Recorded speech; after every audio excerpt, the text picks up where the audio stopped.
Hello everyone, I'm very glad that you listened to my story. Please give me a follow and like the video if you enjoyed it.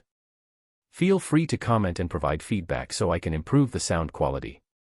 Yes, we invite you to listen to part 6 of the series. Chapter 4:15 Treatment Reserved for Kings. In the large watchtower that stood between the border of normal behemoths and elite behemoths, Noah and Athena were in a huge training hall to themselves as they looked in front of them where numerous materials from chaos behemoths were thrown down. Grandmaster Vredrel was overseeing this continuing process as numerous celestial disciples came in with golden rings and released numerous treasures ranging from the powerful chaos origin cores of elite behemoths all the way to materials filled with the chaos element. You two are actually fortunate to be living in this tumultuous time, as you will experience a rapid rise in your strength that would normally take others tens or hundreds of years to do so. The Grandmaster continued speaking as the treasures piled up. These materials filled with chaos in front of you would normally be spread out to hundreds of Grandmasters to continue propelling their ranks forward, but many of them were redirected towards you as we need beings with unique titles like yours to be the ones that stand at the forefront of the coming battles. He moved with a serious expression as he picked up one of the chaos in these materials can be purified to grant you an increased pace at amassing fate lines, which will even further increase your speed of progressing through the realms. I'm especially happy for your fast progress in being able to keep up with your senior sister, Crixus. Grandmaster Vredrel beamed toward Noah as he said this, even Athena turning towards him with a light smile as he nodded to the Grandmaster. All right, you all go ahead and cultivate well. I will come to bring you both on hunts for elite behemoths during periods when you need to consolidate your power and get some practice. The Grandmaster left behind his directions as Athena walked towards the mountains of materials and cores from chaos behemoths, looking at Noah with a smile as she spoke. We truly are blessed by fate, junior brother Crixus. Who could have ever thought that something like this would have been given freely to us? Noah walked towards the mountain of treasures as he hid an impassive interior with a smiling exterior and replied. We should do our best to cultivate then. Don't let me catch up to you in fate lines as well, senior sister. Oh, is that a challenge? The valiant and battle-driven war princess looked towards him as she took his words a challenge, sitting down next to the pile of treasures as grabbed a piece of a chaos behemoth that was entrenched with the law of chaos. Her body lit up with tens of thousands of fate lines as she released a golden aura, this aura going on to actually burn the material that held the chaos element as it began to burn the opposing law within it. As this process continued, yet another line of fate descended down from the air and stably attached itself towards Athena, putting aside the material that had lost the darkness of chaos and grabbing the next one as she looked at Noah competitively. I'll take you up on your challenge. Let's see if you can even get near the number of my fate lines in the next few years. The brilliance of a relationship of a senior sister and a junior brother seemed to be blooming between them as two beings with noble fates began using the treasures that were handed to them to cultivate. Noah listened to the words of Athena with a smile as inside his heart, he knew he could most likely reach the number of fate lines that she held in just a matter of days if he was duly cultivating both the techniques under the laws of chaos and fate. He kept these thoughts to himself as he began purifying the materials in front of his, slowly increasing his fate lines as his clone continued to do the brunt work for the both of them. He had currently only spent a day focusing on increasing the chaos particles when his clone was training in the second infernal realm, bringing the percentage of the supreme law of chaos to 0.46% where he bypassed the 0.26% of the supreme law of fate that he had obtained first. When he switched to increase the number of fate lines, he would have to be careful to hide his true number from the eyes of Athena and other celestials that came near him. He planned to show a monstrous talent that amassed fate lines quickly, but he could never explain his rate of amassing close to 48,000 fate lines in the span of a day. When he first used the method of cultivating both the disciple of chaos and fate's disciple, where the chaos field around him was destroying the oncoming lines of fate, his chaos particles had increased by a rate of 2,000 every hour. This meant that in one day, he could amass 48,000 chaos particles, while his fate lines would remain the same as he was burning any incoming fate lines in order to continue his obtainment of chaos particles. For the future, he had to make a thorough plan where he purified chaos particles one day in order to increase his fate lines, and then do the opposite the next day in order to increase his progress in the opposing law. This was also under the pretense that he spent all the 24 hours of the day simply cultivating and doing nothing else. His mind made the calculations as he came to some crazy numbers. If he were to focus on only one law for 24 hours a day for the next month, with the rate of 2,000 per hour, he would be able to amass 1,440,000 of either chaos particles or fate lines in the span of a month. If he wanted to progress in both of them at the same rate as he divided his attention to both, this number would simply be halved, as he would need to focus on chaos one day and fate another day. And once one took into account that he would be doing other things besides isolating himself for a full 24 hours during the day, maybe it would be possible to amass 500,000 of both fate lines and chaos particles every month. This was an increase of roughly 5% in two supreme laws simultaneously every month, a terrifying thought that would horrify any knowledgeable being. Chapter 4:16 A World Core. As terrifying calculations were carried out in Noah's mind, his ancient blood clone had finished his pill-making session as he observed the swirling of different colored essence around the 10 spiritual land beasts. He spread his senses out as he monitored the continued strengthening of other beings on the wide spiritual land. The numerous portals lying stably in the underground area he was in pulsated with colorful lights, as those given permission would occasionally enter the spiritual land, while an individual like Steel Mikhail would enter and live freely as he moved to do his job on the blue planet and then return to cultivate in the spiritual land. After observing everything moving smoothly, the clone disappeared from the time-space of the spiritual land as he let the spiritual land beasts finish their breakthrough into the soul-forging realm, leaving behind numerous essence-pulsating pills and cores for them to continue absorbing. He performed a long-distance teleportation this time as enormous amounts of mana was used, his body reappearing in the wide expanse of space not too far away from his homeworld.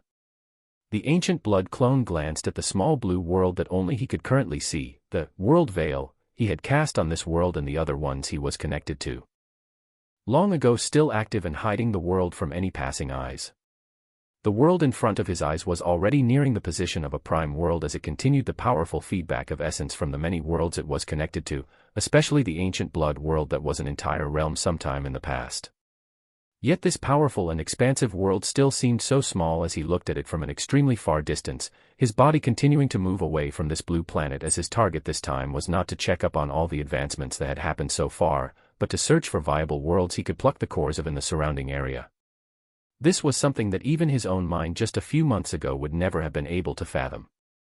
The fact that someone like him could be traversing through space actually looking for a viable world to steal an entire world core and possibly destroy such a world was something extremely foreign to him, yet now about to become a reality. His body moved across space as the child of space ability from the Lesser Cthulhu skill tree made him feel like he was in the most comfortable possible environment. His body was shooting through the vastness of space at a shocking speed. The tremendous boosts that he received from his many passive skills made it so that his speed and power was already nearing those at the domain expansion realm. He could only confidently say this when it came to those at the normal level of the domain expansion realm, and this was not putting into account the celestial grandmasters themselves like Vredrel. He continued moving across the vastness of space as he wandered across the void looking for specific stars. The one that he was looking for was a small world that would not have any inhabitants, potentially a world that had a harsh environment that no organisms could survive in. His heart was not fully set out to be a destroyer where he would without reservations take the core of a small world that was filled with life forms similar to his own homeworld just a few months ago, even with all the knowledge he currently held. He did not travel far before he came upon a world filled with elemental storms and chaotic energies. It was neither a large nor a middle world, being a perfectly small world that was uninhabited by any other beings. The rough storms always raging on the surface of this world and in the skies above it, making it an uninhabitable star in this wide area. His eyes honed in on this world as he began shooting down towards it at a high speed. He felt a slight resistance as his level was so much higher than this world, but these protections were nearly nothing when it came to someone who wielded the immense energy coming from multiple stars. He quickly pierced through the many layers that a small world would have for protection as he entered its atmosphere, and then continued shooting down towards its earth. His body pierced through the layers of frozen earth, this world holding unique qualities of destructive storms above it and frozen earth below it. Because of his extremely fast speed, he began nearing the inner core of this world in less than a few minutes. He broke through the innermost layer where the core of the entire world laid as he glanced upon the slowly rotating ovular shape in front of him.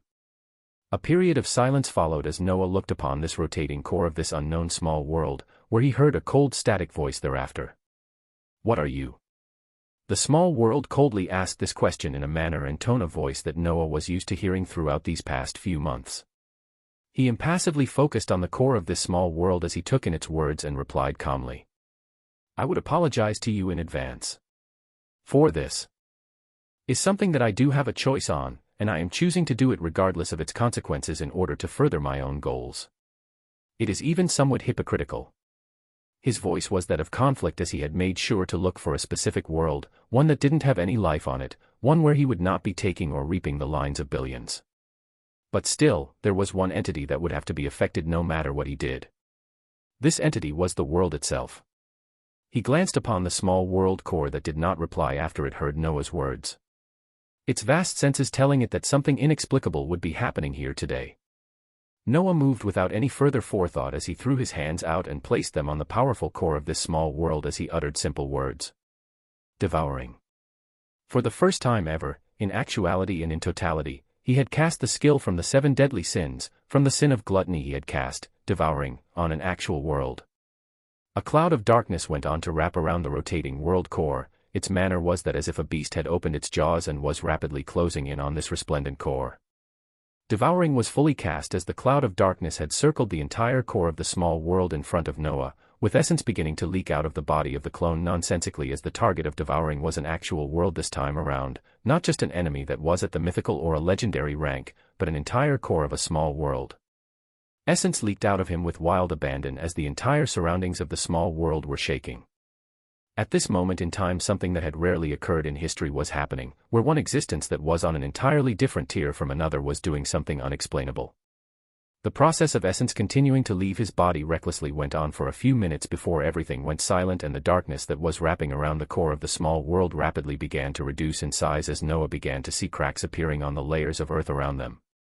At the moment that the small world core fully disappeared and the devouring skill had successfully done its job and devoured an entire core of a small world, space shattered and began folding in on itself. This destruction continued spreading throughout the area of the inner core that Noah was in, his figure teleporting out of the area as he began to see notifications of messages from the planetary system discerning the exact results of his actions. He appeared in the space above the uninhabitable planet that was filled with even more destructive storms as he looked at the visible result of his actions. Crack! Crack! Boom!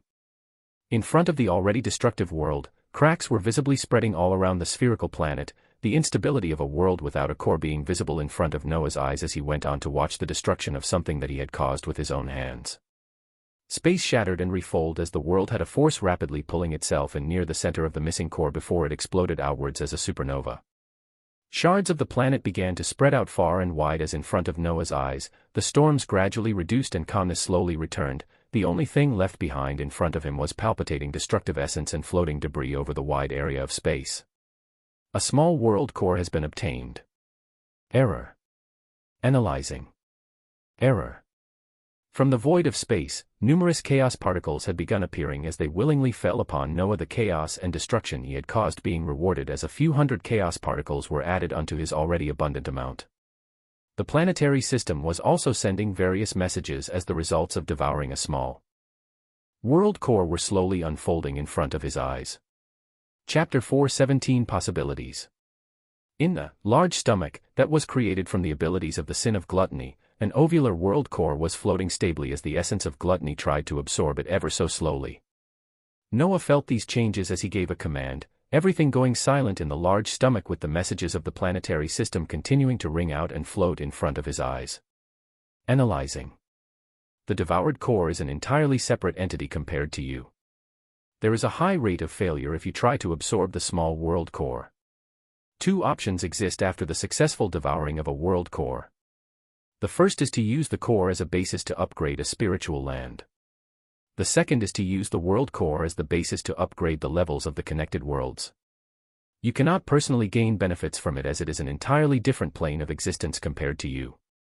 Noah listened to these words as he nodded, his thoughts just being affirmed as he had already looked at this possibility while using Herald of Fate.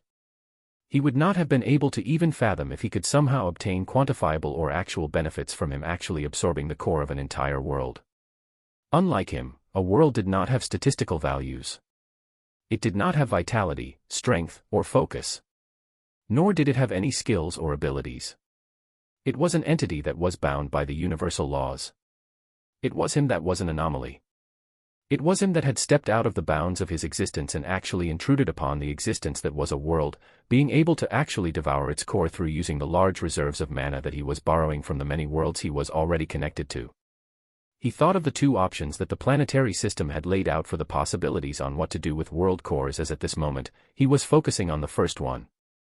The use of the world core to fulfilling the requirement that the spiritual land needed.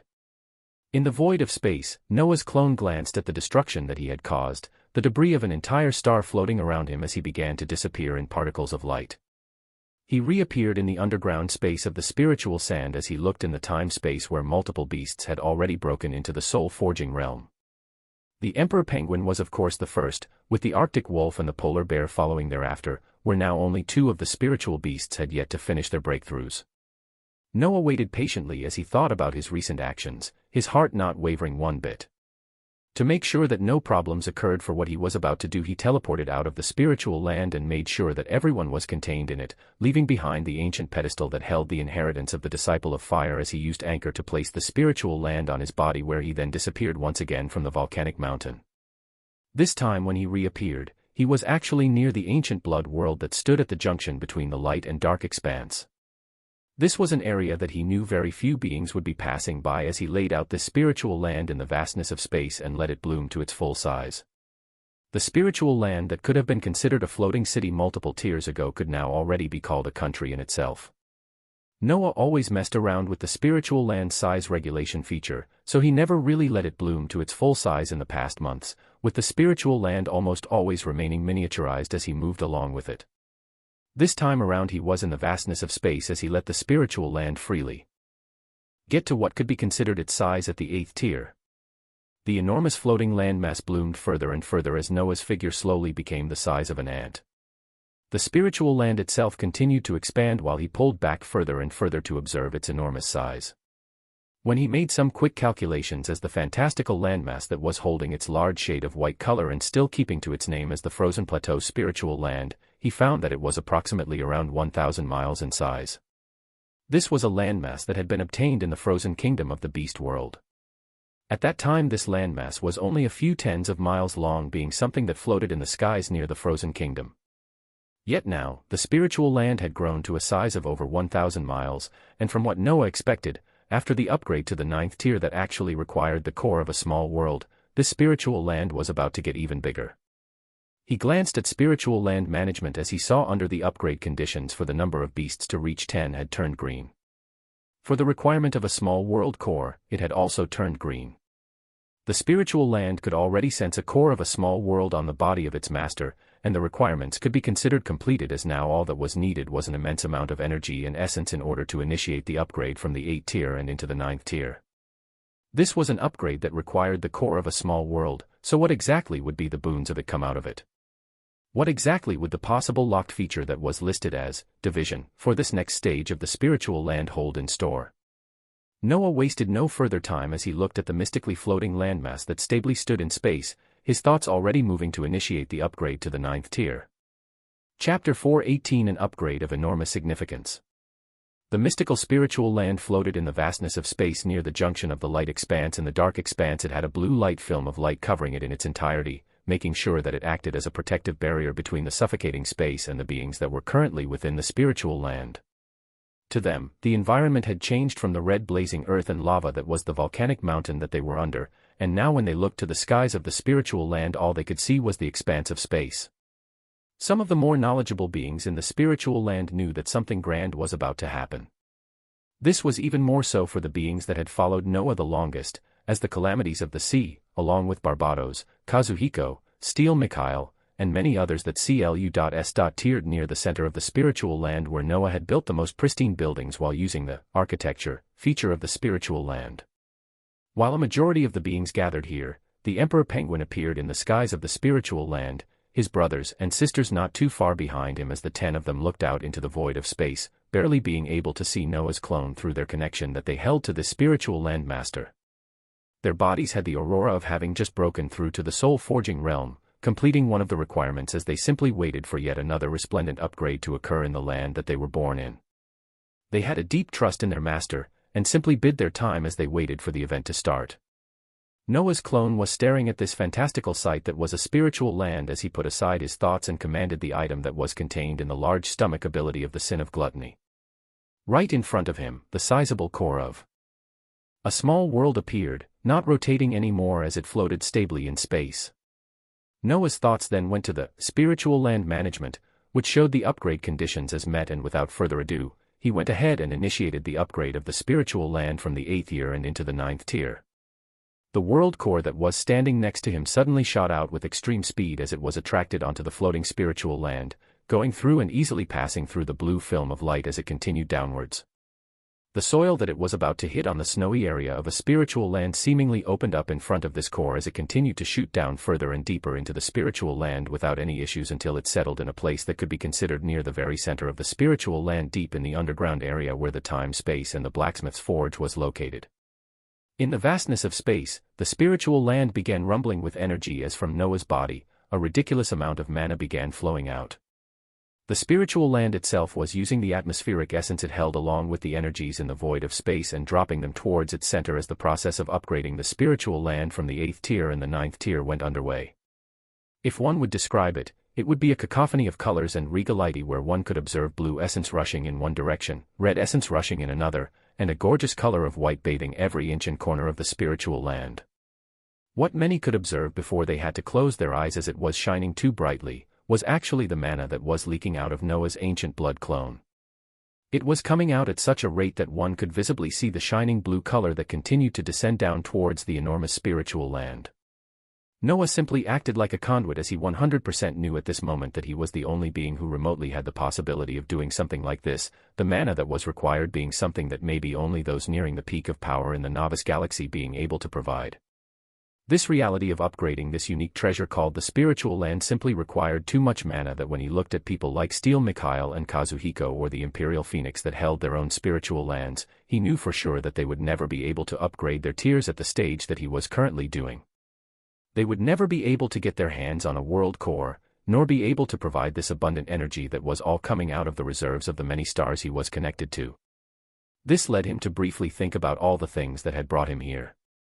How the beast world that was being overtaken by the demons from the demon world was the reason for and where his journey into other worlds began. With the demon invasion and then entering the beast world to fight off the demons until he got his hands on the spiritual land in the process.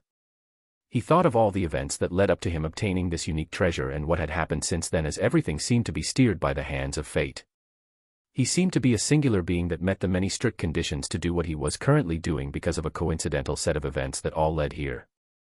It was at this stage but he evaluated many of the things that had occurred to him as he wondered, just how many of them were based on his choices and his actions, and how many were steered by an unknown hand of fate. He actually found himself asking a question that a certain war princess always had in her heart. What exactly did fate have in store for him? He held no answer at this moment as he put these terrifying thoughts in the back of his mind and continued observing the upgrade of something beautiful. He visibly watched the floating landmass that was the spiritual land continue to expand ever so larger, its size going from 1,000 miles to 1,500 and then simply doubling to 2,000 from the original size when it was in the 8th tier. When it reached approximately 2,000 miles in all directions, light continued to converge towards it with even more vigor. The blue thin film of light that surrounded it only getting stronger as it reached a crescendo of buildup. At this point in time, from the circular shape of the floating spiritual land a blast of blue light released from it that went out in all directions. It was a light that announced the completion of something grand, of something beautiful, as even Noah's eyes were blinded by the light entirely. His eyes opened to glance at the magnificent spiritual land thereafter as he observed it now held an even stronger protective film of light, its grandeur stably standing in the void of space as at this moment, he shockingly heard something that could only be coming out at the center of the spiritual land. "Hello, Master." Noah's eyes opened wide as he heard this voice, his gaze focusing on the spiritual land and piercing through the many layers as he followed the voice to the exact center of this floating landmass where he now saw a powerfully shining blue core slowly rotating, the voice that he had heard in his mind coming from this exact location. For the first time in the past day since he received the Infernal Lord title, Noah finally found himself having a real smile as he was faced with this new situation. His expression was actually joyful as he realized a consciousness had appeared from the frozen plateau spiritual land the moment it absorbed the core of a small world and was upgraded from the 8th and into the 9th tier. This voice was also very similar to the voice of the small world that he had obtained the core from. Furthermore, under the management skill he had always used for this floating landmass, he had seen a change of words from spiritual land and into spiritual world. Chapter 4:19 A Manager. A mystically floating landmass was amazingly stationed in the void of space, its size nearing that of small worlds. In the past, it could have been called a spiritual land. But currently, it was known as a spiritual world. Noah's ancient blood clone glanced at this marvel as he replied to the robot-like voice in his mind. You are the essence of the spiritual world. With your permission, I will be overseeing many of its functions, being capable of designing cities and countries, as well as using all the other features under spiritual world management to craft in the blacksmith's forge or design the law spaces. A wonderful reply came to his mind as he explored the fantastical situation opening itself to him after the upgrade of the spiritual world. He nodded as he glanced at the skill that was now renamed Spiritual World Management. First, Spiritual World Management. Frozen Plateau 9.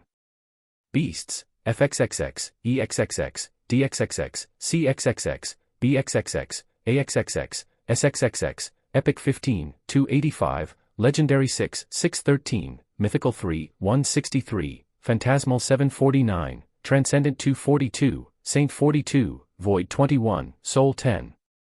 Plants Whitefall Trees, Snow Vine, Sacred Rye, Pygmy Melon, Icefire Persimmon, Ice Phoenix Fruits, Spirit of the Arctic, Frozen Angelica, Regal Flora, Cheelance Cold Stone, Resonant Ochre, Arctic Flora, King's Collard, Athermire, Phantom Mulberry. Available for planting, Fire Starter, Frigid Apple. Features Size Regulation, Unlocked, Movement, Unlocked, Anchor, Unlocked, Boost Surroundings, Unlocked, Architecture, Unlocked, Frozen Barrier, Unlocked, Offensive Maneuvers, Unlocked, Time Dilation, Unlocked, Treasure Hunter, Unlocked, Interstellar Travel, Unlocked, Law Space, Unlocked, Blacksmith's Forge, Unlocked, Division, Unlocked, Alchemy Hall, Locked, Email Protected, $% Locked. Upgrade Conditions, 10 plus Spiritual Land Beasts at the Domain Rank, a large world core.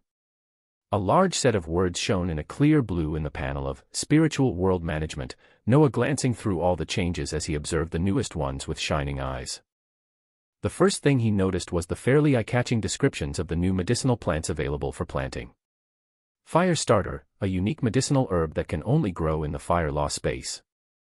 The matured herb will contain the essence of the law of fire, granting those that consume it faster comprehension in this law.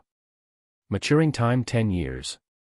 Frigid Apple, a unique fruit that can only grow in the water law space.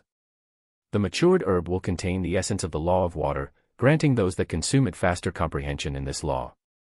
Maturing time 10 years. Noah read over the description of the plants that were the first of their kind to actually give benefits to laws. The long maturing time that was attached to them did not bother him one bit as he had, budding farmer, to reduce this time by a large amount, and he also planned to have many of them planted in the time-space of the spiritual world that was many miles wide now. Next up, he observed the newly unlocked feature, which was called Division. Division, the spiritual world is unique, holding features that are rare to find across the stars. One of these features is the ability to divide the spiritual world into connected landmasses, giving one the versatility of designing something that is only limited by their imagination. A fairly straightforward description that also left a lot of things in the air floated in front of him, his mind already thinking of the possibilities when he heard the voice of the spiritual world again. Master, this division feature can be used to exquisitely design areas where you can have things like different law spaces or special environments. The fire law space could be made into its own floating island, the time space could have its own area, and much more. Noah listened to the thoughts seamlessly entering his mind as he knew he would be utilizing the spiritual world to an even bigger potential now that it had an entity to do every single task for him. All he would need to do was give the commands on what he wanted to be done, and this entity would carry it out in the best way possible. He already had a grand image in his mind of the spiritual world having exquisitely designed areas with multiple environments and law spaces, specifically designated lands for farming and architecture from different worlds appearing beautifully all around this large spiritual world. These were all ideas in his mind, but this entity that now stood at the center of the spiritual world would make them a reality in the future. He put these thoughts aside as he continued looking through the changes under Spiritual World Management, seeing that all the previous features were boosted in their own ways. He glanced at the upgraded changes under the Law Space feature as currently, only the Fate and Chaos spaces seem to be remaining locked. Law Space fields containing a higher concentration of particular laws can be created, granting increased comprehension speed to all that cultivate within. Currently unlocked spaces: water, fire, earth, air, time, space, light, dark. Locked spaces: fate, chaos. It seemed like the next upgrade of tiers for the spiritual world would be when he would be able to make the fate and chaos spaces, which should be able to drastically improve how fast he condensed fate lines and chaos particles. He glanced at the changes of the Blacksmith's Forge next. Blacksmith's Forge, unlocked features: forge, refine, repair, recipe design. Locked features: evolve. A new feature had been unlocked, this time being the recipe design. Recipe design: the spiritual world master can design item blueprints that the forge can then analyze the viability before they are forged with the required materials. A simple explanation laid out in front of him, giving him even more thoughts as he knew he would be very busy in the coming days with all the things he had on his hands. The last thing he looked at was the conditions to upgrade to the 10th tier, requiring a similar number of beasts like last time to reach the next rank, but the requirement of a large world core going along with it. This was a fairly difficult requirement, as it was nigh impossible to find a large world that was uninhabitable and did not have any beings in the billions populating it. This was because a world only had the possibility of reaching that stage because of the fates of the beings it carried if it wasn't already at that stage in the beginning. This meant that when the time came for him to look for the core of a large world, he had to be creative or end up doing something horrendous. But he left all of these thoughts for the future as he currently focused on the task at hand. There were a multitude of things he wanted to explore in this fantastical newly upgraded spiritual world, and he also wanted to begin the dual cultivation of chaos and fate, where he focused on fate next as he brought the number of fate lines from 26,000 and pushed it further up. The number of lines of fate was already slowly increasing as his main body was with Athena in the celestial realm continuously purifying materials from chaos behemoths, but its rate did not even come close to the speed he found with his dual cultivation method.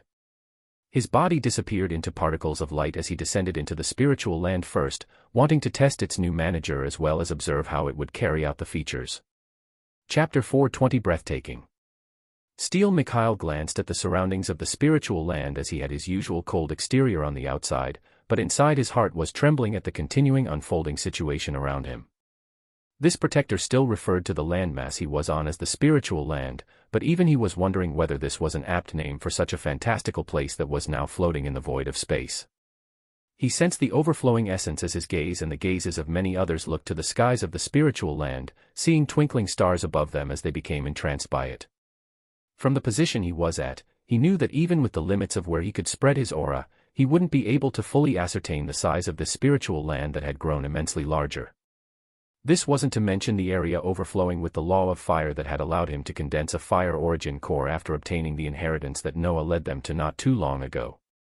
Steel Mikhail thought about this being that at one stage, he had considered to be on the same level as him. Now, he seemed so extremely far away, to the point that he did not even know which manner to talk to him anymore. The powerful air he released made him seem foreign, like an entirely different person from when he first met him in the Blessed Empire. He had looked at this being before as a much stronger hunter who provided much needed help to push back against the demons, but ever since then, the things he continued to do had just continued to astound and break the common sense that all the people like him had. The things he did were so ridiculous to wrap one's mind around that if he told himself of the events just 4 months ago, he would laugh as he threw them aside as lies. There were somehow numerous portals in this being's spiritual land that connected to multiple worlds. Oh, and somehow, he had descended down or sent his forces into these worlds to lead them to submission. Aside from this fantastic floating land, he was able to enter the ranks of the most powerful beings of their galaxy and seamlessly stay in their ranks, gaining access to a realm unlike anything from their imaginations. He was also able to gain something secretive like the bloodline of the vampire progenitor, where he shared other bloodlines of vampires like nothing. To him and many others, his hands being so full that he simply created a portal connecting their small blue planet to a prime world called an ancient blood world that held its own unique and amazing opportunities. There were so many things occurring around this being that if Mikhail was to tell himself this in the past, he wouldn't believe it. And now, on the latest venture, he had his spiritual land upgraded to another tier yet again as Mikhail felt an unexplainable feeling. He had the thought that the land he was standing on actually did not feel all that different from the worlds that he had the chance to travel into because of Noah. This thought actually scared him, as the implications of this spiritual land being a world carried an immense weight that he could not fully fathom right now. Steel Mikhail was surrounded by the other harbingers as they watched spectacular changes appearing right in front of their eyes, those with high realms being able to spread their auras out as they began to observe large-scale changes that shocked them to their cores.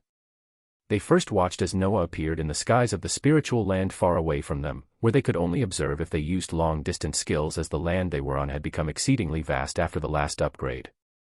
But they saw his appearance in the skies, and then felt shaking thereafter as they observed a stupendous sight of huge sections of landmasses splitting apart, some rising while others fell. They shockingly watched as a landmass of a few hundred miles rose in the north, and others of similar size breaking off from the spiritual land and rising in the south, east, and west. They were left on what could now be considered a central landmass where much of the architecture was at, their jaws agape as a coalescence of colorful essence and lights covered the four huge landmasses that were hundreds of miles long. To their north, the huge landmass that had risen there had the fire law space that they were cultivating the disciple of fire in before, its sheen being slight red, as those whose eyes could observe more would be able to see that the fire law space was expanding rapidly, going on to cover most of this floating island as the atmospheric fire elements began to wildly converge in this particular island. The other ones did not have a law space initiated to be built yet, so the next thing they could observe was the formation of resplendent blue lines from each of the risen land masses as they connected to one another, and to the central landmass they were on as well. These blue lines shimmered as they seemed to be calling forth the surrounding earth, the beings in the spiritual world watching with agape expressions as solid earth converged on these blue lines that connected the landmasses and began forming into the shapes of exquisitely designed bridges. It was something reminiscent of the small floating peaks of the frozen kingdom in the beast world that had staircases one could climb in a matter of minutes to reach another peak, but the huge bridges and stairs being created to connect each of the land masses that had broken off from the spiritual world were tens of miles long, with some even being more than 100 miles long. It was a scene straight out of fantasy, as in front of the eyes of shocked beings, 4 huge islands had broken off from a central one on the spiritual land, huge and long connections being built on each of these floating islands as a beautiful scenery was created. Essence gradually settled down on the spiritual world that floated stably in the void of space between the light and dark expanse. If one were to observe from the expanse of space, they would see an extremely large landmass that could be considered an entire world by its size. A blue film of light shimmered and surrounded this small world as one could distinctly see 4 smaller continental land masses on each of the 4 directions of this world. It was a scene of a never-before-seen world with a unique look, but this was just the beginning, as the possibilities for what could be designed in this wondrous spiritual world were endless. Chapter 421 Cultivating. Noah glanced at the results of the division feature of the spiritual world as a fantastical sight of 4 huge land masses that could be considered continents separated from the central landmass that held the time, space, and the blacksmith's forge. The continents were mostly filled with a similar type of essence and environment, the only thing different being the one in the north that was slowly turning fully into a fiery continent that was filled with the law of fire. Many possibilities lied in front of him as he sent a message to the spiritual world system. You can handle the farming of the new plants and designing architecture and layouts of these continents. Yes. Just let me know which style of architecture you wish for, as well as any ideas you have for recipe design and the building of new law spaces. Anything you need, I can handle. An extremely competent reply came from the system as Noah nodded, seeing that he had placed a significant amount of time in this particular task, that an entire day had passed. He currently looked at the passing of days as extremely crucial, as his mind had calculations of what he could possibly achieve in a single day in terms of fate lines and chaos particles. If he was doing anything else and a day passed, it felt he missed out big in advancing his power forward. The upgrade of the spiritual world was more than worth it, as he left things in the hands of the spiritual world system and glanced towards the few beings he had in the spiritual world. There were a large majority of spiritual beasts populating the central landmass, with other CLU.S.Ters in the risen continents. Aside from the fiery ones, the current beasts were still major of the ice element. When he came to this thought process, he couldn't help but ask something that was on his mind. The beasts that were born in the spiritual land were always of the ice-type element. If the convergence of essence in the continent that is covered by the law of fire births new spiritual beasts, will they be of the fire element? Noah's mind was already thinking in this manner, simply wanting a confirmation at this wondrous possibility. Yes. When the Earth law space or fate law space or chaos law space are established in the future, beasts of those respective elements will also have probabilities of being born. A spectacular affirmation came as Noah shook his head at the wonders of the spiritual world, looking towards the harbingers and other beings that were looking at him with reverence and a tinge of fear. Some understood his power and knew him for a long time, others only heard stories as they now came face to face with him and looked at him in an entirely different manner. The beasts of the spiritual world like Emperor Penguin simply looked at his figure with shining eyes filled with strength and trust, making his heart settle with ease as the more he rose in power, the more alone he felt. Even with the company of women like Adelaide and Barbados, he only had a chance to be around them briefly as he was constantly moving, his heart settling down when he was around them and had a chance to relax, but most of his time was divided into adventuring into new lands or facing powerful enemies, with him doing almost everything alone. It was a unique feeling that those on the path of power would occasionally find themselves in. A position where they seemed to be forging ahead while others were just trying to keep up. It was the solitude one felt when they were in a position that others could not come close to. Even someone like Prince Cassius, who Noah could talk freely with in the past, he could not do so anymore.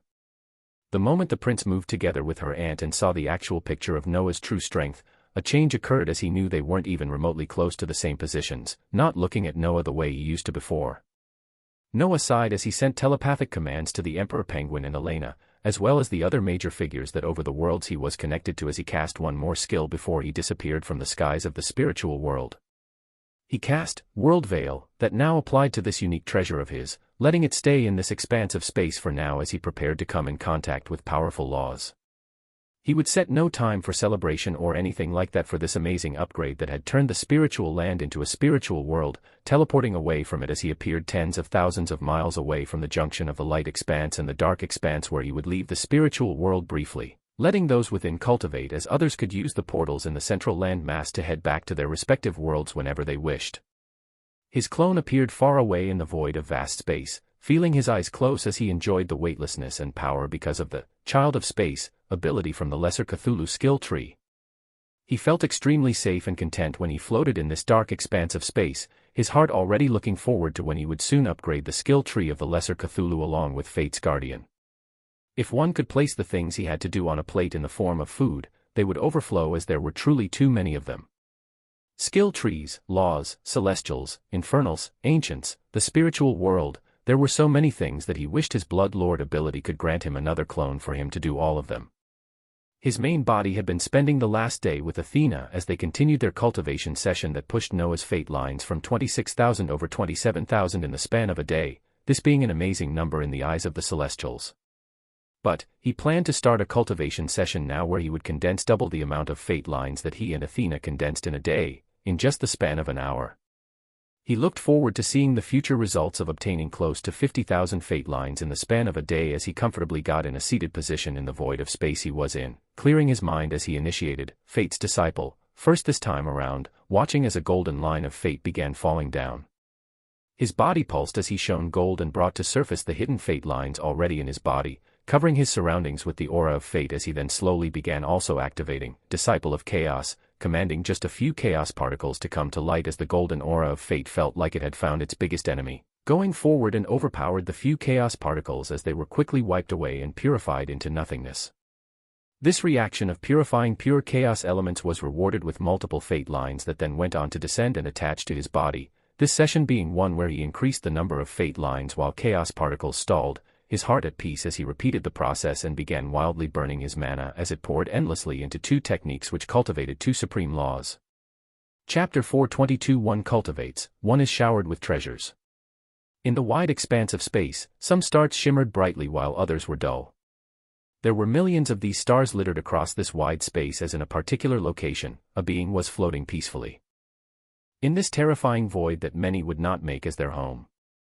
There was a splendor of golden color as around this being, one could see numerous lines of fate descending down consistently, the truly observant ones being able to notice the formation of a few chaos particles that were quickly purified by the intense aura of fate that was in the surroundings. A calm expression was apparent on the being, Noah's ancient blood clone, as he continued to make rapid progress in the law of fate, and this time there were no limits. The process had already been going on for more than half a day, the area of space he was in being filled with an aurora of golden colors that spread throughout the blank void beautifully. In this span of half a day, he had already amassed more than 24,000 fate lines, obtaining the same amount of fate lines that he had spent the past weeks collecting after he first received the unique skill of Fate's Disciple. The number of fate lines he currently had was actually over 56,000 in total, his main body that was being spoiled with numerous materials and cores filled with the law of chaos adding on to the progression. His ancient blood clone continued the project of amassing fate lines as the plan was to complete a full day of cultivation before he moved on to do anything else. In the celestial realm, his main body was moving yet again through the fantastical and essence-filled forests of this expansive realm. He was accompanied by the valiant Athena to his side as the righteous fire exploration team he was a part of was moving again towards the direction where the elite chaos behemoths were located. After spending a significant amount of time freely purifying the chaos materials and absorbing cores in the celestial watchtower, the regiment of the Grandmaster was for them to head out once more to take down chaos behemoths. This would allow for a rapid increase in their fate lines while giving them battle experience and the consolidation of their power that was being forcefully raised up through treasures. With the abundant soul rank cores that Noah and Athena continued receiving, Noah did not doubt that the Celestials were confident in forcefully pushing the levels of the beings they knew to be of noble fates to the domain expansion realm soon enough. This was a type of treatment that would normally draw in jealousy, as even the powerful Bora felt the strength of Athena nearing his while Noah was not too far away. But these beings that were following the lessons of Celestials did not show any outward signs of discontentment as they even volunteered their own materials, attributing this all for the cause of reducing chaos and maintaining order. Yet another powerful elite chaos behemoth fell in the hands of the righteous fire team that was led by the returning Grandmaster Vredrel, the beast holding enormous chaos essence slumping down unwillingly as the domain of fate that the Grandmaster released had only gotten stronger. This powerful Grandmaster was receiving a higher level of treatment than many others, his power also continuing to rise rapidly as he acted on a grand scale to influence the fates of beings in the light expanse. He was also the one that had initiated the campaign to allow the inhabitants of Light Expanse to enter the celestial realm, much of the influence obtained from this event also coming to him as his fate lines continued to increase. Grandmaster Vredrel cut through the body of the Chaos Behemoth as he pulled out a shimmering dark Chaos core, the powerful Chaos essence sizzling as it floated a few inches from his hands. A golden glow shined out as the powerful domain rank core was cut into pieces, each of them floating towards an out-of-breath Athena and Noah that were leaning on each other's backs as they recovered their energy after the tough battle. They reached out to grab the pieces of chaos cores as the Grandmaster spoke. What we are currently doing can be considered violating the natural order, rapidly enhancing the rate at which you two increase your power. But the two of you are those with noble fates, having a big hand to play in the future which will go on to reduce an enormous amount of chaos. So the price we pay to achieve this is very small. His voice was filled with conviction as the two beings with noble fates looked at each other with determination. As they continued to train and move around each other, the junior brother and senior sister had gradually gotten closer, the impassive mask of Athena ever so slowly breaking down in front of Crixus as the battle-driven war princess was even leaning on the back of her junior brother to recuperate. Since we are raising your power speedily, your realm and handling of essence will be very rough once you reach the domain expansion realm. So for your next mission as you near this level is to handle an elite behemoth yourselves while I oversee things. Stern expressions covered Noah and Athena's faces as the members of the Righteous Fire Exploration team also looked forward seriously. With the abundant treasures and cores that Noah and Athena continued to receive, they would undoubtedly be able to reach the next realm soon enough. With this knowledge, the Grandmaster wanted to use the opportunity to further stimulate their breakthrough as he wanted them to conduct a hunt against a behemoth by themselves. This will be one of the prices to pay for pushing your realm up so quickly, where we can at least stabilize your power as time goes on. Come, let us move on to the next one. The Celestial Grandmaster waved his hands righteously as he pushed the exploration team to continue, an amazing event currently playing out in the Celestial realm. Those with noble fates had the full backing of this powerful organization, the abundant treasures they had collected over the years being something they could use to push the realm of whoever they wanted higher at a rapid rate. This time around as the war approached, the Celestials were focusing their resources on beings with noble fates like Noah and Athena, with others holding the same title not appearing in front of them yet as they were under the leadership of other Grandmasters. Aside from those with noble fates, Grandmasters with high comprehension in the law of fate were also favored as resources continued to be taken from the vaults of the Celestials and spent wildly, leaving no risk for the coming war as they prepared. Although just as quickly as they were depleting their treasure vaults, even more materials and cores were coming in from the half-tax imposed on all the beings they allowed to move in the celestial realm. Although unknown to the Celestials yet, a stable spatial connection was on the process of being established between the Celestial realm and the Dark Expanse through the use of unique skills of certain beings from the powerful Scholars Guild, as the side they were fighting on also began getting their hands on the share of resources. Chapter 423: A vast number of abilities. In the southern region of the Celestial realm where behemoths proficient in the law of water resided, the powerful beings from the Scholars Guild had gathered into a nondescript area underground as they finalized their spatial connection and made sure that nothing was out of place. Agris, you are sure that even with the Celestials' method in the law of fate, they would not be able to discern what we are doing here? Malthus, the spatial magician from the Scholars Guild, asked Agris, the walking library, who was relaxing in the cold underground area without a worry. The relaxing Malthus replied while stretching his hands, his eyes gazing upon the structures that a few figures had already begun building in the wide space they were in. Just as the Celestials have their own mysterious abilities and means, increasing their power over the last 1,000 years, so have we. He spoke with a slightly passionate expression as he pushed the glasses on his face up, his hand reaching into his robe as he pulled out a dark pulsing object that caused the expression on Malthus to change. That is, the Chaos Wand. Sadly no, just an imitation of it. But this is more than enough for our uses to evade the eyes of the Celestials as we build a connection that will be able to stably transfer both materials and eventually beings to our nearby bases that aren't under the gazes of Celestials. Malthus's gaze was still on the glowing dark stick as he asked once more, knowing full well the history of such an object that his partner held. What did you say to the elders for them to hand you a Chaos Wand, even if it is an imitation? His gaze was that of envy as he looked at this powerful weapon, Agris chuckling as he replied. The Scholars Guild is one that operates on knowledge and power. After those old wizards were hit with such losses from being utterly unprepared to counterattack the techniques of Celestials in the past war, they have been dutifully moving, this time associating too much with the Infernal Lords as they have been gaining large benefits in knowledge and items such as this. Argus revealed secretive information as Malthus nodded his head unwillingly and sighed, knowing the treasure in his friend's hand was something extremely valuable, actually being the main thing that would render the eyes of the Celestials and their powerful techniques powerless in this region they were in. This was a weapon that was simply an imitation designed from the knowledge that the powerful Scholars Guild had been collecting since their defeat 1,000 years ago, working closely with the beings proficient in chaos, the Infernal Lords, to get to a new level of power that gave them a level of confidence against any future wars. This was the level of power of the Scholars Guild, one of the forces besides the vampire clans holding the alliance of the Dark Expanse together. Those that were knowledgeable called the powerful beings in the Scholars Guild magicians, some called them warlocks and witches, with others even calling them mages. But those truly knowing the truth behind the scenes would know them as those with blessed knowledge, beings that were extremely proficient in magic as they used powerful weapons to channel the universal laws to their will. This Chaos Wand that the walking library, Argus held was one of these powerful weapons that was drenched in the law of chaos, granting a shade from the powerful skills under Herald of Fate that the Celestials could use. Agris had a profound expression as he continued to reply to Malthus. There is a great deal of things in this wide galaxy of ours, and Celestials do not hold all of them. There is a vast abundance of abilities that even they do not know. What the old fogies at the top of our guild are trying to do now is prevent the further advancement of these Celestials to the point that even with our knowledge, we will not be able to compete. Malthus nodded as his body glowed with a silver light, continuing to layer more and more runic signs onto a huge portal as he completed their project with ease. Our entrance into this celestial realm that I suspect to be near the center of our galaxy is one of them, with many other projects that even I do not know. What about the being moving with Elena, the one known as Noah Osmont? Malthus asked the walking library more questions as he wondered of the being they had knowledge to have entered the ranks of Celestials as he slowly moved. Agris thought of this for a bit before he replied.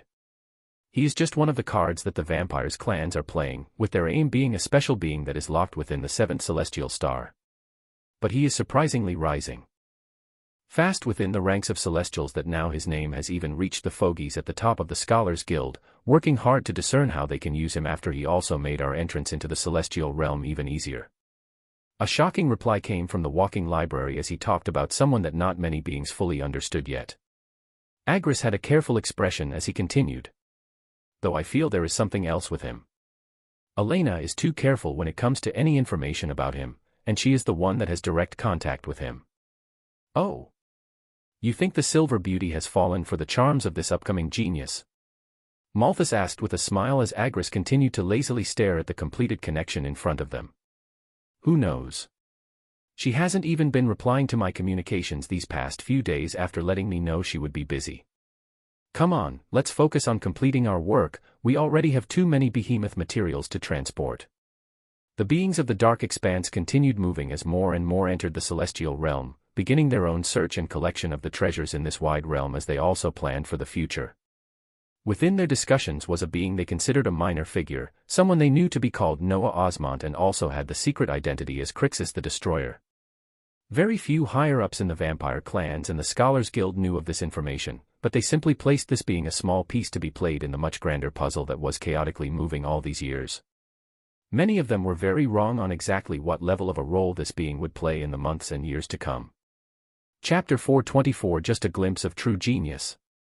Noah's ancient blood clone opened his crimson eyes in the void of space, his figure's devilishly handsome look being enhanced in this environment as he floated in darkness and had an aurora of golden-colored lights and fate lines all around him.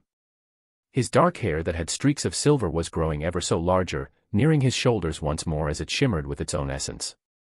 He got up from his seated position in the void of space as he stopped burning enormous amounts of mana into Fate's Disciple, and Disciple of Chaos, the overflowing golden color brought about by the lines of fate beginning to die down as he finished the second cultivation session while using the method that was unique only to him.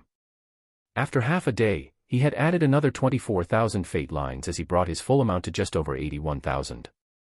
This number already neared those who would cultivate for years, and he has achieved it in the span of a day.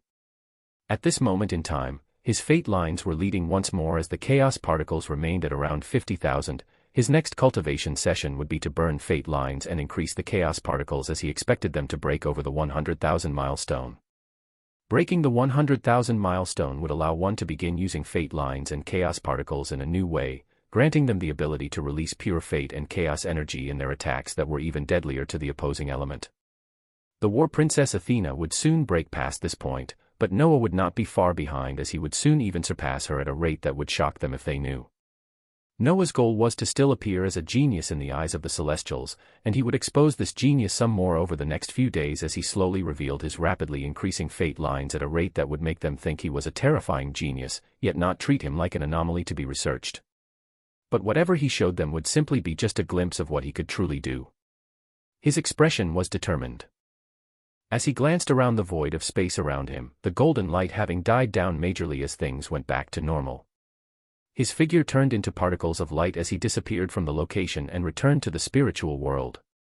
He appeared above this massive and fantasy-like treasure that looked like a huge landmass which was connected to 4 shimmering floating continental landmasses as he took in the magnificence before his energy began to flow over, activating the size regulation feature of the spiritual world as that enormous star-sized treasure began shrinking rapidly. The essence required to use features like size regulation were increased by an enormous amount as the tier of the spiritual world increased, but this meant nothing to Noah as the large treasure continued to shrink in his eyes until it was a few inches, his mind never being able to understand how the spatial mysteries worked with this feature that effectively meant he could have an entire world be the size of his thumb, yet when he entered it, it would still seem like a massive world in his eyes. It was a scene of fantasy that made one suspend their beliefs and simply enjoy the brilliance of such a treasure. The spiritual world was then anchored to his body as he disappeared from the junction of light and dark expanse, returning to the ancient pedestal below the volcanic mountain as the next plans were to let the powerful beasts and Elena return to their exploration of the celestial realm as they increased their power, the fire origin cores and powerful abilities from the inheritance of the disciple of fire being put to full use as they continued their advancement. Elena's figure appeared in the lava-filled space as she looked towards Noah with an expression of infatuation, the Emperor Penguin and others also appearing as their forces prepared to move out. Master, the forces of the Dark Expanse were successful in setting up a spatial connection, and they should be able to freely collect the treasures of this realm as they increase their power as well. Elena sent a telepathic message towards Noah as his eyes seemed to be asking for praise as she continued to reveal secrets about the forces that still thought she had her allegiance with. Noah nodded towards the curvaceous woman as he patted her head full of silver hair, an expression of happiness spreading out as Noah talked while glancing at all of them. Be careful as you move, and if you run into any elite behemoths, call me right away. His forces nodded with seriousness as they began to move out, their bodies equipped with powerful blood-stained infernal sets from the materials of millions of infernals that Noah had hunted while he was bringing the percentage of infernal lord to 100%. He had saved an enormous amount of the bodies of infernals as he left the job of crafting them to the spiritual world system over the last day, many of his forces being armed with the powerful items that protected them against flame behemoths. A few of them were even wearing completed incandescent Flammy-born sets, 2 more sets being able to be completed as Noah used the material that his main body had received as well as behemoths that Elena and the others had hunted. Their bodies shone with strength and power as he expected them to be able to handle normal fire behemoths with ease, and this was especially so for the Emperor Penguin and Elena that held the incandescent Flammy-born sets. His clone had yet to begin crafting the materials of elite chaos behemoths that he was slowly collecting, his heart set on collecting all materials and completing a full set instantly sometime soon. As for the next task of the clone, it was to oversee the upgrade of another skill tree as his main body continued to use it while fighting alongside Celestials, the powerful skill tree that was, Fate's Guardian, being the next one that was ready to be upgraded. The clone glanced at the panel that showed the information of the possible advancement paths as he began choosing which of the many void rank skills he had obtained as loot to sacrifice. Fate's Guardian, 45 of 45, as a beginner just learning the workings of fate, the role of a guardian that protects the weak and eviscerates evil is given to you. Abilities include Empyrean Guards, May 5th, Empyrean Armament, 5 out of 5, Smite of Liberation, May 5th, and Judgment, May 5th. 2 skill trees for evolution are possible once sufficient points and a base requirement of 2 equivalent level sacrificial skills are reached. Devout Follower, a follower on the path of fate, grants the user protective abilities that will enhance their power and those around them. Unruly Guider, a path of one that questions and forms their own rules, using immense offensive power to guide lost beings. The 2 choices of advancement for Fate's Guardian was either Devout Follower or Unruly Guider. The impassive gaze of the clone already knew the choice he would make as unimportant skills were sacrificed, a light of brilliance shining out as a tinge of gold covered the blue stat panel, another skill tree advancing silently. Chapter 425 Unruly Guider. The eyes of the ancient blood clone shone with splendor as he watched one skill pathway disappear and another one fully settle in under Fate's Guardian. The one to disappear was Devout Follower, with the one he chose being Unruly Guider. The stat panel shone as new words and abilities were shown to Noah's eyes, the skill tree going on to add 4 new abilities as he glanced at their descriptions. Soul, Fate's Guardian, 45 of 45, as a beginner just learning the workings of fate, the role of a guardian that protects the weak and eviscerates evil is given to you. Abilities include Empyrean Guards, May 5th, Empyrean Armament, 5 out of 5, Smite of Liberation, May 5th, and Judgment, May 5th. Unruly Guider, 0/60, a path of one that questions and forms their own rules, using immense offensive power to guide lost beings. Additional abilities include Empyrean Ruler, 0/5, Liberator, 0/5, Fate Stealer, 0/5, Golden Guider, 0/5. A new set of abilities were shown strongly on the skill tree of Fate's Guardian. Noah glanced over at the skills as he began putting in skill points right away, wanting to see the full uncovered potential of these abilities right away. Empyrean Ruler, 5 out of 5, the number of Empyrean Guards that the Unruly Guider can summon is increased to 12. Liberator, 5 out of 5, the Blades of Liberation feel the strong will of the Unruly Guider, gaining their own will as they stay alongside you to bring judgment to your enemies. Plus 180% physical damage, plus 180% soul damage, and plus 180% attack speed to the Sword of Liberation ability. Fate Stealer, May 5th, a support ability that is only activated when an enemy that is proficient in the workings of fate stands against the Unruly Guider and faces their death. 12% of the fate essence that they have collected over the years will be absorbed by the Guider. Golden Guider, 5/5, all the beings that are following the rule of the Unruly Guider are blessed with his source of strength as a portion of the user's aura of fate surrounds them. To those classified as subordinates of the Unruly Guider, plus 120% physical, soul, and elemental damage, plus 120% cast and attack speed, plus 120% all-element resistance, plus 120% defense. Clear and crisp descriptions that made Noah's eyes shine were laid out in front of him, a spectacular set of abilities being added to his arsenal as he went through them slowly. Empyrean Ruler and Liberator were geared towards strengthening the skills under Fate's Guardian, with Fate Stealer being something unique that would most likely allow him to increase his percentage in the Law of Fate faster if he took down beings also proficient in it. The last skill, Golden Guider, was a particularly interesting one, as it actually granted fairly huge boosts to those following him. He didn't have even a slight worry of the mention that a portion of his fate would surround them, as he had long since used the abilities of Herald of Fate when he first received them to hide his own fate, the worlds he was connected to, and all the beings around him.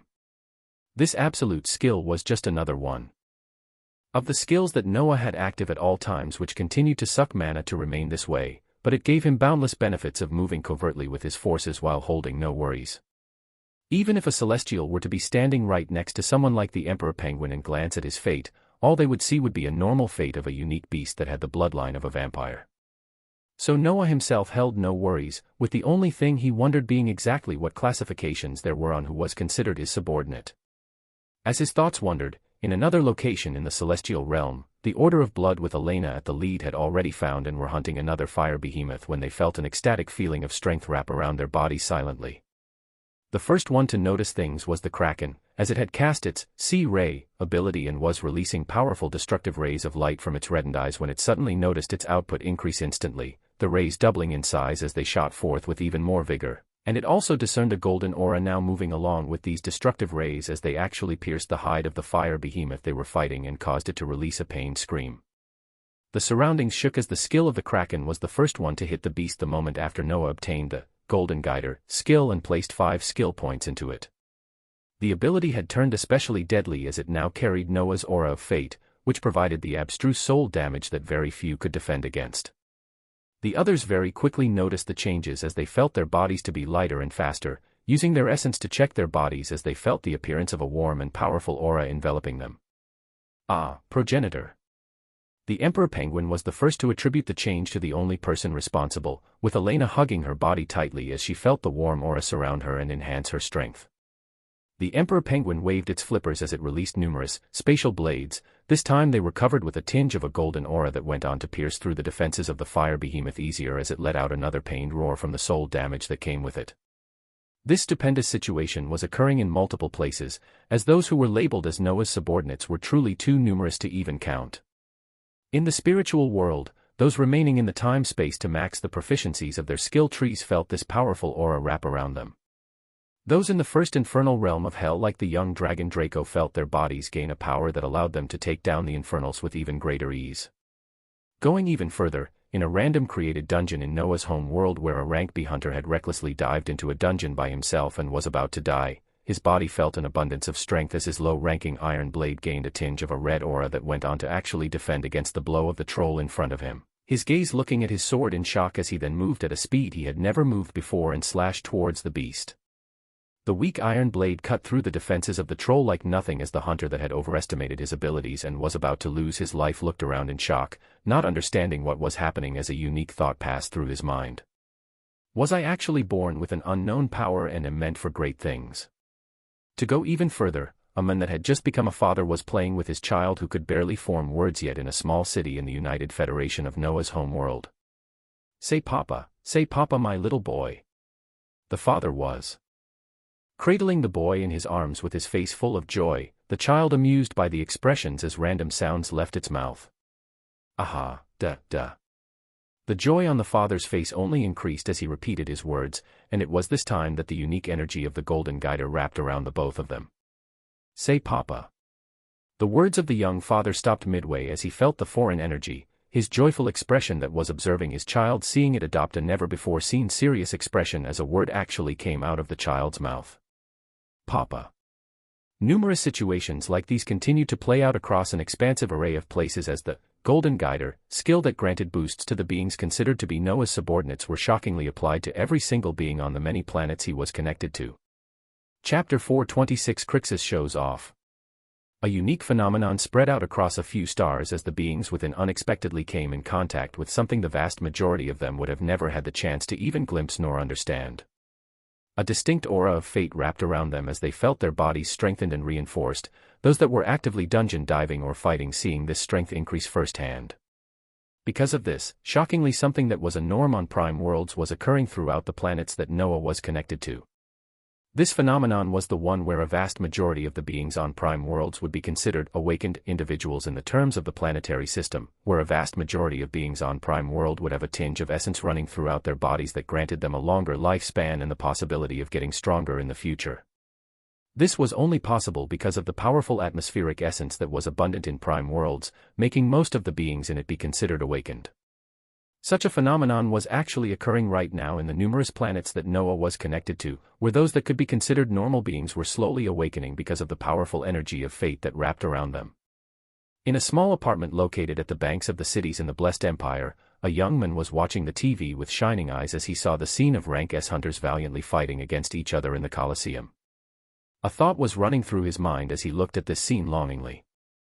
When would I be able to cast a skill or do anything remotely as powerful as them?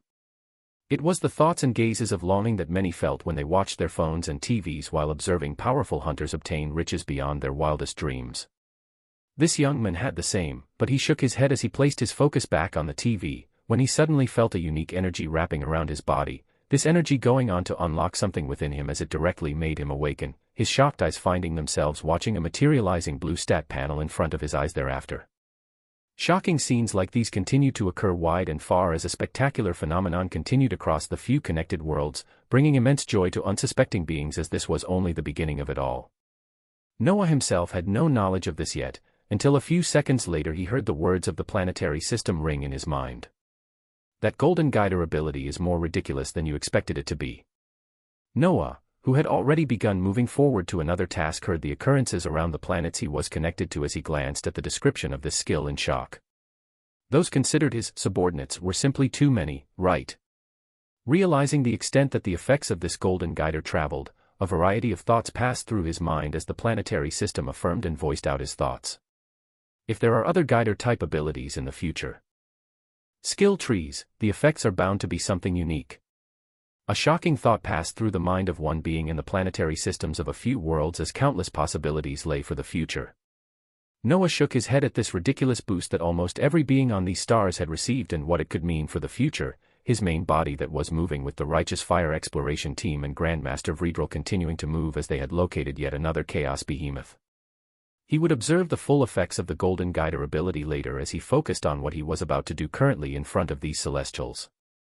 After the upgrade of the Fate's Guardian skill tree that granted him the advancement of Unruly Guider, he planned to show off some of his genius in the next hunt for the Chaos Behemoth. Grandmaster Vredrel was slowly pulling back in the fights more and more to have Noah and Athena work together with the Righteous Fire Exploration Team to stand against these elite behemoths, their bodies that continued to receive numerous origin cores of behemoths and their materials making them near the peak of the soul rank in just a matter of days. The hand of the Grandmaster moving in front of them came up as they received the signal to stop, his voice ringing out thereafter. A fairly average elite Chaos Behemoth lies in front of us. Crixus and Athena will lead the charge, with the rest of you backing them up. I will jump in if any life-threatening situations occur. The calm voice of the Grandmaster allowed them to nod with serious faces as the War Princess and the Destroyer took the lead, their bodies beginning to light up as they cast Empyrean Guards and Empyrean Armament. Their use of these skills caught the attention of the Chaos Behemoth as the earth below them began to tremble, the mountainous beast most likely reaching their positions in a matter of seconds. 4 Empyrean Guards appeared around Athena as they soon turned into streaks of light and gave her the usual golden armor and 2 golden hammers with shining light wings. Around Noah, a similar scene repeated, but the summoned Empyrean Guards did not stop at 4, or the normal 6 that the Celestials had seen him use before. With the addition of Empyrean Ruler, from the Unruly Guider skill tree, he could summon an additional 12 Empyrean Guards. What exactly would come out of him absorbing this many Empyrean Guards? Grandmaster Vredrel watched carefully as his eyes began to shine an intense light, watching the appearance of exactly 12 Empyrean Guards around Crixus before they all turned into streaks of light and rushed to attach to his body. A blinding light shot out as a brand new transformation came from doubling the amount of Empyrean Guards, Noah not even using the extra 6 that he could as he only portrayed 12 overall to the Celestials around him. The Chaos Behemoth broke through the resplendent foliage of the celestial realm as the blinding light that was Noah moved to clash with it first, his spectacular adorned figure finally appearing in front of the eyes of the Grandmaster, Athena, and the members of the Righteous Fire Exploration Team as they stood with agape expressions, Noah himself clashing with the Chaos Behemoth head-on. Boom. Chapter 427 Shimmering with Splendor. The impact sent shock waves of chaos and fate elements as Noah's figure was pushed back slightly, the Chaos Behemoth being stopped in place as in a particular portion on its body, a burning mark was left behind, the strong aura of fate burning into its touch skin as the beast stared at the party of Celestials. In front of Noah's eyes, a crystal-clear name floated atop it. Chaotic Zygosaurus. This chaos behemoth held qualities reminiscent of ancient carnivorous dinosaurs, standing powerfully on four legs as it had a huge extended jaw and dark-scaled skin, towering over 60 meters. Yet this huge beast's onslaught was brought to a halt from a soul-forging realm being as his new form made itself clear for all to see. In his left hand, a huge pristine white tower shield protected his body entirely, his right hand holding a weapon that could closely be described as a flail. The flail hung on a clear white chain as it had golden spear protrusions that shimmered dangerously. His body was wrapped around tightly with a golden robe that pulsed with power, one barely being able to discern a passive golden barrier of light being given off by this robe. To his back were spectacularly erupting white feathered wings, but what was more shocking were the three objects rotating in a circular motion behind him. Similar to the hammers that Athena was currently wielding, three resplendent golden hammers were rotating in a circular motion behind Noah's back as they pulsed with power. The scintillating of fate lines visibly showed on his body as the Celestials watching were able to count more than 40,000. An air of regality spread out as Noah breathed out, wielding the golden flail in his hands as his entire figure released waves of golden essence. The three golden hammers that rotated behind him also vibrated as they shot out, moving as if they were extra hands while they targeted the enemy. Haha, a genius indeed. Grandmaster Vredrel hauled by the side as the rest of the watching members were returned to attention, the war princess Athena looking towards Noah with sharp eyes as the junior brother of hers had inadvertently had another breakthrough and even unlocked another way to uniquely use the techniques of Fate's guardian. Noah was not done as he pointed the golden flail forward, the chaotic Zygosaurus, gritting its teeth threateningly as he cast another skill, the clouds in the skies being split apart as 5 large blades of liberation descended down. Ha! Noah himself moved as he was joined by Athena and Boru, the other members sniping the beast from a far distance as a battle without the help of the Grandmaster against a domain expansion realm chaos behemoth began. The blade of liberation smashed towards the beast as it dodged and absorbed some of the attacks, the watching Grandmaster and the fighting members of the Righteous Fire Exploration team being surprised yet again when the normal scene of these blades of liberation disappearing into particles of light did not happen, and instead, they strongly remained in the air and began moving on their own again, chasing the chaos behemoth down as it was cornered in all directions. The Grandmaster looked at this with a quizzical tone as this scene even left him too curious to understand exactly how this genius did it. The blades of liberation that now moved with autonomy under the effect of the new Liberator ability had increased damage and speed as they weaved across the field of battle and kept the Chaos Beast fully occupied, the other members of the Righteous Fire Exploration team being given a breather of moving around and dodging the terrifying attacks that the beast released. Huge golden blades chased it down on all sides, powerful golden hammers that were palpating with the aura of fate rotated around him to protect him and also move on their own to dish out even more damage. Watch out. The warning came from Athena as her unique power told her a huge skill was coming. The ferocious chaos beast in front of released a dark wave of power as it cast its domain of chaos. A golden wave released from the Grandmaster as he pushed back the domain with his own domain of fate, the two cancelling each other as the battle continued with the beast slowly gaining more injuries as 5 huge blades of liberation sneaked in attacks at all times, while Noah himself moved with his powerful flail to land attacks and then defend with the huge tower shield. The beast swiped its claw forward. When this was paired up with Athena's directions, the Righteous Fire Exploration team was actually handling an elite behemoth by themselves under the watch of the Grandmaster, neither of them at the domain expansion realm as they battled a beast that was. The battle would go on to continue for another half an hour as the defenses of the Chaos Beast were slowly ground down, this time around Noah and Athena stably leading the pace of the battle as even Boru was left behind in how much damage was dealt. The 3 hammers floating around Noah as well as the blades of liberation that seemed to have their own wills dealt even more damage over the course of the battle, the Chaos Behemoth not being able to handle the onslaught of attacks on all sides. A wide smile was apparent on the face of the Grandmaster as his thoughts were affirmed. This was why they used so many treasures to train those with noble fates. Their power simply could not be compared as they came with their own genius that could surprise the most powerful veterans. He looked forward to when these two beings would soon break into the domain expansion realm, their rapid rise in ranks that should have been causing them slight destabilization in their essence being solved very quickly as they continued to battle powerful elite behemoths to get their power under control. Grandmaster Vredrel planned to ask for even more materials for these wonderful disciples of his, which would shockingly soon be able to get a similar title as him at the rate they kept going. Athena was infinitely close as her fate lines were about to spill over 100,000, the barrier that anyone that passed would be granted the title of Grandmaster. Grandmaster Athena and Grandmaster Crixus, haha, that doesn't sound so bad at all. The Grandmaster thought wildly as he could tell, with figures like these on the rise, the future of the Celestials was one that would be filled with splendor. Chapter 428 Fame. Among the networks of the Celestials moving in the celestial realm, two names had begun popping up and shining with vigor as the days passed. The normal and elite exploration teams had been passing around the names of the two newly arriving Celestials with noble fates that were rising rapidly through the ranks, their names now being placed in the same places as renowned Celestials that were moving in elite teams. They aren't the only ones with noble fates though. There are others that shine even brighter like Grandmaster Xander and Grandmaster Lila. Two normal teams were enjoying a feast of simmering behemoth meat as they talked within the special locations that were exclusive to Celestials in the Sanctum. The beings they mentioned as Grandmasters were not some old fogies that had been living for thousands of years, but young and upcoming Celestials that had passed the point of 100,000 fate lines and obtained the title of Grandmaster. They were beings that were similar to Noah and Athena, holding the title of those with noble fates. Well, I know we place a lot of importance on those with noble fates, but what about the Three'd Fate Child and Grandmaster Light? They don't hold such titles, but because they are unique existences in our galaxy, they hold tremendous power. A burly Celestial took a large bite of the glistening meat that shone with essence as he spoke out, the topic of conversation not disparaging any of the powerful beings they were talking about, where they were simply sharing their opinions on who else was out there.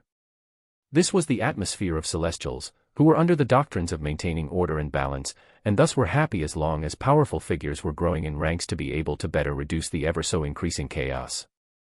The two other beings they mentioned as the Three'd Fate Child and Grandmaster Light were not those holding powerful titles, but simply beings born in unique environments which gave them innate strength that was one of a kind in the light expanse.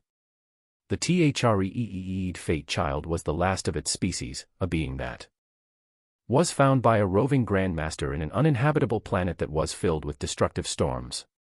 This Three'd Fate Child had been able to survive alone in this star for years before the Grandmaster found him, his unique three eyes giving him immense talent in the supreme law of fate and the supreme law of time-space. This gave birth to a being that was proficient in two supreme laws. The other was a Celestial known as Grandmaster Light, a being that was born on a planet made of light, this planet going on to shatter the moment that Grandmaster Light was born. She was an existence that held a unique composition, with much of her body being made up of particles of light. There were rumors that only her heart was the same as everyone else, possibly being her only weakness as well. As she was a being of the light element, she had been able to cultivate the supreme law of light and supreme law of fate with ease as she moved through the ranks of Celestials over the years. Now, each of these figures were moving on their own elite teams as they sought to increase their power and be the ones that brought down the most order and balance. Our organization is extremely united, but I feel like there will be some rifts and competitiveness soon as the number of beings with powerful talents appear. We have large amounts of treasures, but is it enough to raise multiple beings with noble fates and even special existences to the peak levels of power before the next war begins? A low voice erupted from the corner of the table, a fairly intelligent robed Celestial speaking out as he caused a silence to descend onto the area, those that heard his words being made to think. The words of this wondering Celestial were actually fairly spot on though, as when the moment that Grandmaster Vredril applied for more materials and cores for the powerful students under him that he knew to be showing immense promise, he was soon faced with an awkward situation where he was told to wait, as much of the other resources were already diverted to other beings holding titles of those with noble fates or special existences. This caused the Grandmaster a bit of unhappiness as he knew that the disciples he had were extremely talented, knowing they would be able to bring them the most help when standing against the coming chaos in the future. Grandmaster Vredril had thought about this issue as he went ahead and contacted his connections in the Sanctum and the Seventh Celestial Star, letting his thoughts be known similarly to when he brought forth the idea of influencing the beings of the light expanse more by letting them into the celestial realm. Because of his recent contributions, his words held a significant influence and value as even though he did not stand near those that would be considered at the top of power when observing the large scale of the Celestials, his influence was still wide as he helped oversee a significant portion of the light expanse with other Grandmasters in the Seventh Celestial Star.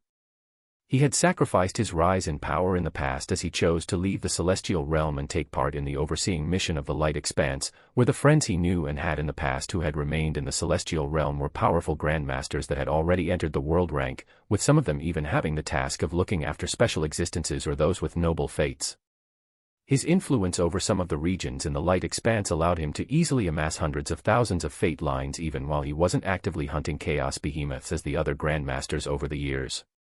Thus, his words were taken seriously as the names Crixus and Athena were brought forward to the upper echelons of power of the Celestials, these two beings being put on the list among the brilliantly shining Celestials that were being groomed with the most resources for the war to come. But this brought the problem where the exceptional Celestials were too many, with the materials and treasures needing to be spent very carefully as they were only focused onto beings that had the ultimate potential to create powerhouses that could sway the direction of the war in the future. So how would those that were truly deserving and with most potential be chosen among the geniuses in their organization as they neared the precipice of a war? This question would bring forth a spectacular event in the near future, an event that would be a show for the ages. Chapter 429 Shooting Past the 100,000 Barrier. Grandmaster Vredril glanced at Crixus and Athena as he had a carefully pondering expression on his face, turning to the disciples who had just taken down another chaos behemoth and were steadily purifying the domain realm origin core before they began absorbing its powerful essence for themselves.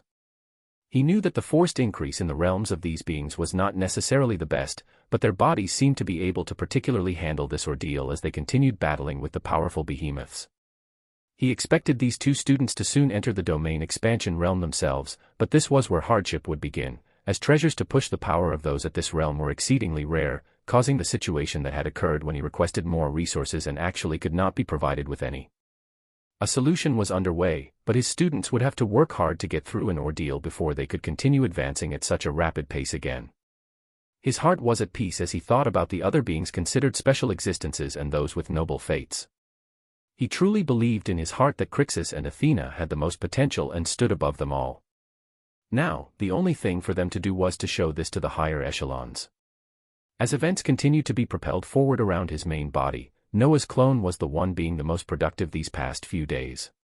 His main body continued to move with the Righteous Fire exploration team as they went deeper in the northern region of the celestial realm, coming face to face with powerful domain expansion realm chaos behemoths. Since they were at the domain rank, each time they faced a behemoth, the Grandmaster had to be present to cancel the powerful domain they could cast, otherwise Noah and the others would fall into a domain of chaos as the fate energy in their bodies became restricted, eventually falling into the deadly hands of the beasts. Though at the rate they were going, Noah knew he and Athena would reach the domain expansion realm soon enough and be able to provide their own domains. A majority of the materials and cores from the defeated behemoths continued to be distributed to him and Athena, their titles continuing to benefit them greatly, even though he knew a limit for the benefits of these titles was soon coming. As for what would happen after that, he would take it as it came. While his main body continued to build up his rank and get used to the spectacular new abilities of the next stage of Fate's Guardian, the path of the unruly guider, his clone had been using the dual cultivation method the past 2 days to break past the barriers of 100,000 in both the supreme laws of fate and chaos.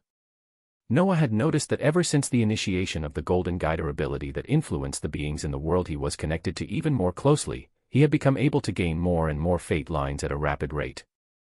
The effects of Golden Guider did not just extend to increasing the power of the multitude of beings he was connected to, but it went even further to increase the rate he improved in the law of fate as his influence over these many beings increased by a huge factor. This effect was slowly causing a trickle of fate lines to converge towards him constantly, with him believing that it would gradually even increase over time as the beings he affected increased their strength and propagated throughout the worlds in the future. This boost of fate lines from multiple sources and the dual cultivation method allowed for him to break through the barrier of 100,000 milestone with ease. 100,000. The benchmark that marked a celestial as a grandmaster, and the place which allowed him to see a 1% next to the laws of chaos and fate on his stat panel. His chaos particles were hanging slightly over 104,000, with his fate lines shooting further ahead as even though he divided his time equally in increasing both the laws, he was originally ahead with fate lines by almost 30,000 and now gained a greater amount because of the effects of Golden Guider, which put his total number currently at 130,000 fate lines. Such a number could only be achieved by tens if not hundreds of years by heavily dedicated practicing celestials, and he had gotten it done in a few days while also keeping himself busy with other tasks. His forces had entered a period of rapid strengthening because of the boost of Golden Guider, the addition of the aura of fate on their bodies, granting them a level of damage that decimated their enemies. Even Noah himself thought he was still underestimating the effects of the Guider's skill, as it seemed like the stage of strength of many beings across the worlds he was connected to were being boosted to a whole other level. In the spiritual world, the beasts were moving with vigor as they enjoyed the resplendent farmlands across the continental landmasses, many of the spiritual world beasts leaving lives of luxury as they cultivated and enjoyed essence-filled fruits and medicinal herbs. The paradisiacal-looking spiritual world that had 4 floating continents on top of the enormous central one was an environment that even the richest kings would not be able to come across, the levels of atmospheric essence in this world being off the charts. This wasn't to even mention one of the continents now being fully changed to a land of fire, coagulation of fire elements being abundant as it was fully turned into a fire law space. This allowed for the birth of new spiritual world beasts that were not of the water element, the advent of fiery beasts coming to be in the expansive spiritual world. There always seemed to be new and exciting things to observe in the spiritual world as Noah unlocked more and more of its secrets. There was also the recently unlocked plants which granted boosts to the law of fire and the law of water being already planted in the time-space of the spiritual world, Noah moving to use his budding farmer skill as he reduced the growth and maturing rate of the plants by a large margin, expecting them to be ready for consumption in a matter of weeks and not years. On the side of the blacksmith's forge, he had already collected more than enough chaos materials, being able to craft a full set item from the chaos element. He planned to craft a full one sometime later, and for now, he was going to upgrade a skill tree he looked forward to seeing the next stage of for a while. That's right, the Lesser Cthulhu skill tree was ready for an advancement to the next stage. The ability that made it possible for him to gain the qualification of an infernal lord in the beginning, the one that seemed to be surrounded by mysteries and advancements, were slowly opening themselves up in front of his eyes. Chapter 430, Kin of Terror, Bold. Noah's clone was currently in a random location in the void of space, his gaze looking over the stat panel that showed 2 possibilities of where he could take the Lesser Cthulhu skill tree. Amorphous Space Beast, 1515, Ability Spatial. Cage, 5 out of 5, Destabilize, 5 out of 5, Shattered Star, 5 out of 5, and Miniature Space, 5 out of 5. Lesser Cthulhu, 45/45, Additional Abilities Morph, May 5th, Child of Space, May 5th, Portals of Terror, May 5th, and Sever, May 5th. 2 skill trees for evolution are possible once sufficient points and a base requirement of 2 equivalent level sacrificial skills are reached. Void Colossus, a pathway geared towards enhancing the control of space, granting a form deserving of the name. Kin of Terror, a fledgling of a powerful existence with unique traits. Its true value lies in its future possibilities. 2 possibilities lied in front of his eyes as he read over them carefully, understanding that his choices would determine whether he reached a stage of something he had gained an insignificant amount of knowledge about so far. The pathway of Void Colossus seemed to provide more battle power, especially the mention of having a form deserving of the name. The Kin of Terror pathway was worded similarly to the upgrade of the Blood Lord that led to the Kin of Ancients, making Noah lean more towards this choice, along with the glaring shining words that read Terror. He chose the Kin of Terror pathway right away as the words in the stat panel shown, an additional set of abilities being added. He briefly glanced over them with shining eyes before he placed all the skill points into the abilities, wanting to see their most powerful versions right away. Soul, Amorphous Space Beast, 1515, Ability Spatial Cage, May 5th, Destabilize, May 5th, Shattered Star, 5 out of 5, and Miniature Space, May 5th. Lesser Cthulhu, 45/45, Additional Abilities Morph, May 5th, Child of Space, May 5th, Portals of Terror, May 5th, and Sever, May 5th. Kin of Terror, 60/60, Additional Abilities Ether Reinforcement, 5/5, Multiplicative Ray Support, 5/5, Triple on Cast Support, 5/5, Lunacy Inducement, 5/5. Ether Reinforcement, May 5th, all of the abilities preceding and following the Kin of Terror skill tree will be reinforced by the power of Ether passively. Plus 300% Ether damage, plus 100% Ether penetration, plus 60% Fate and Chaos damage reduction. Multiplicative Ray Support, May 5th, laser-based abilities similar to Sever will be further enhanced, the released rays of Ether increasing to 6 as their power is tripled. Triple on Cast Support, May 5th, the Portals of Terror ability is further enhanced, where there is an 80% chance to triple the appearance of Portals of Terror on cast, bringing the possible maximum cast portals to 54. Lunacy inducement, 5 out of 5, those with weak minds cannot stand against the kin of terror. Lunacy inducement allows for the user to bring their enemies into a negative mental state as they are slowly left defenseless. The effectiveness of this ability depends on the soul strength of the target as well as the user. The additional abilities under the Lesser Cthulhu skill tree were proudly showing themselves in front of Noah as he read them over a few times. There were a few differences compared to previous additional skills, as 2 of the new ones were called support skills that simply enhanced the previous skills to an insane degree. Multiplicative ray support and triple of cast support effectively made the Sever and Portals of Terror abilities nonsensical at this moment, even Noah himself not being able to understand the extent until he tested them out himself. Even without having tested them though, their usability already seemed ridiculous. He wiped non-existent sweat off his forehead as he thought about any pitiful enemies that would have to face such terrifyingly enhanced abilities. Ether reinforcement was straightforward, and the only one that would need more time and a closer look in was the lunacy inducement ability, which seemed to have its own terrific uses. He wanted to test these abilities right away, and would very likely have the chance to in the next task that he had the clone lined up to do. The ancient blood clone that was still floating peacefully in the void of space got ready as his body rippled with power. For his next task, it was considered something bold, as while his main body continued to move through the ranks of celestials and got stronger in the celestial realm, the clone's task was to increase the number of connected worlds amidst the training of skills and amassing of chaos particles and fate lines. It was a very busy and non-stop past few days for his clone, but not even an ounce of tiredness could be felt as he always looked forward to the next steps. For the first world in mind, and this was also the reason why he called the next set of events bold, it was to form a connection with the Magus world that he had personally taken the lives of its strongest forces, this world now currently having celestial disciples moving within, as from the words of Grandmaster Vredrel, it was being used as a place for them to hone their skills in fate while influencing the lives of the beings in it. This meant that in the Magus world, there was a high chance of there being a Grandmaster that was overseeing the operations for the world that had the massacre of its strongest forces broadcasted, and his plans of forming a connection with the world would undoubtedly cause him to come in contact with whatever force the Celestials had stationed there.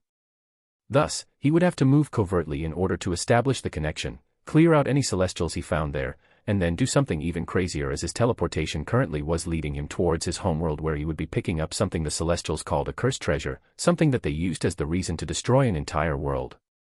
He considered this next venture bold, as he would ultimately be pulling off a disappearing act for an entire prime world by the end of it. Chapter 431 World Engine. Noah's ancient blood clone appeared serenely back in his homeworld, above the wide blue seas, as he took a deep breath and glanced towards his surroundings. He took in the calmness as his body began descending down into the sea, moving at such a speed that in only a matter of seconds, he could already see the shining lights of an underwater continent that was the new Atlantis. He observed the unique futuristic mixture of magic and technology that the Atlanteans and merfolk showed, the appeal of such structures returning to him as he made a mental note to have an entire area in the spiritual world built similarly. His presence was already sensed the moment he neared the underwater continent, the being that he had sent a telepathic message some time ago already floating in the lit-up sea with a party of Atlanteans and merfolk to welcome him. "Oh great benefactor, we have everything ready." The one at the forefront, the being that continued acting as the ocean master these past few months, bowed towards Noah while pointing to a huge square compartment that shone with blue and gold runic lines. Before he teleported here, Noah had sent a telepathic message to the ocean master to have one of the world engines that had finished being created ready for him to take away for his own use, and the ocean master had delivered, as Noah could sense the pristine fluctuations of something powerful in the square compartment. He nodded towards the ocean master while speaking. "May I?" "Why, of course. This is one of our most recent ones that runs even smoother, a few changes made to the rune overlays that allows the flow of mana to be evenly distributed and even faster, achieving the result of spatial warping in a much shorter time frame." The ocean master spoke with a confident expression as Noah went forward, waving his hands and opening the square compartment as a circular treasure that seemed to constantly have runic lines moving over it shone resplendently. World Engine, a unique treasure that was created by the combination of technology and magic by the Atlanteans. It allows for the spatial warping of an entire world, and requires the permission and cooperation of the will of the world itself before it can be operated. The user must be standing with the World Engine in the innermost core of the targeted world before it can be activated. A description that foretold exactly what to do with the World Engine floated in front of his face as he nodded, waving his hands as the entire square compartment containing the Wold engine entered his expansive space. Amazing work as always. I can't wait to see what other innovations you come up with. He gave a light smile to the Atlanteans that could sense the overwhelmingness of his power, the Ocean Master bowing again as he spoke out. Whatever we can do to help. Please let us know if we can be of use at any time. Noah nodded towards the Ocean Master as he gave another glance to the continuously expanding futuristic underwater world around him, his figure disappearing thereafter as he made his way to the Magus world.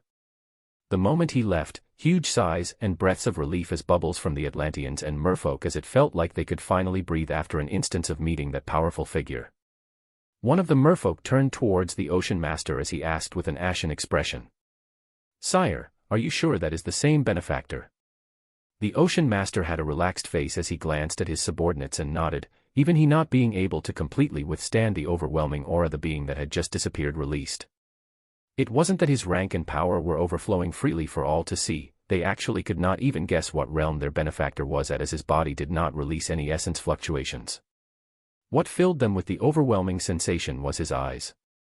Whenever he glanced at them, they felt like his eyes could see through everything they had, having a level of power capable of decimating them in an instant. The relaxed expression on the face of the Ocean Master only increased as he affirmed that they had allied themselves with a powerful being, his forces never having to fear for their lives again. "Let's go. I want to see if we can finish the plasma warship in the next few weeks. As soon as we are able to get the inscriptions correctly, we can produce many working ones quickly." The innovators of Atlantis returned to their underwater kingdom as they went about their work. Their benefactor appeared on the surface of the Magus world silently, his body not releasing even an ounce of energy. The Magus world was a huge prime world that held billions of powerful magi, their power being something that many forces feared in the past. But this power would forever remain in the past as their strongest organization had gotten decimated some time ago. Currently, the inhabitants of the Magus world felt a sense of loss as even though their lives were gradually returning to normal, they felt a stifling sensation in their hearts as they never became able to reclaim the sense of identity as beings of a powerful prime world. This was especially so when the Celestials, those responsible for carrying out the decimation of their strongest forces in the first place, were freely descending on their world as they seemed to be helping the many scattered forces and organizations come together and bring back an ordered prime world. A few days ago, a celestial warship that was a level lower than a prime warship had docked on the central lands of the Magus, a grandmaster that brought along a few celestial disciples just beginning in the study of the law of fate coming along as he also monitored the evolving situation of the Magus world. This grandmaster was a fairly powerful celestial at the domain expansion realm, his power ranking around the middle when looking at the larger forces that held the title of grandmaster among the celestials. He was meditating serenely in the celestial warship as golden essence surrounded him, Herald of Fate being used slowly as he tried to decipher his own fate and of those around him. At this moment, his eyes shot wide open as out of nowhere, he found that his fate had turned dark and murky, something he never expected. A quizzical expression passed through his face as he calmed down and tried discerning fate again, thinking it was some sort of mistake. Unbeknownst to him, an agent of chaos had silently begun drilling towards the core of the Magus world, the next few hours being something that all the beings in this Magus world would never be able to forget. Chapter 432 The Magus World. Noah's clone was covered with the aura of unique origin, as well as the concealment techniques of Herald of Fate and Herald of Chaos.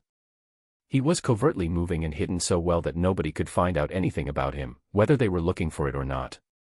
His body seamlessly pierced through the layers of earth in the Magus world as he went deeper and deeper, his abilities being so adept that he seemed to be flitting through the grains of sand. A few minutes passed as he streaked through the earth, soon breaking past numerous layers as he entered the innermost layer of the Magus world and came face to face with the core of the powerful prime world.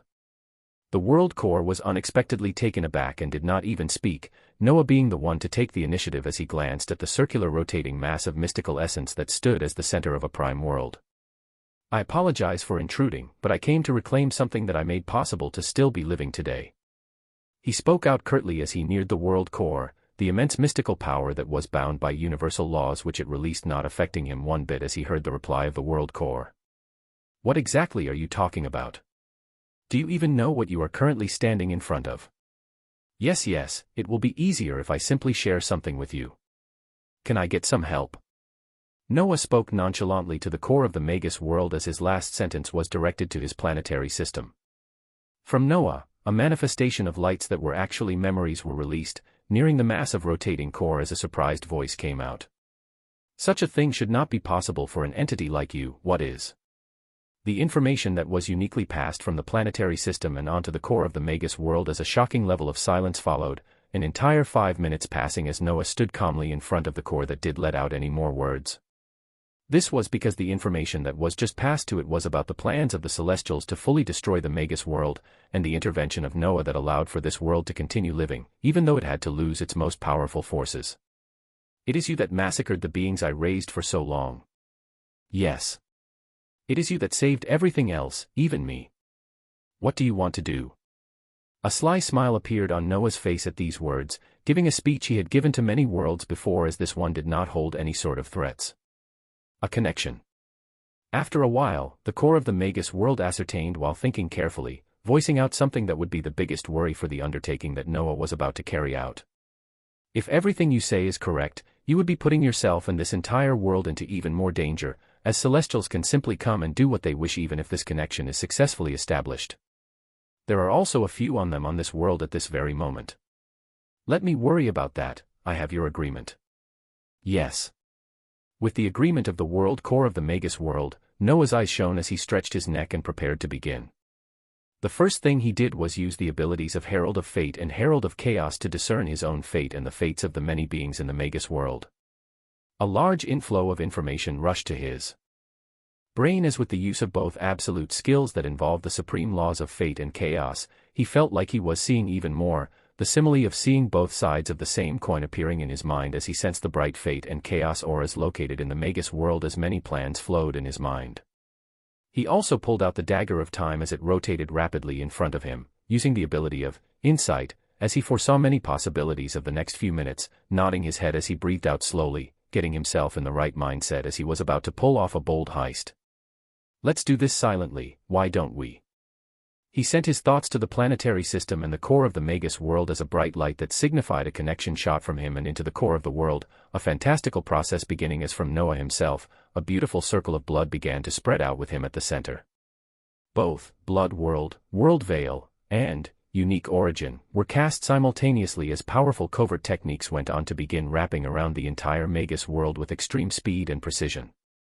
The beings on the world felt only a slight tremble at first, and the more powerful ones felt an overpowering essence pass through them as the cast Blood World and World Veil very quickly covered the entire planet.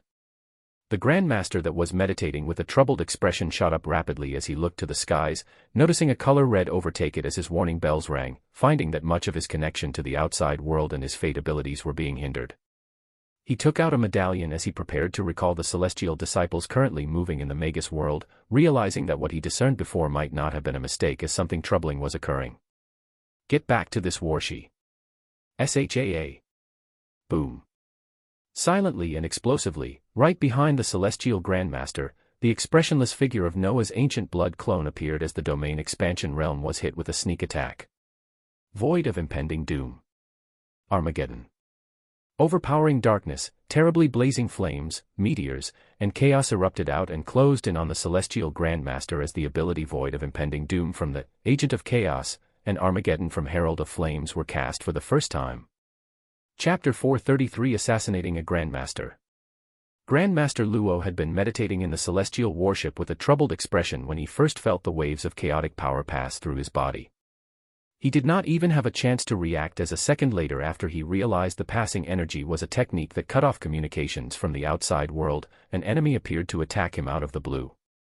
The skies cried and the earth rumbled the moment this being rushed towards him, teleporting extremely closely as the whispers of two skills, Void of Impending Doom, and Armageddon, were heard. It was an immensely dangerous situation for the Grandmaster as he felt the weight of the entire world falling towards him, numerous chaos essence converging all around him as he saw the formation of dangerous chaos spears from all directions. This wasn't all as below him, the ground was bubbling and melting as fiery eruptions occurred, his senses indicating to him that above them, there were also numerous terrifying meteors raining down that were already ripping the warship apart. Fiend. The face of the celestial Grandmaster was filled with immense anger and slight fear as the golden aura of fate erupted from his body, choosing to release the power of his domain right away in order to escape this dangerous predicament. Boom. Crack. The impact hit, the collision and repulsion of fate and chaos spreading out, debris from the shattered warship smashing to the ground as the fiery earth continued to bubble forth and meteors smashed down. It was exactly a scene of what the skill described as. For miles around, it was the scene of Armageddon. The celestial Grandmaster himself had blood leaking from his right shoulder as the void of impending doom ability had not been completely evaded. Even his spread-out domain of fate could not completely prevent the destructive chaos elements. Grandmaster Luo looked at the enemy that was now under the oppression of his domain as his eyes shone with splendor, feeling the chaos elements tearing apart his shoulder as he winced and spat out wrathfully. "You dare to sneak attack a Grandmaster of the Celestials?" His words rumbled with power as he increased the output of energy towards his domain, numerous fate lines appearing on his body as they thrummed with power. On his body, one could count the swirling fate lines to tower over 200,000. He glanced at the attacking enemy who was being pushed down by his domain of fate, his surroundings lighting up with numerous Empyrean guards that soon became streaks of light and rushed towards him speedily, transforming into a golden armor, hammers, and wings. The enemy looked towards the Grandmaster's bleeding shoulders with an expressionless face as he uttered simple words. Chaotic mandate. A field of chaos particles first became apparent as it began spreading out wildly, trying its best to fight against the overpowering domain of fate as a glistening armor of darkness enveloped the expressionless being. The armor shockingly shimmered in darkness as in his hands, two long serrated blades that released chaotic energy stood dangerously. On his back, wings of devouring darkness erupted out in grandeur as a tug-of-war between two supreme laws went underway. In the air, the opposing battle between the domain of fate and the released chaos field continued, the much greater strength of the being releasing the domain exceeding in pressure, but the newly armored enemy whose body palpated with dangerous chaos particles was holding off the pressure as he stood strongly. Noah glanced at the Grandmaster that had evaded his attack with a heavy injury, the 200,000 fate lines thrumming with power making him feel slightly suffocated, but that was all. This was because he himself had more than 100,000 fate lines, and also had chaos particles that passed that amount as well. His figure held on tightly to the dark serrated blades as he streaked forward like a streak of light, the blades going for the head of the Grandmaster. Vile creature that has fallen in the hands of chaos. Perish. An enormous blade of liberation pierced through the skies of the now apocalyptic landscape, numerous spears of judgment also descending towards Noah as he weaved in and out them expertly. It seemed like it wasn't chaotic enough as his eyes rapidly followed the trajectory of the golden spears and the Grandmaster that was gradually healing with a golden aura, his thoughts moving to cast even more terrific skills as he tested what it would take to bring down a Grandmaster. Portals of Terror. Portals of Terror. A terrible skill was cast multiple times, this skill being made even more terrifying by the triple on cast support that caused the blooming portals releasing immense destruction to come in numbers of 3, quickly increasing in number in the surroundings as more than 50 portals of terror soon occupied the Grandmaster that was at the very center. His gaze was ashen as he stared at the overwhelming number of pulsing portals of terror that he felt a foreboding feeling from, his heart tightening as he felt like he was standing in the direct center of an explosion. Boom. RIP. The portals released their numerous varying disordered and destructive elements as the being shining grandly in gold on the middle was quickly overshadowed in a colorful yet deadly array of colors. Boom. The space cracked and reformed as things gradually calmed, Noah walking forward while adorned in the powerful, chaotic mandate that let each part of his body act as a weapon that released chaos essence. He walked towards the center of where the numerous portals had congregated as he observed space to reform, revealing the disfigured celestial Grandmaster within as his Empyrean armament was tattered and broken, half of his right hand missing as he looked toward Noah with a terrified gaze. You. Noah wasted no time as he cast Sever, the skill now supported by multiplicative ray support, releasing numerous rays of ether that went on to pass through the body of the Grandmaster and cut it up into pieces. Noah Ancient Blood Clone remained impassive as he neared the mass of flesh that remained, his gaze watching shattered fate lines that were rising from the body of this powerful being and coming towards him because of the effect of a particular skill. He watched with cold eyes as more than 25,000 fate lines raised from the body of the dead celestial Grandmaster, the death of this being only bringing one thought in his mind as he prepared to hunt any other celestials on the Magus world before he did something even more spectacular. He used Devouring on the body of the dead Grandmaster just by habit, swirls of information crossing through his mind as he moved forward, but he had to come to a stop as while the life of the Grandmaster Luo was playing out in his mind, he actually came across information that pertained to someone he never expected, the War Princess Athena. He stopped briefly as he glanced over this information, his eyes shining as he unexpectedly got his hands on something good. He put this information in the back of his mind for now though, the task in front of him being crucial and time-sensitive, so he continued forward, not even paying heed to the fact that he had just taken down a Grandmaster at the Domain Expansion Realm, a being that had over 200,000 fate lines. Dead, and in under a minute. The terror and immensity of the constantly enhanced abilities and the numerous skill trees he held were only now beginning to show their capability, their possibilities for the future being something that even Noah did not yet fathom. Chapter 434 A Prime World disappears. The instant the Grandmaster on the Magus world perished, any other Celestials on the Prime world faced similar fates as Noah wordlessly located their positions and took them down. He was keeping emotions out of it as he moved with a single goal that was extremely time-sensitive. The few powerful beings of the Magus world at the soul rank that still remained alive already felt the shocking waves of power spreading out where the Celestial Grandmaster was located, their figures only appearing thereafter as they saw the scene of destruction. Noah had already teleported back to the inner layer where the core of the Magus world resided, his sight faced with the newly established connection as the will of the Magus world underwent a similar process to the past worlds. From shock at their boldness to violating universal laws to acceptance as they were now all on the same boat, this process went by quickly as Noah pulled out the compartment containing the world engine. Ready. He sent his thoughts towards the world core as the mystifying world engine began floating in front of Noah, taking a position in the middle of him and the core of the Magus world. Let's do it. An affirmation came from the core of the Magus world as pure world essence began to leak from it and into the world engine, Noah simply watching as he did not really need to provide any energy, this planet now connected to the reserves of many and having more than enough. Still, his mana flowed towards the world engine as the treasure still needed the location of where it was warping this prime world if they did not want a random movement of the star. His eyes closed as he thought back to the void of space not too far from his home world, the world engine that was receiving enormous amounts of essence having blue runic lines seamlessly moving across it as it expanded and released a unique energy that began spreading throughout the inner layer of the Magus world and further out. It was a new type of energy that Noah was not entirely familiar with, only noticing the spatial essence within it as this energy went on to wrap around the entirety of the Magus world, a few quakes spreading out as the inhabitants felt an enormous change occurring. If a being that could pierce through a world veil, and a blood world, were to be standing in the void of space watching the Magus world at this very moment, they would notice an eerie spatial energy wrapping around the entire world as it began to look as if it was folding in itself, and then instant later it fully disappeared from the location it was at. Seamlessly. Silently. Powerfully. An entire prime world had disappeared out of nowhere, powerful beings only finding out about this shocking information some time later. On the seventh celestial star, the being that oversaw a majority of the operations on this star, Grandmaster Ramiel, shot up from his meditative position as his eyes shone dangerously. An overabundance of fate lines erupted on his body as his eyes shone gold, his usage of Herald of Fate that was exceedingly done in an expert fashion confirming the shocking revelations in his mind as his face turned sour. He opened his mouth as he released a powerful voice that rolled throughout the seventh celestial star. A Grandmaster has been murdered in the Magus world.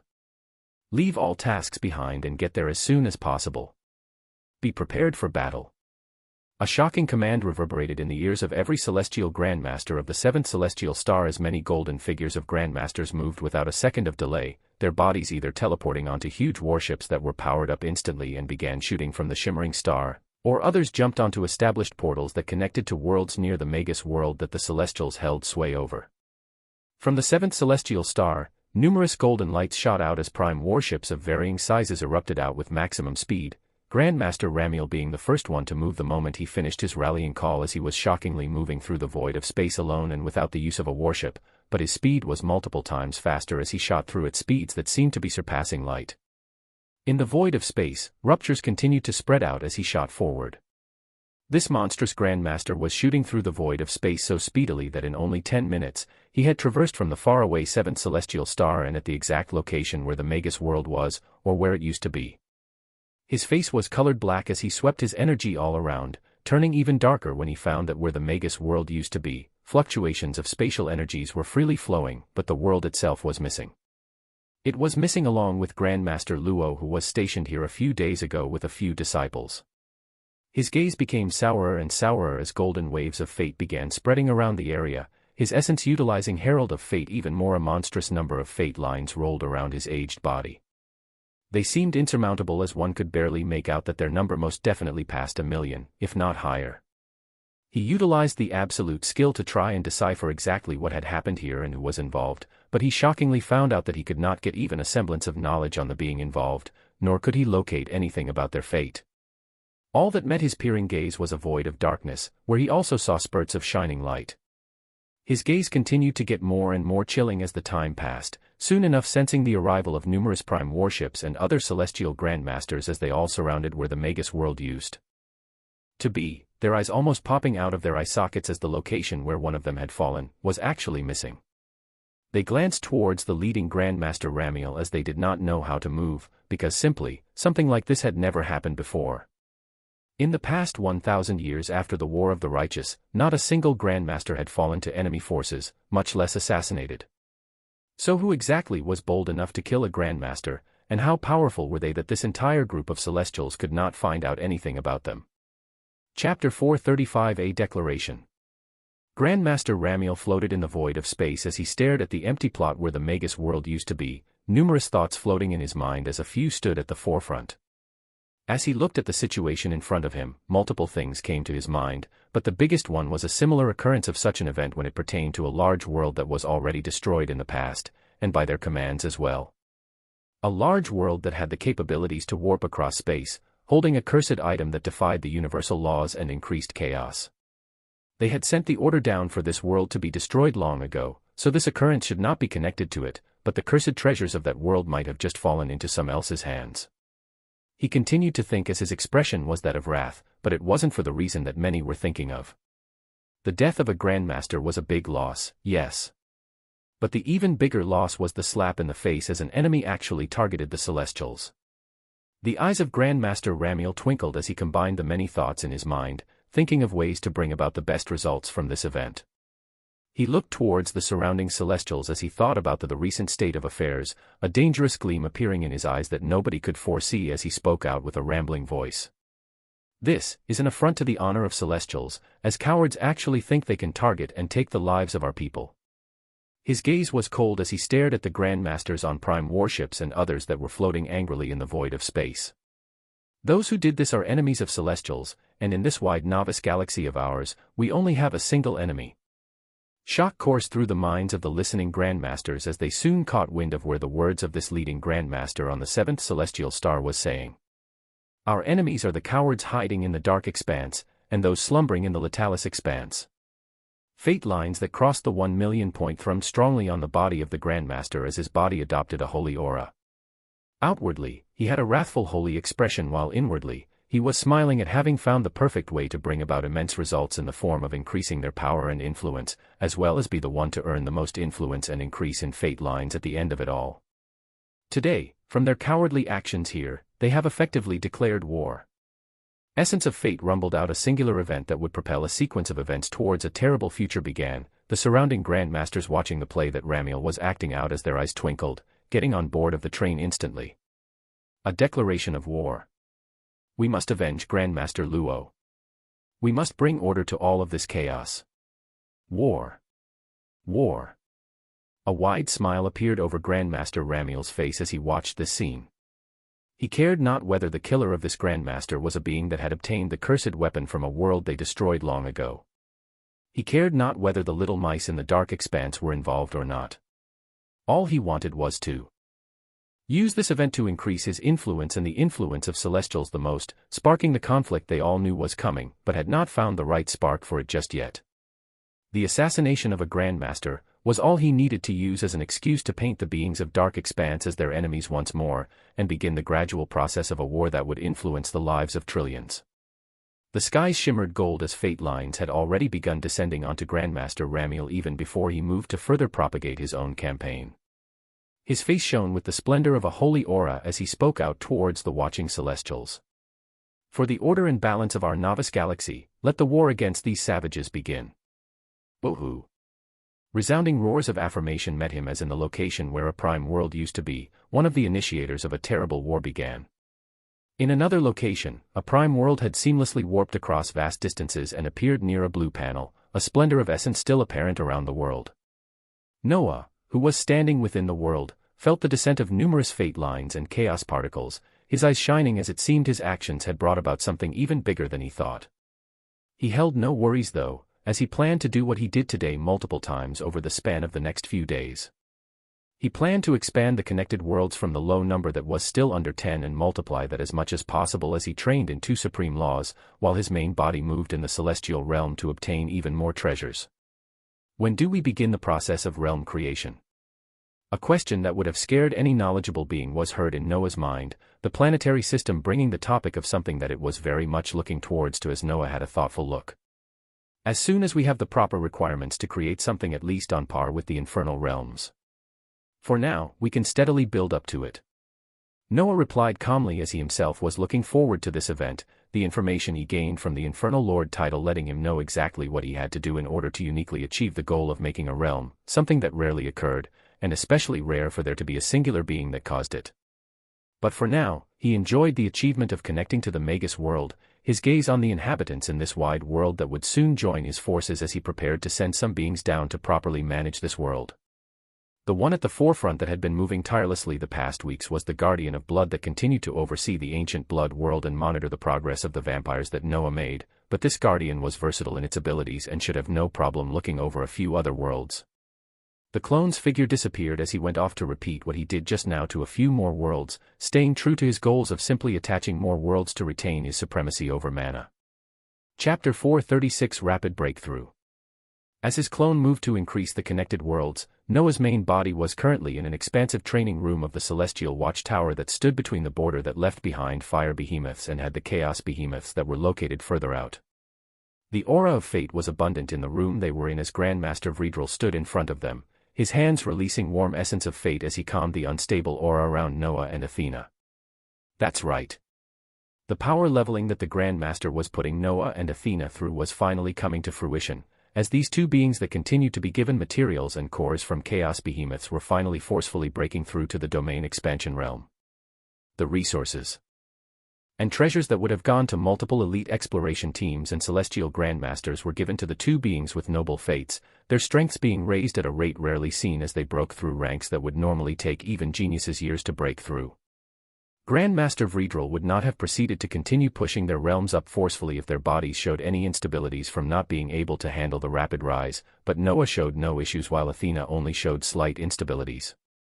After putting through numerous battles against chaos behemoths, their rapid rise only became solidified as they were now breaking through into the next rank with ease. In their hands, the last domain expansion realm cores faded away into dust as both of their bodies rumbled with power, the unique strength of a domain that was only present in this realm beginning to wrap around their cores as touched upon a level that would have taken them a significant amount of time to achieve with normal means.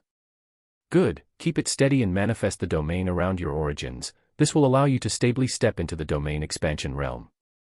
The Grandmaster said gravely as his power continued to descend onto their bodies and aid them, another few minutes passing before a change began to occur on Athena first, a golden glow surrounding her as she turned into a being clad in golden light.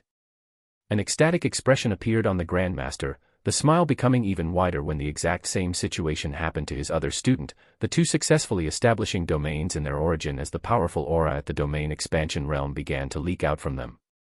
A prideful look was on Grandmaster Vredrel as he stared at his terrific students, Noah returning an excited smile as he laughed in his mind, these Celestials not knowing exactly who they just helped advance the realm of.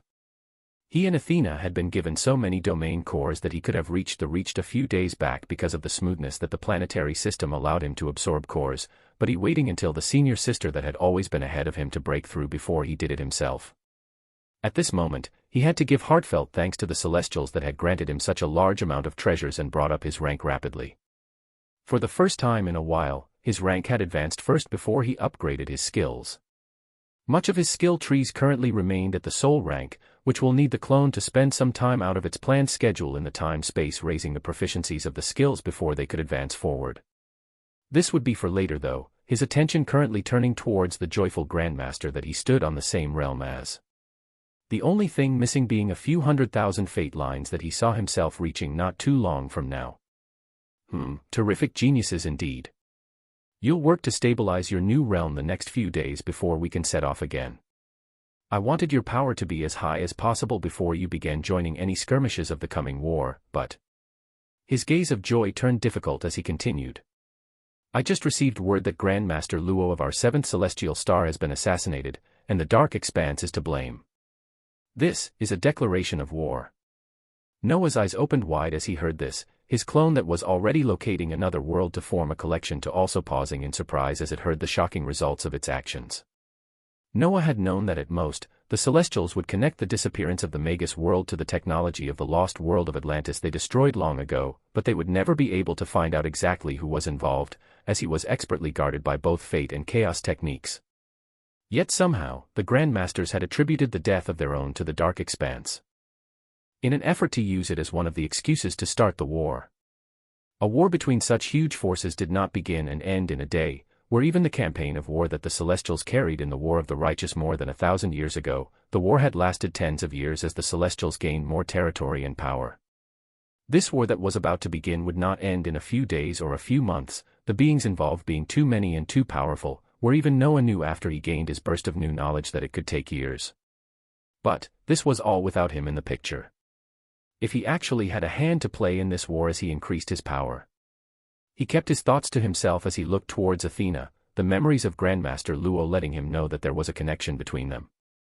Athena looked towards the Grandmaster with an angry expression before being the one to speak out.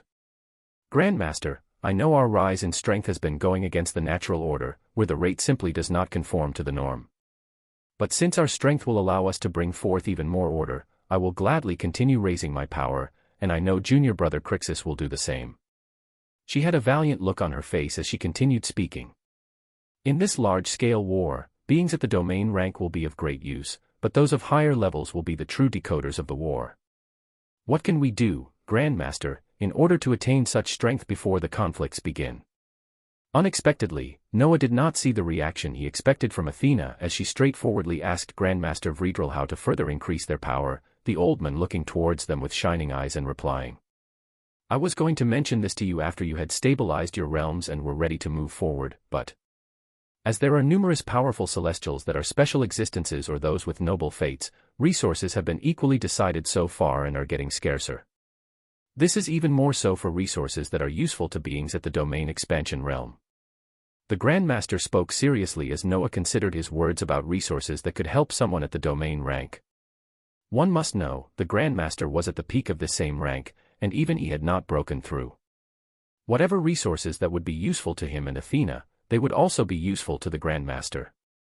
But this aged man did not even mention this as he seemed to focus his entire attention on the two of them.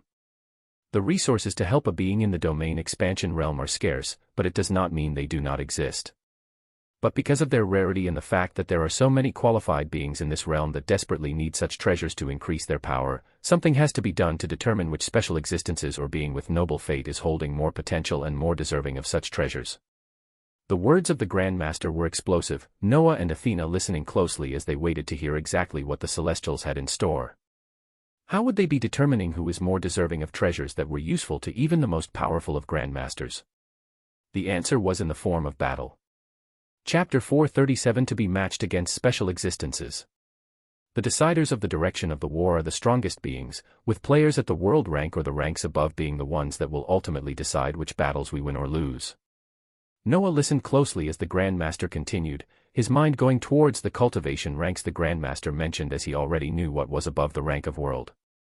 After a being established a domain to cover their origin, the next stage was the world realm as they fused their domain to their core, being able to bring out power that could destroy small or large worlds. After the world stage, one would embark on the path to strengthen their origin as if they were forming a world itself at their very center, the realm above this being called the star-forging realm. Experts at this realm legitimately had the force of a star thrumming at the very center of their strength, Noah knowing that the middle-ranked infernal lords occupied this level, as well as some of the more powerful Grandmasters. Above the star-forging realm was the realm that the experts standing at the top of power in this expansive novice galaxy, it was the realm where one had to shatter the very star they forged which stood at the center of their origin, allowing the explosion of the dying star to form what was the next stage after this nebula. A nebula was a giant cloud of dust and gas in the vastness of space, and it was this cloud of dust and gas where new stars formed. Experts at the nebula realm were those standing at the peak of power, as any one of them could have a nebula that already birthed multiple stars, the levels of strength being wide-ranging as the firepower of such a realm was shocking to even understand. As far as Noah knew, the strongest first infernal lord was at the nebula realm, along with the founders that stood atop the celestials. But this was only what his knowledge led him to. He could always be wrong. He stopped dwelling in his thoughts as he continued to listen to the Grandmaster before him. Celestials at the world rank or higher are held with great esteem, being one of the powerful weapons that could even match against the weakest infernal lord if multiple of them work together. Thus, any treasure that can possibly help a celestial step towards the world rank is treated with utmost importance. Such a treasure does exist in our hands. It is something that is completely out of my reach, and will only be given to the most promising special existence or a celestial holding the title of noble fate.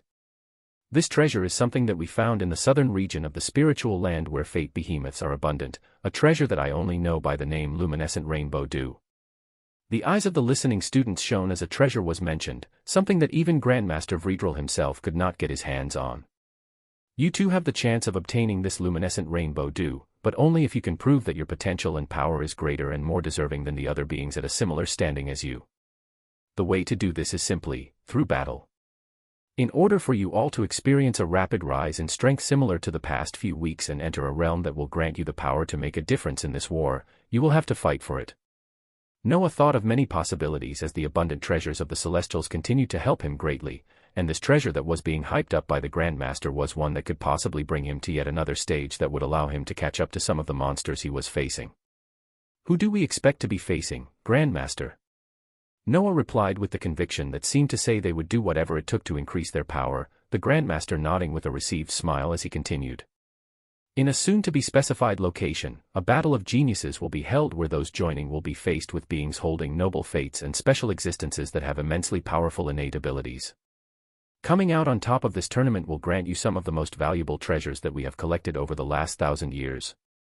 A resounding reply rang out in the training hall they were in as they received the information on just how they could advance their strength further, Athena turning to look towards her junior brother with a determined look as the both of them nodded towards each other, turning their gazes to the Grandmaster as they replied. We will not let you down, Grandmaster. Noah continued to play the part of a genius disciple well as even more opportunities landed on his lap. As the cultivation and information session with the Grandmaster was coming to an end, he looked at the change that had appeared in the stat panel after he stepped into the domain expansion realm. Fate lines, 162,735. Chaos particles, 135,234. Domains, water, space, fate, fire, chaos. Vitality, domain. Strength, domain. Laws, water 11, space 8%, fate 1.6%, fire 14%, chaos 1.3%. Among the many additions that continued to be added over the last weeks, there now stood another one that was titled, Domains. Included in it, the laws that Noah was currently cultivating were available, meaning that if he so chose, he could release a domain of any of these laws to pressure his enemies. The higher his percentage of the laws increased, the more powerful the domains would become. For now, all he had to do was continue the monotonous work of cultivating fate and chaos, as well as have his clone move in the celestial realm once more to look for an inheritance that dealt with the law of water.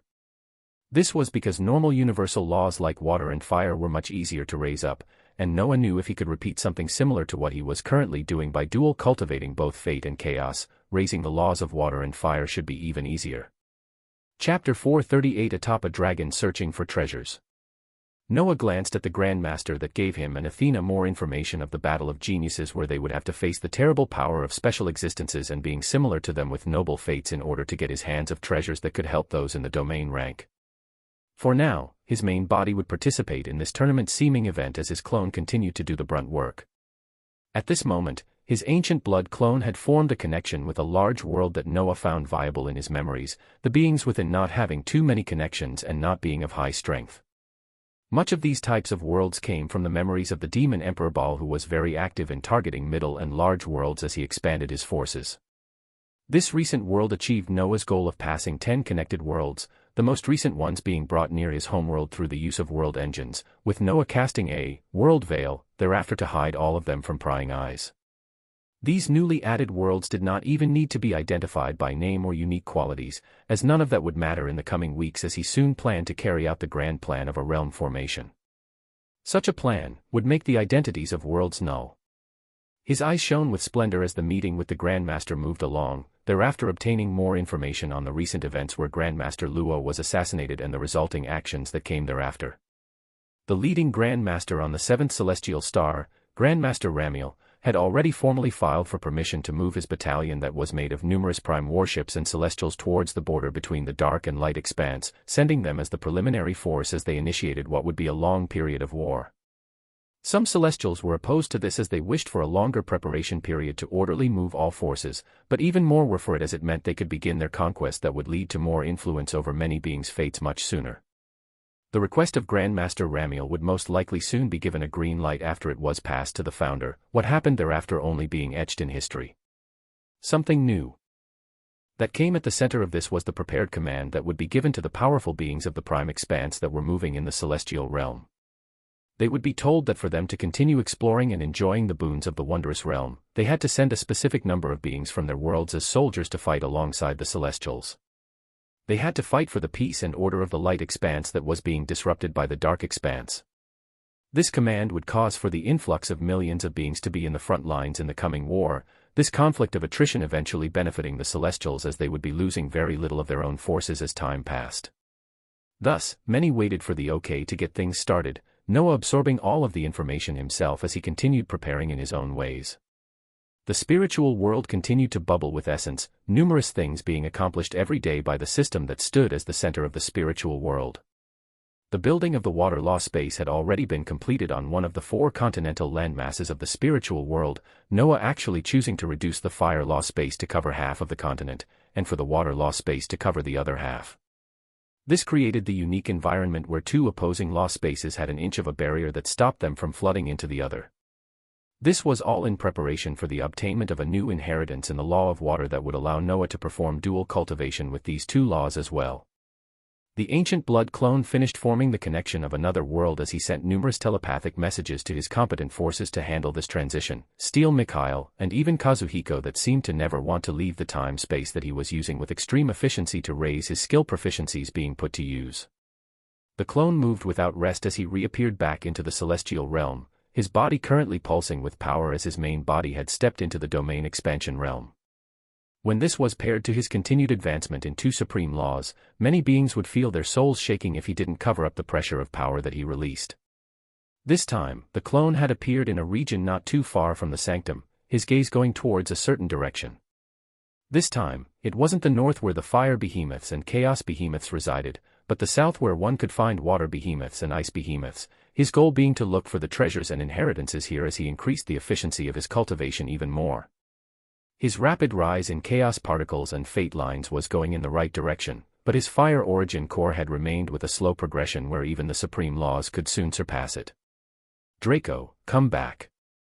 He sent a telepathic message to the draconic fire behemoth that was moving in the first infernal realm to pass through the portal there and return to the spiritual world, the huge beast materializing in front of Noah a few seconds later as he came out from the miniaturized world. The voice of the humongous beast reverberated as its head that was now multiple times larger than Noah went forward to nudge him, the clone smiling as he got on its wide back, and the dragon took off into the skies. Its size now towered close to 40 meters, Noah already pulling out numerous cores from his expansive space to begin power leveling the rank of this beast towards the soul-forging realm. Then, he took out the wondrous miniaturized spiritual world as he activated Treasure Hunter, an eruption of essence coming out as a direction was picked. He sent his thoughts into the ability to try and steer it towards what he wanted, but this would only steer it towards a certain direction, where the actual results would be hard to know. The figure of an enormous dragon shot through the fantastically glowing trees and vegetation around the celestial realm as Noah's clone continued on towards the south fearlessly, his heart looking forward to whatever treasures or inheritances waited for him there. Chapter 439 Growth, Treasures. As Noah made his way south, his forces propagated various areas of the celestial realm as their increased power only allowed for more efficient and effective cooperation that took down behemoths with ease. Not to mention their own recently upgraded ranks and cores from soul rank behemoths continued to flow towards their hands. The boon from the Golden Guider skill was so overpowered that when they faced the fire behemoths to the north, they could take them down much faster as each of them held a hint of the law of fate in their attacks. Most of the forces were now actively moving as the things around Noah became more and more expansive, even the lazy Barbados joining the Order of Blood exploration team as her own specialized legion of undead joined the fights. Others were either put on tasks to manage the newly added worlds or hunting behemoths for their resources, with these resources being transferred into the spiritual world through the Emperor Penguin that held ever so powerful spatial skills. These abundant materials would then be processed by the system at the center of the spiritual world as they were forged into items in the blacksmith's forge, powerful sets of armors and weapons that had overwhelming effects being created with ease. Currently, the number of blood-stained infernal oath sets made from the bodies of infernals were the most numerous as Noah had simply hunted too many of them to obtain his Infernal Lord title. The incandescent Flammeborn set was next in production as more and more materials from fire behemoths were obtained, these powerful sets that had a 6-piece bonus of an immolation ability that allowed the wearer to deal 1000% more damage being something extremely deadly. As Noah's forces gradually became equipped with these terrifying items and the boosts from the Golden Guider, their power was spilling upwards exponentially as they were growing to become a powerful force. It was not just Noah that was currently rapidly advancing through ranks, his forces were also following along. His ancient blood clone continued flying through the mystical forest of the celestial realm, the young dragon Draco enjoying the return to the overflowing essence of the realm as it broke the sound barrier to shoot towards the direction that its master directed it towards at high speeds. Slow down. Noah sent his thoughts forward as he felt the golden arrow from the spiritual world beginning to blink, the dragon slowing down and reducing its altitude as Noah came to view the environment to the south of the celestial realm with more clarity. Huge ancient trees with blue-colored leaves were abundant, with numerous lakes that sparkled clearness and serenity spread out all around. As he spread his senses further out with the dragon slowly moving forward, he could see rushing rivers, and even further locations being areas of frozen lands where he even spotted an ice behemoth. In the south of the celestial realm, one could come across behemoths proficient in the law of water, whether they were plain water behemoths or the specific ice behemoths. The arrival of a draconic fire behemoth in the skies drew the attention of a nearby ice behemoth, but Noah ignored it as Draco continued towards a certain location, Noah following the blinking arrow closely as it pointed towards a sparkling and expansive lake that was surrounded by trees. Draco hovered over the pristine lake as Noah saw the arrow to be pointing down, sending his thoughts to his pet as Draco was transferred back into the spiritual world, the figure of the clone shooting down towards the clear lake speedily as it went to see just what exactly the treasure hunter feature had found now. His body pierced through the waters with ease as he began descending down, the lake being very deep as he spent a few minutes diving down and watching the area around him. His body was filled with covert skills after he sent Draco away so that he did not get discovered too easily if there was something powerful down the lake, and his senses already caught one water behemoth happily swimming a few miles away. After achieving the domain expansion realm, Noah felt an astounding level of control of his energy as the domain that wrapped around his origin allowed him to feel a sense of stableness that he never came across before. He saw that his progress in the Fire Origin core even increased after achieving the domain rank, seeing that higher realms held their own secrets and surprises to unfold as he continued on in the future. His figure continued shooting down the lake for another few minutes before he neared the bottom, the area around him becoming colder as his eyes came across a cold hard floor that shone with a blue crystalline luster. His senses tried spreading through this layer of earth to see what lied below it, but he surprisingly found that he could not spread his aura past it, whatever the spiritual world was pointing down towards still not known. His fingers tapped onto the earth as he found it to be extremely hard material, but its uniqueness lied in the fact that even a being at the domain rank could not spread his aura past it. Noah chose the less destructive way as he became extremely small and minute through unique origin, using his very small size and immensely boosted strength to drill through this unique earthen layer. It wasn't even that thick, his body being able to pierce through the other end in a matter of minutes as he entered into the hidden space that lied below the frozen floor at the bottom of the lake. His eyes looked around as they shimmered a color of blue, this color being reflected by everything he was seeing as the place he had entered looked to be a huge stalagmite mine. Numerous crystals littered the area, his eyes seeing that the space was not even that huge, maybe the size of a football field. But this space held an array of crystal stalagmites that shone with a deep blue hue, Noah sensing a congregation of the law of water deeply entrenched into every single one of them. Though the blue crystals were many, they were not the most eye-catching thing in this hidden cavern. The most eye-catching thing was that at the center of this place, there laid an even more enormous crystal in the shape of a spiked crown, most of the energies around this place congregating towards it. Noah's gaze landed on this vibrantly dense blue crystal as a few words popped up in front of his eyes. Unique material aquamarine mesrandite. His eyes shone with understanding as he laid his eyes upon the first-ever unique material that he came across, his goal of searching for an inheritance leading him to another treasure entirely as he actually came across something which could be used to refine supreme treasures, or even possibly create one. Chapter 440 Materials. In a brightly blue lit-up underground area, sparking crystal stalagmites exposed the brilliance of the area as the brightest one that stood at the center had more descriptions rise up gradually in front of Noah's eyes. Unique material aquamarine mesrandite, a material that has collected an abundant amount of the essence of the law of water, granting it the unique title. Can be used to refine supreme treasures or in the creation of one in the blacksmith's forge of the spiritual world.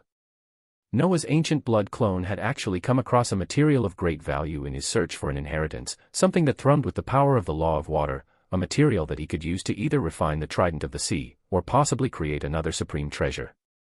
His eyes shone as he waved his hands towards this enormous, unique material aquamarine mesrandite, watching it disappear from his eyes as his gaze turned towards the numerous other crystals that weren't nearly as bright as the one he had just pocketed. Water crystal, a crystal holding the essence of the law of water, can be used as a material to refine normal items or further refined with the locked feature of the spiritual world, alchemy hall, into soul jades.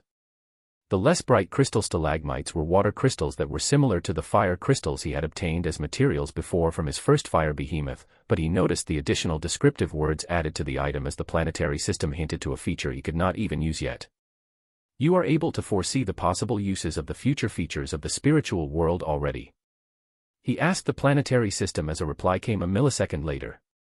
The veils of secrecy for the natural order and existence of things is gradually becoming thinner as we gather more information and connect to more worlds, your elevation to an infernal lord granting us access to a profound bank of knowledge that allows for fairly accurate possibilities. Noah's clone nodded as he was reminded of the information that would make many tremble to their cores, the powers of the beings standing atop this novice galaxy being so terrifying that nobody would ever think of matching themselves against them. When faced with beings that had established a domain and then entered a realm where they could destroy worlds, and then they went even further ahead to forge an entire star at their core before they shattered this star to form a nebula that could birth even more stars, many would simply run away. But Noah received this knowledge as it made his fear at first, yes.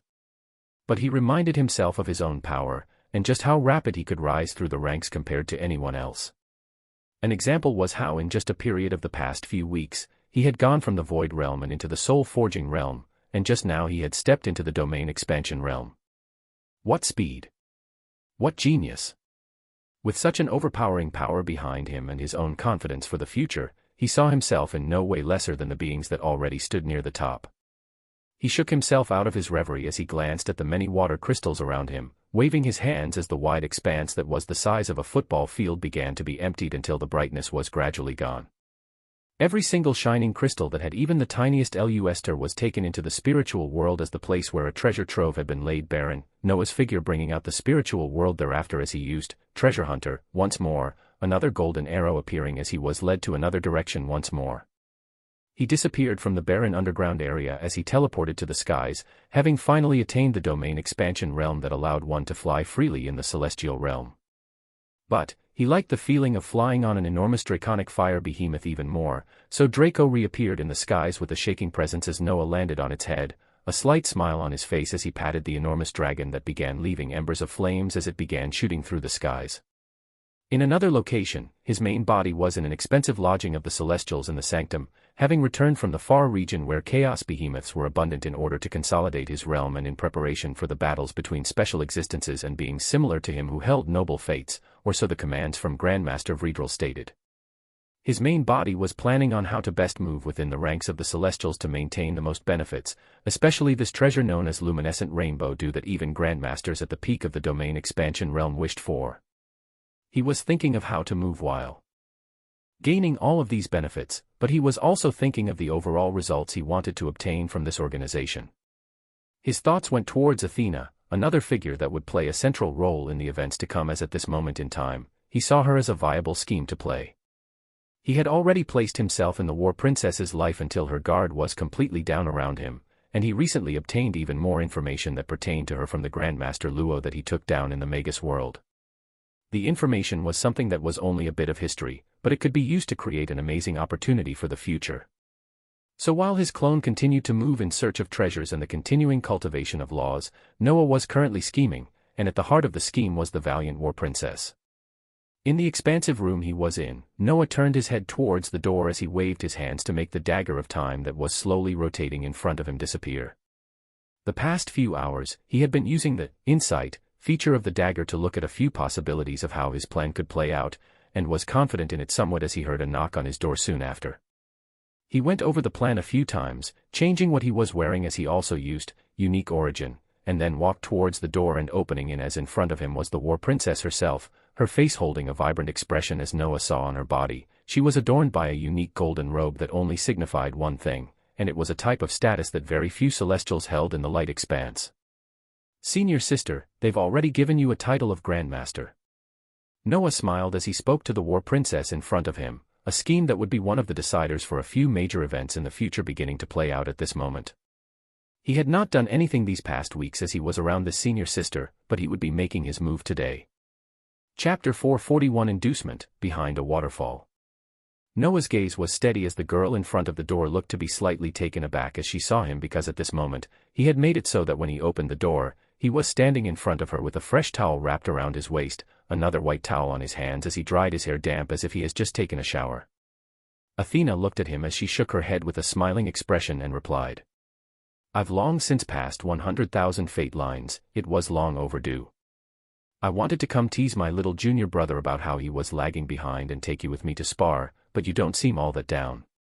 Noah smiled as he looked at where they were standing, having an expression of not wanting to be impolite as he invited Athena in. "Please, come in and have a seat. Tell me of the perks you have now that you can be called a Grandmaster." The expansive dwelling Noah was in could be considered an entire house, having a wide living room area and a few other separate rooms. Athena came in and sat at the exquisitely designed table as she replied, "Not that many perks and just more responsibilities. It's just a title that many celestials have, even the special existences and other beings with noble fates that we will be facing soon holding the same title as many of them have achieved more than 100,000 lines of fate.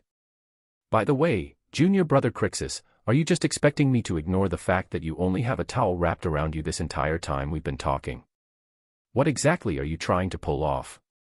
The eyes of the war princess squinted carefully as she asked, Noah laughing as he waved his hands and changed to plain white clothing. "I thought I would catch senior sister off guard by showing her something she rarely sees, but you seem as impassive as ever." "Oh, did you expect me to jump on you the moment you took your shirt off?"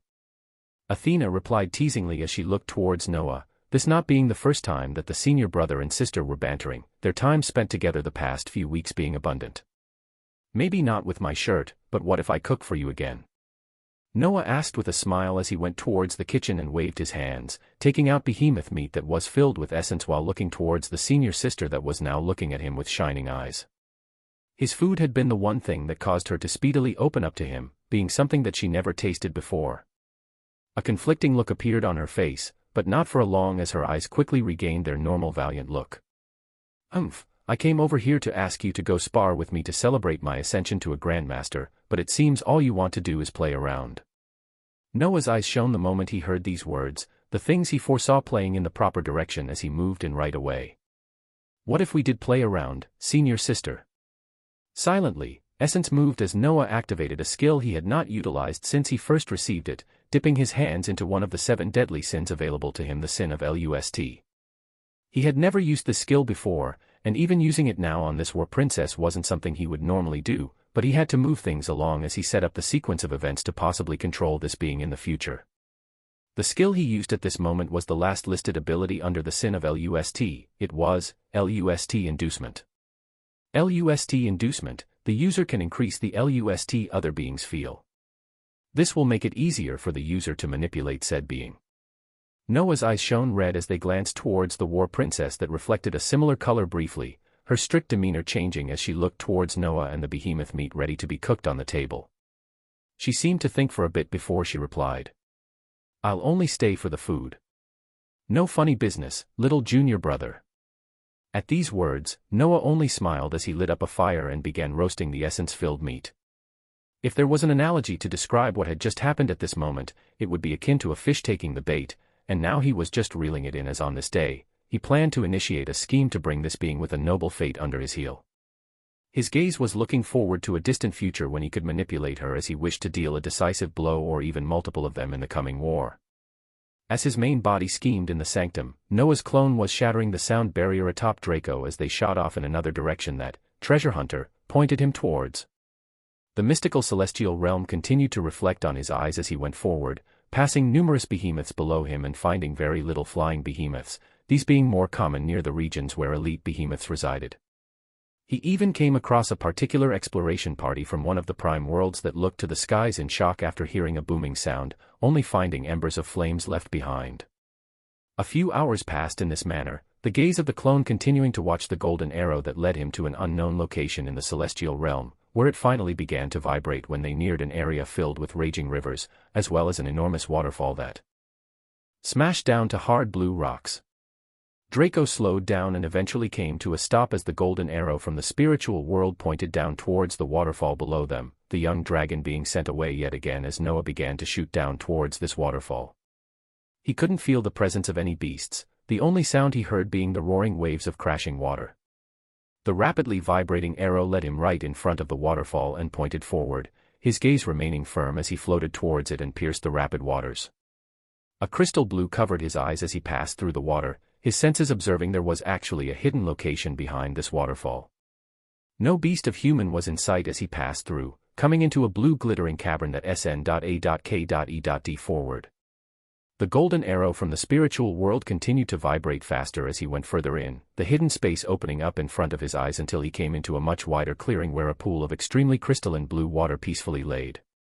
Near this mystical pool of water, an ancient pedestal that held a huge blue crystal could be seen. Noah smiled as his eyes landed on the pedestal, but in front of his gaze, it was shockingly two descriptions that came up, one from the essence-abundant pool of water, and the other from the pedestal. Prismatic Aurora Spring Water. Inheritance of the Disciple of Water. Chapter 442 Plucking Treasures Left and Right. When the hours were passing as his clone neared a particular waterfall where treasures laid within, Noah's main body had plucked another treasure in the sanctum. In the dwelling that he was in, there was an expansive bed that would put even a memory foam mattresses to shame. His well-built body was covering the things below his waist as a senior sister that had lost her usual ponytail, her glimmering dark hair sprawled out in a rough manner as she rested her head on Noah's chest. You know, a junior brother should not be doing those types of things to his senior sister. Athena spoke with a light tone as she had an expression of relaxation, her fingers tapping on the defined abdominal muscles as she counted with a cloudy expression. It was the least I could do. The only thing I've seen you do is battle and cultivate that I was starting to wonder if you had it in you. A light slap landed on his chest as Noah stopped his sentence, Athena looking towards him with a threatening expression as he smiled and stared at the ceiling. A second later, he spoke again, this time in a softer tone. I am curious about something though, in regards to the news of Grandmaster Luo. I did not expect you to react the way you did. Athena raised her head slowly as her cloudy eyes looked at Noah's, replying with a sigh as her curvaceous body that was always hidden from the eyes of many stood up, a simple robe wrapping around her thereafter as she began fixing her hair back into a ponytail. It is what fate laid in store, so I don't particularly have any strong feelings. Her tone was reminiscent and slightly cold as she spoke, Noah's eyes shining as he continued. He was the one to find you in your ruined world and take you to become a celestial. I thought it would hit you hard. We know the risks we take in order to maintain balance in this galaxy of ours. Fate is written for some of us to fall, and some of us to continue towards a larger goal. We lost a great grandmaster, and we will be sure to make those responsible pay for it, using it as an opportunity to bring about even more order. Athena replied strongly as even when faced with the death of the being that took her from her star to become a celestial, she viewed it the same as how she viewed her disciples that died during the last infernal hunt. What she didn't know was that those disciples and even the recent Grandmaster Luo had all perished from Noah's hands. The biggest thing was not this though. In Noah's mind, the biggest boon he received from killing Grandmaster Luo was the memories he obtained, the memories that told him the true story behind the planet that this war princess was on, as well as Grandmaster Luo who just happened to be on this planet to discover a girl that had a noble fate. He held a shocking secret about this event that he planned to use in the future as he continued to bring this senior sister under his heel, what he began here today being just the start as he planned to utilize the abilities of the Sin of Lust to manipulate the War Princess as much as possible, planning to use her as a weapon against the being she currently stood with. He spoke towards the robed Athena that already had her usual ponytail up, the simple robe covering everything he was just seeing. "All right. Why did you get dressed though? We have at least another few hours." "No, we have to prepare for the powerful beings we will be matched with soon. Not all of us are crazy geniuses that are obtaining fate lines faster than anyone thought possible." Athena replied with a firm expression as she spoke once more with a light smile. "Let's go spar again, maybe if you win this time, I'll entertain the thought of returning to this room again." Noah's eyes squinted as he nodded, going with the flow as his relationship with this war princess had moved forward to another stage, continuing his intrusion into the Celestials and their forces as he prepared for a few things. One was the plan for the war princess, the other was the battle with special existences and beings with noble fates that would decide whether he received amazing treasures that might even allow him to break into the world rank at a rate he never expected. To achieve such a rank, either he had to do the impossible thing of fighting a being at that rank and winning, obtaining their cores to make his breakthrough. The other way would be to traverse the celestial realm until he found a treasure similar to what the Celestials currently had as the prize for the coming battle between powerful geniuses. His clone had actually come across a treasure that wasn't just an inheritance in the celestial realm just now, Noah's mind paying attention to the description of the things that his clone was seeing in the hidden space behind the waterfall far to the south region from where his main body was. Moving from the scene of the vibrant senior sister and junior brother that were leaving their living quarters to begin a different sort of spar, Noah's ancient blood clone neared the shining pond and the inheritance of the disciple of water as their descriptions appeared in front of him. Inheritance of the disciple of water left behind to those fate intended. This inheritance grants the unique cultivation ability, disciple of water, as well as the absolute skill herald of water that are meant to create a master of the water element. Prismatic aurora spring water, an enriched spring water that is soothing to the soul and good for the body. 1 cup grants plus 100% health and energy regeneration and plus 100% increased damage to all water-related abilities for 30 minutes. Even more benefits can be gained if the spring water is taken away and used for the plants in the spiritual world, or especially so in the locked feature of Alchemy Hall. The description of the inheritance of the disciple of water and the other treasure that he got his hands on were clearly detailed, his eyes being drawn towards the ancient pedestal that held the inheritance, but also glancing towards the spring water with even more curiosity. He spread his senses to cover the entire spring that was half a mile wide, finding a glistening blue pearl at the very center. His attention was grabbed as he dived into the pool of spring water, sensing its abundant essence that already began rushing towards him on all sides. He couldn't help but take a few gulps as he felt the rushing of essence coursing through him, this spring water being something that could make anyone feel like they were in their prime. He quickly reached the bottom where the pearl was located, wrapping it in his hands as its description became clear to him. Prismatic Aurora Pearl, a pearl capable of releasing prismatic aurora spring water in a region of half a mile. A unique treasure that is hard to find. The treasure capable of releasing the wandering spring water was obtained as he transferred it to the spiritual world, giving a command to the spiritual world system to place it in the continent that held both the water and fire law space, the pearl to be placed on the region filled to the brim with the essence of the law of water. He then waved his hands towards all the surrounding spring water as all of it went to his expansive space, his gaze moving towards the ancient pedestal holding the inheritance of the disciple of water. This would be the treasure that would allow him to rapidly cultivate 2 normal laws at a speed nobody thought to be possible before. Chapter 443 Disciple of Water. Noah glanced at the ancient pedestal holding the resplendent crystal, expecting for the skills and descriptions of the inheritance of the disciple of water to be very similar to the counterpart of fire. His thoughts were affirmed as he placed his hands on the huge crystal and the enormous flow of information began rushing towards him. The first thing was the technique that would help him cultivate the law of water itself. It was the unique skill, Disciple of Water. Disciple of Water, a technique geared towards cultivating the law of water. Grants the user the ability to form a unique water origin core. It was very similar to the Disciple of Fire, Noah not needing to comment anything on it as he moved on to the absolute skill contained in the inheritance. Herald of Water, a technique coming from the inheritance of the Disciple of Water that strives for the aspect of extreme in the law of water. Abilities include Ice Age, Incarnation of Water, Elemental Soul Reinforcement, and Summon Tsunami. Ice Age, the Herald of Water had the right to call forth an entire field of unstable and frigid water elements onto a wide-ranging area. Enemies within will have extreme cold seeps into their bones as the slow and frozen effects are applied while the user gets increased speed and power within the world of ice. Current enhancement plus 0%. Incarnation of water, you continuously release particles of water from your body, creating large bodies of water rapidly as it can be manipulated to form varying shapes depending on the comprehension of the user. The stage of the water origin core will determine the enhanced damage. Current enhancement plus 0%. Elemental soul reinforcement, a unique shield of water rich in the elemental law of water wraps around the soul of the user, granting increased protection from any sources of soul damage. The stage of the water origin core will determine the enhanced reinforcement. Current reinforcement plus 0%.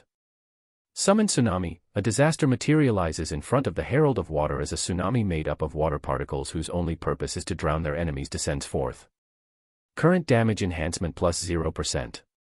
The abilities of the Disciple of Water were laid out clearly in front of Noah, a few of them being similar to the abilities from the Disciple of Fire, with some distinct ones. One thing that could be noticed now was the fact that for their enhancements, they were all at 0% as currently, he had not even formed a water origin core yet. Once he formed one at the first stage, the enhancement would go to 100%, with the second stage granting him 200% and on and on. Noah watched the new skills and abilities settle in his already expansive stat panel as he used Anchor to place the spiritual world near the ancient pedestal, entering within as he appeared in the skies.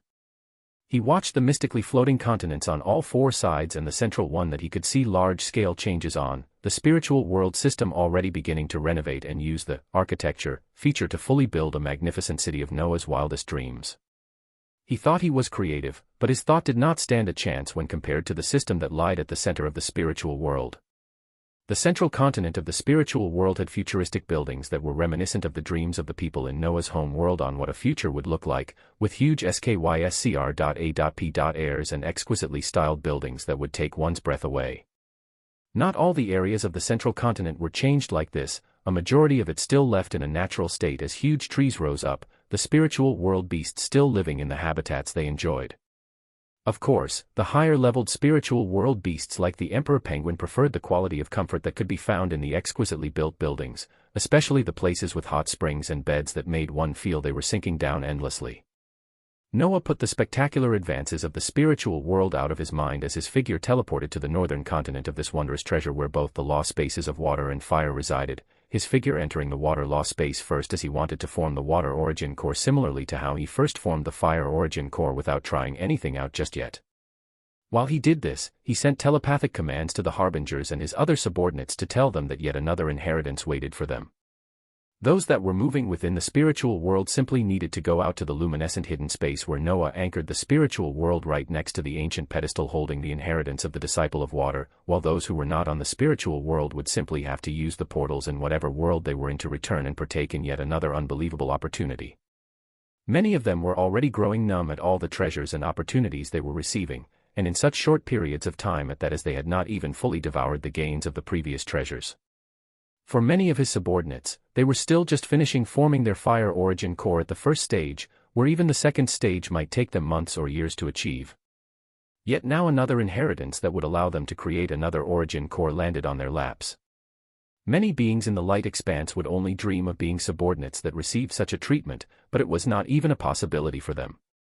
Noah would allow his people to learn the inheritance in the next few hours while he himself began forming the water origin core by using the Disciple of Water, where he would try the dual cultivation method thereafter to see exactly what stage he could reach with the laws of water and fire.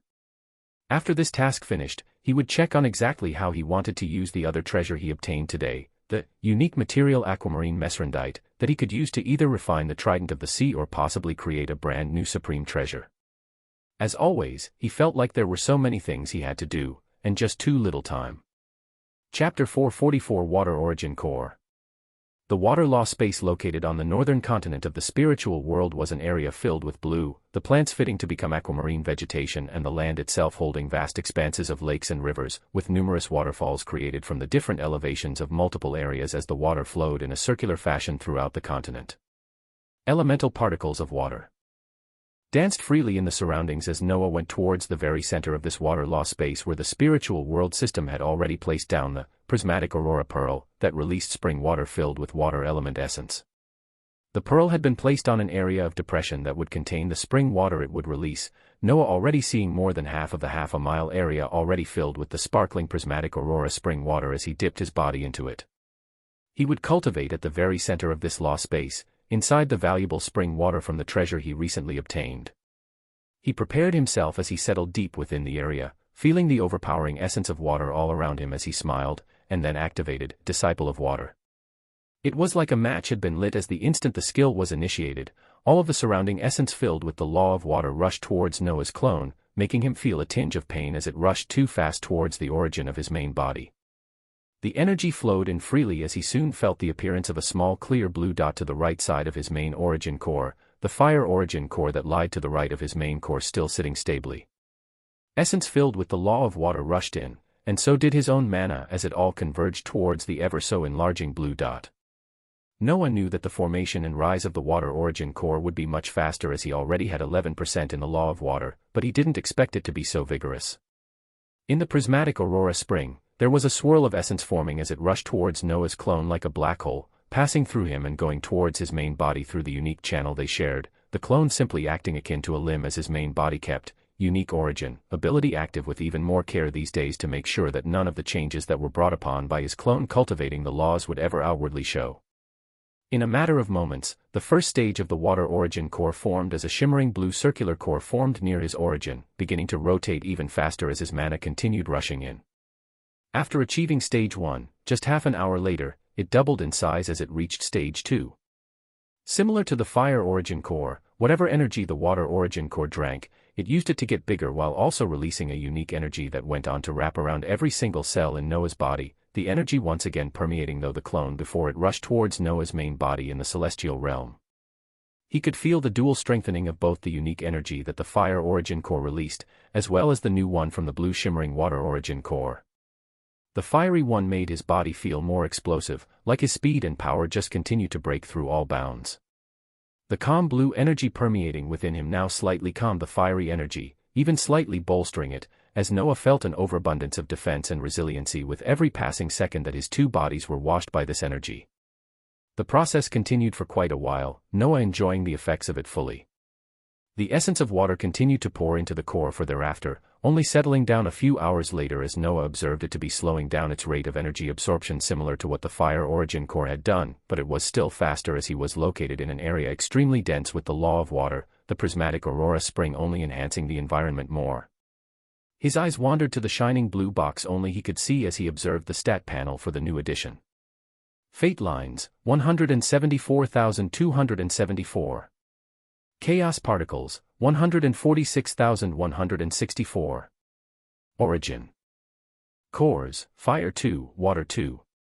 Laws, Water 19%, Space 8%, Fate 1.7%, Fire 18%, Chaos 1.4%. The number of fate lines and chaos particles continued their rapid growth as he broke through any established norms to amass even more of them.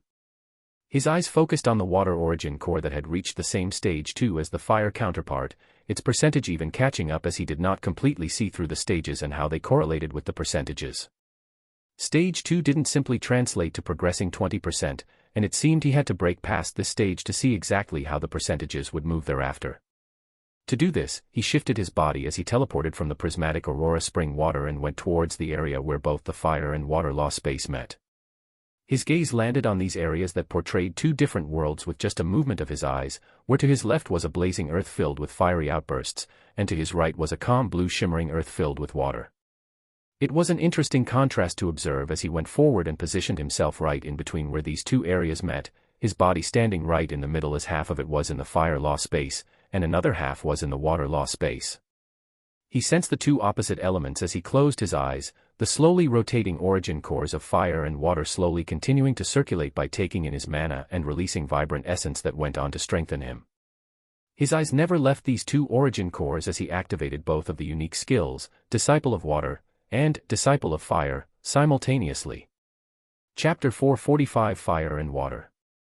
Behind a rushing waterfall in a particular location of the celestial realm, there was a hidden space where an ancient pedestal stood, gloriously holding up a vibrant blue crystal that held the inheritance of the disciple of water.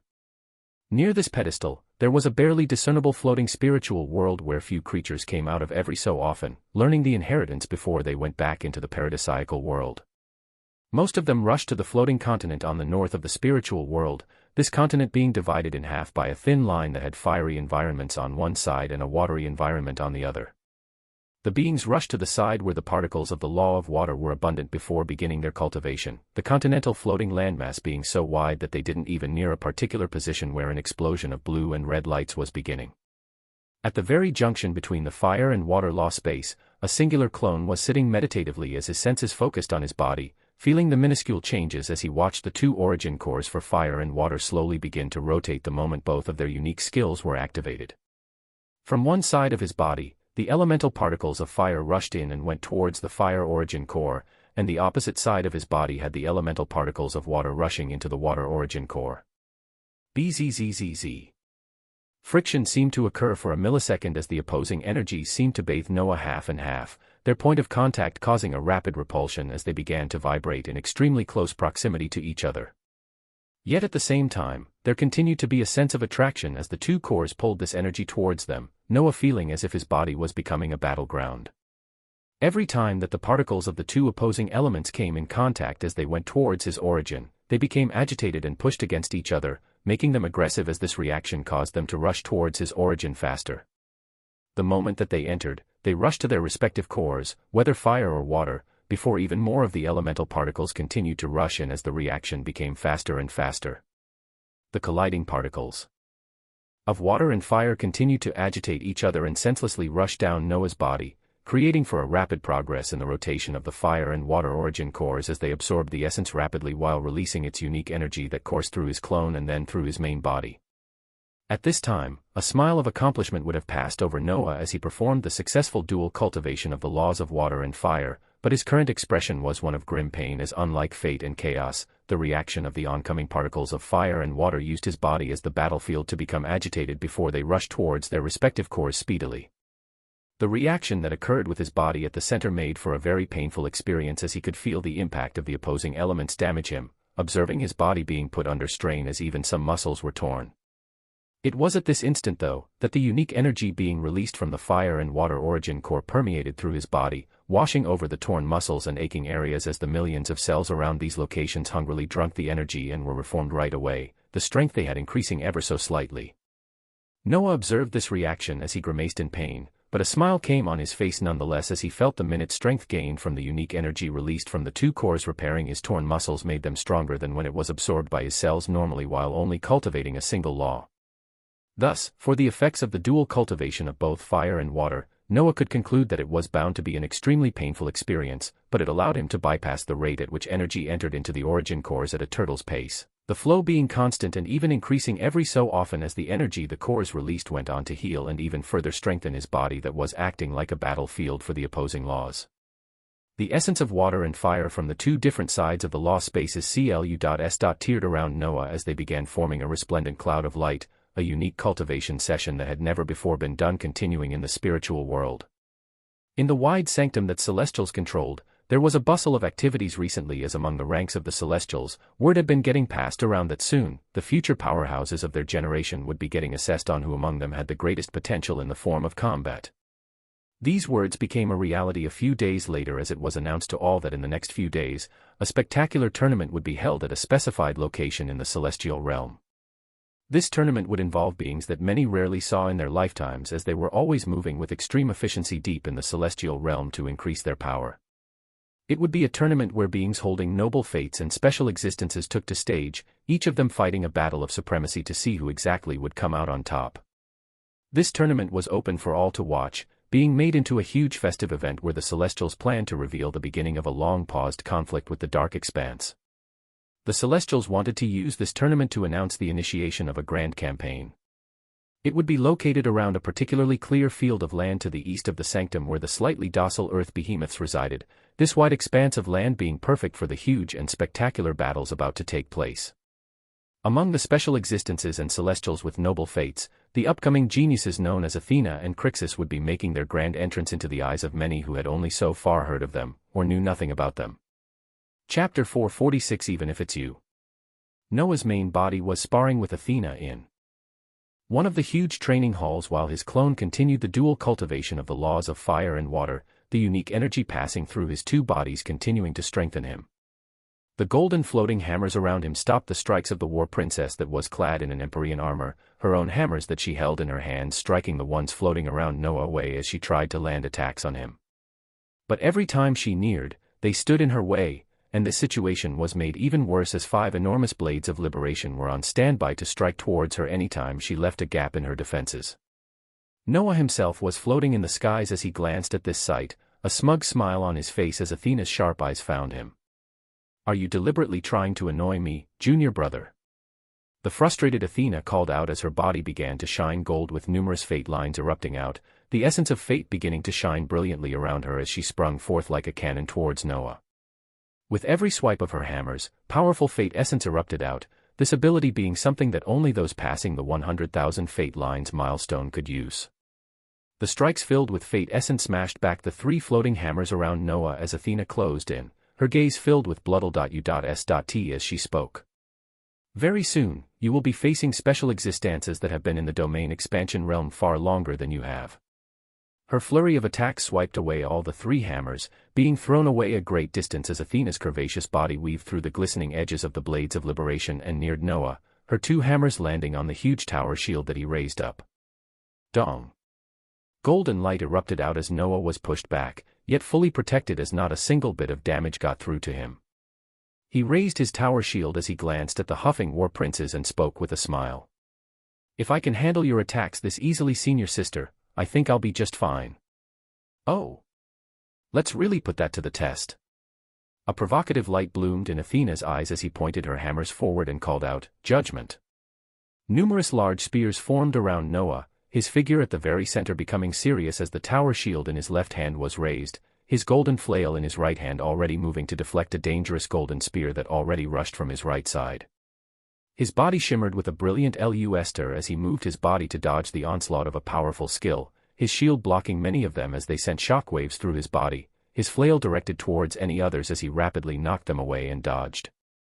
In the middle of all this, Athena appeared in the skies as she pointed down, a huge blade of liberation descending under her command as it went on to overwhelm the surrounded Noah and smash him towards the ground. His body acted like a shell as it made a dent into the floor, the senior sister finally raining some light in her eyes as she looked down with concern, only to find her junior brother protected like a turtle behind his golden tower shield, his head peeking out with a smile. "Humph, and that was me going easy on you. The special existences we are up against are on an entire league entirely, with some of them even being proficient in multiple supreme laws." She went down towards her junior brother as she helped him up, pushing his roughed-up hair away to the side as she looked directly at his eyes in a teaching manner. "You may be able to block my attacks, but your enemies will have been in the domain expansion realm longer than you and have more experience, with the most obvious choice for them being to just attack you until you run out of energy, all of these defensive skills you have around you being rendered useless." Noah's eyes locked against this war princess as he nodded with a smile, his face moving forward to quickly sneak in a kiss as a surprised senior sister sprang backwards with an admonishing expression on her face. "Stay focused." Athena said this as she looked around the training room and spread out her senses to see if there was anyone watching, her slightly angered gaze landing back on Noah who was wiping the dust off his body while speaking with a calm expression like nothing ever happened. "What if I meet you in one of the matches, my dear senior sister?" The question caused a serious expression to appear on Athena's face, her gaze locking with Noah as she replied with conviction. "I would go all out. The treasures given to the winner of these upcoming battles are enough to create a powerhouse, meaning whoever takes the title will most likely be the first one to enter the world realm." Yes. The treasures that the Celestials had collected were many over the years, especially the really unique ones that were so potent in their unique essence that they allowed beings to quickly break through a rank. Just the luminescent rainbow dew mentioned by the Grandmaster was enough to send any knowledgeable Celestials crazy. "I still seek to understand exactly what my fate is in this chaotic universe. I will stop at nothing to achieve that goal. That does not change, even if it is you that is standing against me, junior brother." The gaze of the war princess was filled with conviction as she finished, Noah looking at this with a hidden smile as he nodded, an imperceptible red light crossing through his eyes that reflected on Athena's eyes as well. Very well. Let's continue the spar, senior sister. I won't be going easy on you this time. Come. Chapter 447 Domineering. In the spiritual world, a few hours had passed as Noah's ancient blood clone sat in the center point of an elemental storm with bubbling fire and water elements continuing to rush towards him. He finally felt a sense of stabilization from the two opposing energies as they ravaged his body and healed it soon after, his heart knowing he could now handle it with ease and continue to bear the pain for as long as he wanted.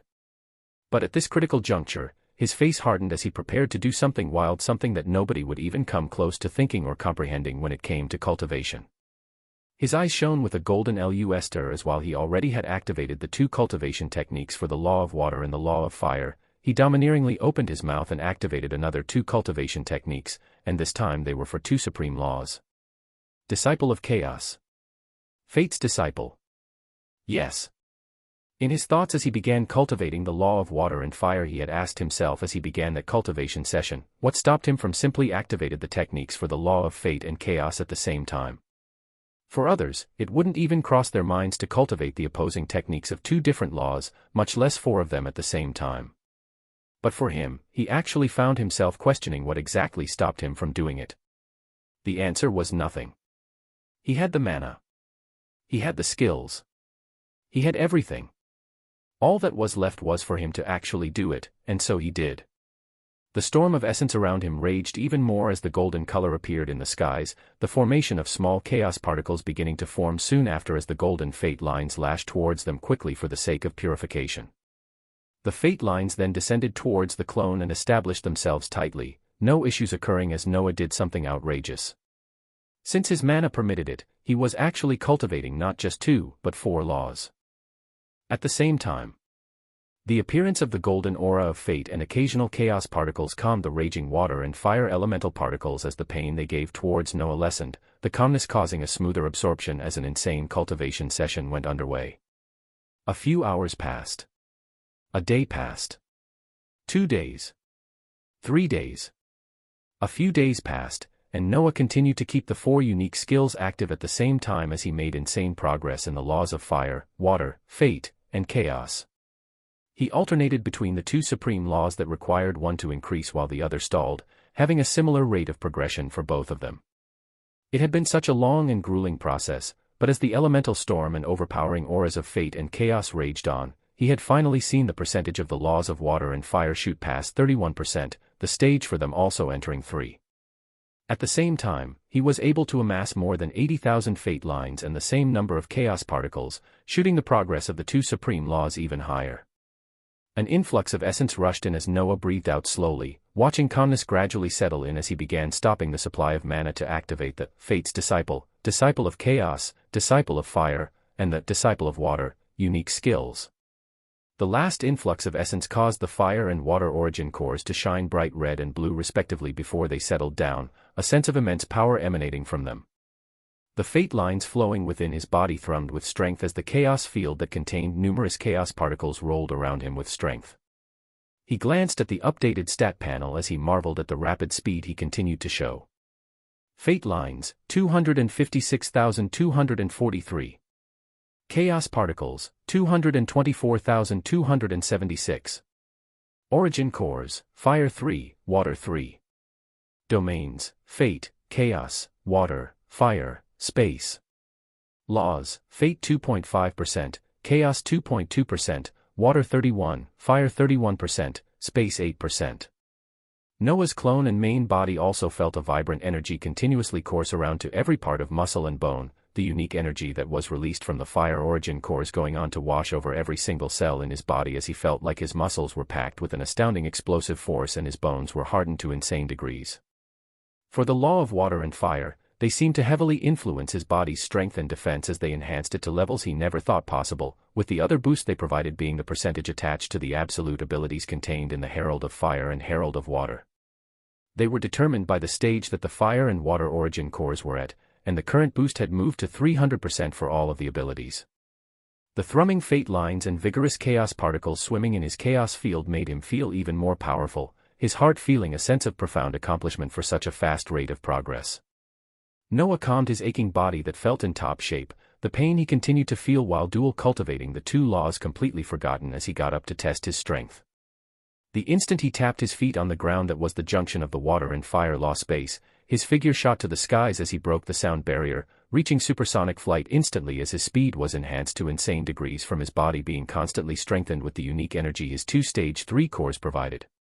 He came to a halt in midair as he smiled, feeling the explosive force in his fists as he calmed his energy down and disappeared from the skies of the northern continent of the spiritual world. Chapter 448 Supreme Treasure. Noah's ancient blood clone teleported deep in the central continent of the spiritual world where the blacksmith's forge lay. He had spent a significant amount of time cultivating the 4 laws that he currently had the cultivation techniques of, and planned to get to the task on how to best use the unique material aquamarine mesrandite that he obtained from the southern region of the celestial realm. It was a treasure that could either be used to forge a new supreme treasure, or be used to refine an already existing one. His current mindset was leading him towards creating another one, as he had very few to begin with, and using the material to refine his only existing one would only give a boost, himself having no knowledge of exactly how big this boost would be. He was thinking of using the unique material to create a supreme treasure in the form of an armor since he already had one in the form of a weapon. 1 weapon, 1 armor, 2 supreme treasures. His gaze was clear as he went towards the hearth of the blacksmith's forge and communicated with the spiritual world system. Is the process of forging a supreme treasure any different from the item sets we've been creating? Yes. It will take a significant amount of time to create one depending on the unique material and expected treasure. Noah gave a light nod as he waved his hands and pushed the unique material aquamarine mesrandite towards the hearth, a blue light shining as the large crystal material that was double Noah's own size was scanned thoroughly. This unique material is fully capable of creating a complete supreme treasure, with a possibility of a few scraps being left to perform a refinement in the future. Do you have any specific requests for the design of the treasure? The recipe design feature can be used in this instance. The spiritual world system that understood everything happening on it asked in a monotone fashion, Noah smiling as he knew this entity which was connected to many planets through his own connection with it as its master had access to enormous vaults of information. He had access to this information as well, but his mind was nowhere near as close to what the planetary systems could contain and process, thus he left a majority of the minute-small details on all the planets he came across and their abundance of information to the planetary systems. When it came to items, he had some ideas on what he could design himself based on his imagination and his own experiences, but he knew that the spiritual world planetary system could come up with something multiple times better than him just because of its special identity. Use the information of all the suits of armor we've come across recently from the different worlds and organizations. Design something that is a combination of all of their strengths to create a supreme armor.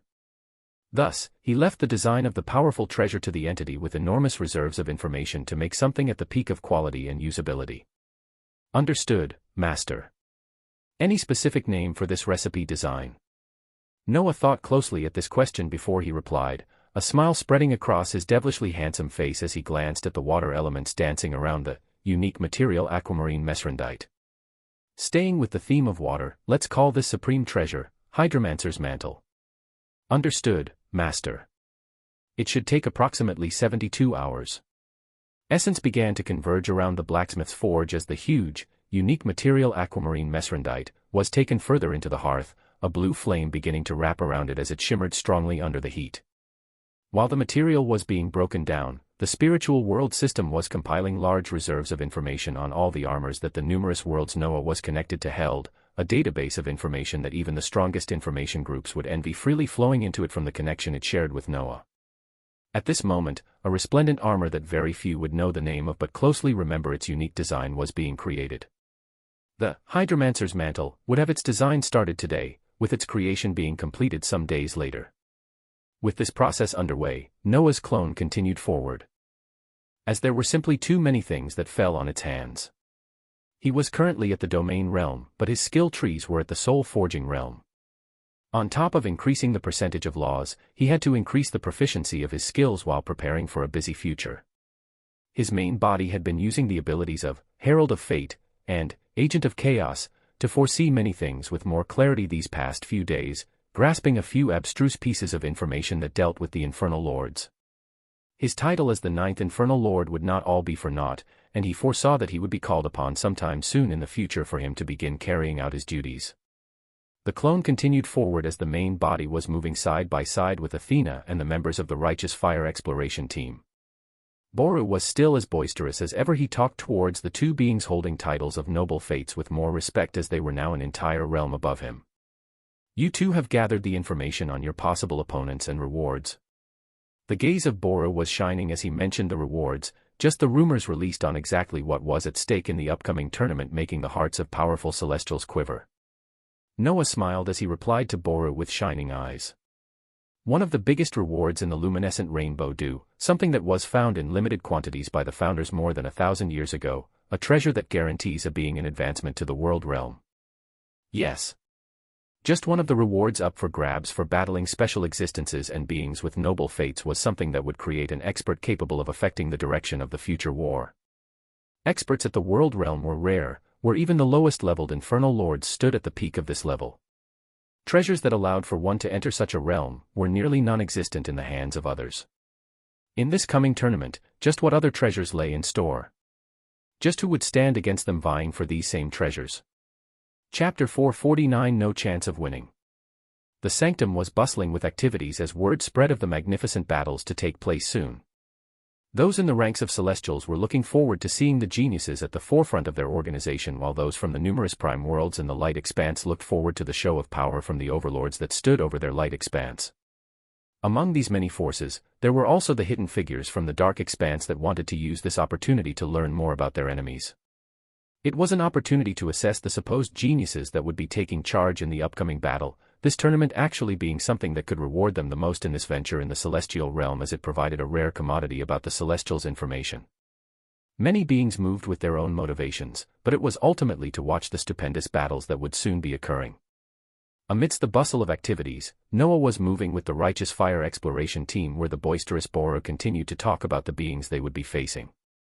The toughest celestial grandmasters you will have to watch out for are Grandmaster Light and the Threed Fate Child, the special existences that run their own elite teams and have been moving in the regions where fate behemoths are abundant.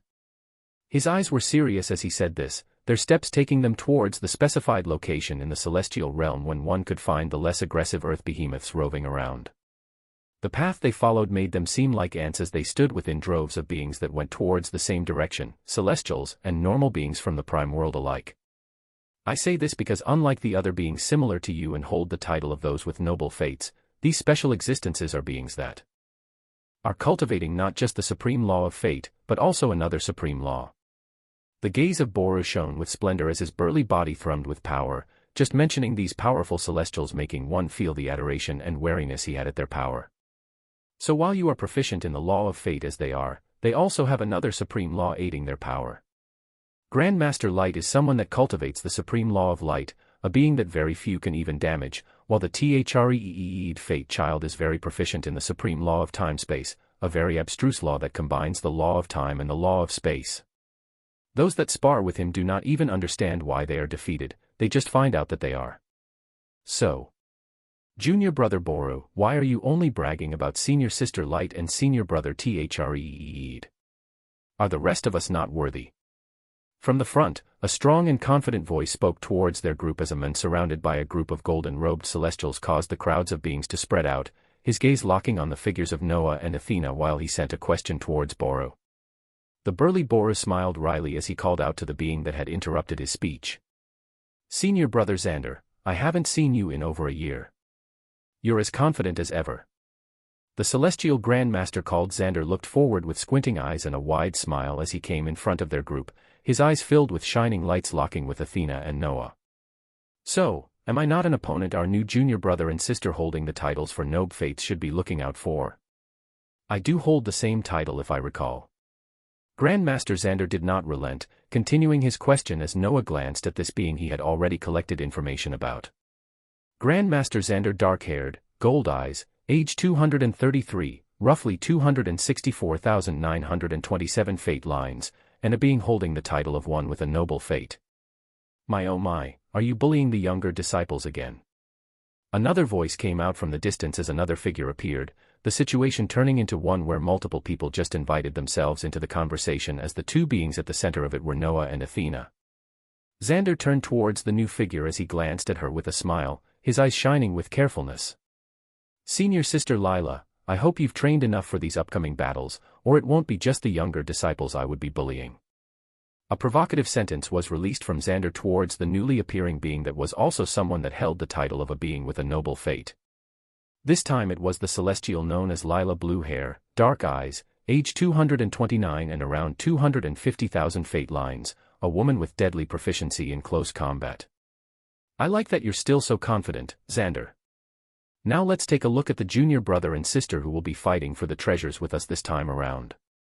Crixus and Athena, is it?" Yet another combatant in the upcoming tournament came to introduce themselves to them as the woman whose body vibrated with power came close, her gaze when looking towards Noah and Athena being one of an adult looking at upcoming young ones. Athena nodded as she replied. "Nice to meet Senior Brother Xander and Senior Sister Lila. We look forward to learning many things in these upcoming matches." Her words were those without disrespect, but also expressing that they would be giving it their all in the coming battles.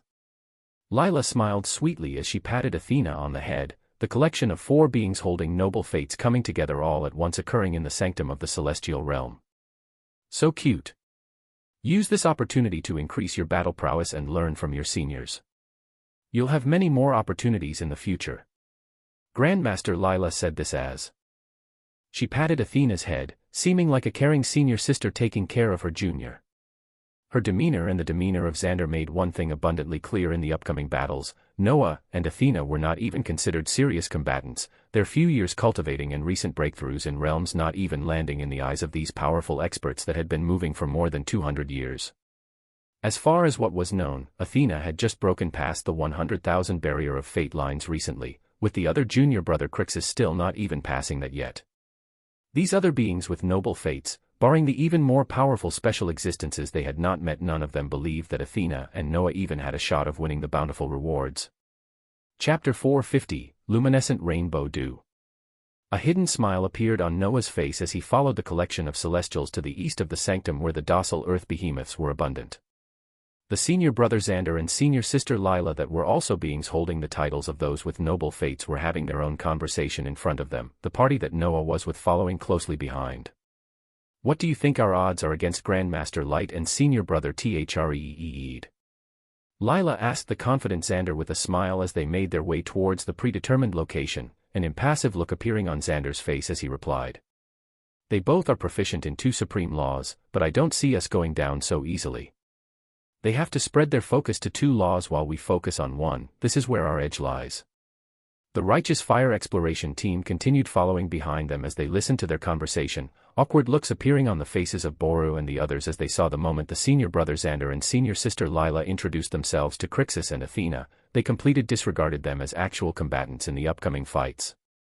Noah glanced towards Athena, the war princess having eyes shining with lights that longed for battle as he chuckled. Athena saw his gaze as her eyes turned sharp and she sent him a telepathic message. "Don't falter and try your best in the battles ahead. And I better not see you trying anything funny around everyone." Her eyes held a dangerous glint as they focused on Noah, his head bobbing up and down as he nodded and replied teasingly. "Nothing around everyone, but when we're alone." The war princess turned her head away as the procession of celestials continued forward, their party coming in contact with two other powerful beings holding noble fates as they made their way towards a specified location for the upcoming tournament. Among the many beings rushing force, a particularly arrogant Emperor Penguin was moving with the curvaceous Elena, Barbados, and other harbingers that were moving in the celestial realm.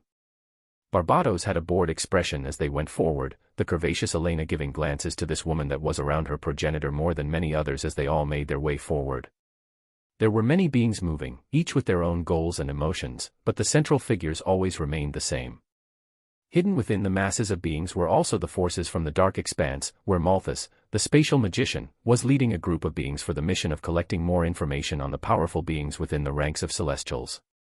Each with their own ideals and goals, but they all went towards a single location.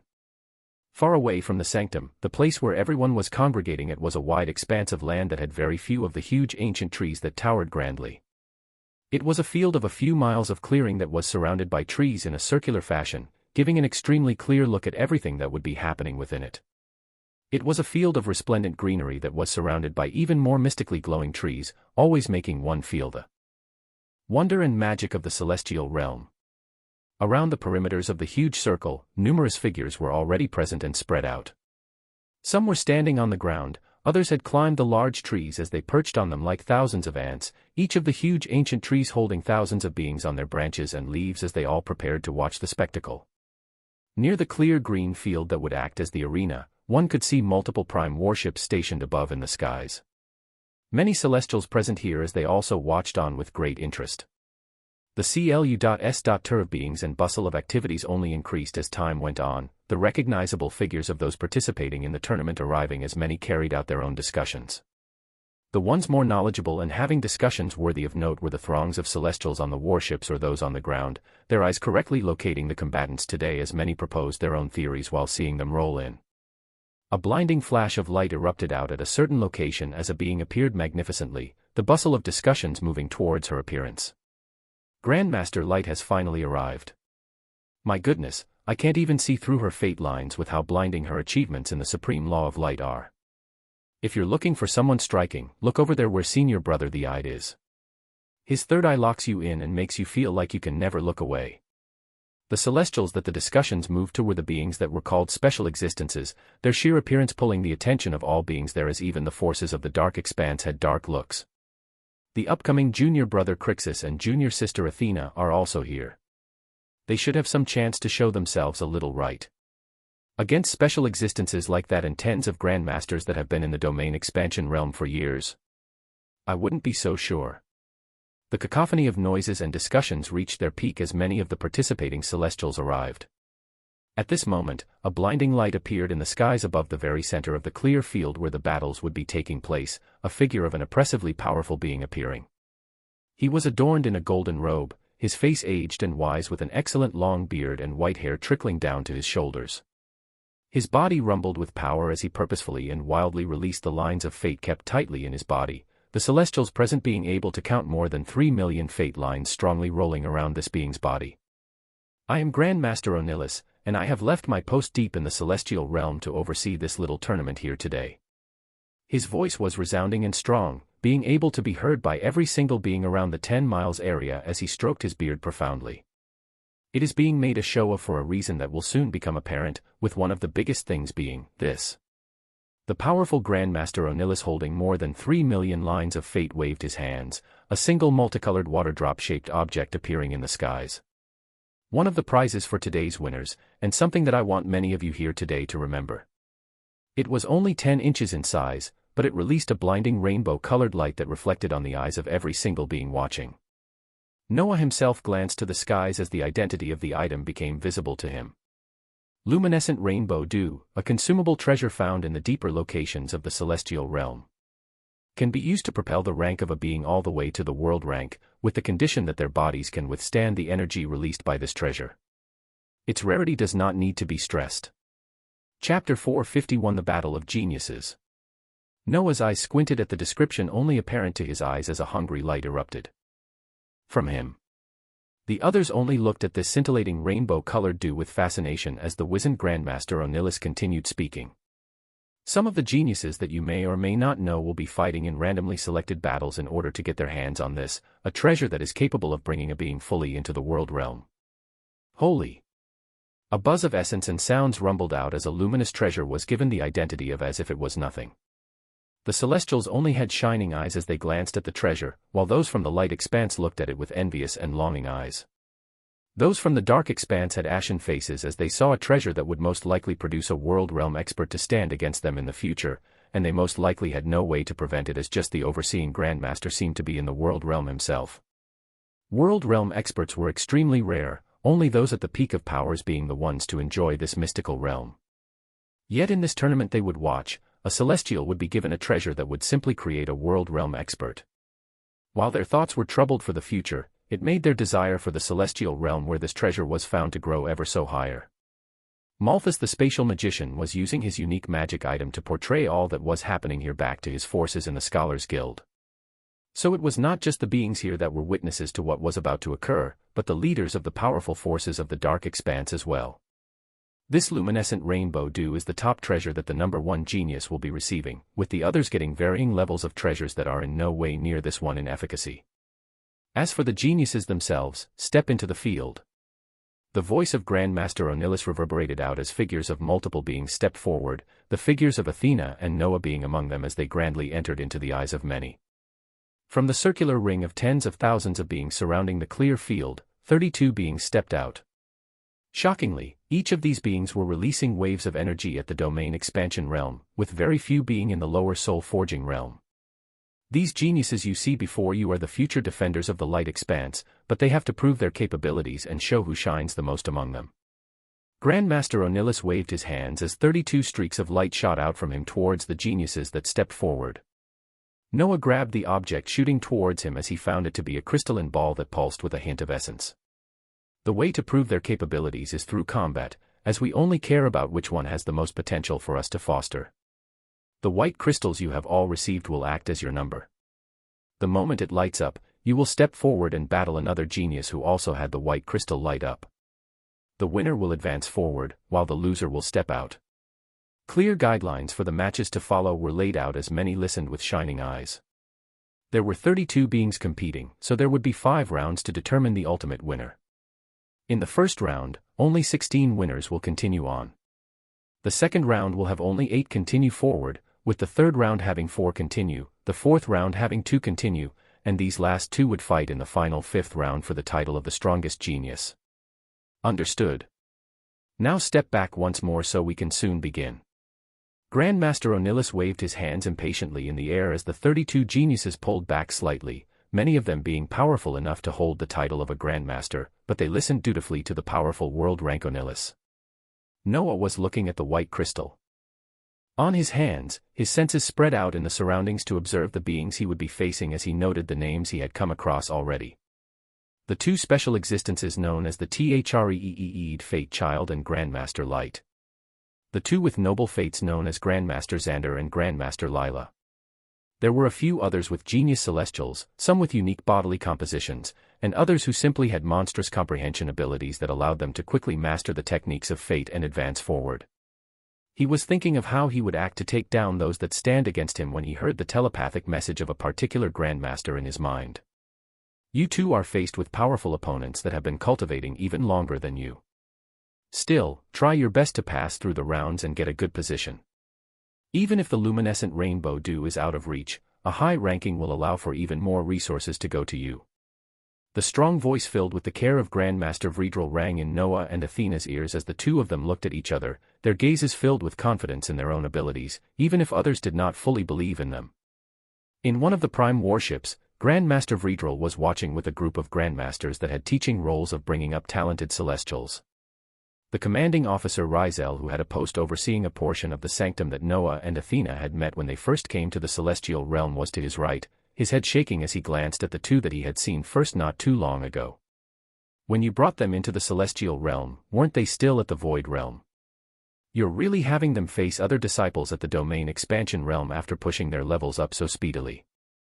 Commanding Officer Rizel asked his friend as he was in deep thought, a shining light passing through Grandmaster Vredrel as he replied. Even though I cannot see the fates of those holding the title of Noble Fate, I have a feeling that these 2 will bring a great surprise to us in the future. I will stake my entire reputation on it. The words of the Grandmaster were filled with belief as they prepared to watch the matches that would soon begin. Chapter 452 First Match, Athena. The world-ranked Grandmaster Onilis looked at the masses of beings, celestials and non-celestials alike, as he waved his hands while domineeringly floating in the skies. Then we shall get started. The first match will be. 2 lights released from him as they circled above his hands randomly, thereafter shooting out as they went to light up the white crystals of 2 beings.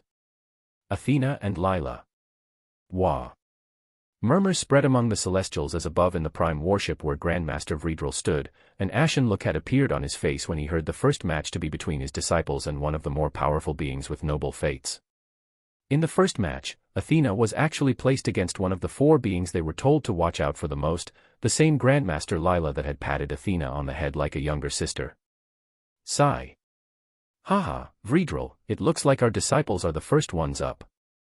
Commanding Officer Rizel let out a pitiful breath as another voice perked up thereafter, a wide-looking Grandmaster that could be considered to be a fatty entering the prime warship that Vredril and Rizel were in. This was Grandmaster Rock, the one who had brought in Lila as a student, the powerful genius at the domain expansion realm being his disciple. Vredril turned to look at Grandmaster Rock with a calm expression as he observed the vibrant power of this being at the peak of the domain expansion realm, the fate lines the celestial Grandmaster held being even more numerous than Vredril himself. I didn't think you'd be joining us. Rock. How can I miss my two disciples showing off their strength after all this time? Both Lila and Xander have been training hard in the dangerous areas these past years, they deserve the treasures coming out of this little tournament. The fatty Grandmaster Rock sat next to Grandmaster Vredril and Commanding Officer Rizel jovially, revealing that he would similarly be watching the results of two beings holding noble fates that he guided, similarly to Vredril. But your disciple is truly unlucky to be matched with Lila as the first match. Her potential would have at least placed her in the top 8 if this hadn't happened. Rock spoke out again with a smile as the Grandmaster watched the figures of Athena and Lila step forward in the center of the field of battle. Grandmaster Vredril was quiet before he replied calmly, his gaze being as clear as water. It matters not, as it is simply what fate had ordained. Let us see exactly what the results would be. A calm reply unlike what Grandmaster Rock expected came out, the Grandmasters turning their senses down as the two curvaceous women in the center of the field were about to start. When the match was first called, the white crystal in Athena's hands had lit up, making no turn towards her as her opponent was someone that did not hold the two of them in any regard in their past interaction. An impassive look appeared on Athena's face as she stepped out silently, Grandmaster Lila following thereafter with a smile as the two of them wordlessly went towards the center of the miles-long field. Junior sister, I'm sorry to cut your ranking off so quickly. I really didn't expect for both me and you to be picked first.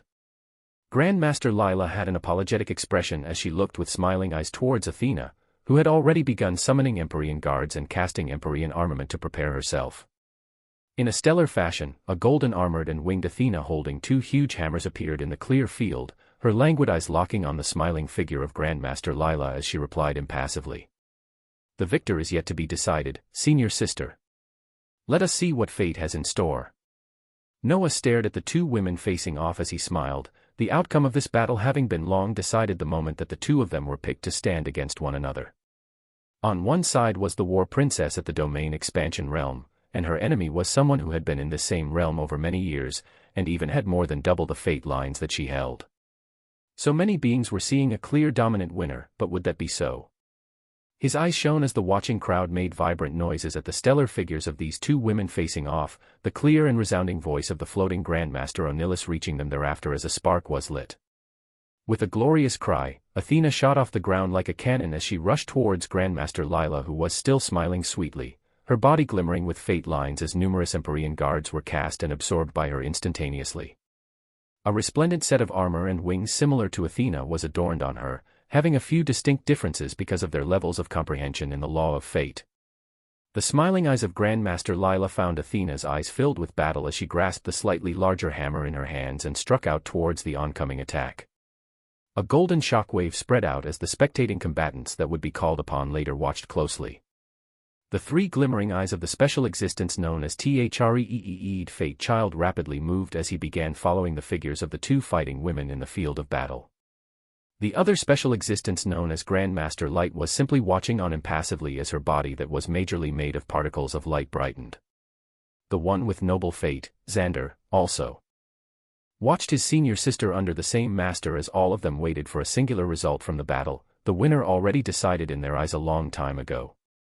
In the distance, the forces of the dark expanse with Malthus the spatial magician at the forefront were using a hidden device to portray all the occurring events in real time towards the Scholars Guild where many powerful beings were watching.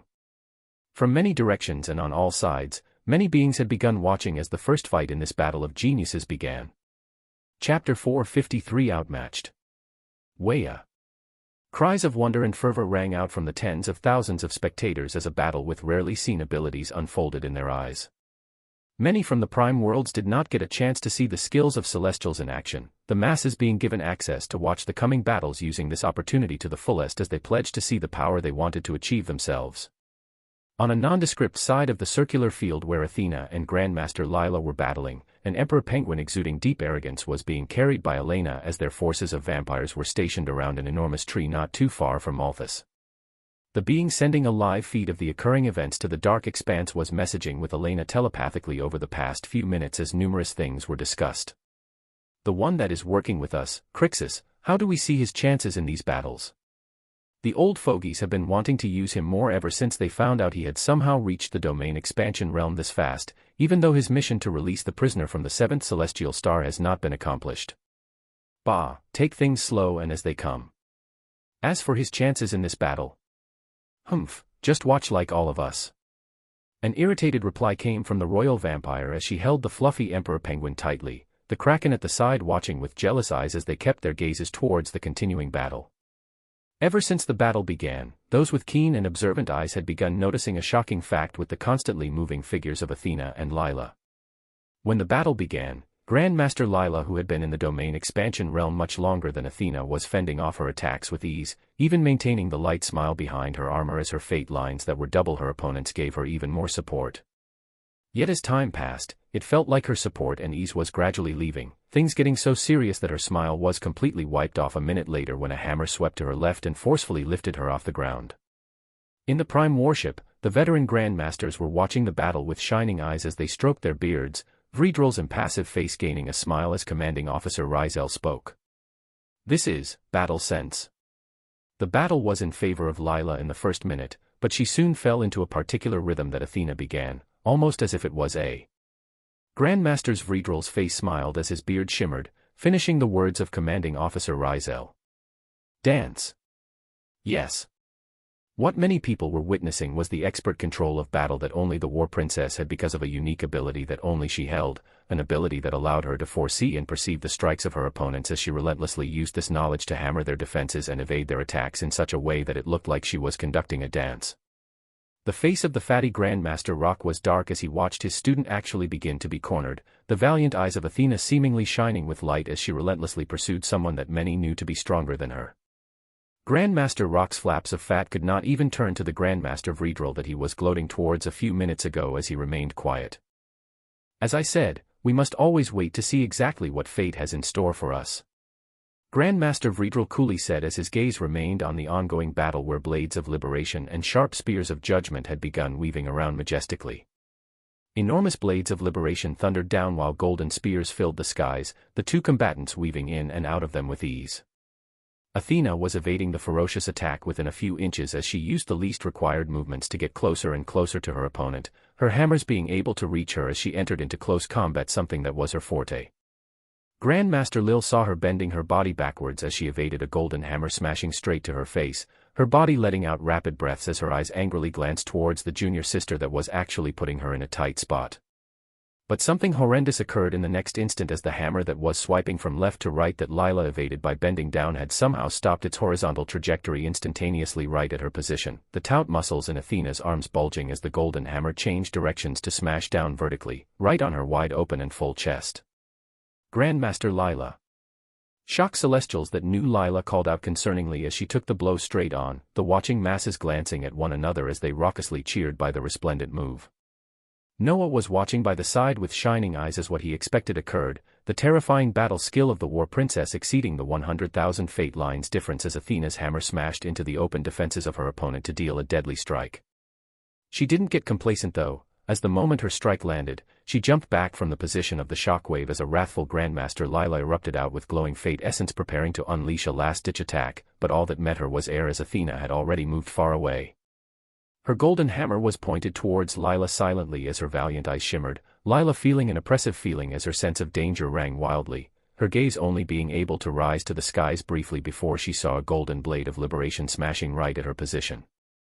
After the first hammer strike that had smashed onto the chest of Grandmaster Lila, Athena had moved back as she summoned a blade of liberation right at her position to finish off the battle. Valiantly. Ruthlessly. This was the War Princess, this was Athena. Waya.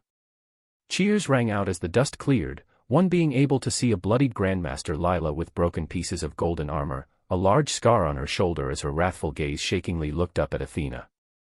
The eyes that met her were calm, as if they weren't the cause of the horrendous injuries, making the senior sister Lila feel even more anger as she stared at the junior sister that she was domineeringly patting the head of just an hour ago.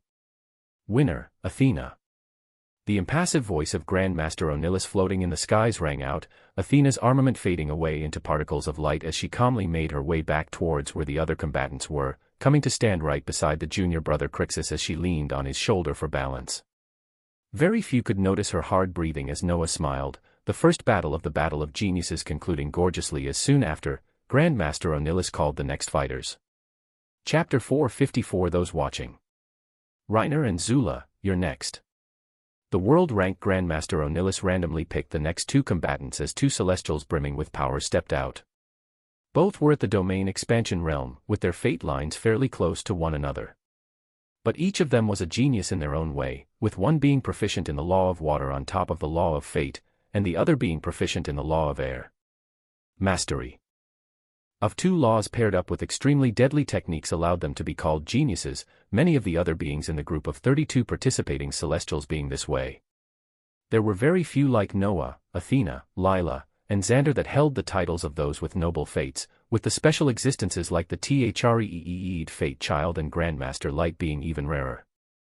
The match between the genius celestial Reiner and Zula was much longer than the first one, with the two celestials being very close in power. They put up a delightful fight that was nothing like the first one, but their mastery of two different laws caused many beings to turn their eyes as the winner was decided to be Reiner. Elias and Crixus, you're next.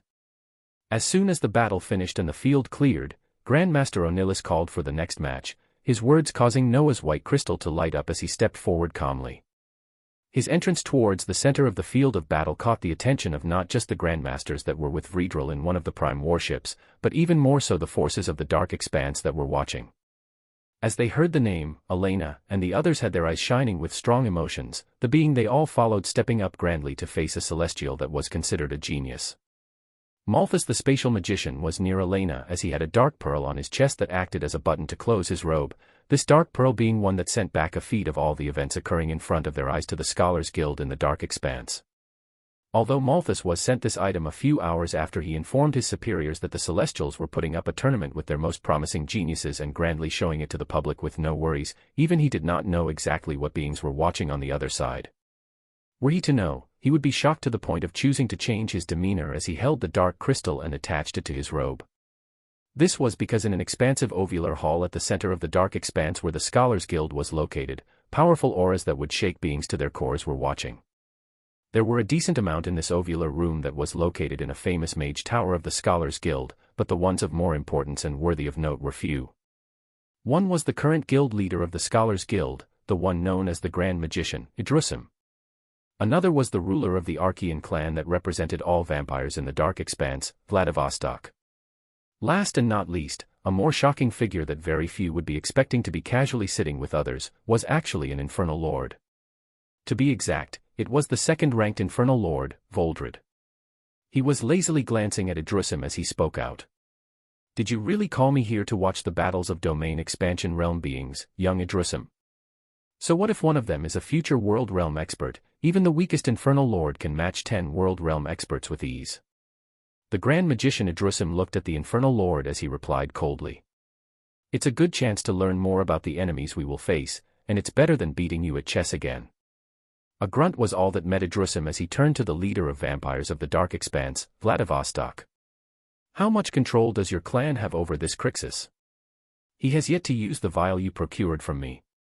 On the face of Vladivostok, a wide smile that showed the huge canines spread as he replied calmly. "You know that vampires all follow the ranks of bloodlines. I have one of my trusted soldiers, Elena, who has a purer bloodline than most and comes even close to me. Watching this Crixus. I control Elena, she controls this Crixus. A command from me would be all it took if you really want to hurry the release of that prisoner on the 7th celestial star. Let's watch what his skills are exactly first. He has somehow gone from the Void Realm and into the Domain Expansion Realm in a matter of months, so it seems he really does have a talent in the Law of Fate. We do not want to carelessly throw this piece away if he was able to climb the ranks of Celestials this fast. Imagine if he got an even higher position as the war begins. Idrusim replied to the vampire ruler Vladivostok calmly as they watched the figures of Noah and the other genius celestial called Elias enter the field of battle, the command to start being given by Grandmaster Onillis. Over the side, the second infernal lord was looking closely at Noah's face, his expression that of confusion as he seemed to have sensed something he should not be able to sense from looking at the moving image on the screen, this feeling causing him to tilt his head as his lazy eyes tried to discern exactly what he felt. The other beings in the ovular room of the most powerful mage's tower kept extremely quiet as they felt the oppressive strength of an infernal lord, a vampire ruler, and one of the strongest magicians in the dark expanse.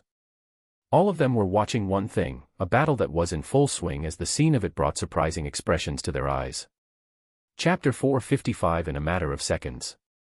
From the oval room atop the highest position of the mage's tower in the dark expanse, the eyes of Idrusim shone with surprise as he looked at the ongoing battle. It had begun similarly to the others where the combatants adorned themselves with the energy of fate, one of the surprises being that the adornment that Crixus had was different from everyone else drastically. A golden robe wrapped around him as one could observe a brilliant circle shield of light protecting him, in his left hand holding a huge tower shield while his right hand held a flail. 3 bright hammers rotated around him peacefully as he stood in the skies grandiosely.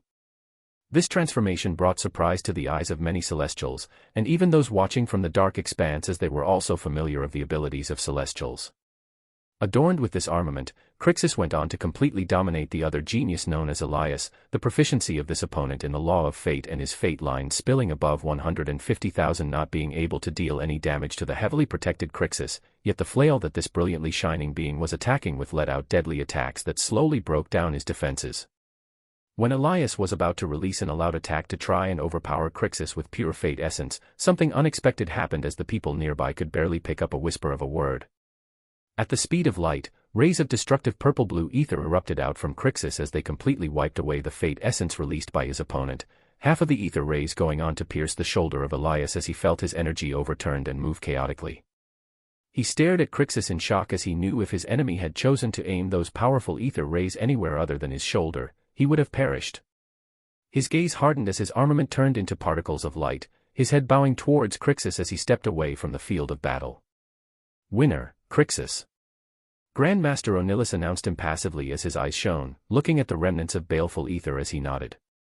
The figures watching in the dark expanse were also surprised by the appearance of multiple rays of ether as Idrusim spoke out. Something that you would rarely find even in the Limitless expanse. Why is a being proficient in ether appearing in the light expanse?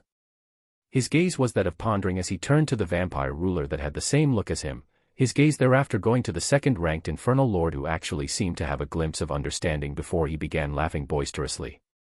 Ha ha. Wow, now this is unexpected. Idrusim's eyes sharpened as he asked the laughing infernal lord inquisitively. What did you find? You all haven't come across ether in its natural form or when it is used by a being unless you traverse the Limitless expanse, so you might not really be able to tell the difference when looking at it. This ether that this Crixus released, haha, I have seen a similar type before. A look of enjoyment appeared on the infernal lord's face as he laughed and spoke thoughtfully. Of course, this is only a guess and I could be wrong, but I'm curious to know why a being connected to that is playing around with the celestials.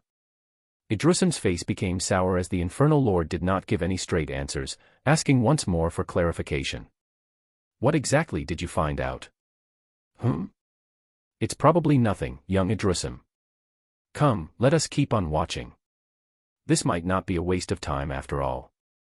An inquisitive genius magician and a lazy infernal lord watched on with more attention to the battle of geniuses continuing in the celestial realm, another pair of names being called forth as the battles continued. In the perimeters of the circular arena, Noah was standing with Athena as the senior sister continued to speak with him telepathically. Very few beings will be able to counter your ether strikes, especially now that there's multiple of them. When did that happen? The gaze of the war princess was filled with light as she asked, the battle going on in front of them being reflected in their eyes as another 2 genius celestials were fighting resplendently. I don't only make breakthroughs in the law of fate, you know. Ether was the thing that got Grandmaster Vredril to take notice of me, and it's still the thing that has the most firepower in my arsenal. I'm afraid even you might not be able to handle it, senior sister. You have your talents and I have mine. We will see. The strong-willed voice of the war princess traveled to his mind as the battle in front of them wrapped up, another winner being declared. Threed Fate Child and Volator, you're next. Grandmaster Onilus continued the battle swiftly as murmurs spread throughout the clearing, many beings paying attention to this celestial that was known as a special existence. The Threed Fate Child stepped forward with light steps, his gaze looking coldly towards the other genius celestial known as Volator. His 3 eyes stood on his tan skin eerily, dark hair flowing down to his shoulders as he had the wild look of an unkempt beast. The one called Volator was also at the domain expansion realm, being a genius that amassed 200,000 fate lines in less than 100 years. He saw the gaze of the special existence as he steeled his heart, preparing to go all out the instant the battle began, as he wanted to give it his best, even if the strength of this being was insane as many foretold. Grandmaster Onilus watched the cold-faced Threed Fate Child with a light smile as he nodded happily for the first time before he initiated the battle. The instant that Volator heard the command to start the battle, he moved his essence to begin summoning Empyrean guards, but his words were caught in his throat as his eyes opened wide, shockingly somehow finding the Threed Fate Child already standing a few inches away from him. His hand was raised as a dark blade of light that palpated with the aura of space and time was actually held against the neck of Volator, this genius celestial feeling a sharp pain just from the edge of the blade stationed at his neck. Silence reigned in the field of battle as the eerie eyes of the special existence stared at his enemy with a blade ready to strike. Were this actually a real battle, this young genius celestial would have fallen right here and now without even understanding why. Winner, Threed Fate Child. The dark blade of light dissipated into lights as Volator looked towards the back of the already leaving special existence with a terror-filled gaze. Those with normal cultivation levels were still looking at this scene in shock as they did not understand what had just occurred, just knowing the battle had ended in less than 5 seconds. This was the power of the being proficient in 2 supreme laws. This was the power of the special existence that cultivated the law of spacetime and the law of fate. Chapter 456, the title of special existence. Noah had his awareness spread out to observe every single thing that occurred in the clear field of battle in front of them. So when the Threed Fate Child moved, he saw it all very clearly. From the eyes of others, the being had simply moved his legs and instantly appeared in front of Volator with a dark glimmering blade placed at his throat, but Noah saw the movement of essence that he was familiar with, the essence of time, and that of space. This being had actually either accelerated or slowed himself with time while also making use of a teleportation technique to cast a skill before his enemy even noticed it, their neck only feeling a cold blade that could take their lives at any instant. His eyes turned serious as this was an extremely deadly enemy. If he wasn't fast enough or he could not keep track of his movements as the enemy interfered with time and space, he could find himself in a similar position as this Volator. Of course, if he was able to use the ultimate treasure that was the dagger of time, this would be an entirely different case. But his identity as Crixus prevented him from using a majority of his skills and items, especially a dagger that was considered a cursed item by the Celestials. He knew that he would have to be very careful when he faced this powerful special existence. Next up, Light and Xander. The one to step up next was the other being that was a special existence, the one known as Grandmaster Light. She held a unique body composition that was actually made up of particles of light, her prowess lying in the law of light and the law of fate. She stepped into the field of battle as she glanced at her opponent with calm eyes, the white light shining off of them showing a type of serenity rarely seen in the light expanse. She had a humanoid form that seemed to shift every few seconds as the white light that made her moved around, her head shaped beautifully as tendrils of white lights flowed down to her shoulders.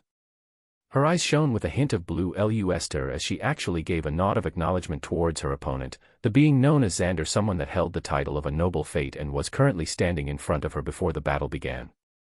The command was given for the battle to start, Xander's face serious as he began by casting Empyrean guards and Empyrean armament. Essence converged as a gorgeous set of armor wrapped around him, his gaze watching Grandmaster Light, who was simply watching him serenely to finish his transformation. The moment he was finished, she moved with light steps as her figure turned into a streak of light towards him, her fair hand stretched forward as she came on to grasp a blade of white light on her right hand and a blade of golden light on her left hand. This wasn't any type of skill, it was simply the manifestation of fate essence on the left hand and light essence on the right hand. Noah did not know what the prerequisite was in order to utilize light essence with ease, but he knew one had to pass 100,000 fate lines in order to do so with fate essence. This Grandmaster Light has actually mastered the law of light to a similar extent as the law of fate, her hands expertly using the essence of each of these two elements to attack her opponent. Her blade made of light essence landed on Xander first, his hammer parrying the blade as a white light erupted and pushed him back. The blade made of fate essence arrived a millisecond later as it smashed down and repeated the same thing, Xander being pushed back again as his face became increasingly serious. Shockingly, Grandmaster Light kept her calm smile as she continued to lightly swing down the two blades she held in her hands, using simple pure fate and light essence to land attacks that caused Xander to not even be able to retaliate. What noble fate! What genius! In the face of this special existence utilizing the law of light and fate, she was using their pure essence to overwhelm Xander until all he could do was defend. He wasn't able to release a single attack as he defended the entire time, the hammers he was using to shield himself finally cracking as two pulsating blades of gold and white came near his neck, ready to finish him off at any time. Haggard breaths were leaving Xander as his eyes contained great shame at not even being able to withstand this being's attacks. He had heard of the prowess of this senior sister, but never did he think it was this overwhelming. Winner, Light. The crowd cheered the dominating show by the mystical being made of white light as she took light steps back towards the remaining combatants. Shockingly, the first round of the Battle of Genius ended with some of the most powerfully known Celestials being kicked out. Two particular beings with noble fates that people expected to at least enter the top 4 were kicked out in the first round, not even making it to the top 16. Those advancing forward were the two special existences, two unlikely beings with noble fates known as Crixus and Athena, as well as 12 other genius celestials. Grandmaster Onilus wasted no time as he began the second round, the matches continuing on speedily. In the second round, Noah and Athena did not meet the most powerful special existences that many dreaded facing, as it would most likely mean the end of their battles in this tournament.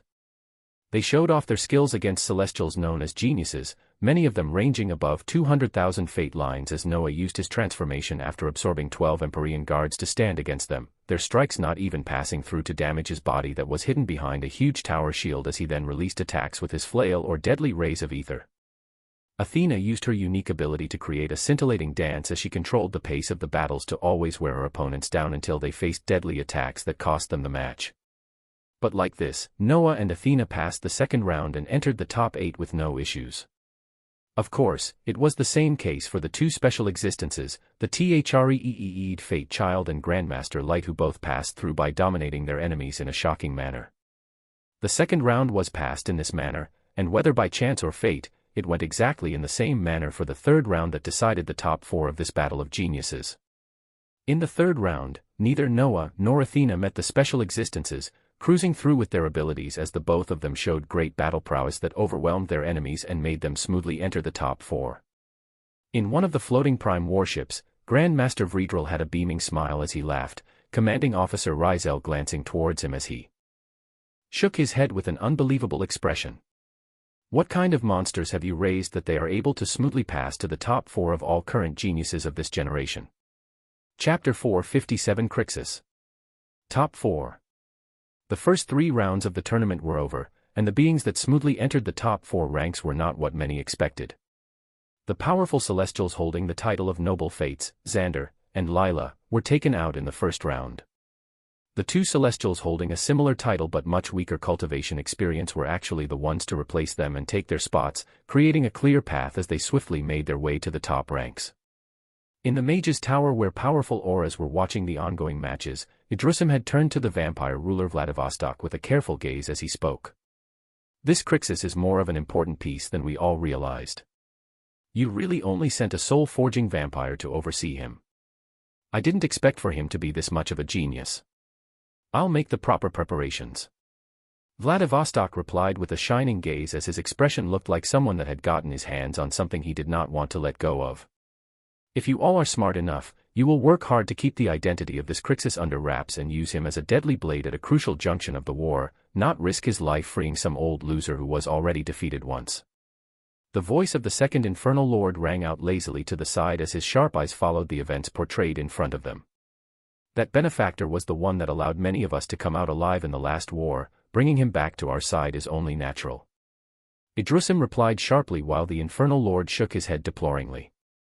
And this is why you all have been left behind by the Celestials. You're too habitual in your thinking that even veering off the course a little is too much for you. Slight disagreements occurred as the powerful figures watched the ongoing battle, the vampire ruler by the side of the infernal lord and grand magician having a serious look as he sent communications to his forces in the light expanse while re-evaluating this being called Crixus.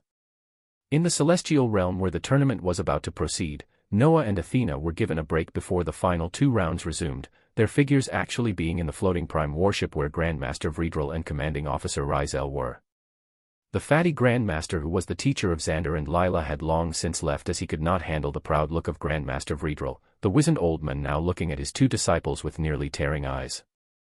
You 2 have exceeded my expectations, but there is an even harder nay, near impossible task ahead of you. His face was serious as his prideful gaze was filled with somberness. You have been watching how the 2 special existences, the Threee Child and Light, have carried out their battles. While knowing your own skills, what do you think your chances of winning are? The gaze of the Grandmaster first went to Athena as she looked at him with a calm look before she replied. 60%, Grandmaster. Commanding Officer Rizel by the side looked on with a surprised expression at this number, his experience as a Grandmaster telling him that the special existences would be very hard to take down with the skills that these 2 disciples held.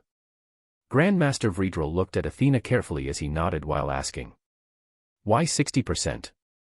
If I am matched against either of them, I can use my unique ability to prolong the battle as much as possible, using my close combat skill to possibly wear them down after a sufficient time has passed. Of course, their skills are terrifying enough that all my plans could be rendered worthless, but I will still give it my best.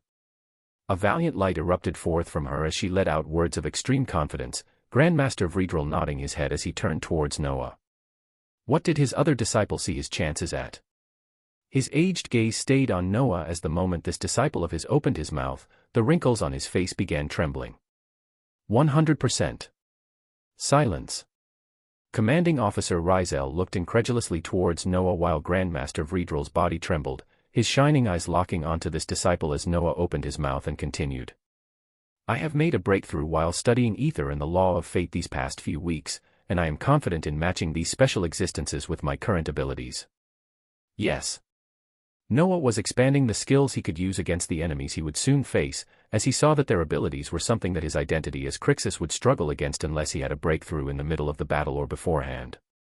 He would continue exaggerating the genius of Crixus as he planned to use more abilities in the Kin of Terror skill tree, enjoying the heavily boosted abilities like Portals of Terror that were made even more terrifying from the recent additional abilities like Ether Reinforcement and Triple on Cast Support. The surrounding Grandmasters were looking at him incredulously as Commanding Officer Rizel shook his head in a non-believing way. Athena gazed towards him with shining eyes as even she did not fully believe him.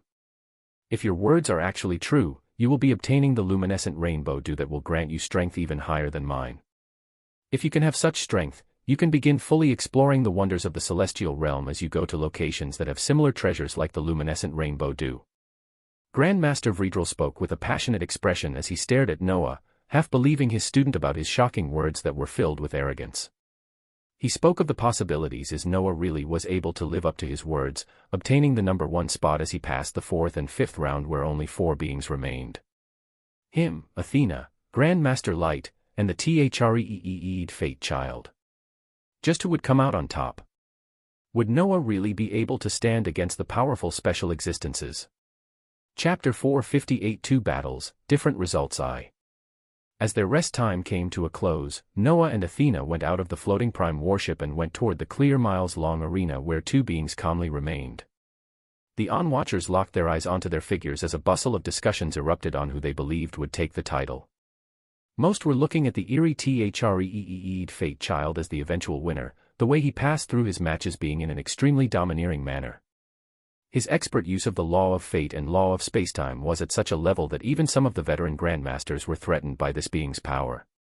Those that many were surprised by but expected them to be the eventual losers were Athena and Crixus. The 2 beings had rocketed into the top 4, but many believed this would be where their journey ends, the matches of the 4th round only allowing the Threee Fate Child and Grandmaster Light to continue forward to fight for the championship. All right. Grandmaster Onilus appeared in the skies again as his voice echoed through the field, his gaze carefully looking at the 4 genius celestials below him. The 4th round matches will be completed consecutively, with the fighting pairs occupying half of this field. Grandmaster Onilus waved his hands as he created a clear line that stretched for more than a mile, the expansive field being split in half as he pointed in one side, energy leaving his body as the white crystals which chose the combatants shone on two genius celestials' hands. On this field will be Fate Child and Athena. His gaze was impassive as he listed a match that made Athena adopt a heavy expression, his hands waving to the other field as he continued. On this field will be Crixus and Light. Wah! The matches were decided as the crowd thrummed in excitement, their hearts looking forward to seeing the resplendent skills again. One could distinctly hear the loud bellows of an emperor penguin as he hiddenly supported his master from the shadows, the eyes of the watching forces of the dark expanse shining as they looked forward to the results. You four are good seedlings, and will have no shortage of resources in the near future because of the ranks you have gained. But the winner will gain even more, so continue working hard, and get ready to start.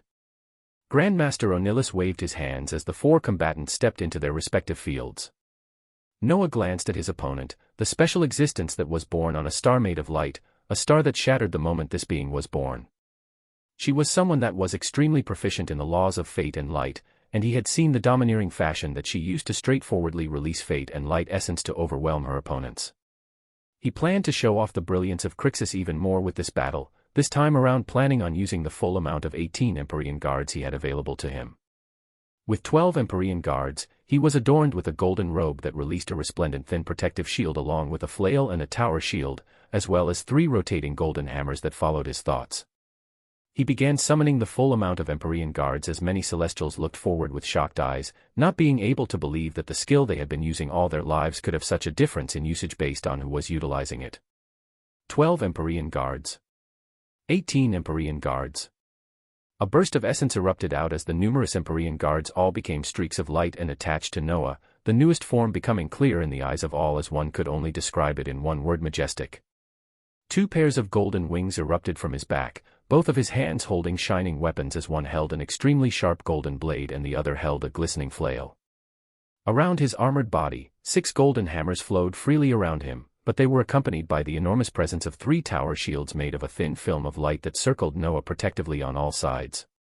He held 2 weapons in each hand to attack with, 2 pairs of wings for even more speed and versatility, another 6 weapons that were freely floating around listening to his commands, and 3 rotating tower shields to defend any attacks that came his way.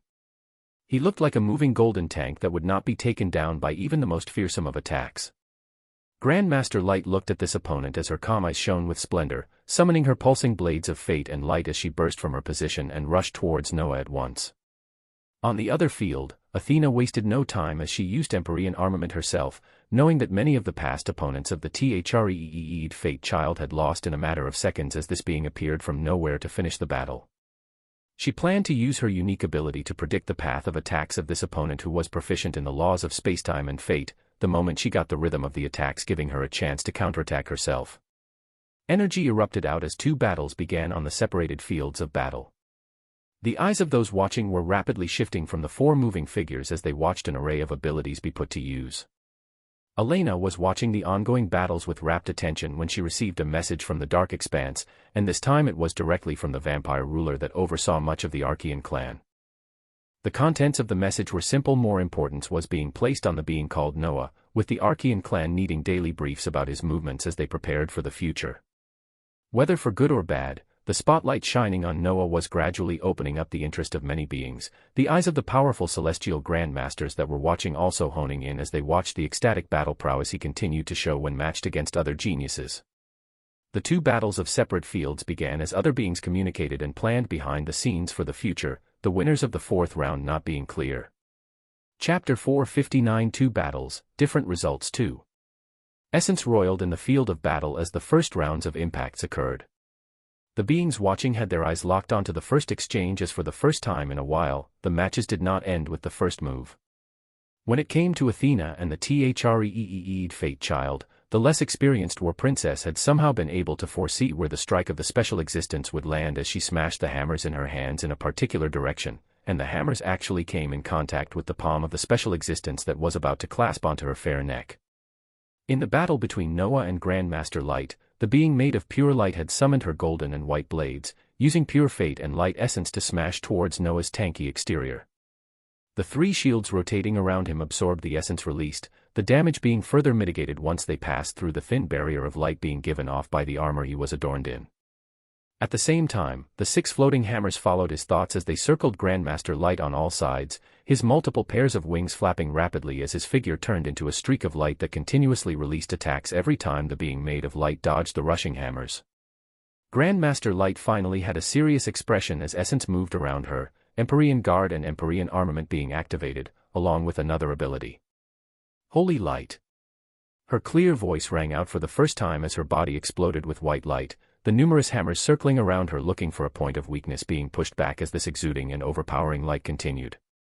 At the same time, Noah felt the expansion of her domain as he released his own, the two of them clashing and cancelling each other as his attacks towards her accelerated. He wanted to give her no time to adapt as he didn't want to show off too much of his power here. Smite of Liberation.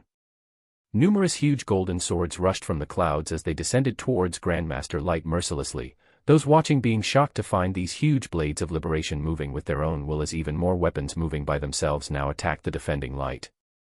In their field of battle, one could spectacularly see the movement of numerous golden hammers and swords around a defending Grandmaster Light, Noah himself moving expertly with a flail and sword in hand to dominatingly take the pace of the battle. In the other field, a surprised three'd Fate Child had his body begin to release on overpowering light that began folding the space around him, his hands moving eerily in various directions to grasp onto Athena. The War Princess had her gaze locked onto the numerous movements as she used her unique ability to see their trajectory. She dodged the dangerous hands coming for her as her mind had an epiphany at this moment, where she actually realized that her eyes were causing her reaction time to be slower as this being in front of her affected both time and space. She let out a deep breath as she trusted her instincts and shockingly, closed her eyes.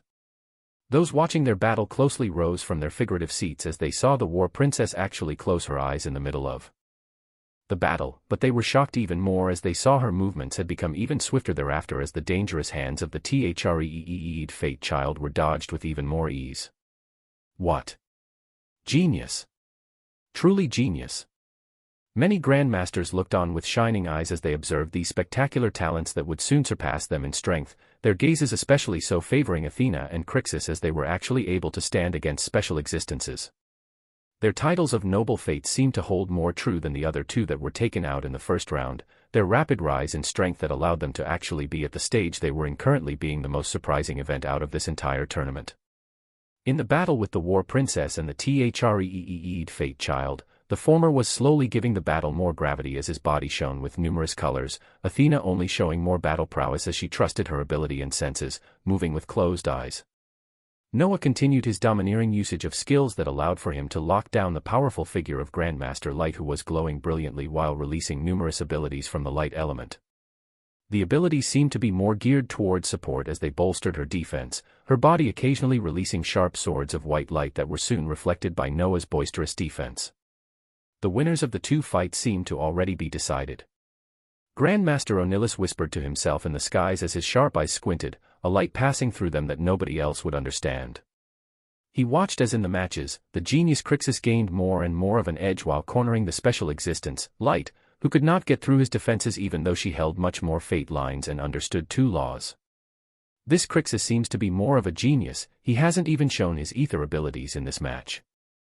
He believes in himself to win this match and use all his abilities in the final match.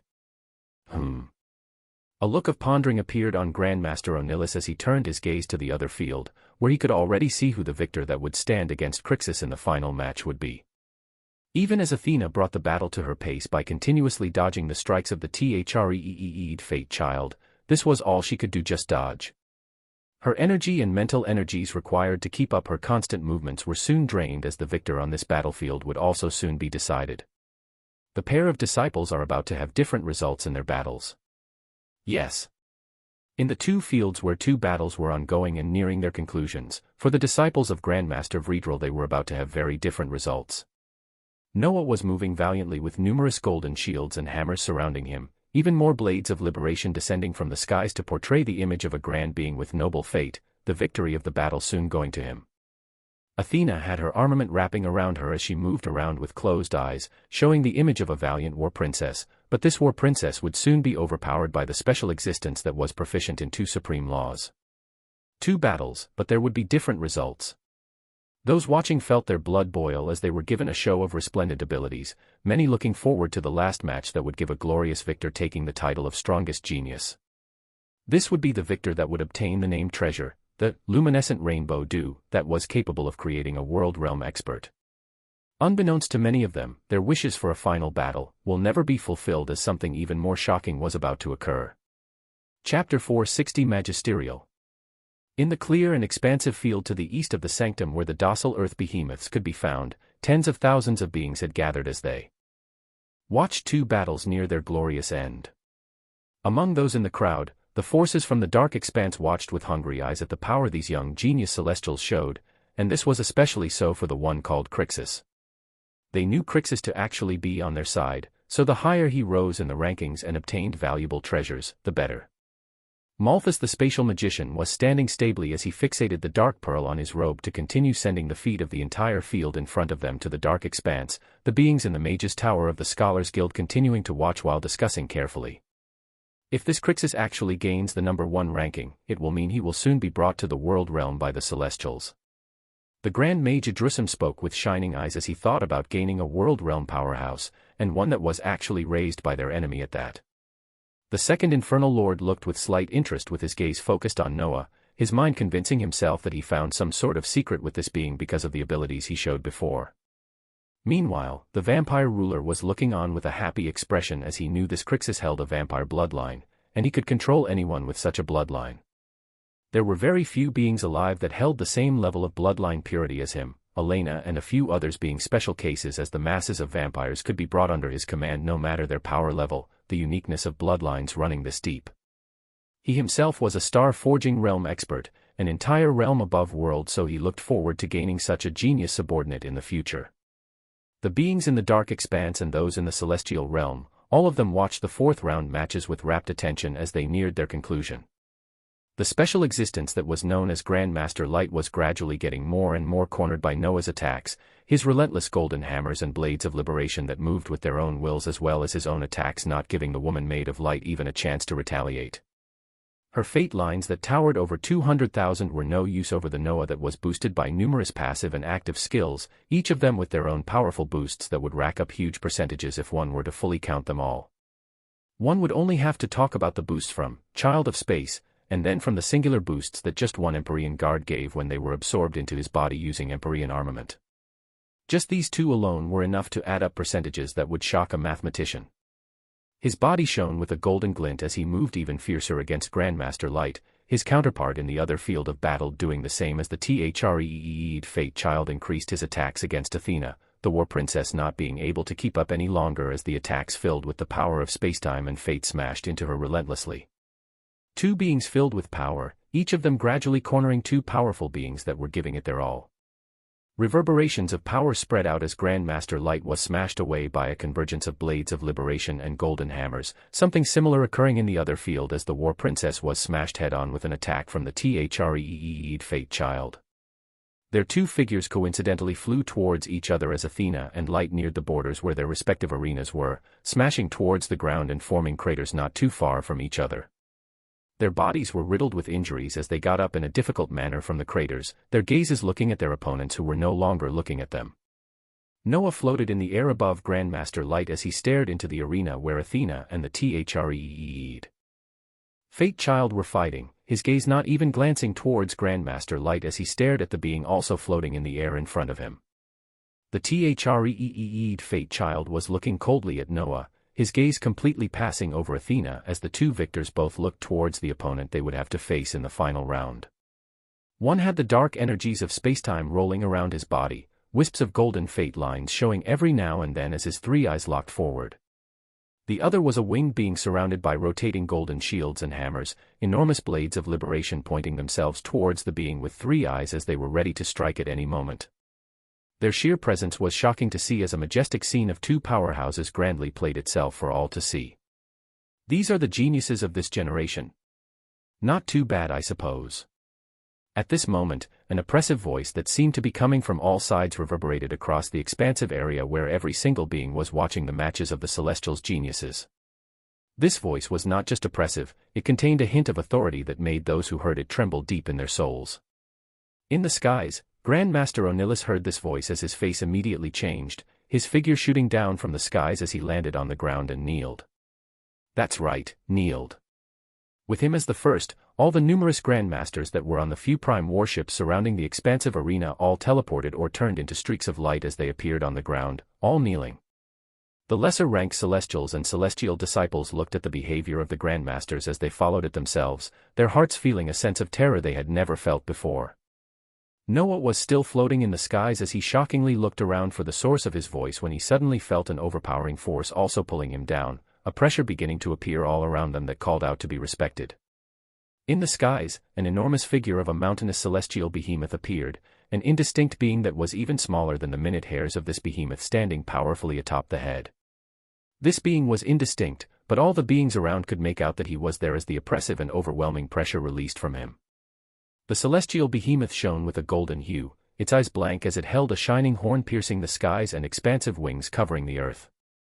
The mixture of a Pegasus and a unicorn shone with splendor as its power that stood a level above the world rank, stably at the star-forging realm, was completely overshadowed by the being standing on it. The alicorn, a supreme behemoth that was ridden on by a single being, had arrived and cast a shadow on every single area occupied below. The being standing atop it could be sensed by all as he arrived with a magisterial pressure, a pressure that caused all those in the skies to descend down to kneel, a pressure that accepted no other beings in the skies when he was there. Noah's eyes looked up in shock as the image of the overwhelming being became clear on the mountainous alicorn, the figure of someone that should have not made their appearance any time soon actually stepping into the limelight. Chapter 461 Magisterial 2. From the aura released, one would only be able to feel emotions about this being that would scream out one word: magisterial. It was a feeling of majesty from someone that had great accomplishments, of someone in a realm that very few could claim in the novice galaxy. Your skills are sufficient enough as the new weapons to be forged, but that is actually not what interests me more. His voice was the only one ringing out over the expansive area of beings as they picked up another thing that caused them the feeling of terror they were experiencing. From the voice of this being, they could feel extreme apathy, a tonation of a being that portrayed to have no emotions whatsoever as he spoke. It was akin to the way a human would speak to an ant, their hierarchy being extremely clear as one knew they could step on the other easily whenever they wished. It was this feeling of being looked at as if they could be stepped on whenever this being wished that filled them with terror. His image was clear in the eyes of many, his hair being a unique light gold color, his eyes as dark as night. His body was only adorned in vibrant white pants with his chest bare as one could sense the aura of wildness around him. What interests me are the few rats that have taken the bait to sneak into my realm, and are even bold enough to believe that I would not know about it. The geniuses shall be rewarded after these rats are taken care of. His apathetic voice now contained a direction as his gaze turned towards the ring of tens of thousands of beings, landing in a particular location where the forces of the dark expanse that Malthus moved with were situated.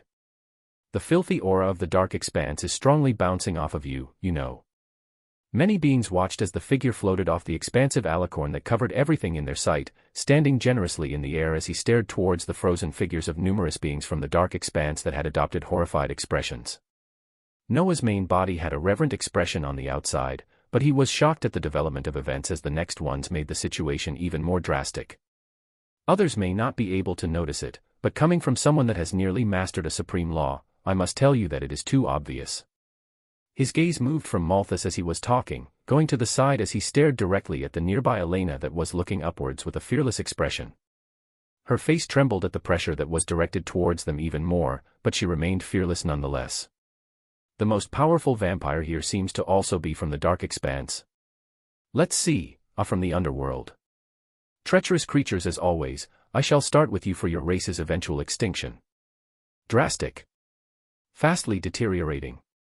The situation became worse and worse as this singular being, one of the founders of the Celestials, stretched out his hands towards the forces of the dark expanse along with the vampires that Elena was surrounded with. This also included the vampiric beasts that were the Emperor Penguin, Barbados, and other beings from Noah's spiritual world. The watching Grand Masters and celestial geniuses from the sidelines had also woken up from their stupor as their bodies glittered in gold, their strong eyes turning towards the collection of beings pointed out by their founder as the bright light of skills began to be cast. Noah himself shimmered with bright light as he turned his gaze filled with hostility towards those exposed as from the dark expanse, but his mind was moving rapidly as he sent numerous commands to his subordinates, the backup plans he never thought would see the light of day being initiated. Things had changed just too fast. This was not the way that he expected anything to be progressing, but he would try to adapt as fast as he could. Essence converged as the white hand of the founder crossed miles, nearly reaching the position of the forces of the dark expanse in an instant. It was at this moment where many figures were still frozen in shock, with very few even being capable of using their essence, that between the forces of the dark expanse and the dangerous white hand, a figure of a dark-haired man appeared. Noah's ancient blood clone with a grim look and a vibrating body grandiosity appeared as he saw the palm descending down, a palm that he knew.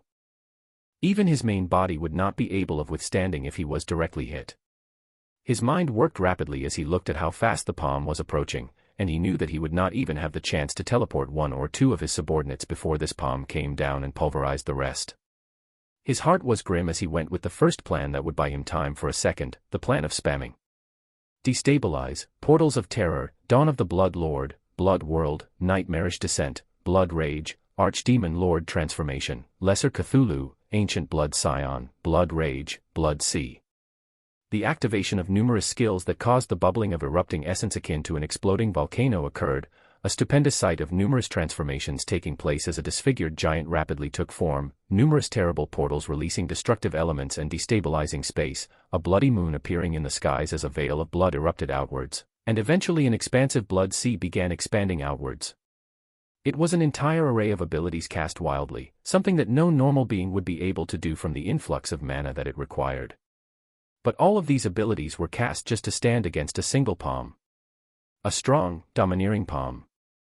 The beings around watched in shock as the white palm came in contact with the expanding sea of blood and the conflagration of a being that was bubbling within it, this single palm utterly erasing everything it came in contact with as the rumbling portals of terror faded into nothingness and nearly 90% of the sea of blood was wiped away in an instant. The founder had an apathetic face as he stared at the remainder of the intruding being, his eyes shining brightly as his voice reverberated again. A chimera of demons, ancients, and vampires, with an aura of a terror. Interesting. He said blandly with a cold voice as Noah felt the life force of his ancient blood clone being nearly depleted with one strike, even with all of the transformation abilities and even skills like Blood Sea that negated 50% of all physical damage, the single palm of this being that was not even acting seriously nearly taking the life of his clone. Only a wriggling mass of flesh remained as it formed into a head and a hand. Boom. His reformed eyes watched in slow motion as a bright light of a domain unlike anything he had ever seen before began to release from the body of the founder, his mind moving on to another backup plan as he realized him stopping the advancement of the palm did not bring himself even a second required to take away the Emperor Penguin and others from here. Watching the slowly expanding domain, a purple-colored dagger covered in a sheath appeared in his only reformed hand, his mind going towards the plan of reversing the situation if it had deteriorated this much already. Chapter 462 Inviolable. Seeing the appearance of the dagger, the eyes of the founder shone with more light as he felt a unique energy be released from it, this unique energy of time going on to wrap everything around the area as the enormous domain he was releasing began to recede into his body. He then began moving backwards in time as the events that took place slowly reversed, time unwinding as this majestic being actually chuckled. Standing against me with just an item. Truly brave.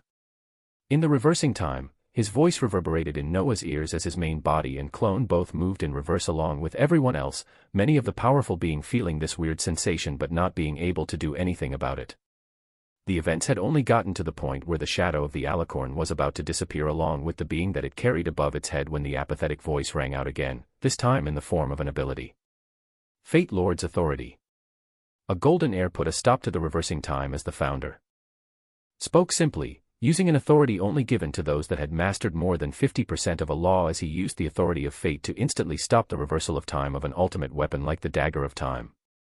Noah's ancient blood clone saw the time essence in the sheath that powered the dagger drain even faster as it tried to resist this authority, but it was not able to as it was soon drying up, his reversal of time in this particular event not even going back a few minutes.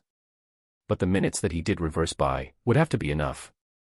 Time seemed to be stabilizing again as the clone moved with extreme precision, his senses telling him they had only gone back to a millisecond after the alicorn had first appeared.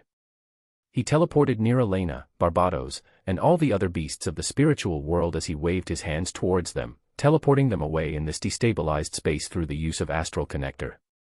He began with the most important figures first, as he could feel the oppressive authority of fate rush forth from the founder in the reverse time, the powerful being not wasting a second as those that were weak only came to find the appearance of an enormous alicorn, a being letting out an overpowering pressure atop it that already began releasing an ability that made them tremble to their cores.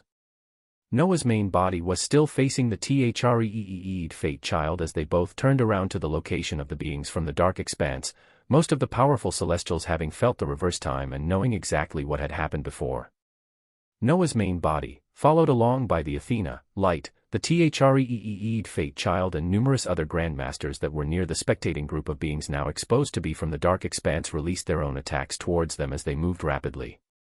Noah's clone had only managed to teleport away the beings he considered the most important when the attacks reached them, his mana that was going towards the terrified Malthus coming to a stop as the expanding golden, Fate Lord's authority, reached them.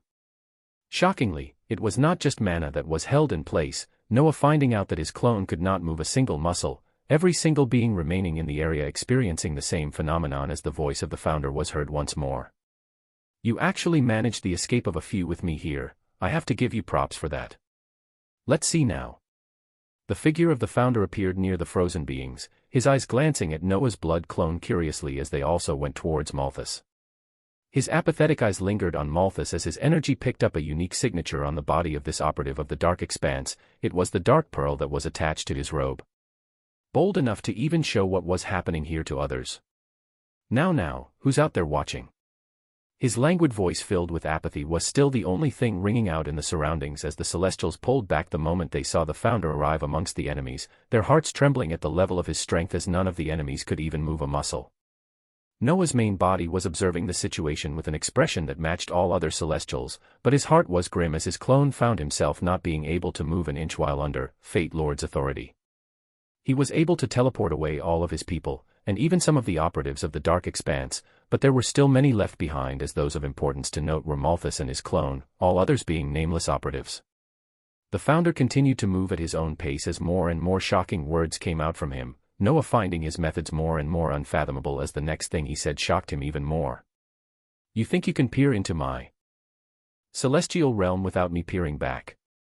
An infernal lord, a little magician, and a scurrying vampire, I remember your auras from the last war."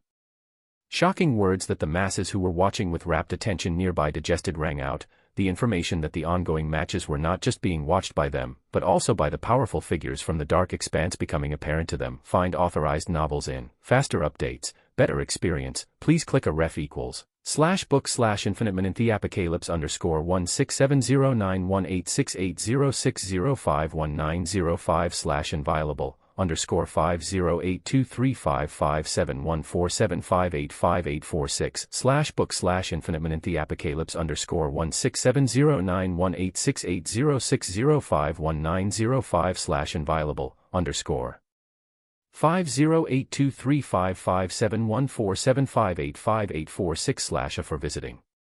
The powerful figures themselves that were within the Mage's Tower of the Scholars Guild had stood up with sober expressions, their eyes locked onto the rapidly changing scenes as Idrusim had an angry expression, the second infernal lord nearby looking forward with an expression that was actually smiling in excitement, the destructive energies of his body seemingly bubbling up just waiting to be released. "I see. This is good. I can relay my message to you all right away." The apathetic voice of the founder continued as his hands reached for the dark pearl, which was showing the feat of everything occurring to the forces of the dark expanse, his other crystal white hand grabbing on the head of the frozen Malthus who wore the robe that had this pearl. His hand landed atop the frozen being's head as it continued to descend down as if it was pressing against clay, skull, and brain matter spurting out as the genius spatial magician was killed simply. He then released golden flames from his hands that rapidly began to burn the lifeless body, his other hand grabbing onto the pearl as he watched with bored eyes as the being known as Malthus burned to ashes. He grasped the pearl in his hands as he then turned towards the frozen clone of Noah, his gaze that of slight interest as he spoke into the pearl. "Are you still watching?" Chapter 463 Puppets. Freedom. Noah watched the attention of the founder turn towards his clone as he watched on coldly, having saved all those he could as the death of the one called Malthus was out of his hands. As for his own clone, in front of the founder that was already reaching out towards it, Noah simply stopped supplying mana to the ability of ancient blood clone, cutting off the connection with the mass of blood and flesh right away before any more damage could be done by this terrible being. He had already sustained horrible damage to his origin just from the pressure passed from Fate Lord's authority, and would not allow any more as he had already saved those most important to him. Now, all he could do was watch as this being that should not have appeared came into play in front of his eyes. Many questions were swirling in his mind, but he held no answers to any of them. Why had the most powerful Celestials appeared right before the last round of the tournament? Why did he move to act at this exact moment? What exactly were his goals? No answer came to mind as the shocking events continued to play out. The founder watched the frozen body of his clone turn into a mass of bloody goo as his face scrunched up, waving his hands as golden flames embroiled it and turned it to ashes instantly. His hand then focused the pearl, sending the feed to the dark expanse on the remaining forces of vampires and other beings that were with Malthus, golden flames erupting from him as they went on to leap from one being to another, eating them all up with ease as numerous figures burned until nothing remained of them. Do you see how easily I can erase you all? Are you still watching? The founder spoke as he waved the dark pearl, showing the feed of everything upward, making it float in the skies as he turned his gaze towards the many celestials and beings from the light expanse. I will use this opportunity when every side is listening to declare that war shall begin yet again. The enemy is one who you have seen, the beings constantly moving in the dark to sow disorder, the savages of the dark expanse. His apathetic voice had more emotion as his rumbling power was directed to the tens of thousands of beings around the clearing. He turned to the pearl floating above him as he spoke out towards the listening Infernal Lord and Grand Mage. I imagine you all must have somber expressions while thinking of the future and the billions of lives that will be lost. I will tell you now, cheer up. There is no need for such somberness in this little playground we are in. His voice was gradually rising in volume as his apathetic eyes that drew in all those watching shone in a peculiar luster while staring at the device sending the feed of everything in the surroundings to the highest echelons of the dark expanse. Find authorized novels in faster updates, better experience. Please click a ref equals /book/infinitemanenthiapacalypse_16709186806051905/puppets freedom_50823568958745965/book/infinitemanenthiapacalypse_16709186806051905/puppets freedom_50823568958745965/a for visiting. It is this little playground that I plan to break out of, and I will take you all with me. To a place where we can make our own choices, a beautiful place that is wider than anything you've ever seen.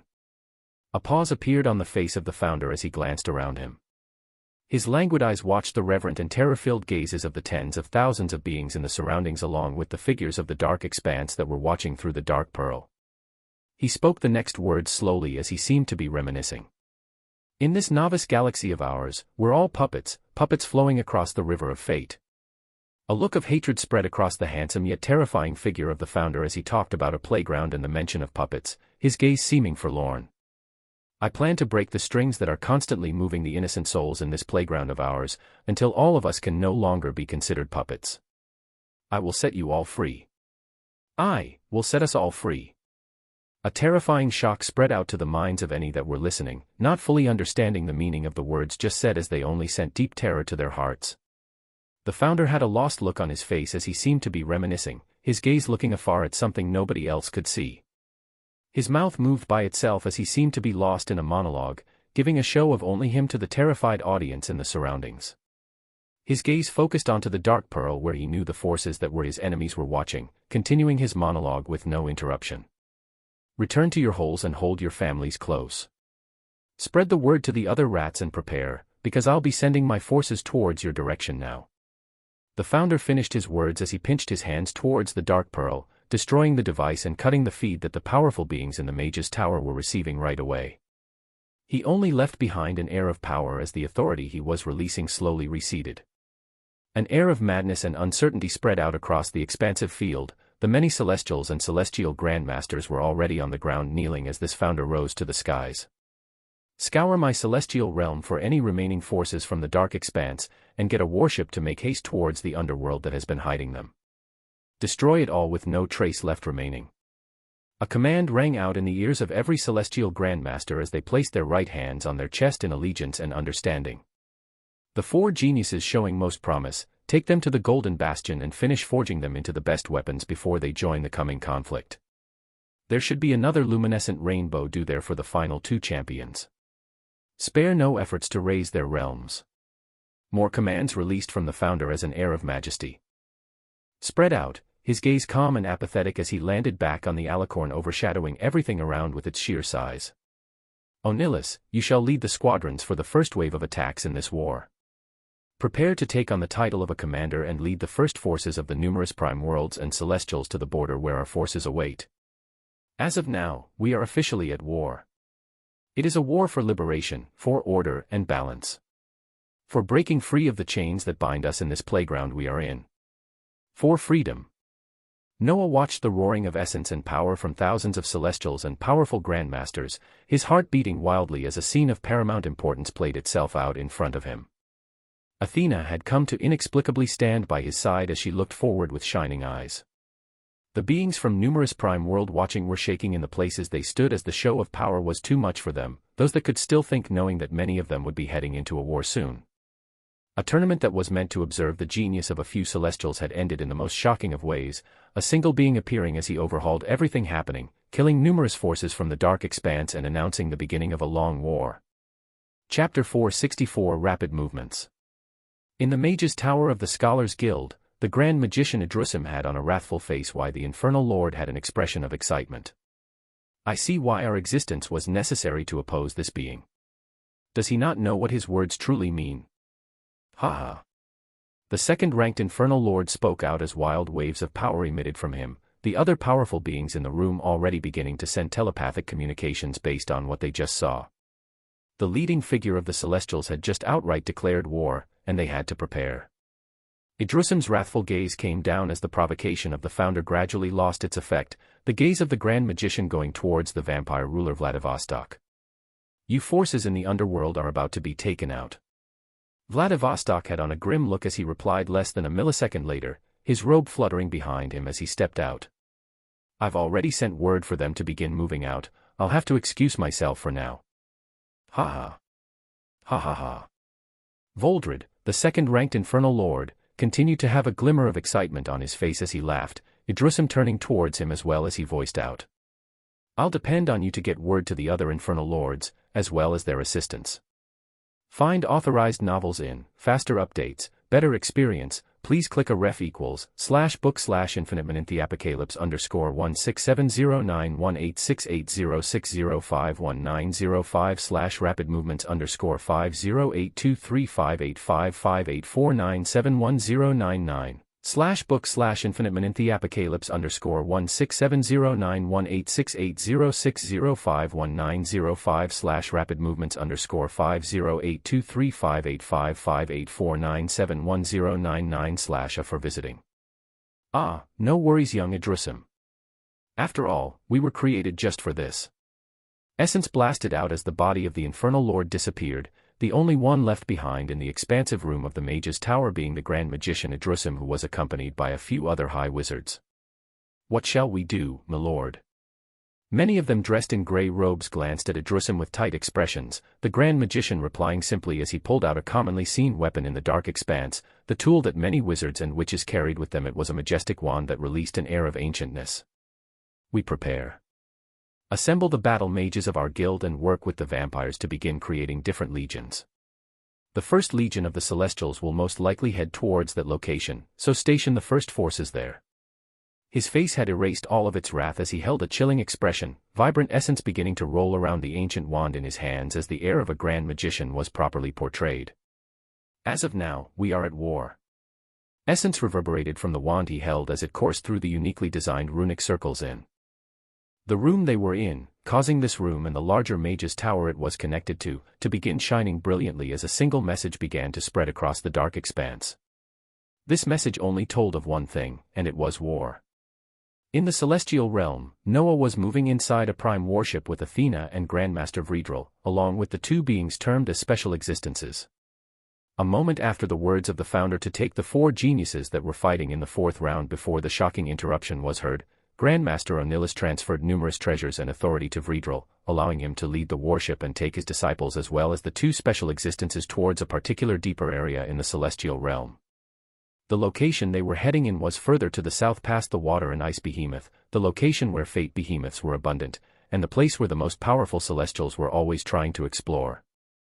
It was an area where elite behemoths freely ran rampant, and one could occasionally spot a supreme behemoth if they went far enough.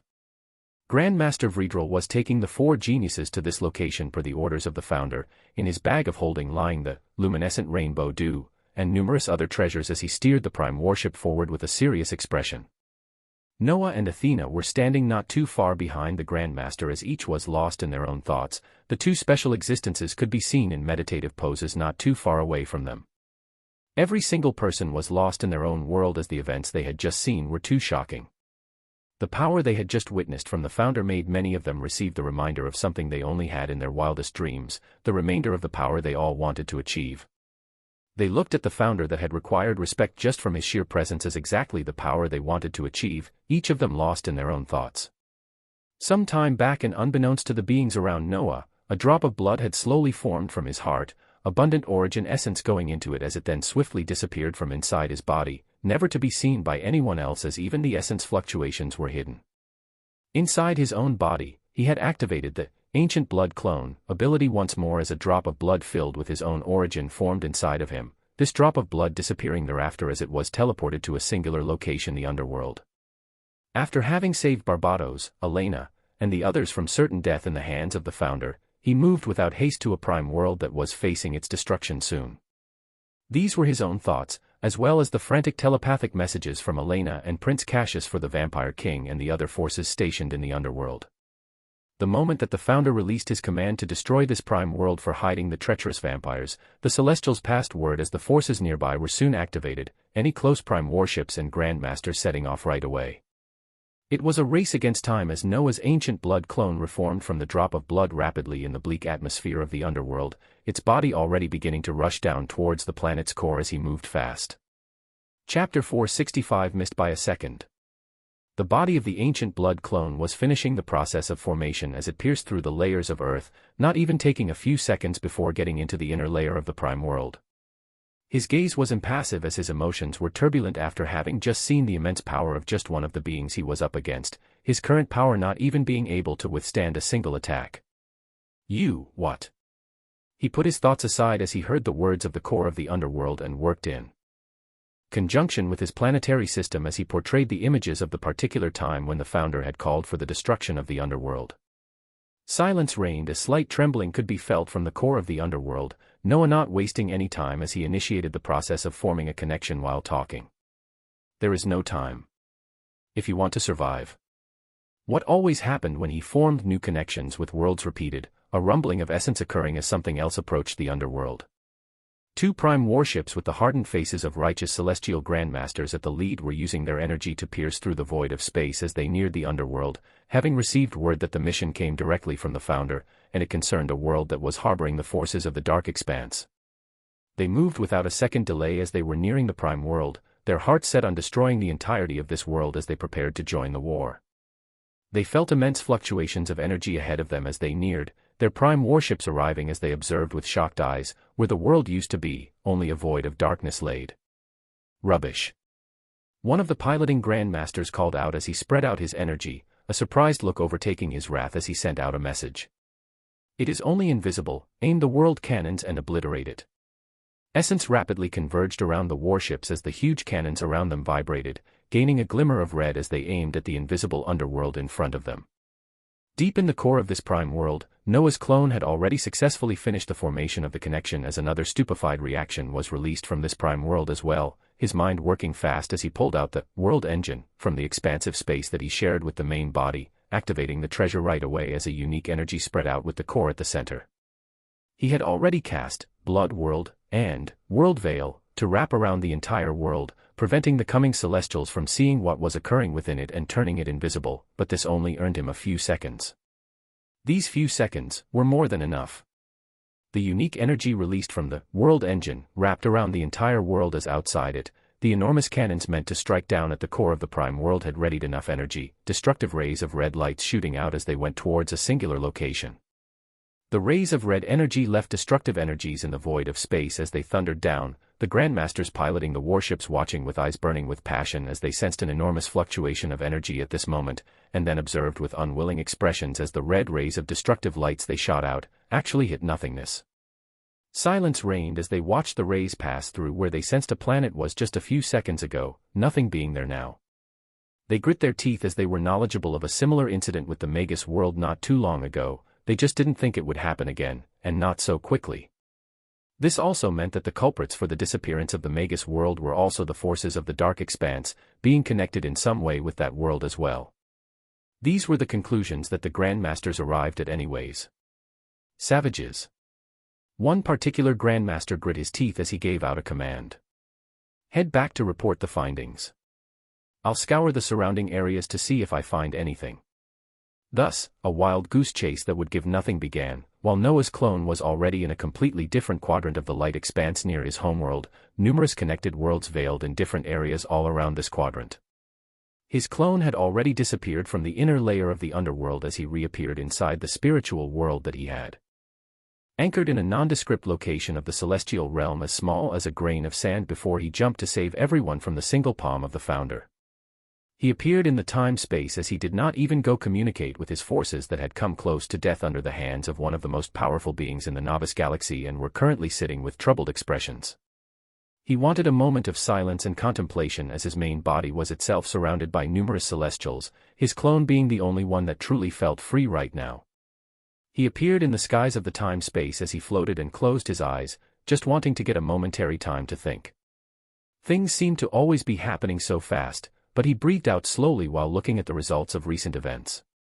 All around him, numerous lines of fate and chaos particles swirled towards him in great abundance, as he had just created an enormous amount of chaos and changed the fates of billions from utter destruction in the underworld. Find authorized novels in faster updates, better experience. Please click a ref equals /book/infiniteminenthiapacalypse_16709186806051905/missedbyasecond _50823634885628995/book/infiniteminenthiapacalypse_16709186806051905/missedbyasecond _50823634885628995/ for visiting.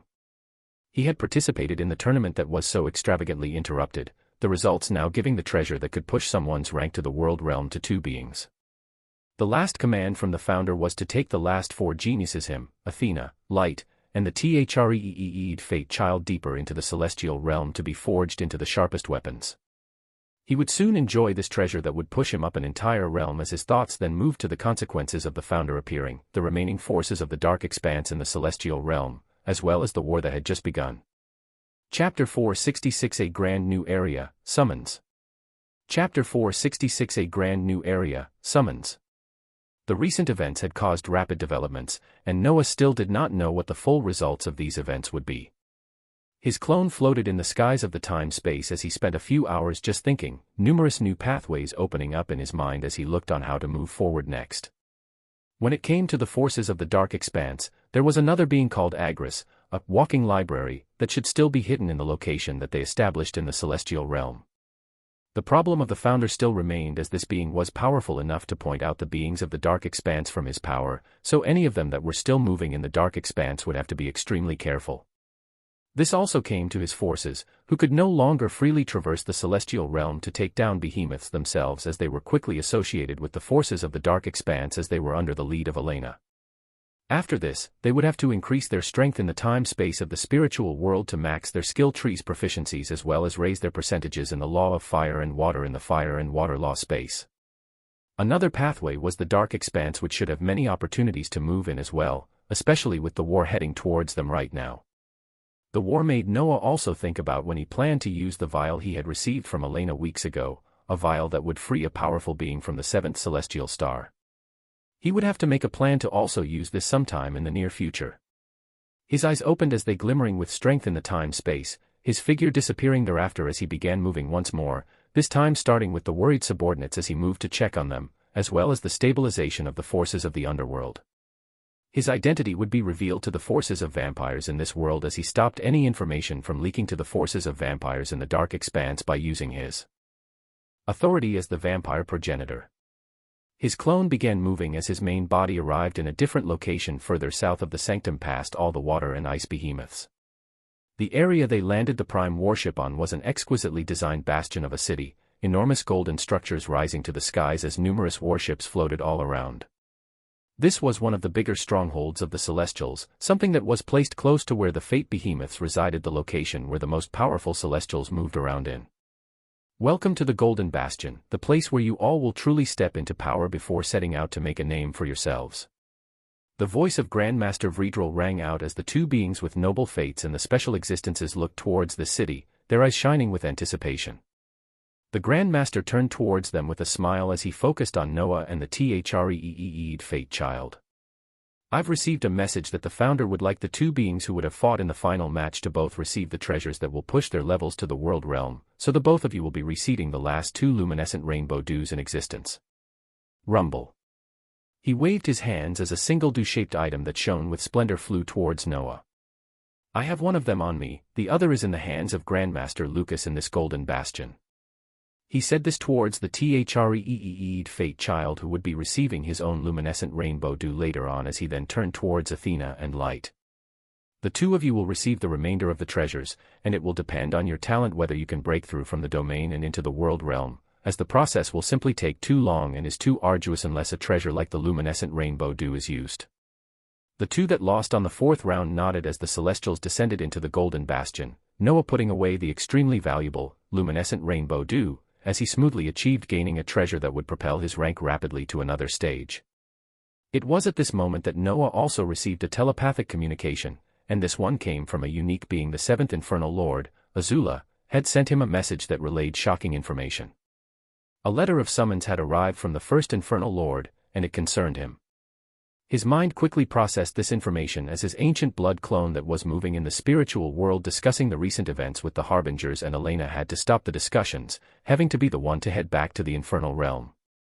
Draco, Barbados, help Elena with the stabilization of the underworld. I'll be stepping out briefly. His subordinates nodded with serious looks as they saw the clone disappeared into particles of light, their gazes looking at each other as they seemed to come to an agreement from their hearts. The subordinates that were boosted heavily by Golden Guider, and still experienced just how powerless they were next to a truly powerful being, felt a stifling feeling in their heart, wanting to get stronger so that they weren't constantly saved by their master. Their hearts burned with ambitions as they moved to do their tasks, Noah's ancient blood clone teleporting back into the second infernal realm with his body changed to that of the Infernal Lord adorned with an exquisite crown. The dreary and fiery lands reflected in his vision as he saw that there was a bustle of activity in the grand metropolis of this infernal realm, the movements of numerous infernals in an orderly fashion reflecting in his eyes as they formed into numerous large groups. My oh my, already in the domain expansion realm. You rise up first, O ninth Infernal Lord. The curvaceous figure of Azula materialized in front of his eyes as a sultry voice rang out, the seventh Infernal Lord appearing while waving a glistening red letter in her hands. Chapter 467 Directed Towards the Dark Expanse. Chapter 467 Directed Towards the Dark Expanse. Noah stared at the curvaceous Infernal Lord in front of his eyes as he nodded respectfully, the seventh Infernal Lord waving the letter in her hands towards him. The time is nearing for the war, and the first Infernal Lord has sent his summons for you. You are to take up an Infernal Legion to assist the forces that will come in conflict first. His clones waved his hands towards the red letter that shone with essence, his origin sensing a sense of authority from it as the moment he touched it, it released a proud and strong voice that reverberated in his mind. Lead a legion to the Veritas fortress where the first point of contact of this war will occur. Prove your worthiness as an Infernal Lord thereby claiming the first victory in this war. The voice echoed in his mind as if it was to be completely obeyed, its authority dying down thereafter as it faded into strands of red light. He glanced up to the smiling Infernal Lord Azula as he asked. The Veritas Fortress. Ah yes, a literal fortress floating in the vastness of space, here are the coordinates. It is a fairly interesting stronghold that the wizards created as one of the first points of defenses against Celestials. You will be reinforcing them as those expected to clash in this war are the weakest of all forces, with the first Infernal Lord using this opportunity to see your personal strength and your strength as a commander. Noah's ancient blood clone nodded as he glanced at the numerous moving infernals below him, their numbers hitting in the tens of thousands. Azula glanced in their direction as she continued. You will be using the second infernal gate that is actually located not too far from the Veritas fortress to get there swiftly. The only thing you'll have left to do is command the Infernal Legion as well as work together with the little wizards and witches there to push back the advancing celestial legions. Fun, isn't it? The voice of the Infernal Lord was filled with bloodlust as it seemed like she wanted to go in this battle herself, finishing her words in a teasing manner as he nodded towards her. Understood. I will head out right away. He affirmed at the Infernal Lord as he had his own thoughts rapidly moving, seeing this as an opportunity to be involved in the first conflict of the war in a huge capacity that he would not be able to be in as Crixus yet. But as the ninth Infernal Lord, he would be standing against multiple Grandmasters and Celestials that were aiming their blades to conquer more lands and increase their amount of influence. It was this influence that they coveted, as it would allow their influence over the fates of many beings to increase, which would in turn increase their power. Noah saw this as one of the biggest motivations for the founder who had proclaimed the declaration of war. As the being that influenced the huge organization raving through the dark expanse, the fate lines he had collected over the years were insurmountable, where he would not be too surprised if this being was not too far away from mastering the supreme law of fate. His power was already massive, and if he could increase his own strength while stopping the expanding influence of the Celestials and their rapid increase in strength, he would gladly do it, as it was killing two birds with one stone.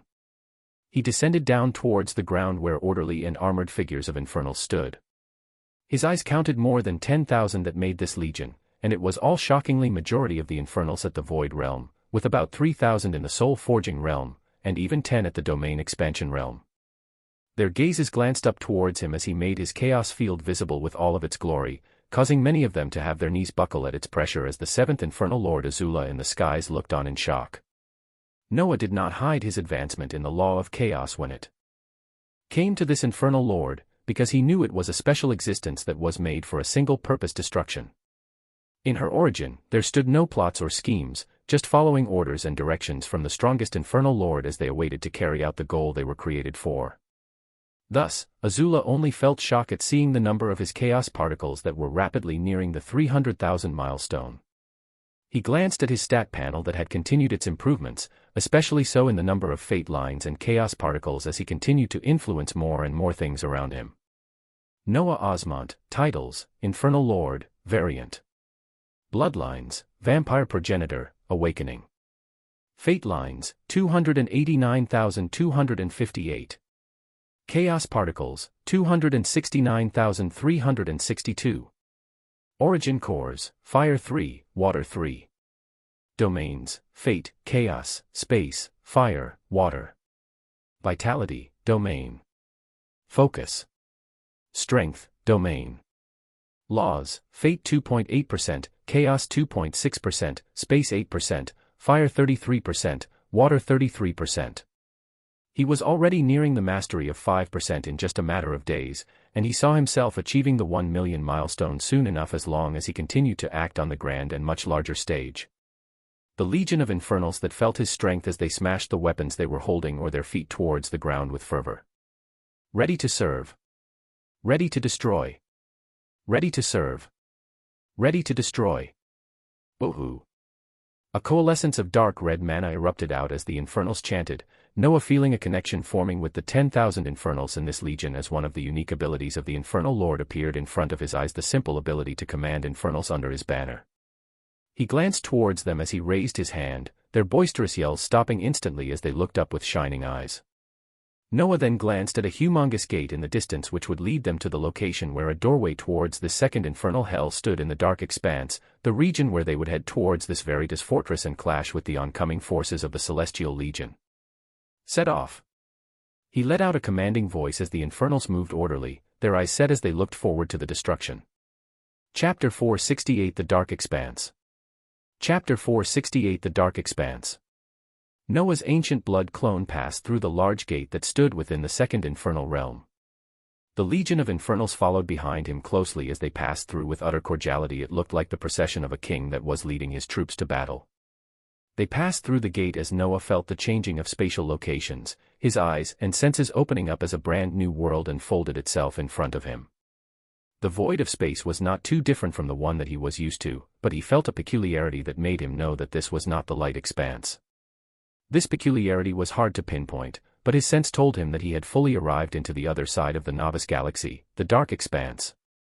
Boom.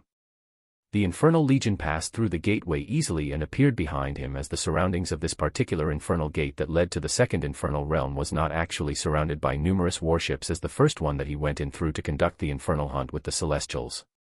The large gate stood alone in the vastness of space without a single soul in the surroundings. This was because there was a certain agreement between the beings of the dark expanse and the infernals. The leaders of both forces knew that their enemy was not among each other, but something even larger that stood to threaten all of them. Thus, there wasn't any measure of protection or watch surrounding this gate as Noah glanced around the empty doorway that led the infernal realm and began to take the legion under him towards the coordinates where a certain Veritas fortress was. This would be the location that the first collision of this war would occur in. The strong force of 10,000 infernals that consisted of a majority void ranked and the remainder being at the soul rank. And even the 10 at the domain expansion realm thundered forth menacingly as they followed behind their infernal lord. Noah ignored any of the surrounding planets, whether dead or alive, that he passed as he continued forward for a few hours, eventually coming across a bustle of activities as he began to see exquisitely designed warships that were much different than what the Celestials wielded move across the void of space. These vessels were only similar to the ones Celestials used in shape, seeming more like imitations that could never live up to the real thing when actually put to the test. He could also sense numerous figures at the void realm or above streaking as lights across the vastness of space, their faces serious as they prepared for something big. Noah glanced at the appearance of these beings from the dark expanse as he neared the Veritas fortress. They weren't all that different from the beings it was used to seeing in the light expanse, with most of them being humans and the remainder being collective beings of other races. Many of those he came across glanced at the fearsome 10,000 army force that went towards the vast Veritas fortress. But they only watched on as relieved expressions actually appeared on their faces, their hearts seeming more at ease as these fearsome-looking infernals appeared in front of them. This was an extremely stark difference compared to how infernals were viewed in the light expanse, where they were feared and even told as ghost stories to scare kids. In the dark expanse, infernals were welcomed as they represented a force of protection against the raging Celestials. Noah continued forward until he came across a collection of beings that actually came towards him with their heads bowed down respectfully. The beings had conical hats that would make one assume for them to have the profession that was fairly unique but widespread in the dark expanse, the profession of a wizard. Wizards were also called mages, beings that wielded incredible magic to affect the essence in their surroundings and produce spectacular spells that could even weave the very reality itself when utilized at their peak. 10 wizards came bowing towards Noah, stopping his procession of 10,000 infernals. The beings had power at the level of the soul-forging realm, the one at the forefront standing at the domain expansion realm speaking. It is an honor to have the aid of an infernal lord. Please, let us guide you. The 10 beings respectfully pointed towards a certain location, their eyes slightly shaking as they stared at the field of chaos that the being in front of them freely released. Noah nodded and went along with them, where in front of his eyes the appearance of this spectacular location known as the Veritas fortress became apparent. It was worthy of being called a fortress as shockingly, he found it to be a literal planet-sized fortress that was floating in the void of space. It was not circular like most of the planets he had come across. It actually seemed more like a floating island that was even bigger than his spiritual world, but this floating island was built in the terms and designs of a unique fortress. There was a truly exuberant numbers of beings that could be sensed within and around this planet-sized Veritas fortress, being the highest number of beings that Noah had seen clustered in one area at once. Numerous vessels moved around it as beings of all species and races moved in and out, the busy bustle of activities only getting wilder as he moved closer. His eyes observed a purple field of light surrounding this entire fortress that looked to be even bigger than most prime worlds and infinitely neared the rank of a realm. Looking at this grandiose Veritas fortress, he knew that he had arrived in the dark expanse. He had arrived at the location where the first battle against the Celestials would take place. He had arrived at the location where the 9th Infernal Lord would make his presence known. Chapter 469 World. Chapter 469 World. As his clone made his entrance in Veritas fortress, his main body was in the golden bastion of the celestial realm where he glanced at the luminescent rainbow dew. It was a treasure that only 2 beings would have the chance of consuming, with him holding one, and another being in the hands of the Threed fate child. It was a treasure that forcefully rose a being's realm to the world rank, with the prerequisite that their body would be able to handle it. Noah glanced at this treasure with hungry eyes as he put everything else in the back of his mind, throwing this treasure inside his mouth and swallowing it whole. A rainbow-colored light shot out as beautiful colors filled the room he was in, an enormous convergence of essence beginning to wrap around him as he broke all known norms to move to another rank with a speed never before seen. The luminescent rainbow dew was something that propelled the rank of a being all the way to the world realm. It was a treasure that was overbearing in nature, something that contained a tremendous amount of energy. This was the reason why in its description, it mentioned that it would only work on someone that could actually bear the wild energy. This overbearing energy began to spread throughout Noah's body, the rainbow colors only being an aftereffect as they shot out vibrantly all around his body. His origin core that was now surrounded by the fire origin core and the water origin core hungrily sensed this energy as it began to absorb it without a second delay. OOOM. The origin core shook as the domain surrounding it became more and more solidified, its size getting ever so larger as it absorbed the pure energy from the luminescent rainbow dew. Noah could feel his stats continuing to shoot up as more and more of the energy was absorbed. Whatever barrier existed in the domain expansion realm quickly being hammered down as he infinitely neared the world realm. This was the rank where one contained the singular force of an entire world. It wasn't to be mistaken of one being a world of themselves or creating a world within their origin. It was the stage where a being with their pure physical force could match that of a normal world. When one moved past the physical force that it would apply and then took this to their skills and abilities, they were elevated to insane degrees. WAAA. Brilliance erupted from him as Noah raised his head high, feeling the shackles of the domain expansion realm breaking as his body stepped into the world realm. A rank that was actually achieved in a matter of days after his last breakthrough. The energy of the luminescent rainbow dew still remained in his body as he finished absorbing it, looking at his hands and feet as they glowed bright gold and black. The energies from the law of fate and the law of chaos were resonating the moment he finished his advancement into the realm, his body feeling the power of these laws even more. A calmness returned around him thereafter as he had a smile on his face, sensing the feeling of power that continued to get ever so larger. This smile remained even when he thought about the founder that had recently appeared. He thought about this being's motivations and exactly what he wanted to do. He thought about his words of them being puppets on a huge playground as he had his own ideas on exactly what this founder meant, but the confidence in himself only grew as he thought about all of it. He rose up as his body felt the coursing strength of an entire world, saying something that only he could hear. If this is a playground, what is stopping me from flipping all of it over and making it my own? The reverberation of power gradually calmed as he stepped out of the room he was in and went towards an expensive training hall in the Golden Bastion where he sensed the auras of two particular figures to be sparring. It was the war princess Athena, and the other was the opponent who had fallen under his attacks, Grandmaster Light. Their gazes were filled with battle spirit as they were the only ones to receive lesser treasures than Noah and the THREED Fate Child.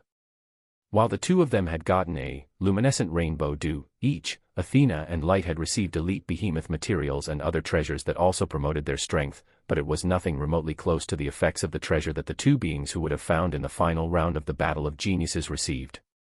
The spar was stopped as Athena glanced towards Noah, seeing his body rumbling with power as her gaze only shone with even more spirit. "Junior brother, you've actually pulled ahead from me now." Noah smiled at these words as he replied. "I'm sure it won't be for long." "Where is the Grandmaster?"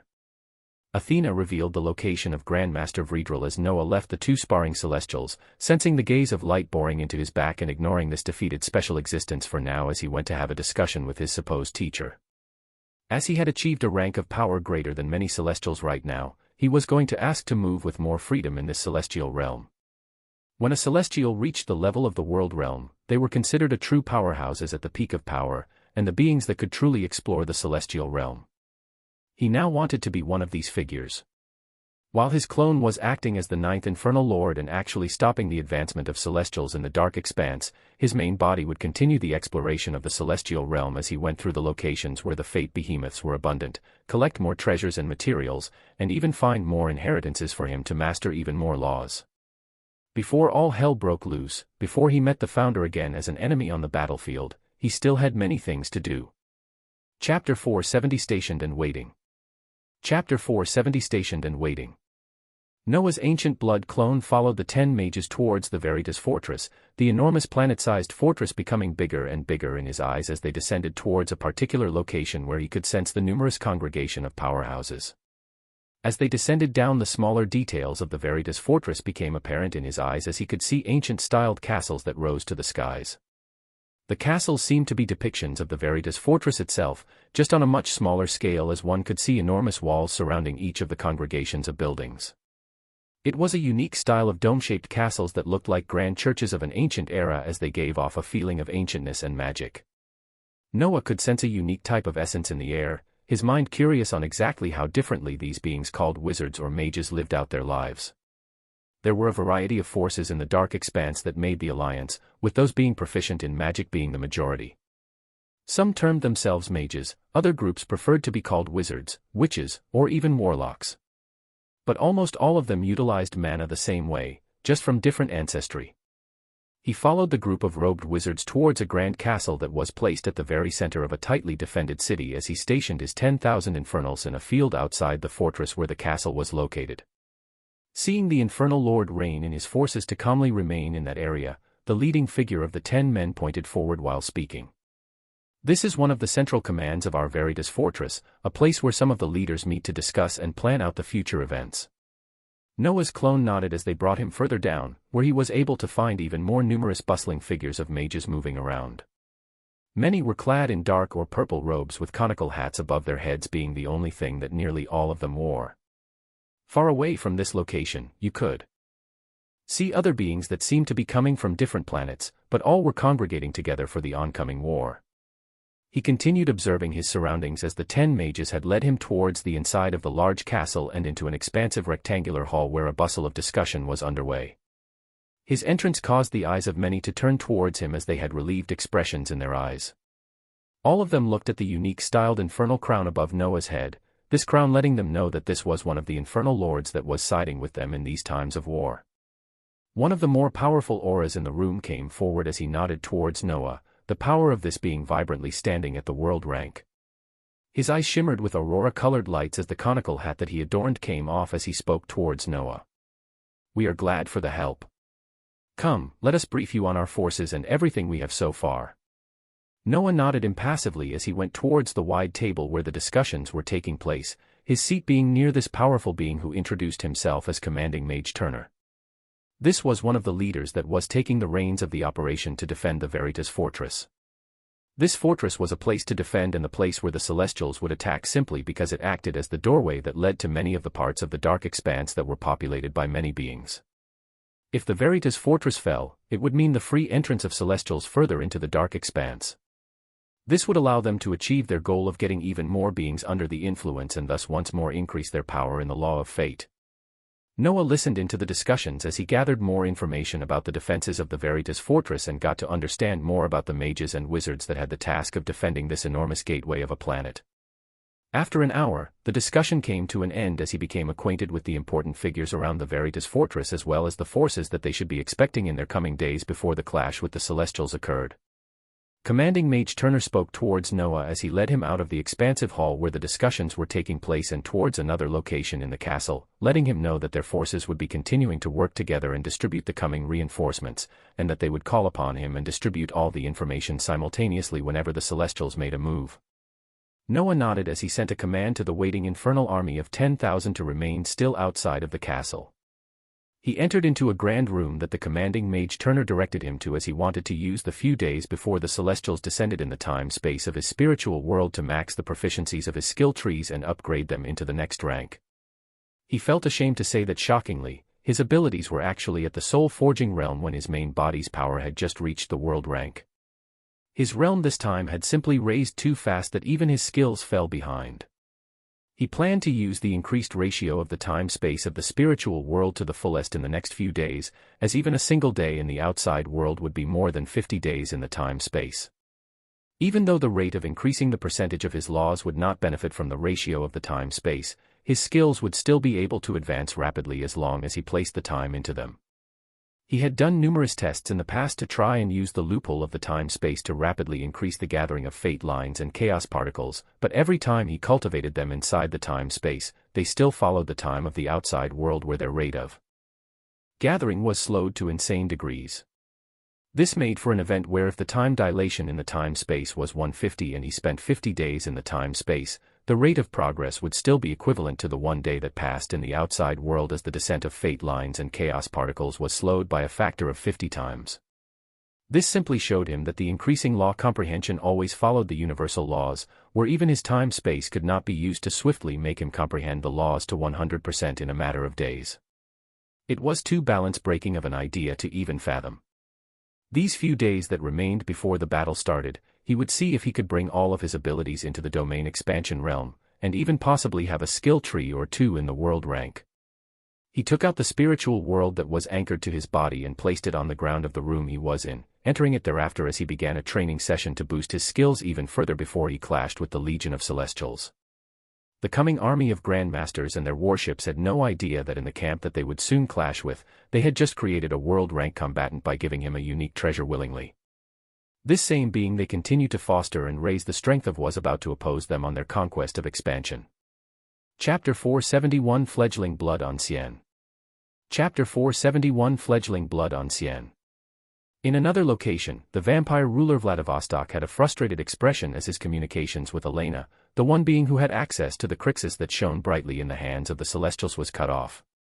He had sent numerous messages towards her and the forces in the underworld that he controlled, only to get no replies as time passed. His troubles seemed to only be compounding, as he knew his position in the alliance would waver if he could not even maintain a handle on such a powerful spy that they placed into the ranks of Celestials. He turned towards one of his subordinates as he asked irritatingly. "The force towards the Veritas fortress has set off." "Yes, master. The royal vampire Raku and his forces should arrive within a few hours." The vampire ruler Vladivostok nodded as his red eyes shimmered. He knew this first battle against the Celestials was pivotal, and would even set the tone for the remaining battles that came after. He had sent numerous vampires down to reinforce the defenses of the mages there, their other forces moving to tighten their defenses in other important areas as they prepared. He put the thoughts of Crixus aside for now as he focused on the current matters at hand, the vibrant power of this being at the star-forging realm moving forward. In the Veritas fortress, 3 days had passed as Noah's clone enjoyed the treatment of the mages while he trained to max the proficiencies of his skill trees. While only 3 days had passed in the outside world, he had spent more than 3 months in the time-space. This was a truly ridiculous number to even imagine, but it made possible for the rapid advancements of raising proficiencies of skills and then combining them. 2 skill trees had already met the requirements and were taken into the domain expansion realm as he worked double to combine solo skills he wasn't using into the domain rank and then sacrificed them into the skill trees. The other 2 skill trees were not far behind as they only waited for the required sacrificial skills at the moment. The ones he worked to upgrade first were the Kin of Ancients and Kin of Terror, their advanced skill trees actually taking on similar names as he chose the path where both of them were termed Fledgling. He advanced these ones first as they would be the ones he would most likely use the most in the coming days, the Archlich Arazon and Fate's Guardian being left behind for now. After these, the next one of great importance that had taken even longer to raise up was the Agent of Chaos skill tree that directly opposed the law of fate. But for now, the first one was the Kin of Ancients skill tree that had the abilities of the Blood Lord at their base. This skill tree was expanded to a pathway that was called Fledgling Ancient. Domain, Blood Lord, 45/45, Abilities Dawn of the Blood Lord, 5 out of 5, Blood World, 5 out of 5, Drain Life, 5 out of 5, and Nightmarish Descent, 5 out of 5. Kin of the Ancients, 60/60, Ancient Blood Scion, 5 out of 5, Ancient Blood Clone, 5/5, Summon the Ancients, 5 out of 5, Blood Rage, 5 out of 5, Fledgling Blood Ancient, 75/75, a fledgling of a race of powerful creatures that occupy the Latalis Expanse, the skills of this particular fledgling leaning more towards the control of blood. Abilities include Blood Summoner, 5/5, Blood Clone Support, May 5th, Drain Master Support, 5/5, and Domination, May 5th. Blood Summoner, 5 out of 5, when the abilities Dawn of the Blood Lord and Ancient Blood Scion are simultaneously active, the user can summon 30 Blood Ancients to aid them. Blood clone support, 5 out of 5, the ancient blood clone is further strengthened, now being able to exhibit 100% of the main body's strength. Drain life support, May 5th, the drain life ability is enhanced, its effects not limited only to attacks dealt as an aura of blood will passively erupt to leech the life force of the targeted enemies around you. The life steal effect is increased from 5% to 10%. Domination, 5 out of 5, the eyes of the fledgling blood ancient release a dominating light that enthralls any with weak souls. The bodies of the dominated can then be controlled to either replenish the blood ancient with blood bag, or deal damage to surrounding enemies by blood bomb. A set of shining new skills were displayed in front of him, his eyes going over them a few times as he largely understood them all without needing to go over them. The drain life support and blood clone support were straightforward, with the latter being even more useful by granting his ancient blood clone the power to exhibit the entire strength of the main body. This now meant that there were two of him that could effectively release his entire power at full capacity. Although one would have to wonder, did the previous percentage cap of 60% even limit the clone's power in any significant way when one thought about the mana available to it? Noah then moved on to the other two, the Blood Summoner being a fairly unique one as it allowed him to summon 30 new combatants as long as he had two specific skills active. If these Blood Ancients were anywhere close to the power of the Ancients that he could call upon with the Summon the Ancients ability, he would not have to worry at all about their firepower. The last one was the most unique one, the ability called Domination, that made him actually look forward to trying it out on the battlefield. Shockingly, this ability allowed him to bring to his command those with weak souls, and those dominated souls only had a single fate: the blood and body be used to replenish him or as explosions to damage those around them. It seemed like a very flashy and destructive skill that he could not wait to put to use when imagining the legions of Celestials nearing this location. With this skill upgrade, he sadly did not come across any other Guider-type jobs similar to the Unruly Guider ability that stemmed from Fate's Guardian, and this stood the same as he glanced at the upgraded skill tree of the Kin of Terror, which had added 4 new abilities under the next advancement, Fledgling Ether Terror. Chapter 472 Advancing Legion. Chapter 472 Advancing Legion. On the 7th celestial star, Grandmaster Ramiel had just left a hidden underground prison where a certain individual lay with his body pierced with numerous golden spikes. He had gone down to this underground area to once again one-sidedly monologue towards his teacher about the recent events, as well as the initiation of a war that he would be at the forefront of. When he left the golden cage that continued to seep the strength of the powerful figure, Grandmaster Ramiel once more missed the hidden smile that had appeared on the bleeding and disfigured being's face. This had been the last time that this Grandmaster was going down to ramble to his teacher, the last time that he would converse with one of the founders of Celestials. Unbeknownst to Grandmaster Ramiel, this was also the last time that he would see his master, because in the journey that this Grandmaster was about to undertake, he would not get the chance to return to this celestial star. But this knowledge was not one that was privy to him at this moment as he left the celestial star with a strong demeanor. He looked at the Celestials around him as they all boarded numerous prime warships, the single 7th celestial star forming one of the small squadrons that were going to combine with the large legion that someone from the celestial realm would be leading towards the dark expanse. Grandmaster Ramiel gazed at the numerous prime warships that littered the void of space, the procession of beings from the celestial realm passing near the 7th celestial star, as his job was to only combine in their ranks and follow along in this venture. All the Celestials were under the lead of Grandmaster Onilis, a being in the world realm and someone that had more than 3 million fate lines thrumming strongly in his body. If Grandmaster Ramiel could be considered just at the entrance of the world realm, then Grandmaster Onilis was nearing its peak, as the time that he spent in the celestial realm granted him versatile skills and abilities, as well as improving his techniques in the law of fate. This was why the founder had chosen this Grandmaster to be the one that led the forces in the first battle of this war. It was because this being was looked at with extreme confidence, as it was someone that participated in the war more than 1,000 years ago and knew the ins and outs of being a commander. The many prime warships that would make any surrounding planets tremble continued on moving as Grandmaster Ramiel entered the largest one at the forefront. This was the main vessel that contained many of the leading Grandmasters. One could sense numerous powerhouses at the world realm, with the majority being at the domain expansion realm and even more at this soul forging realm. But the largest percentages were of course those of the void rank. A stark difference in the legion that was being led towards the Veritas fortress in this war compared to the previous war was that the head count for the Celestials was actually rather small when one compared to the numbers of individuals that came from numerous prime worlds that were also currently moving within the Celestial Legion.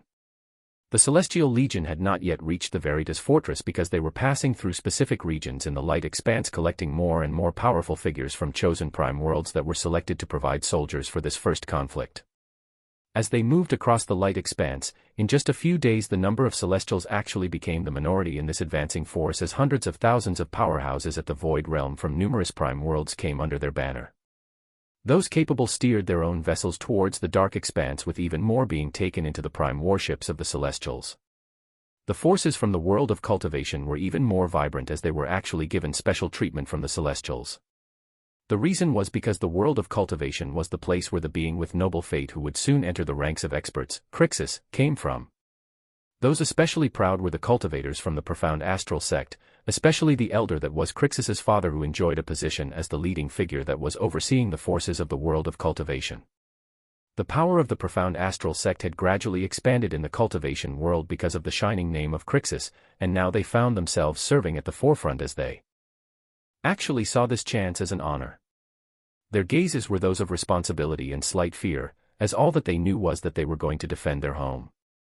They were going to defend their light expanse from the hands of the savages that had already made 2 prime worlds disappear.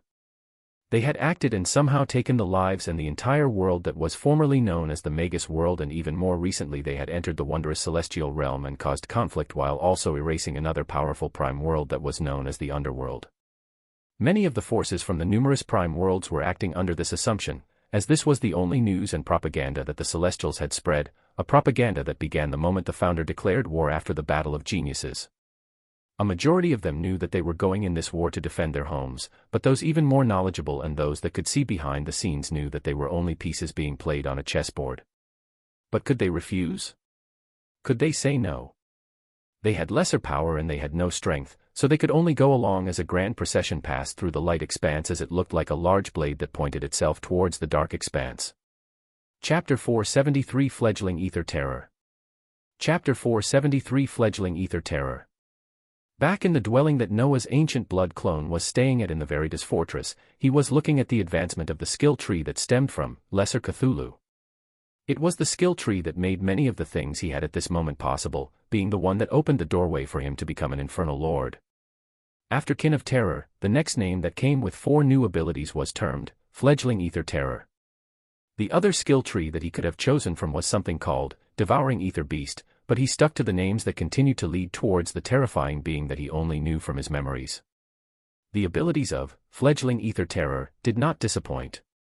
Domain, Amorphous Space Beast, 1515, Ability Spatial Cage, May 5th, Destabilize, May 5th, Shattered Star, 5 out of 5, and Miniature Space, May 5th. Lesser Cthulhu, 45/45, Additional Abilities Morph, May 5th, Child of Space, May 5th, Portals of Terror, May 5th, and Sever, May 5th. Kin of Terror, 60/60, Additional Abilities Ether Reinforcement, May 5th, Multiplicative Ray Support, May 5th, Triple on Cast Support, May 5th, Lunacy Inducement, May 5th, Fledgling Ether Terror, 75/75, Additional Abilities Ether Emission, May 5th, Ether Chain Support, May 5th, Fatal Ailment Support, May 5th, Size Distortion, May 5th. Ether Emission, May 5th, the body of the Fledgling Ether Terror passively emits the baleful energies of ether. This ability also allows the boosts of Ether Reinforcement to apply to any skills used by the Fledgling Ether Terror. Ether Chain Support, May 5th, the ether rays emitted by the Fledgling Ether Terror can chain between selected enemies. Supported ray-based abilities can chain plus 10 times. Fatal Ailment Support, May 5th, the essence of ether is destructive by nature, causing chaos in the body of those affected. All abilities preceding and following the Fledgling Ether Terror skill tree deal an additional 70% damage over time as ether continues to cause chaos in their bodies. Size Distortion, 5/5, striving for unmatched strength, the body of the Fledgling Ether Terror can be expanded up to 250 meters.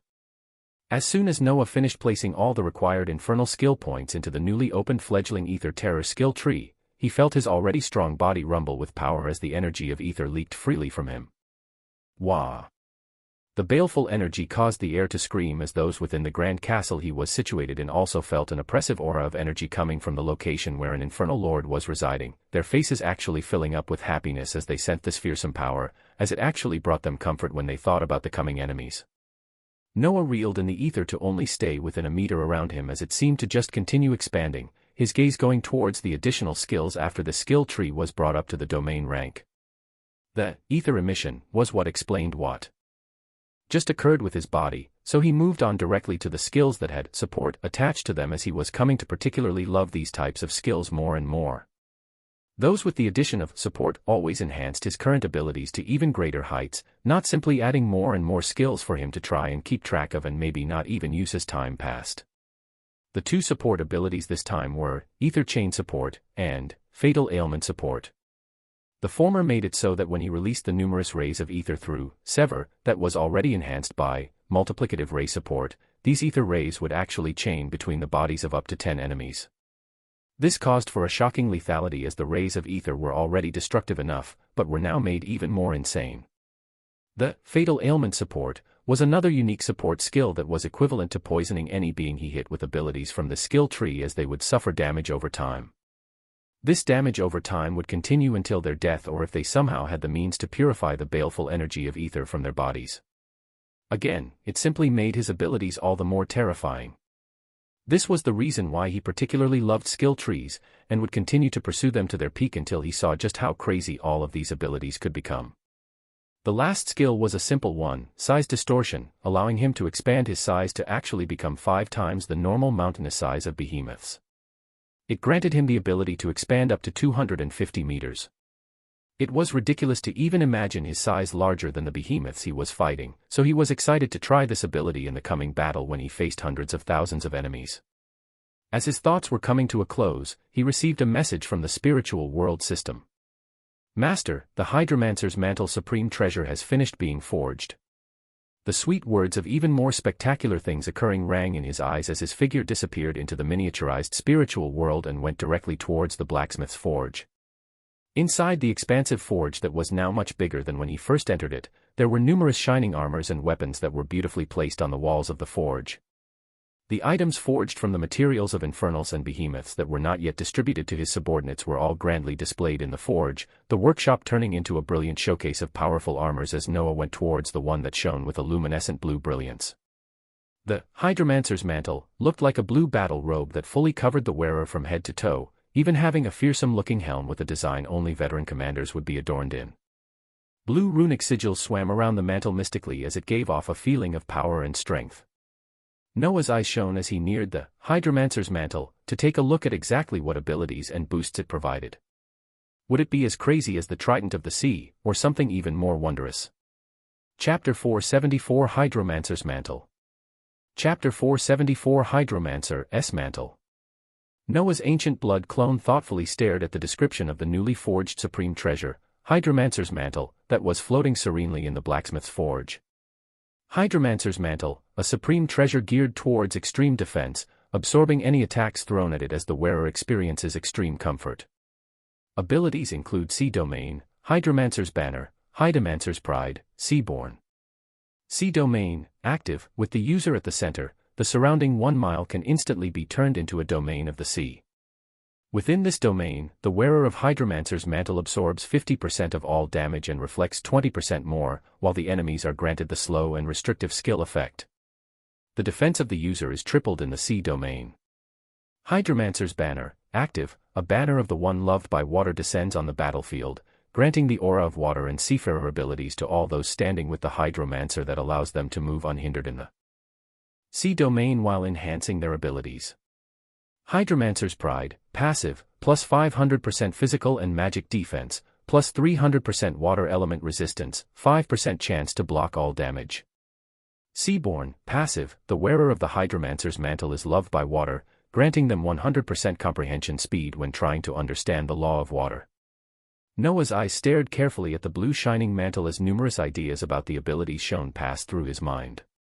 When forging, I tried to steer the resulting abilities towards things that you did not already have, the results being somewhat satisfactory. The voice of the spiritual world system rang out as Noah smiled. This is more than enough. Yes, this was more than enough.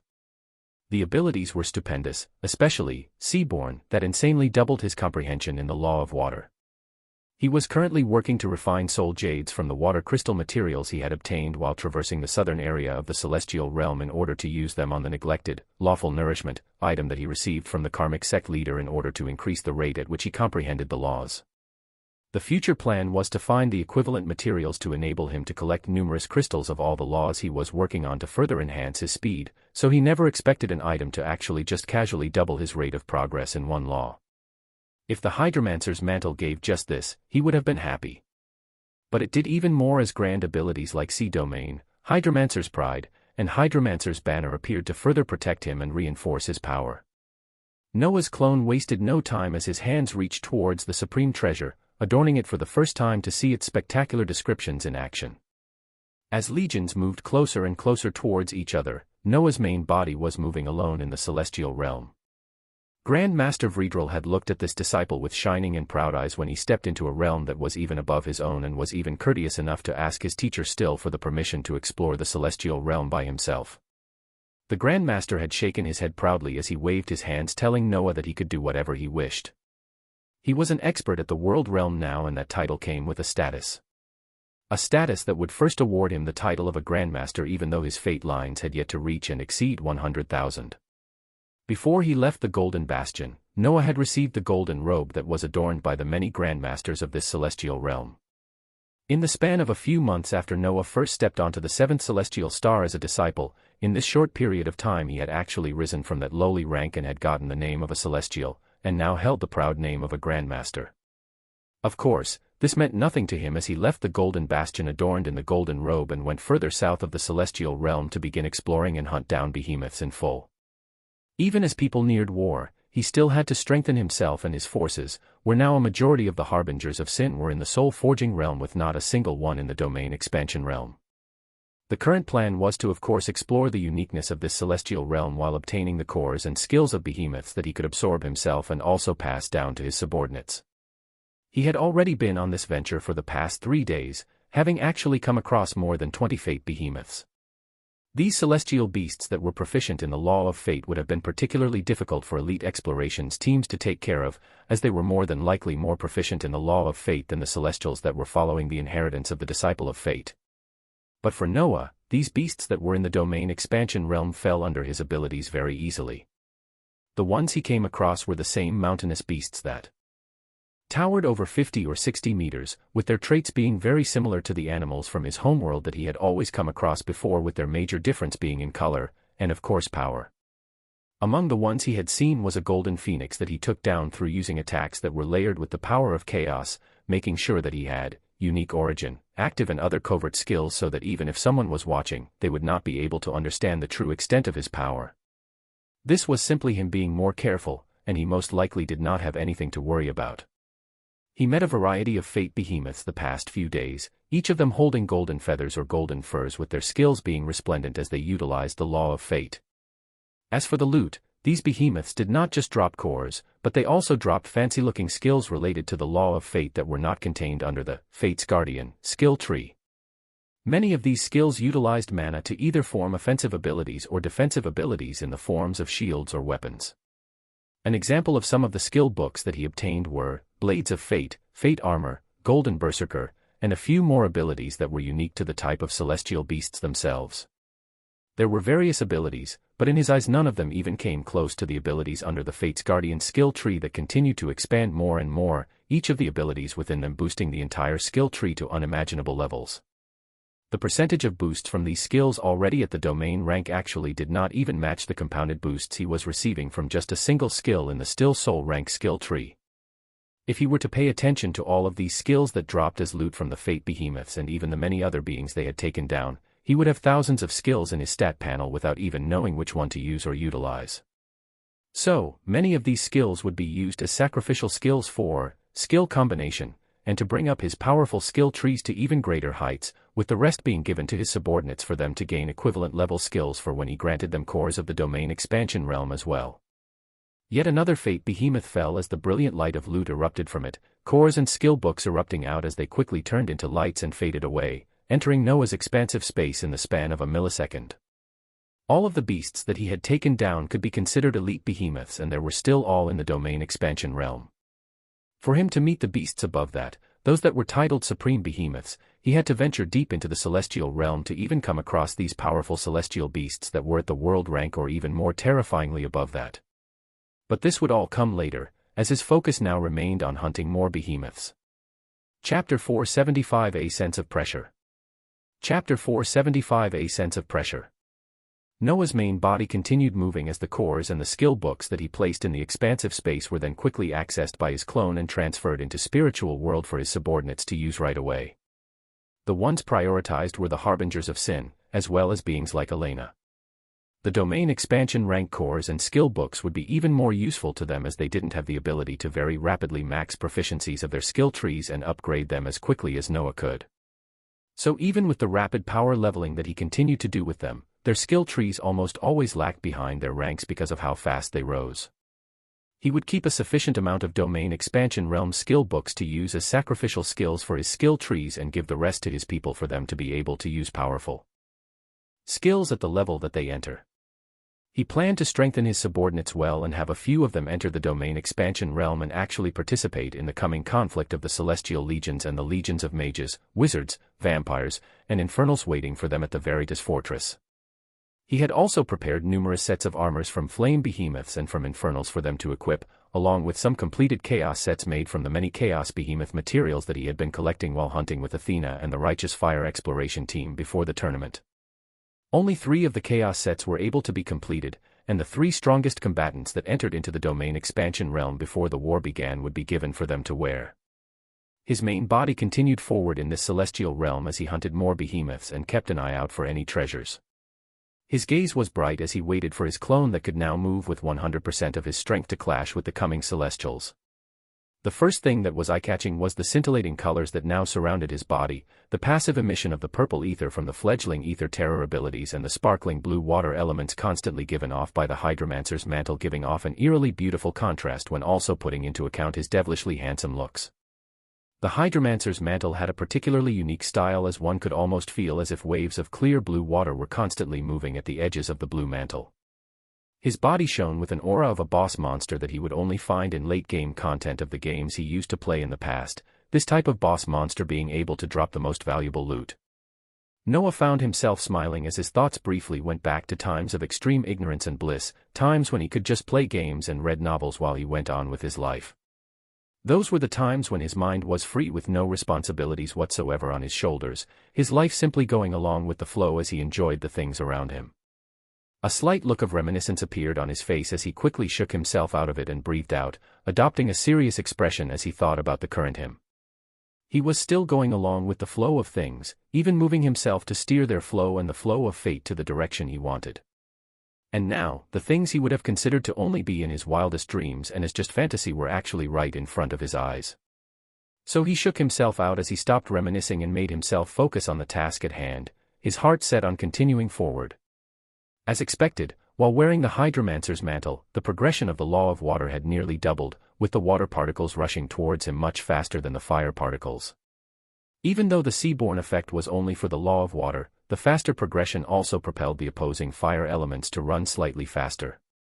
The clone nodded its head as he continued on for another few hours before the tests came to a stop, his figure disappearing as his main body had placed yet another bountiful loot in the expansive space.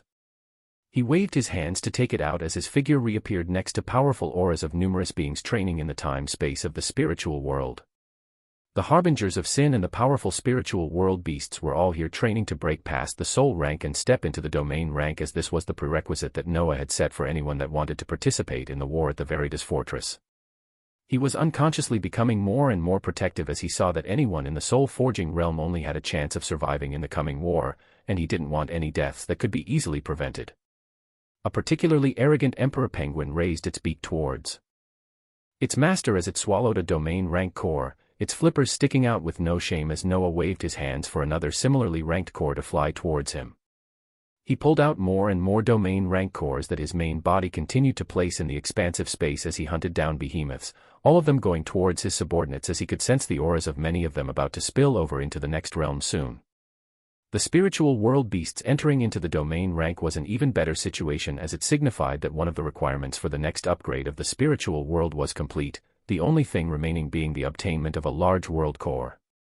This was something Noah would worry about for later as he focused on the current events, continuing the preparations for the war. As besides giving his subordinates numerous cores and skill books, he put the task of designating the item sets to the spiritual world system whenever one of them stepped into the next rank. Among the subordinates currently training, a few others were not in the time-space as they were busy stabilizing the newly connected underworld and moving around the spiritual world thereafter, with others still looking over the many new worlds that were now connected. He was not the only one busily moving, the forces he was connected to all feeling a sense of pressure as they collectively moved towards a brighter future. Chapter 476 My Progenitor. Chapter 476 My Progenitor. Elena was floating in the skies of the spiritual world as her face was that of immense wonder and infatuation. A few days ago, her progenitor, nay, her master, had brought her into this wondrous land once more after saving them from the clutches of the celestial founder. Her master had actually duplicated his body as he ingeniously still kept his identity as a celestial while also working against them simultaneously to save her and many others from certain death. It was something beautiful and resplendent, something that only her progenitor would be able to do. She had great worries about her little brother in the underworld the moment the celestial founder called for its destruction, and her master had somehow been able to do something as ridiculous as teleport the entire prime world away while dominating its core at the same time. It was at this moment that Elena realized that she really did not know her progenitor as much as she thought she did. What type of being could subjugate entities that were the centers of entire worlds? Who could then even teleport such an enormous entity to an entirely different quadrant in the light expanse? What energy was required? What grandeur? What magnificence? My progenitor. She found her hands clutching her chest as her thoughts went in this direction while she floated in the skies of the spiritual world. She had already stabilized the newly added underworld as she gained the knowledge that her progenitor already had numerous worlds like this connected, each of them with their own set of beings that were all being taken care of by him. She flew along the paradisiacal worlds as her gaze traveled to the central continent of the spiritual world and flew towards a certain location there. Not to just mention the 4 floating continents that were beautifully seen all around her, she actually found the central continent to be more wondrous as within it, she found the unbelievable land known as the time-space, as well as the location where her progenitor created fearsome armors and weapons that nobody else had ever seen. But even more than this was the collection of portals that one could find at a particular area of the spiritual world. Her eyes gazed upon different colored portals that were ordered in a circular manner on a large snowy clearing. There were names floating above these portals that would make one tremble when they realized exactly what their meaning was. She could see the titles above the portals as such: Demon World Portal, Ancient Blood World Portal, Beast World Portal, Underworld Portal. Her shining eyes saw many of such portals spectacularly laid out, figures of beings of different colors and races occasionally seen coming in and out of these portals as they actually transferred from these many worlds and into the spiritual world. Almost all of the beings coming in and out of these portals had one singular thing on their faces: wonder and amazement as they came and went with their own assigned jobs. Many of them did not even have jobs purse, as what they were doing was simply coming into the spiritual world to be granted paradisiacal medicinal herbs and fruits that were spread out all across the spiritual world. This was another thing that caused Elena's heart to beat even faster. In the spiritual world, she found that across all the continents, the majority of their lands were covered by farming fields that had shimmering fruits and herbs filled with essence growing within. Aside from the spiritual world beasts that enjoyed these medicinal herbs and fruits the most, the beings entering and leaving the spiritual world were coming and going mostly for these resources as they took them back to their own worlds. She had seen her master's figure travel through the fantastical floating landmasses of the spiritual world as he went to each of these fields and waved his hands above them. Every time he did this, a green light would descend down and wrap around the medicinal herbs or trees, causing them to have rapid growth and achieve maturity in a matter of minutes compared to the days or months that were required. He had such a wide array of abilities that Elena wondered, could she be able to find something that her master could not do? Even something as simple as cooking. The one time that she tasted it, she nearly blacked out from pleasure. She even found herself wondering why he would even excel in something like cooking, but it just added to the charm that he had. But the wonder of him being a farmer on the side overtook her mind momentarily as her thoughts wandered even more. Her progenitor was so magnificent that he actually took the time to be a farmer and plant all of these wondrous things for them, things that were actually filled with so much essence that one could consider them prized treasure gardens of powerful sections. Yet all of them could freely be seen spread out in the spiritual world as the followers of her master enjoyed them to the fullest while also using them to bolster the strength of the many worlds her master was connected to. The more she learned about her master, the more reverence and infatuation Elena had as she found her fangs unintentionally coming out while she licked her lips. She closed her eyes in the skies above the portals where many beings went in and out, ignoring their gazes as she recalled the sensation of her progenitor sucking blood from her weeks ago. That amazing feeling she was able to feel then, she had not gotten the privilege to feel it again ever since. She reminisced as she wondered. My progenitor, just when will you feed on me again? My blood is quite good, you know. Ah. The matter of feeding wore paramount, especially to the vampire progenitor. She felt like he had been suppressing his urges for far too long, and the day that he chose to get lost in them would be the day to remember. Her eyes were closed as her body wiggled curve-cousely in the air, her mind filled with her progenitor as her thoughts soon went towards those closest to him. Her face instantly turned hard as she thought about the women around her master. The closest one she could see was the one called Barbados. All she saw in her eyes was a small woman with somewhat decent looks, but she would never question the tastes of her master. This Barbados was simply too lazy in her eyes, only training and accompanying her master when he had the time, but the way she referred to him was not the way one should address someone such as him. The other was a fair little queen known as Adelaide who always came to her master with a shy expression that just asked to be spoiled. Her royal countenance was always reserved around others, but one could see a much rosier appearance whenever she was around the progenitor.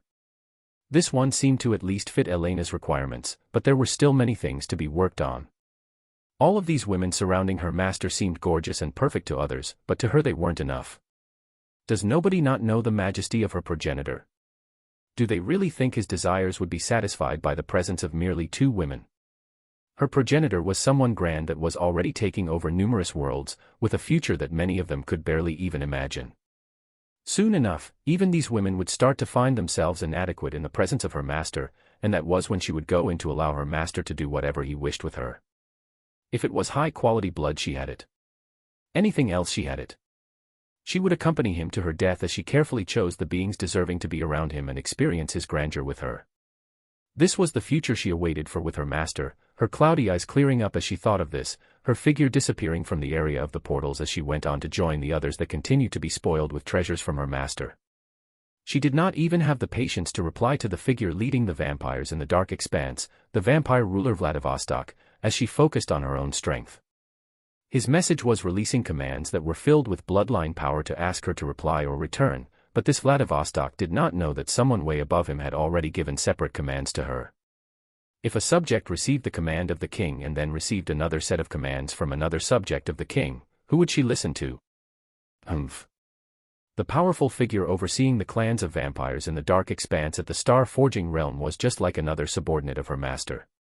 So what if he was a whole rank above the world realm? What if he had lived for thousands of years?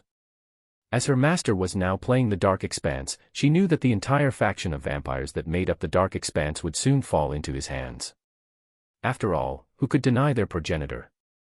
Who would be able to look at the being with the purest bloodline of vampires alive and say no to him? She was one of the few permitted to feel this reverence, so she knew she had to work hard. She also had to increase her strength if she wanted to be around him. In the skies above the portals that she just left, the beings moving below finally breathed out again as they went on with their tasks once more, whispering words only a few of them could hear. Who was that demoness wriggling her body in the skies? You, shut up and move faster. You don't want to offend any of the experts under the spiritual world master, do you? It doesn't matter how weird they are. Stop gawking and hurry, you fools.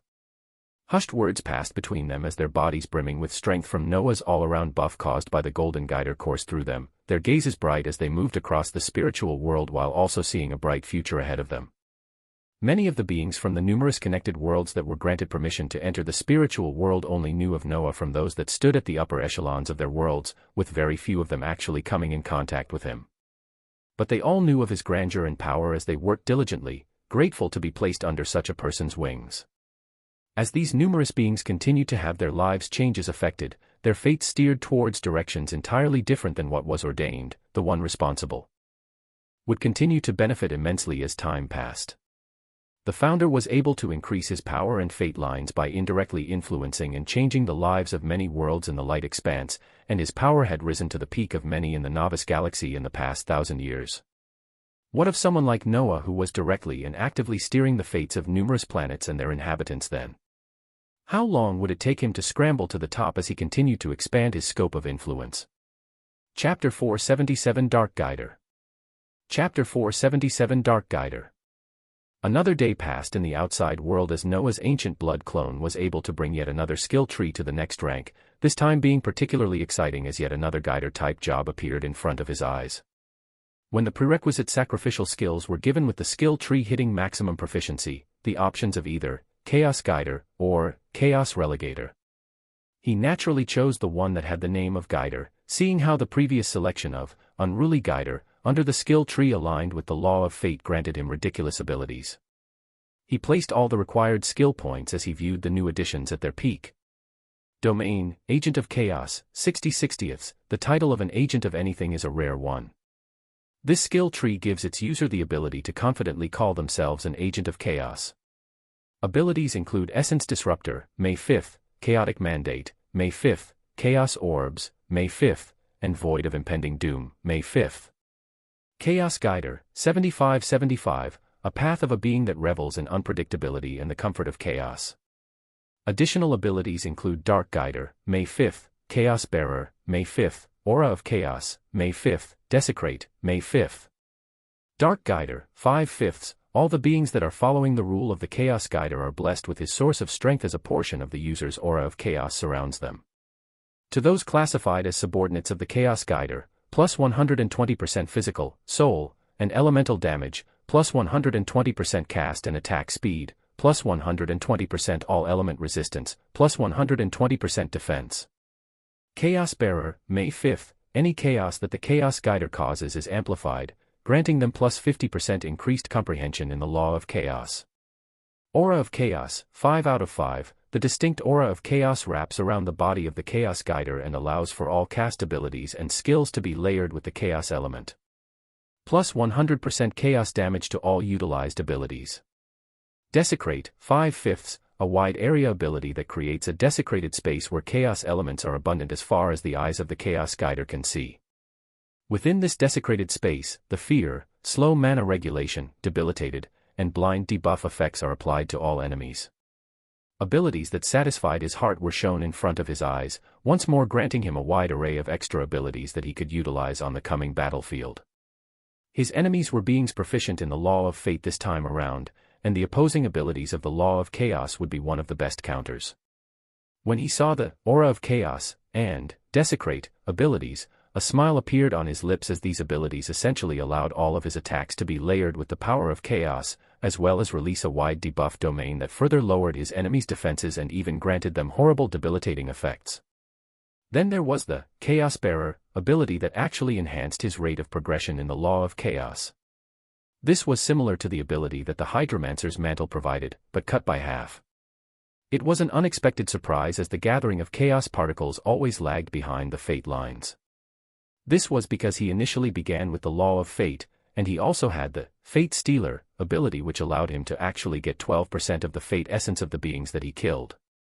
In the upcoming battle, it was actually this single ability that excited him the most. With the thousands of Celestials coming towards him, especially the big bosses like Grandmaster Onilis that had more than 3 million fate lines, he was actually going to increase his progression in the law of fate at a pace that would break any remaining common sense in the novice galaxy. In his eyes, he foresaw himself easily passing the 1 million mark, and even going above it just with this single coming battle. That was how domineering this Fate Stealer ability was. His progress in the law of chaos was bound to be left in the dust, but it would still increase even faster because of the newly gained Chaos Bearer ability.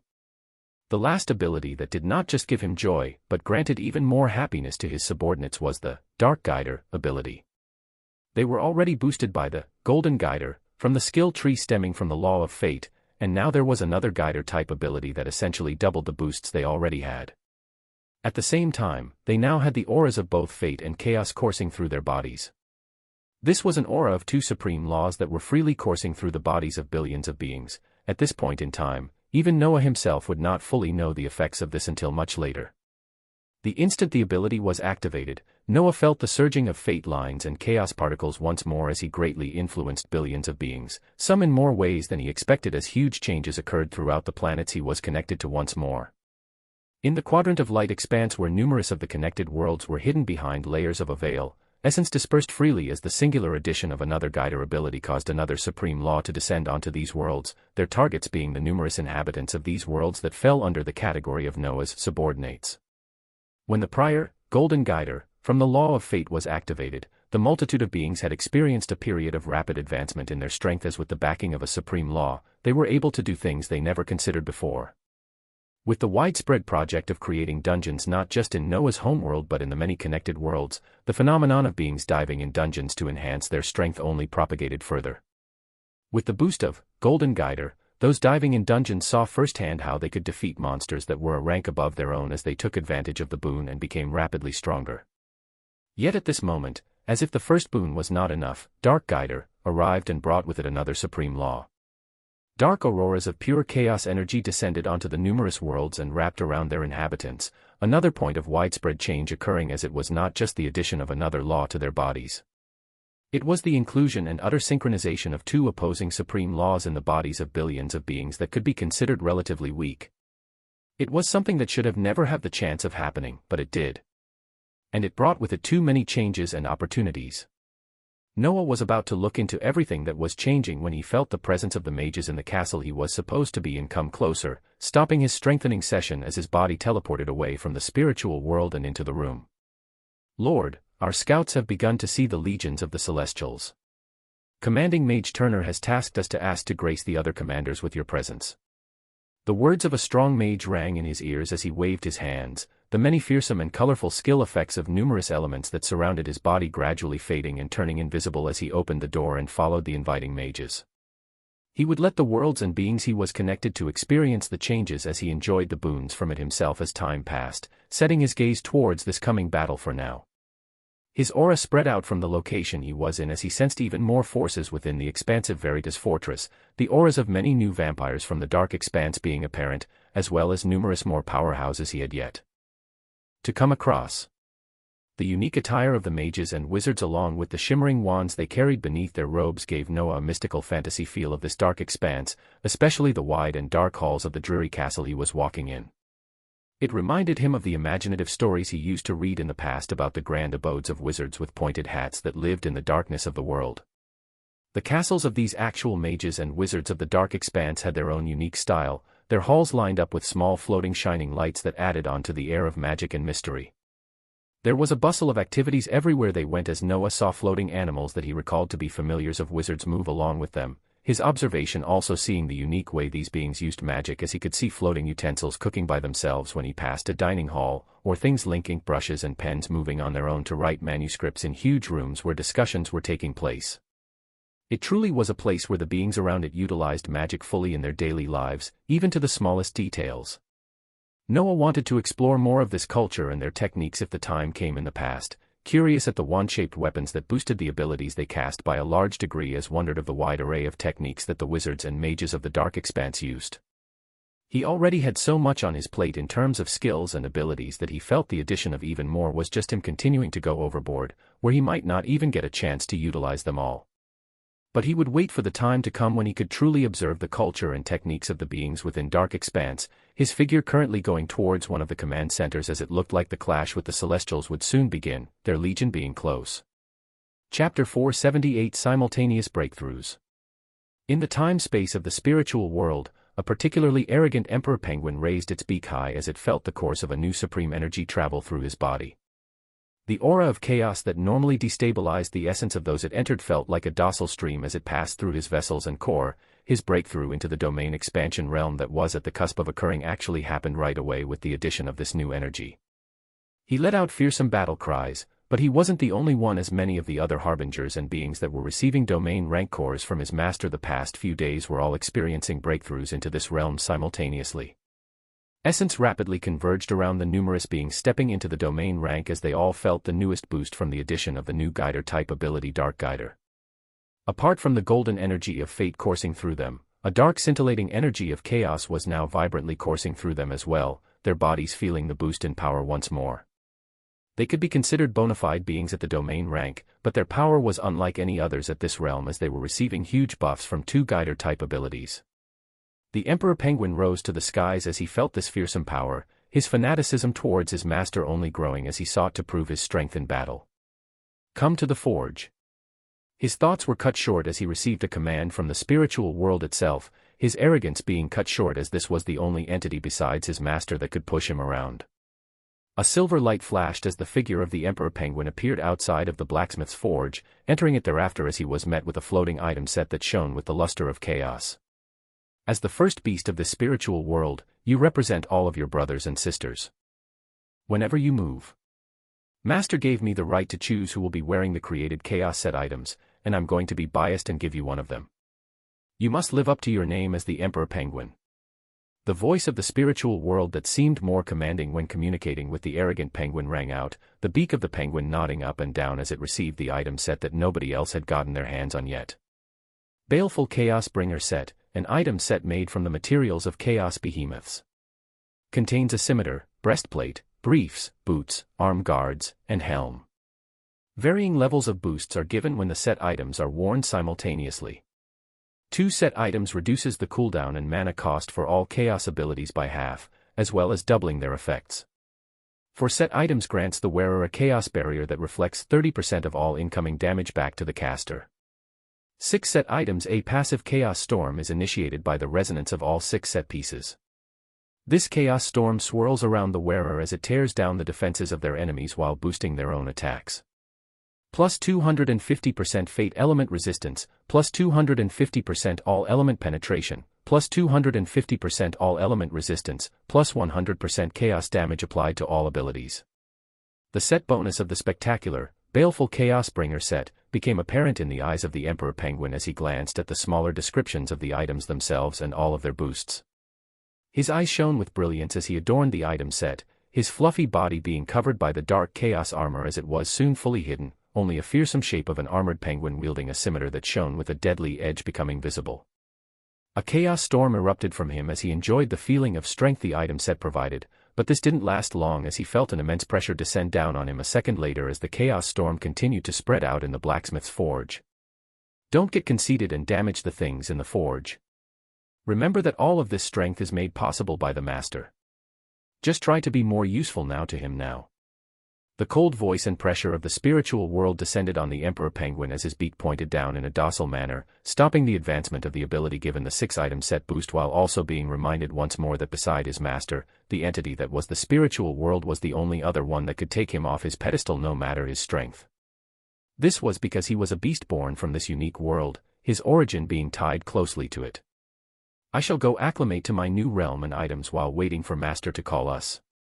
The Emperor Penguin spoke out with a tone of someone bullied, but it still held a tinge of arrogance as he flashed away from the blacksmith's forge, going on to test his new strength and abilities in the time-space of the spiritual world.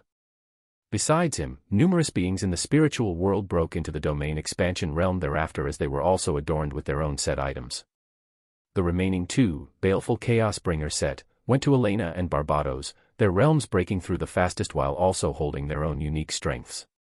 Aside from the limited chaos sets, the spiritual world system was working to rapidly produce set items from the fate behemoths that Noah's main body continued to take down in the celestial realm. Even though standing against celestials with the opposing chaos sets was ideal, having armors made from fate behemoths also provided a level protection from the element itself, thus other beings would be adorned with newly created fate item sets that were being created right at this moment. They had to be lucky enough to first enter the domain expansion realm, and for the war to not break out too soon before the creation of the fate set items. We're finished. But just on Noah's side, numerous beings were stepping into the domain rank as they were fitted with fearsome items. All of them were waiting to participate in the first battle of many in a war that would later be known in history as the Last War. Chapter 479 Primed. Commanding Mage Turner was glancing at the numerous powerhouses around the war room as his eyes carried a trace of seriousness. In the war room, a majority of the beings were releasing unique auras of the world realm, these figures being some of the revered powerhouses that were fairly well known in the Dark Expanse. Besides the world rank Mage Turner, there were 3 other beings that stood in the same realm as him who would be leading their own forces against the legions of Celestials in the coming battle. One was the fearsome royal vampire known as Raku, one of the generals under the vampire ruler Vladivostok. The other was the dark wizard Shinora, a powerful being from the faction that preferred the mantle of wizards instead of mages. Of course, the last being to join them was the ninth infernal lord whom they only knew by that title still. For world rank experts Turner, Raku, Shinora, and an infernal lord. These were the beings standing against the coming legions of celestials, there being a tacit understanding between the two sides that they would not be releasing the peak powerhouses at the star-forging realm in this first clash. Those were the types of forces used near the end of the war as they represented the peak power of both sides, and this war was just beginning. We expect their vessels to pierce into the dark expanse in a day or two, and we have our own ships and forces distributed in a defensive wall around the Veritas fortress to stop their advances. Commanding Mage Turner spoke out in a serious tone as the powerful figures looked at each other around the room.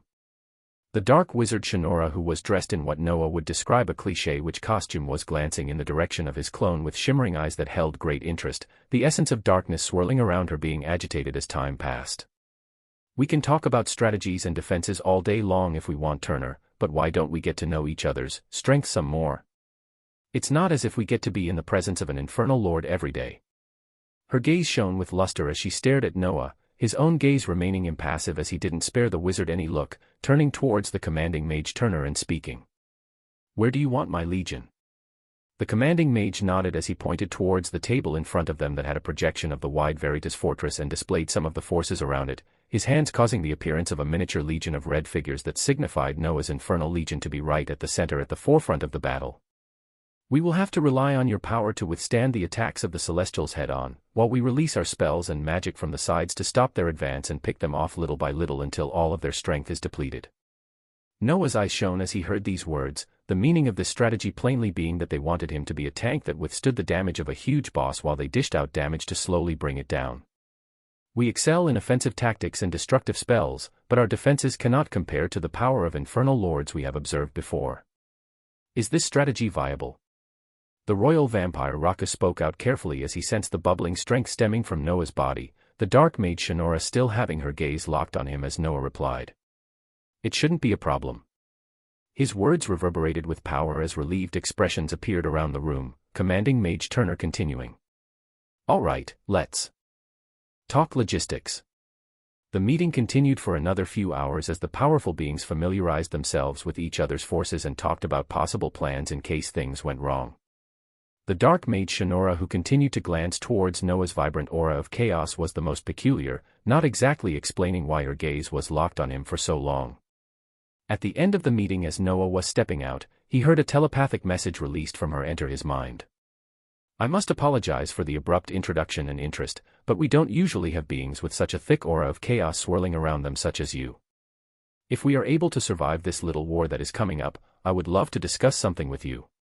It somewhat pertains to the dark expanse, and someone with your advancements in chaos would be most fitting for it." Words that seemed to have a tinge of fanaticism rang in his mind as he didn't even turn towards her, simply nodding as he left the room. The figures of the dark expanse really held infernal lords in much too different regards. He would leave all other thoughts behind as he continued to look forward to the legions of Celestials first, his heart expectant on all the treasures and loot they were planning on delivering to him. As the legions of Celestials advanced forward and neared the dark expanse, the forces at the Veritas fortress fortified their defenses as they prepared for the eventual clash. It was a bustling scene of numerous forces that numbered in the hundreds of thousands preparing to participate in the war, the highest-ranking powerhouses conducting the movements of their forces like a well-oiled machine as they worked together to ensure a chance of victory. Noah was creating even more powerful forces in the spiritual world as more and more of his subordinates entered the domain expansion realm, his main body continuing to work efficiently in the celestial realm as he took down more and more fate behemoths at the domain rank, getting a taste of the ability of Fate Stealer early as he saw his fate lines continuing to jump higher every time a fate behemoth fell. As he went further and further south of the celestial realm, he was gradually nearing the locations that would be considered largely unexplored, the wide areas where very few celestials traversed and were filled with mysteries. Chapter 480 Ready to Serve. In the unexplored regions that Noah was currently nearing, the behemoths would continue getting stronger and stronger, where after passing the area where the domain rank fate behemoths appeared, the danger level rose by a factor of 10. The reason for this was that the unexplored regions of the celestial realm were extremely unpredictable, where one could come across a behemoth at the world rank, or they might just as well come across one at the star-forging realm. There were no laws that said in this location you would find behemoths at this realm or another, and it was completely wild and unexplored mystical lands holding their own secrets. This was also the reason why even after 1,000 years, the Celestials had only ever been confident to say they explored a bit over 10% of it, only their powerful peak figures like the Celestial Founder and the few at the star-forging realm being the ones to go even deeper into the Celestial realm. Celestials at the world rank like Noah still had to be careful how deep they went, as the moment they came across even a single beast a realm higher than theirs, it was game over. At this moment, as his clone prepared to clash with Celestials, Noah's main body was standing in a vibrant golden shining forest filled with huge ancient trees as he glanced at the direction ahead of him. If he continued any further, he would be entering the unexplored regions where even the Celestials had not fully documented. Powerful figures like the Founder and other Celestials might have passed through these regions and found nothing of note, but as of now, no information existed for them. His face was serious as his body began shimmering with essence, unique origin, and other abilities being used as he chose to go in covertly, the possible levels of enemies varying by a large amount in these locations. The beauty of the celestial realm he was seeing right now had already become the norm, the tall trees where one could visibly see golden essence flowing through its leaves like sand only making him appreciate the scene of serenity. It was a scene that only those confident and powerful could consider serene, as the deafening silence would make others tremble while they traversed through. His figure silently disappeared among the thick foliage around him as he ventured further into the celestial realm, keen to know exactly what secrets it held. In an advancing prime warship that was followed by many just like it, Grandmaster Onilus had a bright face as he felt the aura of the dark expanse, the legion under his command successfully passing through the junction between it and the light expanse as he continued forward. The boons from the celestial realm were many and filled with wonder, but they did not come close to the number of fate lines one could gather when they changed the course of history for trillions of lives. He would be one of the forces at the forefront of this change in this coming war, and would gain much from the eventual results that would change the landscape of the entire novice galaxy. His mood was jovial as he asked a Grandmaster below him. "Have the vessels containing the citizens of those prime worlds lead as we near this so-called fortified fortress of the Alliance? We shall proceed with caution, I want no mistakes."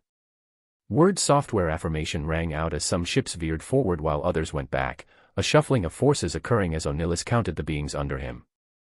He had 5 other World Realm Grandmasters under his banner spread out into their own vessels, with another World Realm expert that actually stemmed from one of the more powerful prime worlds in the light expanse taking the lead of those forces. One of the few beings not under Celestials and having power at the World Realm, an existence known as Master Brightstar, a being that was the firstborn of a prime world on the cusp of becoming a realm. His birth absorbed so much essence of his world that even now it still remained at the prime world level, but it created for an astounding genius that had lived for many years, where he now gained a powerful level even without joining the ranks of Celestials.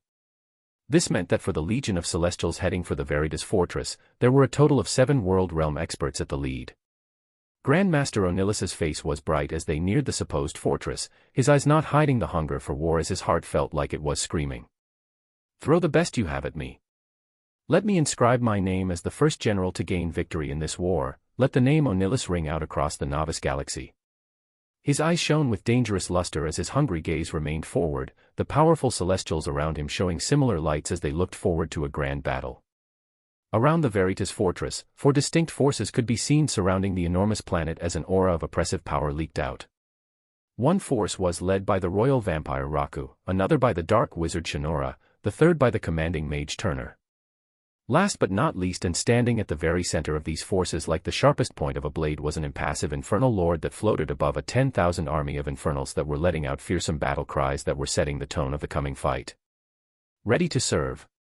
Ready to destroy. Even the faces of nearby wizards, vampires, and mages were trembling as a fearsome tune gradually took the soon-to-be battlefield. Commanding Mage Turner was watching the boisterous forces with eyes of hope as he waited to see the fearsome power of an infernal lord, his eyes noticing the appearance of beings that were not there originally when the infernal lord first came, but their bodies were releasing bursts of strength that caused his belief for this battle to be raised even higher. Around the infernal lord, numerous armored figures began to appear, varying in all shapes and sizes. Commanding Mage Turner blinked his eyes at certain times to make sure that his eyes were not playing tricks on him, as he could clearly make out the shape of a penguin that was covered in a spectacular set of dark armor releasing an abundant aura of chaos.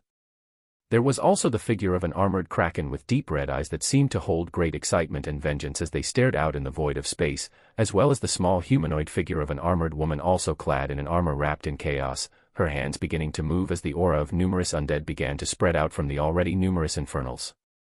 The surrounding beings watched with agape expressions as around the infernal lord, numerous figures began to appear en masse, the army of 10,000 continuing to expand as vibrant war drums rang out. Ready to serve. Chapter 481 Ready to Destroy. The drums of battle only became louder as the forces around the infernal lord continued to increase.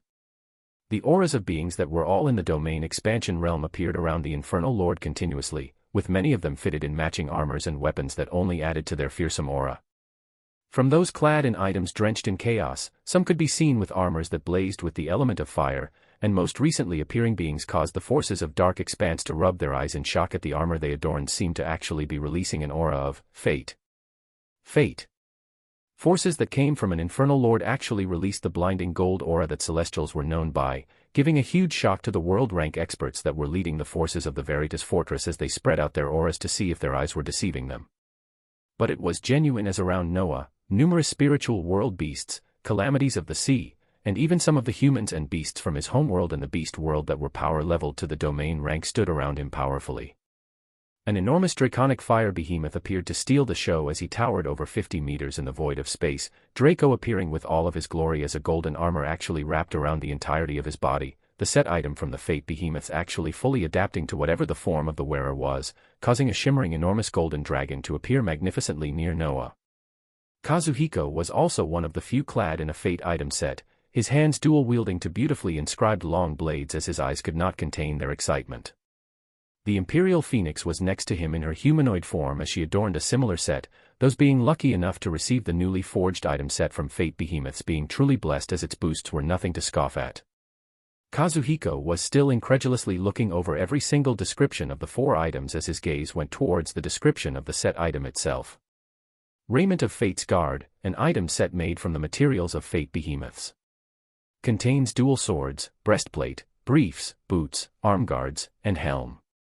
Varying levels of boosts are given when the set items are worn simultaneously. 2 set items every time an enemy falls from the hands of the one wearing the raiment of Fate's Guard, a fate charge is gained. 1 fate charge grants plus 30% all damage increase, plus 30% chaos resistance, plus 30% all element penetration, and expires after 10 minutes. For set items after collecting more than 10 fate charges, blades of liberation begin to descend for every fate charge thereafter. 6 set items each fate charge brings with it 2 blades of liberation that follow the will of the user for as long as the fate charge remains. The expiration time for fate charges increases to 20 minutes. Kazuhiko's pupils were shaking as he read over the descriptions of the full set bonus again and again. In his mind, he was just imagining how every time he defeated a being, the set bonus of this item set would allow him to gain a single fate charge that brought with it 2 blades of liberation and a huge boost to his power. The more beings he defeated thereafter, the more charges and autonomous blades of liberations that would surround him. His mind was imagining a scene where tens of blades of liberation followed his every command as he descended into battle, his single figure surrounded by numerous golden swords. Ready to serve. Ready to destroy. The yells of the infernals only took him out of his stupor as his eyes looked forward, his expanded senses just being able to feel the rushing force and essence of many beings nearing them. The Celestial Legion was here. A wave of power spread out as the appearance of the enormous golden warships became visible, many more appearing thereafter as Noah's face finally showed more than just an impassive expression, his body rising higher in the void of space as a sparkling blue armor appeared around him. He adorned Hydromancer's mantle as a brilliant blue light pulsed from him, his thoughts then letting the ability from the fledgling ether terror run free as ether emission was let loose, the purple energy of ether beginning to leak out and swirl around him menacingly. He also let loose the active ability of the Hydromancer's mantle, the Hydromancer's banner, that gave an all-around buff to those that could be considered to be moving with him. This caused for a spectacular scene to occur throughout the Veritas Fortress, every single being that was standing against the Celestials gaining a unique blue runic symbol above their heads as an enormous rectangular blue transparent banner appeared above Noah's head. Commanding Mage Turner and the other powerful World Realm experts felt this change and slight boost to their power as their attention was taken once more from the appearing Celestial Legion and to the Infernal Lord shining with brilliant colors in the void space, their thoughts collectively being the same as they stared at this unique being. Just what type of Infernal Lord are you? No answers would arrive to them at this moment as Noah was not done, even more abilities being cast as this was one of the few times where he could actually go all out. It was a rare opportunity to let loose and farm an abundant amount of loot, fate lines, and chaos particles that he would not let it slip by his fingers so easily. Chaotic Mandate, the ability from the Agent of Chaos skill tree that allowed him to be adorned in an armor of chaos similar to the Empyrean armament of the counterpart Law of Fate skill tree was initiated as above the worn Hydromancer's mantle, the appearance of a dark armor erupted forward. The blue and purple resplendence of colors was dyed dark as the aura of chaos spread out fully, Noah also freely releasing the chaos particles swirling in his chaos field as his presence just continued to get brighter and brighter in front of the Veritas fortress. He was practically and arrogantly screaming to the now visible Celestial Legion, "I am here." But even at this point, he was not done as he now began to cast the transformation skills that came from the numerous skill trees under his command. As the Celestial Legion appeared to kick off the start of a shocking battle, a single combatant was already causing widespread shock as the resplendence of abilities that caused the aura of this being to continue becoming more and more oppressive stole the spotlight of the whole battle. Chapter 482 This isn't even my final form. Chapter 482 This isn't even my final form. Already adorned with the Hydromancer's mantle and even the chaos armor from Chaotic Mandate, Noah still went even further as he grandly used abilities freely, his abundant reserves of mana allowing it with no problems as he cast the transformation skills. First, above the Veritas fortress, a bloody moon appeared that released an oppressive red light, this light going on to wash around everyone, but causing a particular group to look up in immense shock. What the fuck? The royal vampire Raka could not help but blurt out as he saw the appearance of the blood moon, recalling skills from the ancient vampires of the past as he felt the red rays of this moon bolster his power rapidly, as well as the powers of all the vampires around him. His shock came from the fact that this infernal lord also seemed to have access to the abilities of ancient vampires that even he, a royal vampire, did not have on top of every other spectacular abilities he had already cast. It was just shock after shock as even though the mages and wizards spread out left and right of the Veritas fortress were using their own magic as they veered mana to go through their wands and cast terrible spells, they did not seem brighter than this singular being that just continued to cast one ability after another. The wizards were already summoning huge golems and beasts that floated grandly in the void of space, the mages using magic circles as fearsome elementals appeared with resplendent cries. But all of this did not cause any eyes to open in shock as this infernal lord continued. Ancient Blood Scion was cast first as below the layers of armor, Noah began to adopt the form of an ancient vampire as his figure began to enlarge rapidly. This enlargement only became more rapid as he wasted no time, casting Archdemon Lord Transformation, and then activated the form of the Lesser Cthulhu thereafter. Ready to serve. Ready to destroy. As his transformation took place, the infernals below him continued their chants louder and louder, seemingly building up to a crescendo of noises that overtook the whole battlefield. The arriving Celestial Legion was looking on with serious eyes as Grandmaster Onilis had a deadly expression, his golden eyes locked onto this figure that was showing a terrible aura unlike anything he had ever seen before. They had arrived and planned to make a grand entrance to instill fear into the hearts of their enemies with their numerous warships and forces, but this being stole the spotlight right away with a resplendent show of colors and abilities that allowed all eyes to be on him. In the void of space, Noah's figure continued to expand further and further, his monstrous transformation of multiple skill trees hidden beneath the Hydromancer's mantle and Chaotic Mandate armors, the many surrounding beings only seeing his figure enlarging more and more as his transformation completed at a towering 60 meters. Luminous and glistening pairs or dark red wings were the only thing erupting out of the armored body as the monstrous overall shape continued to be hidden by the two sets of armor wrapping around him, with his size continuing to shoot up menacingly. It was the height of commonly seen behemoths in the celestial realm, a stature that took the breaths of many beings away as the void of space quaked and rumbled, the now gigantic figure waving his right hand as an enormous golden trident of the sea appeared in his hand. The trident of the sea caused a ringing sound to reverberate as it resonated with the Hydromancer's mantle hidden below the Chaotic Mandate armor, the oppressive air and splendor that this infernal lord released only getting larger and larger as his arms moved, the enormous three-pronged weapon pointing towards the stationary Celestial Legion a few miles away from the Veritas fortress. Instantly and eerily, the crescendo of noises from the infernal ceased at this exact moment as the hearts of many felt a strong pull. As the show of resplendent skills and colors ceased, silence overtook the battlefield as many looked at the larger picture around this infernal lord. An enormous golden dragon that was now slightly smaller than him, thousands of infernals patiently standing by, numerous figures clad in different sets of armors with each of them at the domain expansion realm. The feeling of power this group gave off was immense as all the eyes on the battlefield in the void of space was on them. Noah stared at the stably stationed vessels of celestials that now stood opposite the Veritas fortress as he sensed the tremendous power in his body. His fire and water origin cores were rotating rapidly, absorbing energy and releasing their unique essence which coursed through him and made him feel simply fantastic. His fate lines were expertly hidden through unique origin, as only the field of chaos was apparent, the swirling chaos particles breaking past 400,000 at this moment as every single type of essence he held seemed to be bubbling. But even at this point, he wasn't done. Brrrr. Horrid vibrations released from his body as he activated yet another one of his recently gained skills.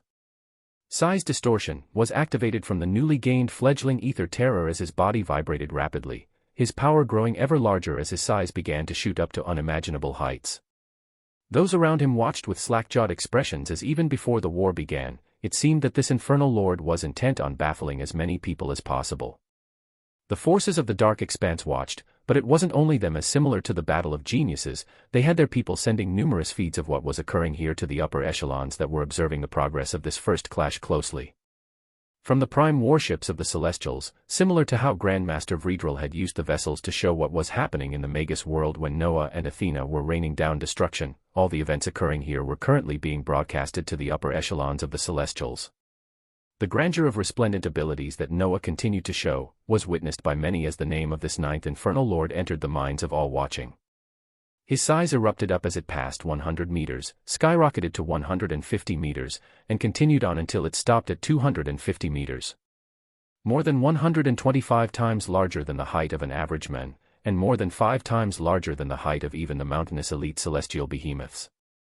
His sheer size was terrifying as every around him seemed minuscule in comparison, the wondrous colors being released from the Hydromancer's mantle, ether emission, and the chaotic mandate, armor only extenuating his figure as he pointed the now enormous trident of the sea towards the Celestial Legion, his thunderous voice being the first thing to ring out before the first battle of the last war was initiated. I wonder if in this battle, is that little founder of yours watching? Chapter 483 Imposing.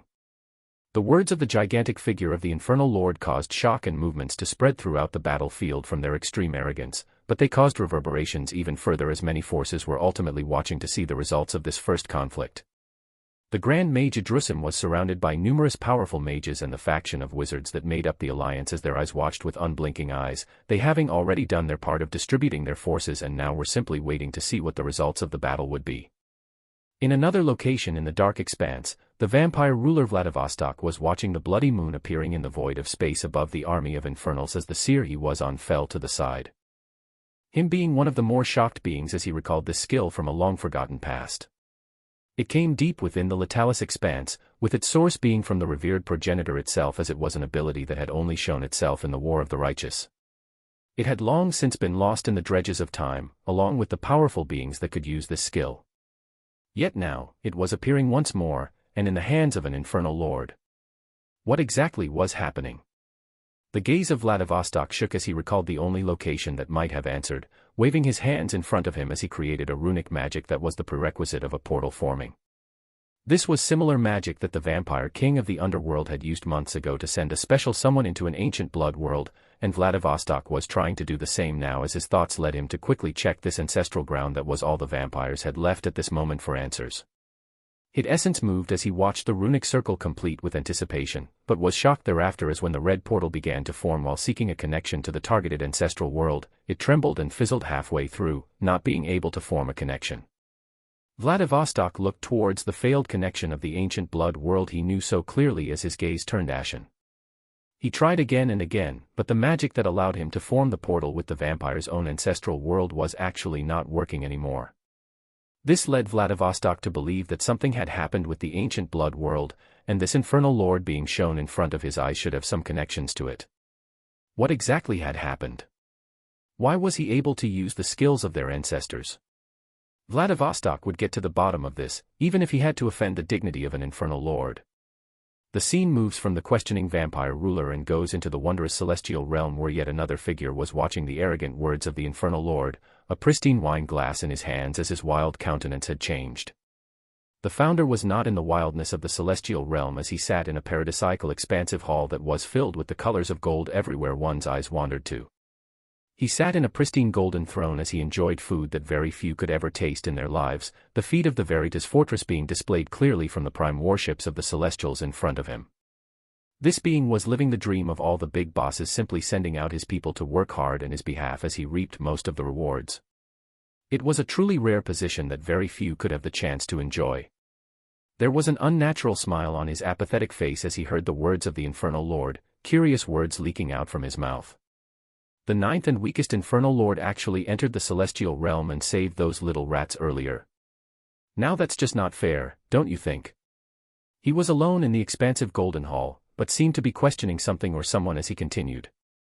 He recalled the same red moon that had appeared when his palm was descending down towards the rats that had entered his cage, now confirming the identity of the being that saved them to be this infernal lord. This was one of the more shocking thoughts that were spreading through the minds of many of the knowledge beings that could connect the dots. They found the identity of the being that actually stood against the celestial founder to save others not too long ago, and it was actually an infernal lord. The question in many beings' eyes was how this happened and why. How was he able to so quickly react, and why did he Dave those particular beings? What history and connection were they missing? Questions upon questions entered the minds of many as they watched the initial scene of the first battle of the last war, the founder himself continuing his monologue in the Golden Hall. A creature of chaos created to oppose me, you shouldn't have any driving emotions but destruction. What exactly are you trying to do? His voice was as if it was directly questioning something, but he continued to be alone. You block me at every turn and stop my advancements for your own entertainment, but do you really think creating an anomaly of an infernal lord will help all that much? I'm very close, you know. I can. The gaze of Founder was bright as he reached his hands out as if grasping something only he could see in front of his eyes. I can almost touch that point now. I'm almost there. When I reach that point, I'll be breaking out of your influence fully. His strong voice reverberated out as only he knew the target of these words, his apathetic eyes turning to the feet of the Veritas fortress as a smile curled on his lips. I'm watching, little infernal lord. Give me a show. Chapter 484. Like moths to a flame. Grandmaster Onillis heard the impetuous words of the infernal lord as his eyes blazed red with anger, the disrespect directed towards the founder being something he could not tolerate. Destroy them all. His words were simple and filled with wrath, the command going out to all the prime warships as the vessels had their world cannons meant to destroy stationary worlds aimed and loaded, destructive red rays of light beginning to shoot out of the many warships. The forces of the dark expanse were prepared as the aura of world rank being erupted out, shimmering shields of all sorts of colors being created as the rushing rays of destructive lights met resistance. If one took a larger view of the battlefield, they would notice many of these beams of destructive red light aimed towards the mountainous 250 meters infernal lord that stood imposingly.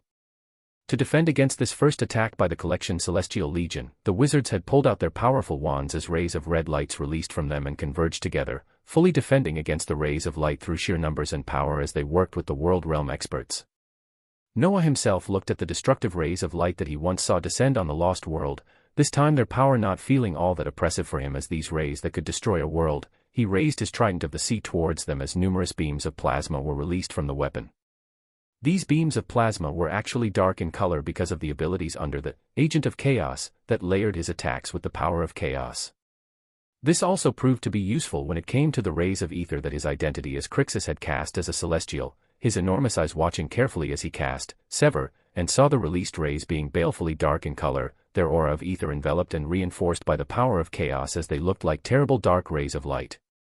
What followed thereafter was a wondrous scene of red rays of light meeting chaos rays that shattered the void of space, Noah going the route of offense being the best defense as his own attacks thundered forward.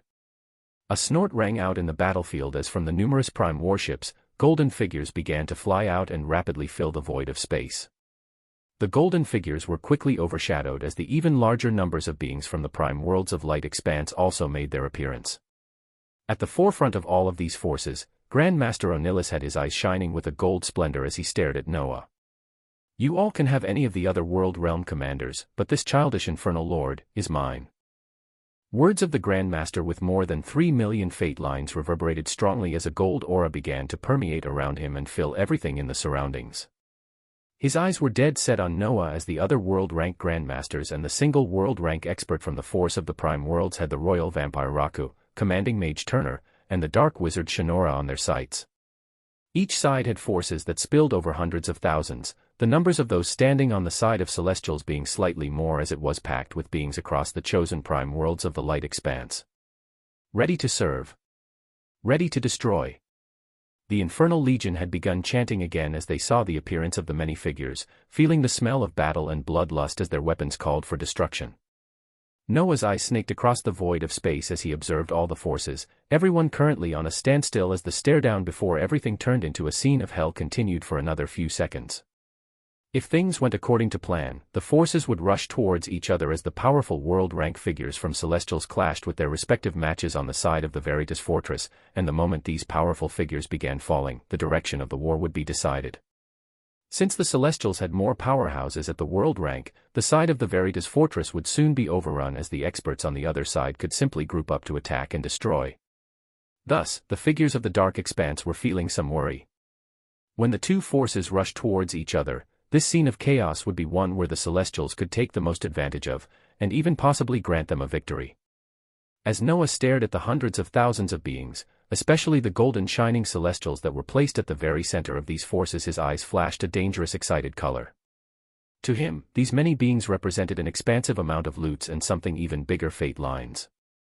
His heart was screaming out for him to take all of these Celestials out by himself if he could, and feeling his heart tell him this, he wanted to make it a possibility. And so he did.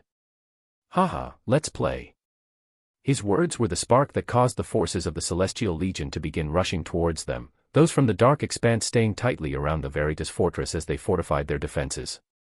The moment Noah's words finished though, his mountainous 250-meter figure disappeared from its position, and shockingly teleported right at the center of the Celestial Legion that was rushing forward. Right at the very center where most Celestials were located. Grandmaster Onilis at the forefront, who was already rushing towards Noah, felt this change as he turned back in shock, his wrathful face screaming out as he turned directions quickly. He wasn't the only one as two other world-rank grandmasters saw this, their eyes quickly communicating with each other as they also turned and went towards the Infernal Lord. Vile creature. The Infernal Lord has shockingly teleported to the very center of the hundreds of thousands of enemy forces, at the heart of the Celestial Legion where most Celestials were clustered. 3 world-rank experts were heading his way as he smiled and spoke out slowly, his mind curious of a few things.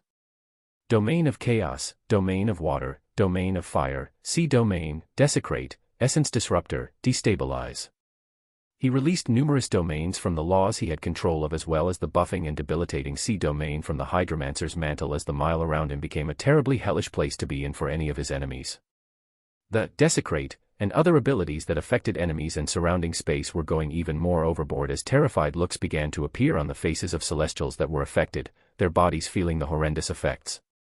At this junction, when Noah stared at the thousands of Celestials trying desperately to put up their defensive abilities and the attacks from 3 rushing world-rank grandmasters, his mind was actually curious to know how beautiful his next skill towards them would be. He was naturally thinking of the extremely powerful and overly reinforced Sever, that from a single ray of purple-blue ether, it could now erupt with numerous rays of ether that were drenched dark from the chaos element, and had even gained the quality of chaining between enemies from the ether chain support. He wondered just how spectacular the sight would be of this extremely destructive ability being constantly spammed amidst thousands of Celestials who would in no way have a result to defend themselves. The result would cause the 3 converging world-rank grandmasters to have shivers run down their spine as Noah spammed the command of Sever in his mind, essence bubbling as blinding rays of dark ether overtook the battlefield. Chapter 485-2 OP. In a bold and shocking move, the 9th Infernal Lord had teleported in the direct center of the Celestial Legion as the surging momentum of the entire force was disrupted, 3 world-rank Celestials changing their directions as their bodies rushed towards him.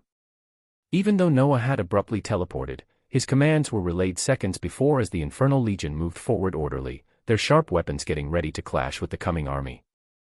The Emperor Penguin, Draco, and all the others were also shooting forward with vigor as they finally got a chance to enter the same battlefield as their master. The feelings they had currently were those of extreme happiness, the one wish that many of them longed for so long actually being achieved today. Reverberation spread out across the void of space as essence converged in the bodies of hundreds of thousands, but all of this seemed minimal when one looked at the dark armored body of the ninth infernal lord that had begun releasing truly destructive dark rays of light from his hands. The dark rays of light were rays of ether that were drenched in the law of chaos, at their base having the terrible power of ether that was backed by numerous support skills. All of these support skills would make for a terrible sight as at first, 6 dark rays of light shot out and instantly neared 6 unlucky celestials, their eyes filled with terror as because of already cast abilities like Desecrate, and the numerous domains that Noah had cast, they could not even move their energy to raise their defenses. They watched with terror-filled eyes as the dark rays of light struck them, their bodies being hit with a violent energy that tore them all nearly in half as their lives were ended instantly from the combination of ether and chaos, those that were unlucky enough to not die being hit by the fatal ailment support that caused the energy of ether to ravage their bodies until they died. But what was truly horrendous was the scene that followed thereafter as from the bodies that looked like they had their strings cut, the dark rays that had hit them actually snaked to nearby celestials as if they had their own wills, as if they were somehow attracted to their bodies, swiftly connecting with the surrounding beings in a chain reaction. Zap. Zap. Zap. Zap. The chain reaction looked like a dark line that zigzagged from one celestial to another, each time it made a connection causing a being to face their death as a truly fear-inducing scene opened up in front of Noah's eyes. From the 6 rays of ether, more than 60 celestials were hit and chained as they all died no matter if they were at the void or domain realm, and Noah's body had already released more than 12 rays of ether a second later as he constantly spammed the Sever ability. Grandmaster Onilus watched with a wrathful face as in the midst of celestials, dark rays of chaotic essence that chained from one celestial to another began to spread wildly, droves of celestials dropping like flies thereafter as these rays seemed unstoppable. Vile creature! He screamed put as his body glittered gold. In the space around him the appearance of ridiculously large golden spears came to life as they thundered towards the figure of the infernal lord. The other 2 world rank experts released their own attacks, space creaking as the energies of 4 world rank experts were released in the surrounding space. Zap. Zap. Zap. Wild laughter was the only thing that met their attacks as Noah continued to release rays of ether that chained from one celestial to another, his happiness not just stemming from the beautiful ability, but because of the numbers of fate lines that had begun to shoot up rapidly. The percentage under the law of fate constantly began to change in eyes as every moment a celestial fell, it jumped higher and higher from the effect of Fate Stealer. The attacks of the 3 world rank experts reached his heavily armored body as a majority of them were simply deflected off, only a few managing to even pierce the swirling armor of chaos as they hit the Hydromancer's mantle below that. Onilus looked on with increasing fury as their attacks did not even reach the body of the infernal, their bodies feeling pain in turn as they shockingly received reflective damage from the abilities of C domain.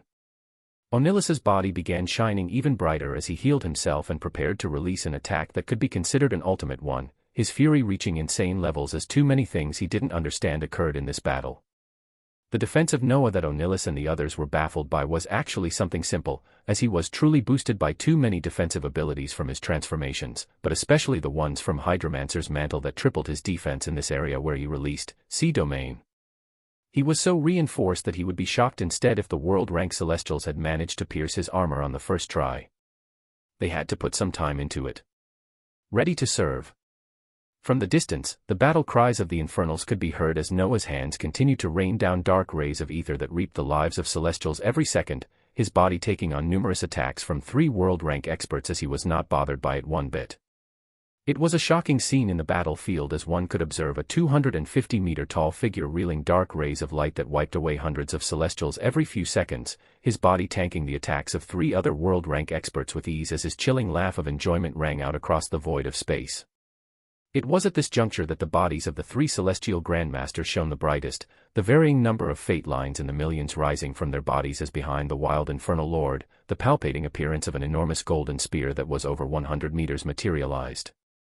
With Onilus at the center, the celestial grandmasters pooled in their essence to create a singular enormous spear from their combined powers, this single spear thundering down towards the infernal lord and finally tearing through his defenses as it rapidly rotated and drilled into his body with a splendor of gold. Happy expression finally appearing in the eyes of the grandmasters as they observed the spear to enter the chest of this infernal lord.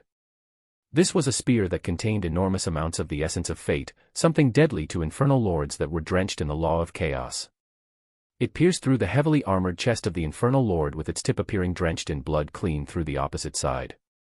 With this attack, they had effectively heavily injured this monstrous figure, seeing a clear path ahead as he would be weakened to great degrees hereafter. Right. Right.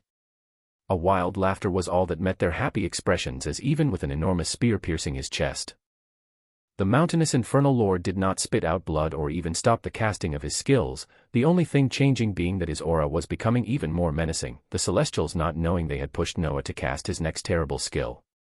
He could be considered injured, yes. So all he had to do was to heal himself.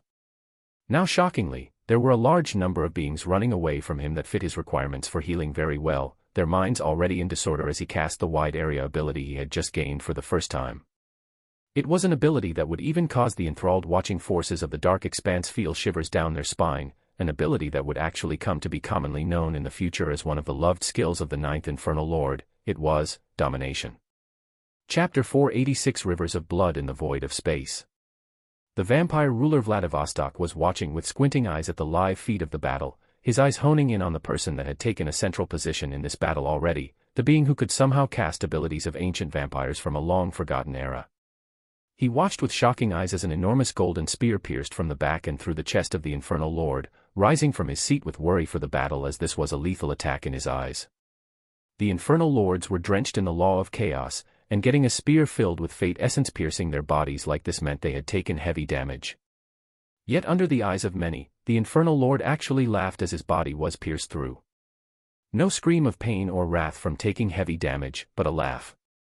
This was because his body was rapidly gaining more and more fate lines on top of the ones he already had, the law of fate having a home in his body, so how could it harm him in a lethal manner? The injury was one he would consider light, but it was still an injury nonetheless, so Noah chose a straightforward way to heal it. It was through domination.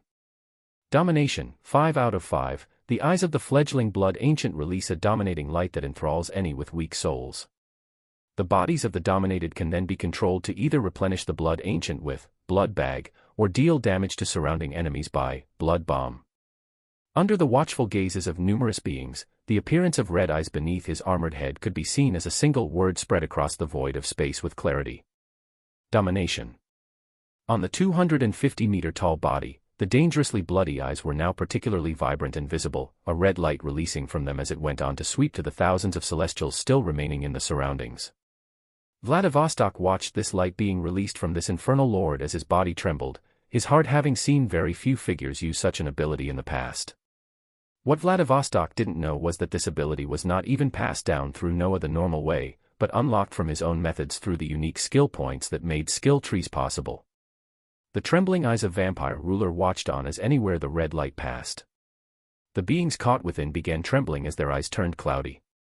The 3 world-rank celestials were also affected by this red light, but their bodies shone gold as they pushed it out and regained their clarity. The same could not be said for the numerous other celestials though. Anywhere the red light passed, the beings that could not fully defend their souls fell under the influence of domination, as their eyes turned glossy, their gazes turning blankly to the enormous infernal lord as he gave a single command in his mind to all those who had fallen under his control. He could either choose blood bomb or blood bag, and he chose the latter as he found. Its effects did not differ too much from the former. Numerous powerhouses watched on as the beings affected by the red light began ballooning up as something wriggled out of their bodies, each of them shockingly bursting into a shower of blood as a gory scene overtook the battlefield. Pop. Pop. Pop. In the expansive void of space, one could hear a sound as if popcorn was popping loudly in a microwave, but the things popping were the powerful beings at the void, soul, and domain rank as regardless of their realm if they fell under domination, their bodies ruptured in a shower of blood as it began flowing in a straight line towards a laughing infernal lord. Ha ha. Ha ha. The laugh reverberated throughout the void of space as many beings watched rivers of blood forming from the thousands of beings affected. The mouth of the infernal lord opened wide as these rivers of blood rushed in endlessly. The ability of Blood Gourmet was amplified as Noah tested the blood of powerful beings in proportions he never before imagined, his mouth gulping down numerous times. Among those watching, Vladivostok looked on in shock as he affirmed his thoughts about this infernal lord having traits of an ancient vampire as he watched him devour rivers of blood, observing as his body began to shine a brilliant shade of red, the place where a golden spear had pierced beginning to wriggle and reform as the aura of tremendous life force leaked out. It was life force from too many powerful beings that was absorbed by a single one, the sheer scope of it causing the entire battlefield to turn into a LUL as the truly powerful beings pulled themselves back to observe the battlefield on a larger scale. To their shock, they found that by the time that this infernal lord had teleported amidst the forces of the Celestials and the single minute that followed, he had gone off a reign of terror that had actually decimated more than half of all of the forces of Celestials that were on the battlefield.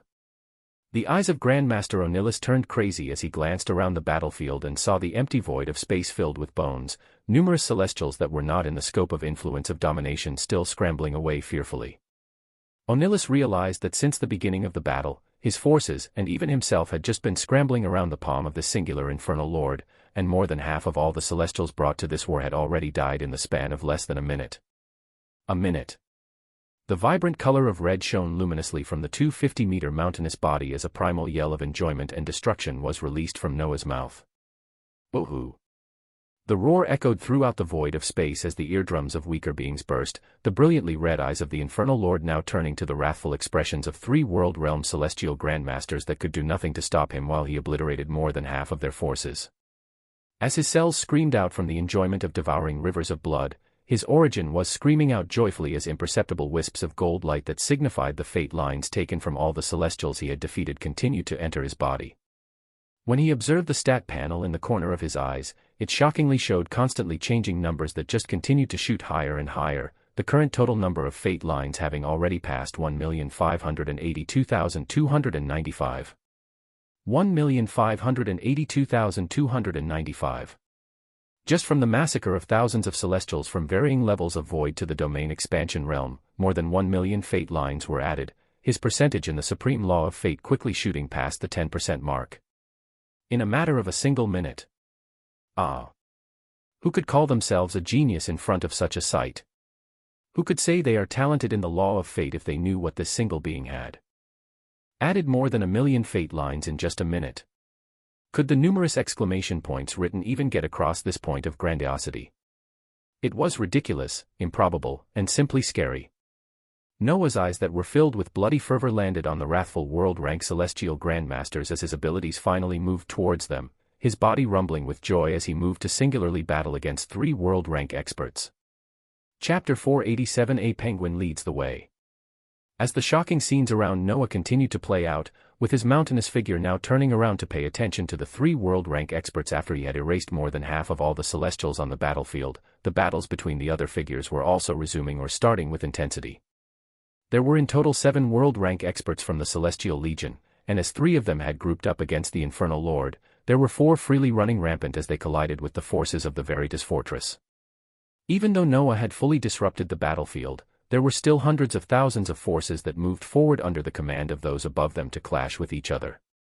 Among those moving, the single world-rank expert that wasn't a Celestial, Master Brightstar, had a dark expression as his shining saber clashed against the magic of the commanding mage Turner. The commanding mage had summoned a spectacular fire elemental that he stood on, blue and red flames equally covering this elemental's body as Turner himself stood atop it releasing terrible spells of the fire element. The tens of thousands of beings from the many prime worlds also came in contact with the opposing mages that stood with Turner, beginning battles of their own as a chaotic battlefield fully bloomed in the void of space. In another location, a world-rank celestial grandmaster clashed with the dark wizard Shinora, his cast of an enormous blade of liberation stopped by a floating dark golem that Shinora stood on with an enthralled gaze, her eyes occasionally going to the mountainous figure of the infernal lord as hidden thoughts coursed through her mind. She waved her wand towards the celestial grandmaster as spears of darkness bloomed in front of her, keeping this world-rank combatant busy as the wizards around her also clashed with the forces of the Celestial Legion in the area. Another world-rank celestial was being kept busy by the shocked and buffed royal vampire Raku, who was enjoying the boosts of the recently appearing blood moon in the void of space, his mind in disarray as he observed the abilities he had only heard about in history be utilized by an infernal lord. The forces of vampires he had with him were actually holding the toughest and tightest defense against the Celestial Legion because of this unexpected boost that remained in the void of space, a blood world blooming from Raku's hands as he prepared to trap the Celestial Grandmaster and finish him on his own turf. Ruku, Shinora, and Turner were each able to match 3 world-rank grandmasters, but this still left one celestial grandmaster running freely as no combatant of the same realm came to match him from the Veritas fortress. His eyes were cold as he carried with him 2 dual shining blades of light, cutting down lower-ranked forces from the dark expanse like flies as he neared Veritas fortress with tens of thousands of beings. This gap in defense would be deadly if it wasn't quickly filled, and commanding Mage Turner was about to send commands to distribute more forces to hold this rampant grandmaster back, which would cause more lives to be lost. But he did not get a chance to do so, as in front of the advancing grandmaster, the Infernal Legion appeared strongly, going towards the tens of thousands of beings as they released fearsome war cries. A clash instantly erupted as the celestial grandmaster raised his hands high and prepared to unleash deadly skills upon the infernals that only had 10 domain rank experts at their peak, but his gaze was filled with the appearance of new beings as he actually felt a threat appear in front of him. His eyes squinted as he observed the figure of an armored penguin appear, his body reacting to the aura of chaos released from this penguin as even more figures with similar auras appeared around him. The other 2 were women, one tall with long legs and the other with a shorter stature, but their bodies still released the dreadful aura of chaos. The Grandmaster could actually observe particles of chaos rotating around the bodies of the 3 figures akin to that of a storm, and it was this that made his body feel a threat. These 3 figures were further reinforced as Kazuhiko, the Imperial Phoenix, the Kraken, and numerous other spiritual world beasts appeared and surrounded the world rank expert. The others were either adorned in armors that actually released an aura of fate or had an aura of infernals, their eyes locking towards the singular celestial grandmaster as they boldly prepared to stand against a being an entire realm above theirs.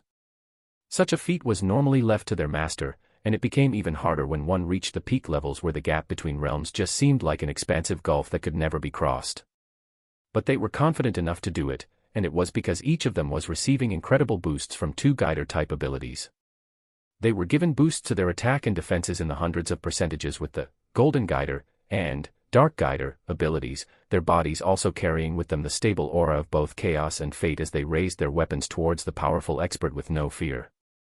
A battle cry was released from the Emperor Penguin as he used the 6-piece set bonus to the fullest and let loose the Chaos Storm, Elena and Barbados doing the same as they layered 3 terrible storms of chaos to descend onto the battlefield.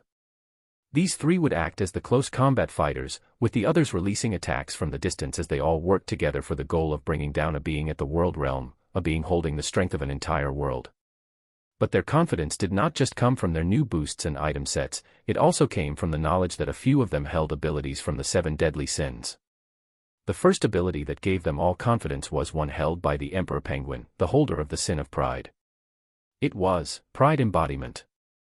This single ability caused the aura of the Emperor Penguin to continue to rise nonsensically, his body ballooning more and more as his beady eyes shining with gold splendor, aura of pride, also being on full display. With Pride Embodiment, as well as his item set and boosts from the 2 spectacular guider abilities, he was confident of being able to withstand the power of this world realm expert and act as a tank for the others. Ra. Chapter 488 So What? As the Emperor Penguin looked forth arrogantly, his body rushed towards the celestial grandmaster with no fear in his eyes as he chose the straightforward method of attacking. But one should not forget that the holders of wrath, gluttony, lust, and greed that 4 harbingers held were also present in this battle. Kazuhiko's eyes flashed as he used Emperor of Greed, the 2 golden swords in the hand of the grandmaster that were going to meet the dark scimitar flashing towards him from the arrogant penguin actually disappearing, the 2 glowing blades appearing in Kazuhiko's hands as they changed ownership. His body shone with the luminous gold splendor of the item set that released strong waves of fate essence as he struck forth with his newly gained weapons. The Kraken felt the enormous amounts of wrath in the battlefield as it used Wrath Absorption, Rage Empowerment, Anger Avatar, and Fury Channeling, consecutively, its wriggling body expanding rapidly as visible rays of destructive red light shot forth from it. Its anger, its misgivings, all the unfairness it felt in the past, it released it all as a deadlier attack than any that had come before. The Imperial Phoenix and Barbados waited for a prime opportunity to utilize their own ultimate skills as they leashed out attacks of their own, these harbingers actually taking and controlling the pace of the battle against a being an entire rank above them as they fought in a fashion never before seen. Aside from the harbingers and other beasts surrounding the world-rank Grandmaster, a particularly mountainous draconic fire behemoth, the young dragon Draco, was breaking the sound barrier and swallowing the figures of celestials and any that came around him whole, his huge figure moving through the void of space with utter impunity. The eyes watching from the shadows looked on in shock at this sight, as in a grand hall that Idrusim was in with many mages who were monitoring the state of the battle. Bustling discussions occurred as they observed the spectacular scenes playing throughout. Even if it is in groups, being able to withstand a being an entire realm higher is exemplary. Exemplary? It shouldn't even be possible. Just who are these armored beings the Infernal Lord released? Numerous questions and discussions took place as the pace of battle was analyzed. The appearance of beings with spectacular item sets that showed off improbable levels of strength for the realms they were in taking the attention of many. But the singular figure that remained at the center of attention for everything was the Infernal Lord himself, the being that was standing against 3 world-rank celestials. His mountainous figure waved the dangerously shining trident of the sea to sweep down at Grandmaster Onillis, who in turn stood firm as he projected a transparent golden shield that was shattered at the moment of impact.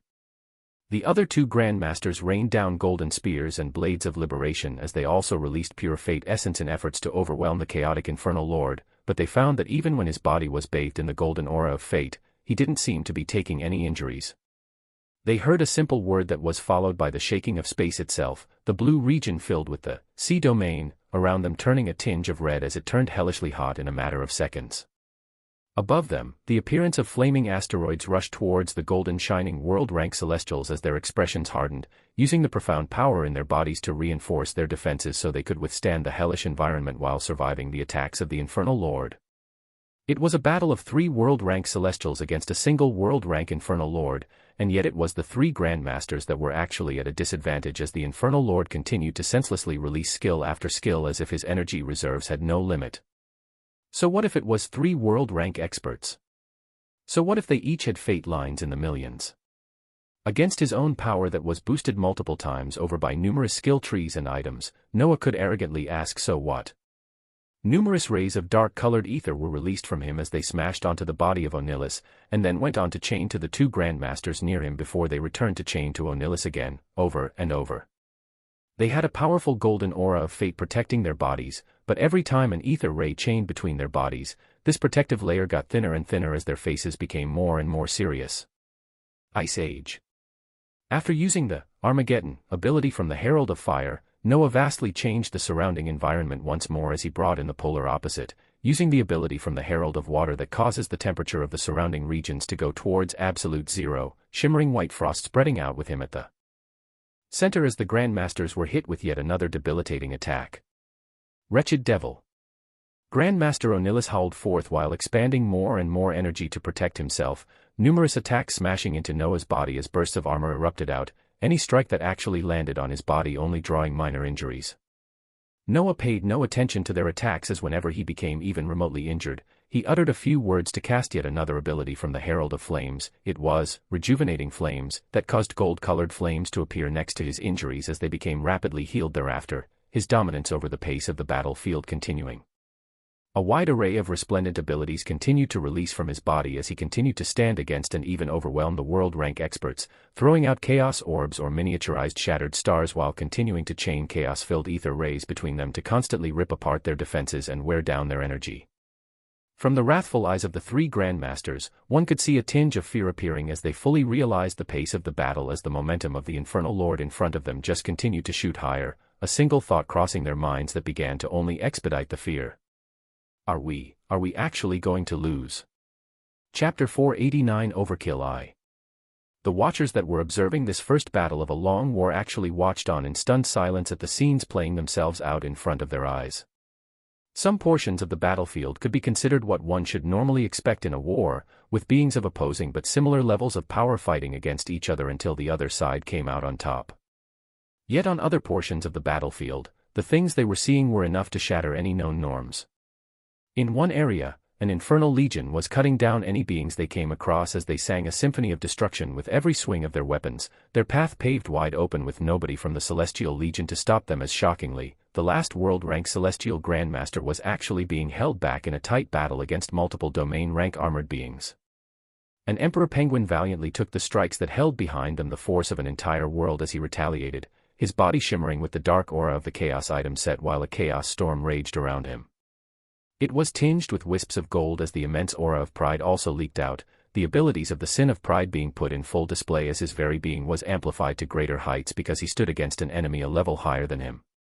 Kazuhiko and the other harbingers used the gaps created by the Emperor Penguin to land terrible attacks, as those who adorned the Fate Chaos sets, in particular, were using the set boost to build up Fate charges, and allowing for the appearance of numerous blades of liberation that should have been colored gold, but they held a mix of darkness as the abundant chaos essence they had from the Dark Guider ability freely flowed to their attacks. The world rank expert had no chance to slack off as he withstood attacks left and right, but this wasn't the most shocking scene that was occurring across this battlefield. The ongoing battle of an enormous infernal lord that towered over 250 meters, his body clad in an armor releasing wisps of chaos as well as the emission of baleful ether. It was the battle with this single being at the center that took all the attention as he wildly fought against three beings at the same realm as him. The enormous trident he wielded smashed down towards the central figure of Onilus as the Grandmaster released Fate Essence to form into the shape of huge golden palms, his fate lines rumbling as the two palms grasped onto and stopped the descent of the vibrating weapon. The other Grandmaster tried to use this chance to send out deadly attacks, but they seemed to simply be getting brushed off on the body of the mountainous figure as the numerous layers of armor he had on did almost all of the defending on his behalf. The eyes of the Grandmasters held a tinge of unwilling fear as they knew what all of the faraway watching forces knew. As the battle continued, the three of them were actually on the path of a terrible defeat. The infernal lord in front of them seemed to be jumping with boundless energy, his attacks relentless as he released one after another without any reservations. While on their side, their defenses were getting weaker and weaker as the abundant energy in their bodies was actually becoming depleted. This meant that in the next few minutes, they would begin falling one by one if nothing changed. Onilus knew this very well as his eyes battled the fear out to try and replace it with fury, his unwilling voice resounding out as his body began to burn a brilliant and even brighter gold color. Burn your soul. Unwilling looks appeared on the faces of the other two Grandmasters at these words, but they seemed to have no choice as they went to the only option that could provide them a possible victory, but at the cost of their burning their very origins and heavily reducing their level of power permanently. Burn the soul. Ignite your origin. They adopted valiant faces as the strong aura of fate descended towards them, their power beginning to rise rapidly as they prepared to release attacks more powerful than any they had been releasing in the past hour. But would they really be given a chance? For the first time ever, Noah had a cruel smile as he drenched himself in the aura of chaos and baleful ether, enjoying the all-around feeling of power as he went on to cast only two skills that would go on to figuratively cause the jaws of all those watching to drop to the floor. The two skills were actually unique skills, ones that he had gained months ago when battling against the demon lords and demon kings of a now subjugated world. He had not put them to much use in the past months as he had designated them to the constructed dungeons of his homeworld, their uses being further limited as they truly only worked best when he was battling enemies at the same realm as him. But any time in the past few months, he had always faced enemies that were a realm or two higher, the effectiveness of the two unique skills not being able to add much as he left them to continue their assigned tasks in his home world. But now that he was at the world rank, a rank that only true experts in the novice galaxy could enjoy, he saw himself putting these skills to use more and more in the future as he continued to test their effectiveness as well as their limitations. Essence wildly erupted as his lips silently moved, the energy that the three celestial Grandmasters were collecting being blown apart as around them, the figures of oppressively powerful beings were summoned with ease. Two were large and fearsome, their bodies reeking of darkness as their eyes shone red, and three were actually fairly small and had curvaceous figures with their bodies palpating with wicked strength. The jaws of many beings figuratively dropped to the floor with the appearance of these five figures as each of them held the power of the world realm. What followed thereafter was simply overkill. Chapter 490 Overkill 2. Overkill. Overkill to an insane degree as with the appearance of five new world rank experts, all color drained from the faces of the celestial Grandmasters. The ones that were in their own battles against the experts of the Veritas Fortress or the single world rank celestial that was actually in a sorry state while being matched against an arrogant Emperor Penguin and other armored beasts. None of them could provide any help and support as they watched on helplessly. This was because the worlds were many, the novice galaxy being extremely wide. So many beings knew that many skills existed all around, but even they had not yet come across the abilities that this infernal lord portrayed, especially ones that allowed him to simply summon five combatants at the world realm. Many were first asking themselves, what kind of an ability was that? But the most important question to them was the natural universal law that required essence in exchange for abilities, so they knew that logically to somehow summon creatures at the level of the world realm, the mana requirement was enormous. How could this being that was already releasing skills as freely as he could over the past hour still be able to do something as ridiculous as this? As the shock of those watching only increased, the beings in the actual predicament were trembling as the 5 summoned creatures at the world rank released attacks towards them right away. Noah himself did not relent as he went for a joint attack that would obliterate the 3 grandmasters instantly, his eyes glistening as destructive portals of terror began to appear en masse in a circular fashion around their figures. This was on top of the rays of dark ether that were also thundering down, ready to chain between the bodies of the 3 grandmasters as many times as they could. Many beings watched the unfolding of all of these skills as if they were in slow motion, the other fighting celestials trying to make their way over to the position of the Infernal Lord, but they were kept at bay by their enemies so they could only watch. Boom. A space-rending cry erupted out as the eardrums of any nearby beings burst, the weaker ones dying from the impact right away as their brains turned to mush. Silence reigned in the battlefield as the surrounding miles around the Infernal Lord were eerily quiet. A mountainous Infernal Lord of over 250 meters floated in space, surrounded by 2 Abyss Phoenixes and 3 world-rank witch slaves.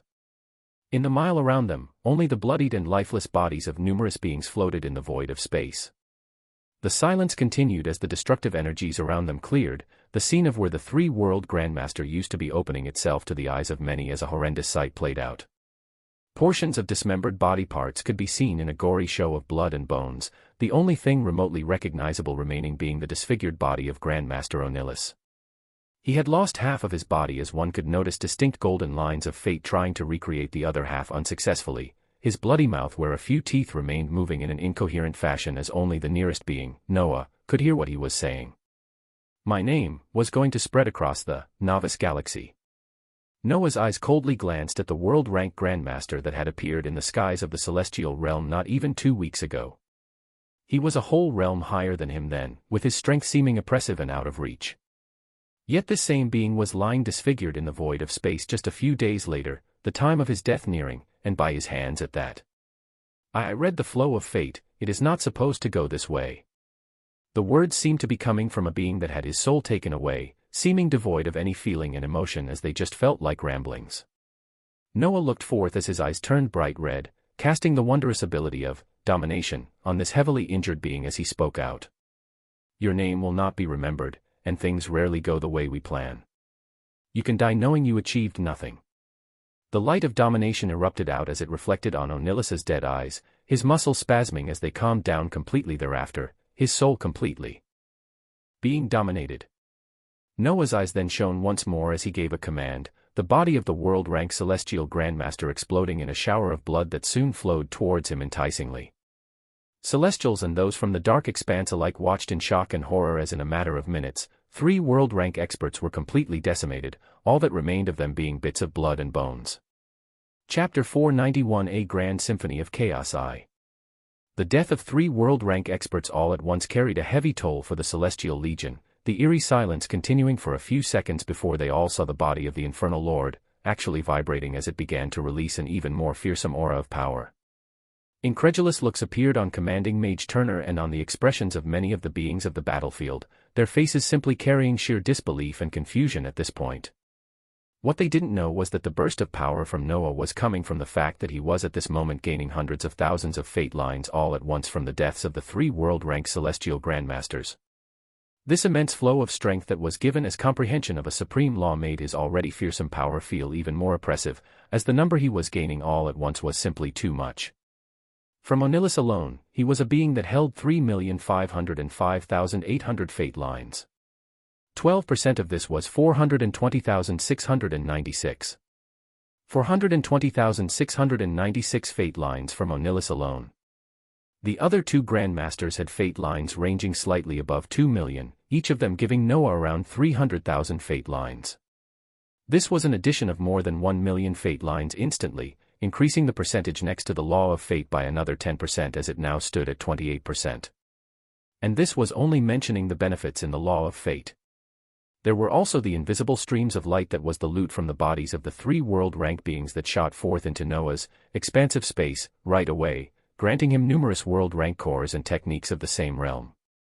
There was also the disorder caused by the death of these 3 beings bringing their own bursts of chaos as numerous chaos particles were converging towards Noah senselessly. The eerie silence everyone was enthralled in was broken as the Infernal Legion felt the grand movement of chaos energies, their bodies calling forth for more destruction as they resumed their slaughter. Everyone was soon returned to the foray of the battlefield as the forces of the Celestial Legion were now fighting disorderly, the loss of 3 Grandmasters being horrendous.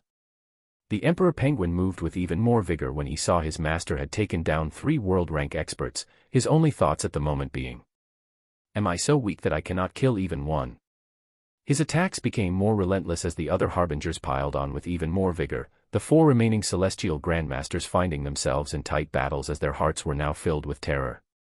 This was because they knew that the single Infernal Lord who had taken down 3 of them was now free and alone on the battlefield.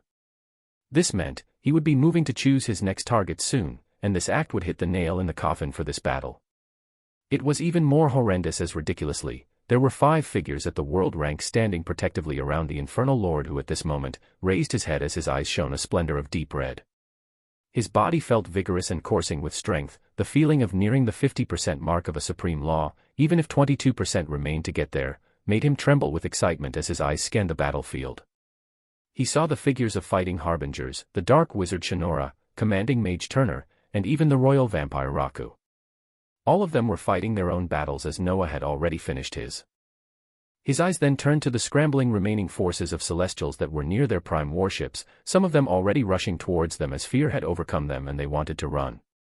His lips curled up in a smile as he did not want to let any loot escape his grasp, the cruel thought he had causing his body to teleport right away towards the prime warships that could destroy worlds while sending commands to the primal spirits and witch slaves to go to different directions. The fearfully scrambling figures of Celestials rushing to their warships felt the descent of the overpowering aura as space instantly became destabilized, chaos beginning to rain down as a grand symphony of chaos continued. The forces from the numerous prime world watched on helplessly as even the beings that had taken them from their homes to fight were trying to flee, yet what could they do? Defectors had already started to appear as they laid down their weapons when faced by the tens of thousands of forces from the dark expanse, with others being unlucky as those that were against the Infernal Legion or the terrible dragon Draco were cut down no matter if they were holding weapons or not. This was a war, and war never changes. It was a scene of carnage that one could call cruel, but it caused the battlefield to become even more bloody as in one region, another Grandmaster was about to fall. The world-rank expert surrounded by an arrogant Emperor Penguin and other armored figures had expended nearly all of his energy, his expression that of hopelessness as the battle was nearing its end the moment a world-rank witch slave began to head his way. He began burning his soul unwillingly for more strength, but this was the time when tens of blades of liberation from the fate item sets that Kazuhiko and the others wore rushed down, as well as blinding suns from the Emperor Penguin, and numerous other final attacks raining down as the harbingers wanted to finish the battle before the aid of their master could even arrive. The life of another world-rank Celestial Grandmaster was ended as the loot from him was distributed in rapid forms of light that shot into the bodies of those that had been attacking him, the ones dealing the most damage receiving skill books of the world rank as well as cores of the same level. A victorious cry emerged from a particular Emperor Penguin as it spread across the void of space and acted like the sound of the horn of the end for the Celestial Legion. Chapter 492 A Grand Symphony of Chaos 2. The founder was still calmly enjoying exquisite meats that came from the bodies of supreme behemoths while he sat alone in the expansive golden hall atop a regal chair. As he saw the chaotic scenes of the battle where 3 world-rank Celestial Grandmasters had just lost their lives, all he did was pause briefly before bringing another piece of a glistening thigh towards his mouth slowly moving in a soliloquy thereafter. I see. So that's what that feeling was all about.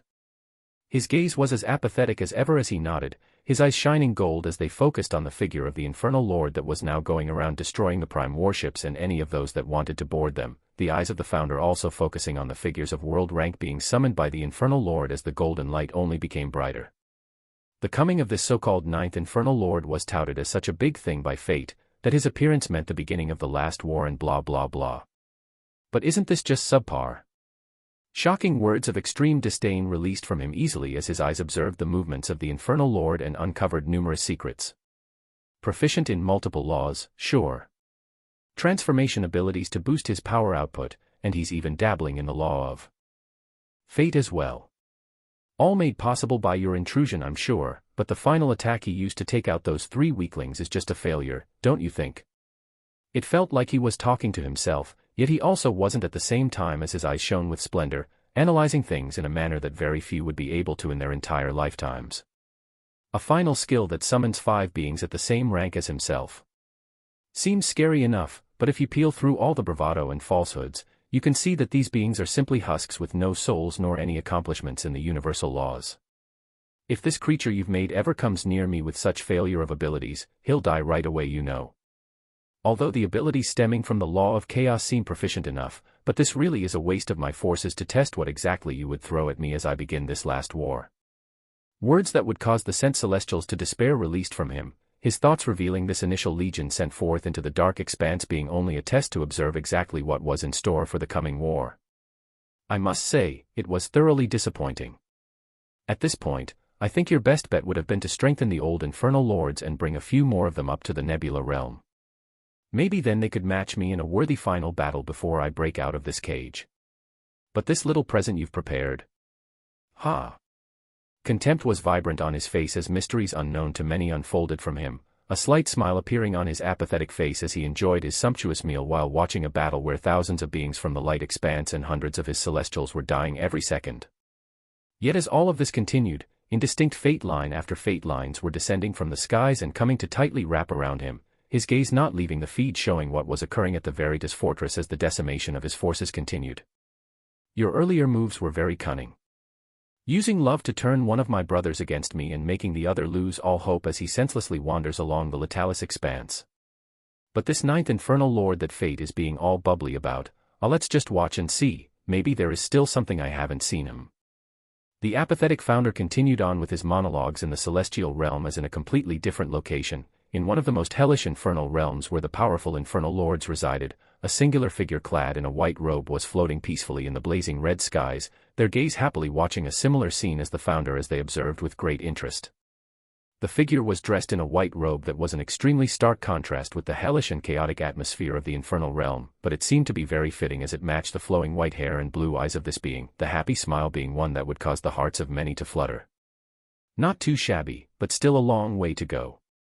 A clear and sonorous voice rang out from her as she changed her position, waving her hands towards the illusory screen showing the ongoing battle as it faded. To her, this battle was already considered finished, all that was left thereafter being the unfortunate scene of chaos that came from these wars, blood continuing to flow freely in the vast expanse of space. For the truly powerful figures of the novice galaxy that bothered to watch the scenes at the Veritas fortress, the first battle of the long-coming war was effectively over, and they had discerned a few important things from it. One was the appearance of the ninth infernal lord foretold by fate, the other was naturally the directions of the winds of victory of this war actually going to the side nobody expected. The Dark Expanse. In the first battle initiated by the Celestials, it actually looked like they would be taking a huge loss. The Grand Mage Idrusim was watching the ongoing scenes of the battle with a shocked smile as he laughed jovially. The Mage's Tower he was in turning particularly rowdy as they observed the happenings of the Veritas fortress. In another location, the vampire ruler Vladivostok should have also been happy, but he held a troubled expression as he saw the power of this infernal lord that was somehow connected to the vampire ancestors. He had to find out exactly what was going on around this issue, stealing his heart as his power at the star-forging realm exploded, setting out to confront this infernal lord right away for answers. Some were joyful, some gaining a new sense of fear, but the results remained the same. Back in the battlefield, the symphony of chaos continued as Noah spread his senses out wide, sweeping it across the void of space as he confirmed not a single celestial remained. Complete massacre. He sent a command to the Infernal Legion to stand down and stop needlessly taking the lives of the surrendering beings of the prime worlds that accompanied the Celestial Legion, his body that was thrumming with power settling down as he looked around to the only places where battles were still ongoing. Only the single Celestial Grandmaster matched against the Dark Wizard Shinora still stood, all the other world-rank Grandmasters facing their death. It was actually Grandmaster Ramiel who controlled the seventh celestial star, his character being so meaningless that he was only being mentioned now, his defeat not even needing to be expressed with more words. The only other world-rank expert that stemmed from the prime worlds, Master Brightstar, had surrendered with his gaze that of confusion and despair as commanding Mage Turner had his essence tightly binding him. The world-rank summons that Noah commanded had helped rapidly bring the battlefield into order, their entrance accelerating and stopping most of the battles as only a single world-rank Grandmaster remained, the gaze of Ramiel being that of despair as he felt the auras of numerous world-rank beings coming towards him. Noah's eyes focused on this remaining world-rank Grandmaster as his figure teleported right away, intent on fully finishing this grand battle as he counted the enormous gains. Chapter 493 Week. The last world-rank Grandmaster from the Celestial Legion fell as the ninth Infernal Lord himself appeared hungrily in its hopeless battle with the reinforced Dark Wizard Shinora, the enormous palms of the Infernal Lord coming forth as they grasped onto the fearful body of the being that had all of his energy spent, with his eyes shining the light of domination. The world-rank Celestial that was already heavily exhausted stopped struggling in his palms as he pressed down, the uncomfortable sound of flesh and bones creaking ringing out as it resoundingly closed the chapter on the strongest opposing beings of this battle. Ready to destroy. A cacophony of noises from the Infernal Legion was the only thing ringing out as others simply stared around in confusion, happiness, fearfulness, and terror. Noah's mountainous body rose high as the vibrant yells of the Infernals were all that reverberated, his gaze arrogantly overlooking the battlefield and the portions where thousands of golden-robed Celestials were lifelessly floating. He then looked towards the few prime warships that he had not destroyed as his figure rose towards them, his grandeur causing even the chanting Infernals to come to stop as his gaze stared towards the warships, as if he could see the beings that were peering in. Commanding Mage Turner looked towards this Infernal Lord with a shocked expression as he and many others knew what was about to happen as this powerful being looked out into the void of space. Did he really plan to address the powerful experts watching this battle? Was he going to give a speech to boast of his victory while slapping the face of the higher-ups among the Celestials? They watched with bated breaths as they waited to hear the words that this Infernal Lord would use to address the watching Celestials. The armored figure's eyes shone a luminous red splendor as he opened his mouth and spoke in an extremely domineering and reckless manner. Weak. Only a single word. Weak. A single word that was filled with arrogance and disdain, but it carried with it immense meaning as it shook the minds of all those that heard it, the Infernal Lord teleporting thereafter as he did not even bother to speak a single more word. The feeling of victory only came after this shocking statement as many beings looked at each other. We won. We won. Victorious. Only after a while did the feelings of victory permeate throughout the forces of the Veritas fortress, their gazes unbelievingly staring at each other as they hugged those near. This was because for many of them, they had inscribed the terror of Celestials into their hearts, and knew that in this battle, they were very likely to die very cruel deaths. Yet it was not them who had this fate today, but the Celestials themselves. The yells of victors spread throughout the battlefield as those who surrendered stayed as quiet as possible, awaiting to see exactly what their fate would be. The world-rank experts fighting for the Veritas fortress looked towards the mountainous Infernal Lord that was now waving his hands, the summoned world-rank beings leaving their sight as they then observed with shining eyes as he teleported around the void of space where tens of thousands of bodies of defeated Celestials and beings from the numerous prime worlds laid. They saw the Infernal Lord appear beside these bodies as a red light erupted from him and washed over the bodies in droves, their eyes not fully understanding what they were seeing, but they prepared to take a look at their forces as well as the surrendering beings that numbered in the tens of thousands from numerous prime worlds of light expanse. The red light they saw shining as Noah moved across the void of space littered with body was actually just him reading the memories of the dead beings, his mind already planning ahead multiple steps as the memories of thousands were something extremely valuable that he was planning on using in the near future. His body continued to feel the descent of numerous fate lines and chaos particles, but his fate lines were so far ahead and still constantly changing that he felt his progression in the law of chaos would be left in the dust if he didn't find a way to rapidly move the progression along like in the law of fate. He glanced at his stat panel briefly as he teleported across the battlefield and read the memories of tens of thousands of dead beings, numerous unknown thoughts moving through him. Fate lines, 3,109,498. Chaos particles, 794,362. Domains, fate, chaos, space, fire, water. Vitality, world. Strength, world. Laws, fate 31%, chaos 7.9%, space 8%, fire 37%, water 37%. His fate lines had ridiculously risen by more than 2 million in just this single battle, his heart seeing this as the biggest boon as it actually made him look forward to even more battles like this.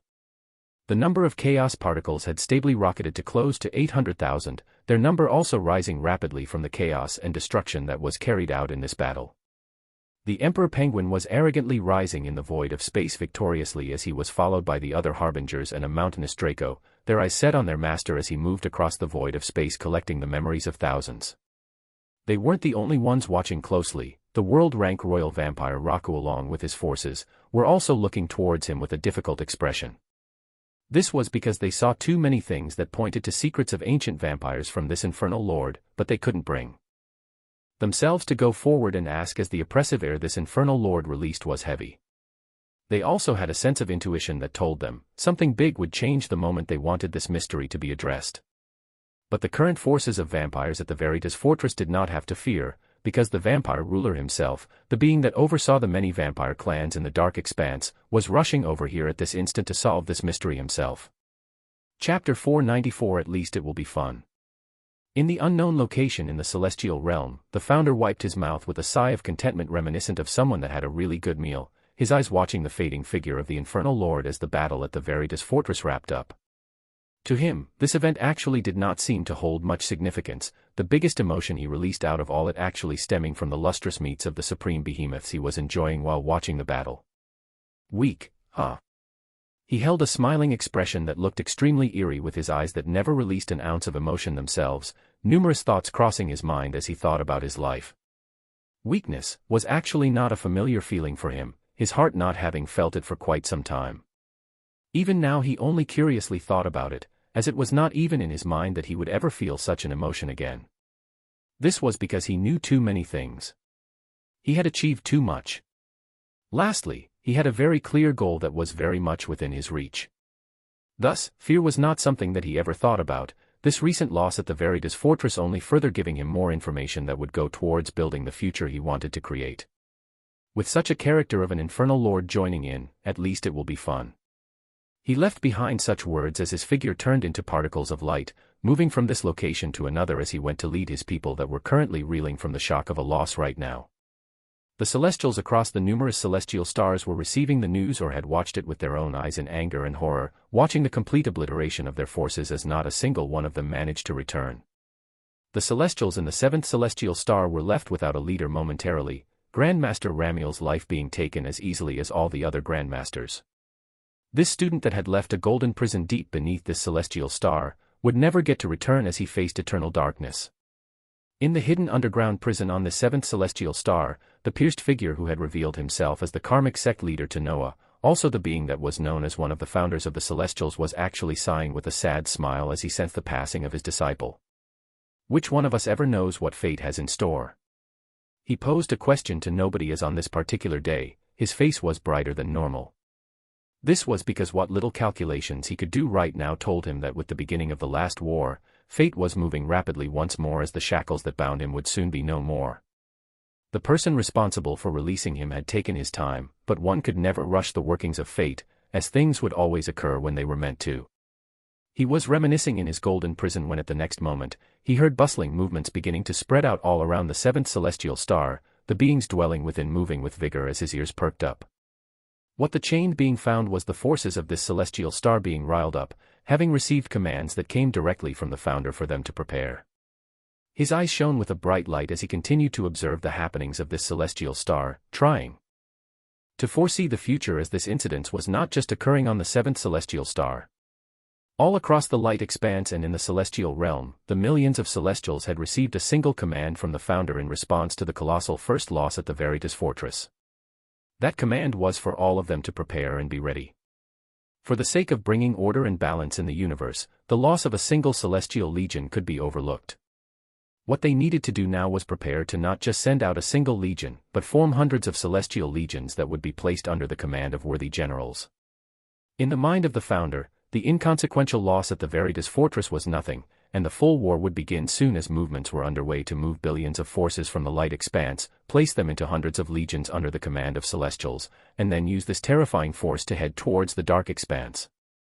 What was happening now was them entering into a period of an actual full-scale war, a war of attrition that would span for who knew how long. Waves of fate and chaos continued to flow through the river of time, the tides of war being fanned as those in the dark expanse knew what was coming. The Grand Mage Idrusim and the Infernal Lords knew full well the strength of the Celestials, their forces being prepared in earnest as they did not let this single victory lull them into a feeling of power. It was not a single victory that would decide the course of this war, but a balance on wins and losses over the span of months or years, however long it took before a deciding event took place to end this last war. Two of the forces who could be considered the leading figures of the Dark Expanse were now actively moving, primarily being the Grand Mage Idrusim and the Infernal Lords. There was another figure that stood at the peak of the star-forging realm, similar to Idrusim, who at this point in time was not actually rallying the numerous vampire clans spread out in the dark expanse, but he was actually nearing the Veritas fortress to confront the ninth infernal lord for the mystery of why he had the abilities of ancient vampires, and find out exactly what the connection was. Chapter 495. A star-forging expert arrives. Noah's mountainous form had reduced as he floated in the void of space, his eyes overlooking the tens of thousands of bodies floating in a mess of bloody gore. The harbingers were clustered around him as they sensed their master's introspective look, Barbados and Kazuhiko being the ones that could still bypass the aura that Noah released to be the ones actually conversing with him at this time. "We've come a long way, little fish." The fiery Barbados had gradually become more and more docile over time, her gaze currently shaking incredulously as she observed their surroundings with sparkling eyes. When she chose to betray her own kind and follow Noah, she had done it for her own selfish reasons of wanting to be free to do whatever she wanted, and she had thoroughly enjoyed her time since then to the point where she still could not believe it. Traveling wondrous worlds and being a part of a unique one that was unlike anything she had ever experienced before. Enjoying the ridiculously talented beings' company and food, as well as achieve a realm of power that was out of her wildest imagination. All of it was made possible by her decision to follow this single man, and now she floated in the void of space of the dark expanse, having just stood against a powerful being at an entire stage above her as she and those working with her achieved victory. It was unbelievable, surreal, and most of all exciting. Her wild heart was feeling calmer and calmer as she experienced so many things the past few months. Her gaze towards the bloody void of space actually holding a tinge of happiness. Behind her, the hidden face of Elena that was filled with wild fanaticism glanced at Noah, numerous thoughts crossing through her mind that only she knew. At this point in time, another voice resounded out to the right of Noah. "I just want something at least similar to the abilities you have. Come on, what skill tree did you unlock that gives you chaining chaos lasers? Or the abilities in the Blood Lord skill tree, I should at least be able to get those." "Right." Kazuhiko was looking at Noah in an imploring tone as he had observed the spectacular abilities he released to decimate the Celestials, wanting the same for himself as he also wanted to dominate the battlefield in such a way. "Haha, I'll tell you the route I followed for Blood Lord, you should be able to reach it if you can raise your proficiency fast enough." Noah laughed as he replied and stopped staring at the bloody expanse of space, looking at Kazuhiko and Barbados as these were the few figures who could still converse with him with ease, reminding him that he still had those he could comfortably talk to and even joke around with. He glanced at the rest of the harbingers that were no doubt reveling in the victory as they counted their spoils of the battle, sending his thoughts across as he saw the forces of the Veritas fortress look towards them. "You guys head back to the spiritual world first, I'll deal with everything else here." The harbingers ascertained his words as the numerous figures around him began to disappear one by one, where he was soon only left with the silent but sharpened infernal legion that floated powerfully in the expanse of space. He sent a command for them to remain stationary as he went towards the figures of commanding Mage Turner, the dark wizard Shinora, and the royal vampire Raku, who was looking at him while constantly fidgeting. These three world-rank experts had been cleaning up the battlefield while ascertaining the losses and taking care of the tens of thousands from the forces of the prime worlds that had surrendered, the fate of these beings that were not necessarily blameless in the war but could still be considered victims being treated in a very humane manner. Some of them fully believed in the propaganda of the Celestials and came to the dark expanse with that purpose, others were skeptical and only came along because the Celestials oversaw the light expanse and could not really be told no when they gave a directive. There would have to be clear distinctions in the future in how forces such as this would be handled, as those in the dark expanse could not just open themselves up to attacks or not defend themselves against those that didn't have the title of Celestials but still participated in the war nonetheless. Noah had his own thoughts for the future as he glanced at the spread forces of crestfallen beings, the memories he had collected for those that died from the many prime worlds set aside to be used for something grand in the near future. "I have to give you our heartfelt gratitude for helping us keep control of the Veritas fortress and not allow the Celestials further into the dark expanse, O Infernal Lord." Commanding Mage Turner had began speaking to him in a much more respectful tone than before as he neared, the other world-rank experts actually turning mute as they could not even bring themselves to address him. Noah nodded towards them as his mission here was finished, where he would soon go back to report to the Infernal Realm. His gaze landed on the royal vampire as he had an entirely separate train of thought about this being and the tens of thousands of vampires that still stood behind him, all of them having quizzical expressions as they looked towards him but neither of them bringing themselves to say anything. Noah knew his display of abilities of the heavily advanced Blood Lord's skill tree would catch the attention of the huge faction of vampires in the dark expanse, and he had done this intentionally as he waited to see if they would be provoked enough to move, his bloodline allowing him immense leeway when it came to vampires. His red eyes turned to the royal vampire Raku as he decided he might as well begin with the vampires here, but at this moment, the aura of a powerful being began to descend onto the Veritas fortress. The gazes of the world rank experts moved as they looked up in shock, noticing a red streak of light barreling forth towards them as their bodies unconsciously moved their essence in case it was a new enemy, but they calmed down as they sensed the descending aura that felt more and more familiar. It brought with it space-rumbling majesty as the figure of aged but devilishly handsome vampire appeared in the void of space above the Veritas fortress. Bright silver hair running down to his shoulders and shockingly red eyes that showed experience and age glanced around. His eyes were squinting as he locked them towards the tens of thousands of vampires, and then towards the being they were all wondering about. His power wildly flew out as it announced grandly the star-forging realm being, the vampire ruler Vladivostok, had arrived. Noah's eyes glanced at this being calmly as a rumbling voice rolled out from the aged face. "I'll have to take some of your time to ascertain a few things, O Ninth Infernal Lord." Chapter 496 Neil. The Grand Mage Idrusim had already stopped watching the feat of the Veritas fortress as he continued to be increasingly busy, numerous communications reaching him as he sent back even more commands to start getting the forces of the Dark Expanse ready. He was in the middle of glancing at an enormous star chart which outlined the numerous stars littering the Dark Expanse, observing how he could possibly move the forces and their distribution in order to withstand the coming legions of Celestials. He was one of the key figures who had to work and communicate with the Infernal Lords, know the movements of the clans of vampires, as well as manage the mages and wizards that were spread out across the Dark Expanse. He was extremely busy after watching this first battle, and it was why his mood turned extremely sour when he received the news that in the Veritas fortress where the battle had just wrapped up, the leading figure of vampires, Vladivostok, had appeared to confront the Ninth Infernal Lord. "You fool, you better not sow discord right at the cusp of a war," he uttered out as he also recalled the abilities he had observed from the Infernal Lord that seemed extremely similar to those from the vampire clans, but he did not think they would be something major that would cause this being at the star-forging realm to move. "Bah, watch things here, I'll be right back." He sent a command to the commanding mages around him as his figure shimmered with the color of stars, disappearing from the mage tower as he also now went towards the Veritas fortress, hoping that one of the leading figures of the Dark Expanse would not sour the relationships between the Infernal Lords.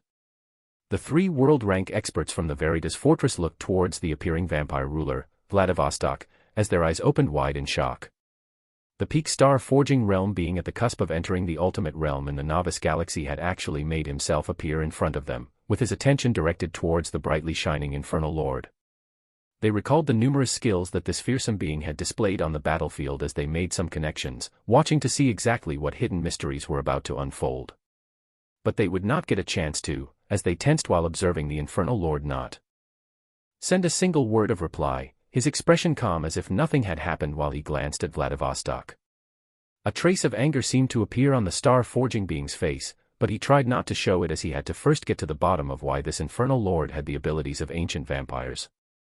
Vladivostok glanced at Raku who was standing by the side awkwardly, his face shaking at this behavior as he glanced at the other world-rank beings by the side watching on in anticipation. He waved his hands and cast forth a blood world, to make sure whatever mystery he was about to uncover remains hidden, the expanding bloody domain going on to cover him and the figure of the Infernal Lord who still had not made a single move or uttered any words. Those in the surroundings watched as a blood world fully encased the newly arriving ruler of vampires as well as the Infernal Lord, whatever anticipation for them finding out the mystery shattered as their senses could not even penetrate to see what was happening within. Inside the blood world, Vladivostok spoke once again, this time with a more firm tone as he recalled the levels of power between him and this Infernal Lord. "I do not intend to cause any conflicts with the Infernals, and am only curious about the abilities that only our ancestors knew that you have freely displayed. This is especially so because of your unique origin that I had to come." His words were not looking down in any way as he knew the status of an Infernal Lord and what it signified, but he was still talking in manner of a senior talking to a junior because of their levels of power. Noah glanced at this being at the star-forging realm as he actually adopted a light smile. This was because when he stared at this powerful being a rank above him, he actually felt not even an ounce of threat. This was because his bloodline, his very origin told him that this being was considered nothing more than another vampire in the eyes of the one holding the bloodline of the progenitor. One must recall that this was the ruler overseeing the faction of vampires in the interior of the Dark Expanse. This was a star-forging realm expert, someone that was a step away from the highest realm that anybody had achieved in the Novice Galaxy. Noah glanced at the vampire that was the central figure of the numerous vampire clans in the Dark Expanse as he spoke out calmly. You come in front of me and do not even acknowledge me, nor do you show the respect of a junior to their senior. Are you looking to be stripped of all your power and strength? Vladivostok had a startled expression as he heard ones he never expected, turning his head to the side as he wanted to confirm he heard correctly, his face gaining a trace of anger thereafter as he now spoke out while freely releasing his vibrant power. I have been nothing but Polit. Do not speak.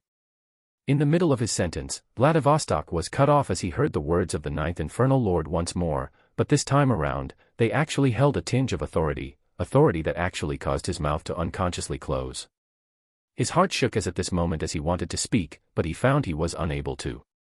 At this instant, his mind moved at extremely high speeds as he was being guided towards a shocking and terrifying conclusion as his eyes dilated more and more while he looked at the figure of the Ninth Infernal Lord. To him, an aura had begun leaking out of the being in front of him, an aura that made his very origin shake as a thought arrived in his mind that told him the truth, but he still could not believe it as his mind felt like it was exploding. Noah moved closer and closer to the vampire ruler as he floated until he was just a few inches from his face, glancing towards him with cold eyes as he understood the bloodline system of the vampires was really absolute. This being with a rank higher than him could actually not do a single thing to harm him. He glanced at the shaking eyes as he spoke out with a tone befitting the ruling figure of a certain race, causing the shock of Vladivostok to only increase thereafter. Kneel. A simple word, a single command. Thud. Even though they were in the starry and dark void of space, the sound akin to someone's knees hitting the floor resounded as Vladivostok's body involuntarily kneeled, his thoughts finally being affirmed as the eyes of this star-forging being looked up towards the red glistening eyes of someone extremely special to the race of vampires. Kneel, and properly welcome your progenitor. Chapter 497. Master and Servant. Vladivostok finally felt his mouth having the ability to move again as he glanced up towards Noah with a shaking face holding an unbelievable expression within the wide blood world the two of them were in. His silver hair danced wildly atop his aged head, his facial muscles nearly spasming at the shock. How, he uttered beneath his breath only for a second before his seasoned mind adapted and he looked back down, speaking out with a shaking voice that held a tinge of respect and fear. This lowly servant greets the progenitor, and hopes you will grant me mercy for my actions. The star-forging vampire ruler hurriedly blurted out words nobody would ever expect to hear him say to someone an entire realm above him, but as the vampire felt his bloodline begin to boil just because he was near this being, his disbelieving thoughts finally settled as he admitted to himself that somehow, unbelievably this infernal lord in front of him actually held the bloodline of the progenitor, a being with the purest bloodline of his race. He did not understand why or how, but he knew it to be so. He remained on the ground as his body shook, the shock and fear he felt gradually wiping away as it soon began to turn into a sense of excitement. Rise. I'll take the time to discuss many things with you later, but if you have made your way here, so will others soon. Noah glanced at this being that was going through one emotion to another as he spoke, Vladivostok rising as his disbelieving expression was completely wiped away, now looking at Noah with an expression of reverence as his mind finally felt like it was moving freely again and he understood the importance of the progenitor standing in front of him. This was the progenitor himself. His appearance here meant a great deal of things for vampires, as he was the singular leader of their race. Vladivostok forgot all about his bearing of a star-forging expert, of a being that had been overseeing the many vampire clans in the Dark Expanse as he knew in front of the being with the purest bloodline, realms of power made no difference. His heart did not feel any sense of weirdness or unwillingness the moment he affirmed the being in front of him really was the progenitor, his tone even trying to be more servile as he spoke towards him. I had no idea of your coming, O progenitor, but it can only mean for a grand future for all of us.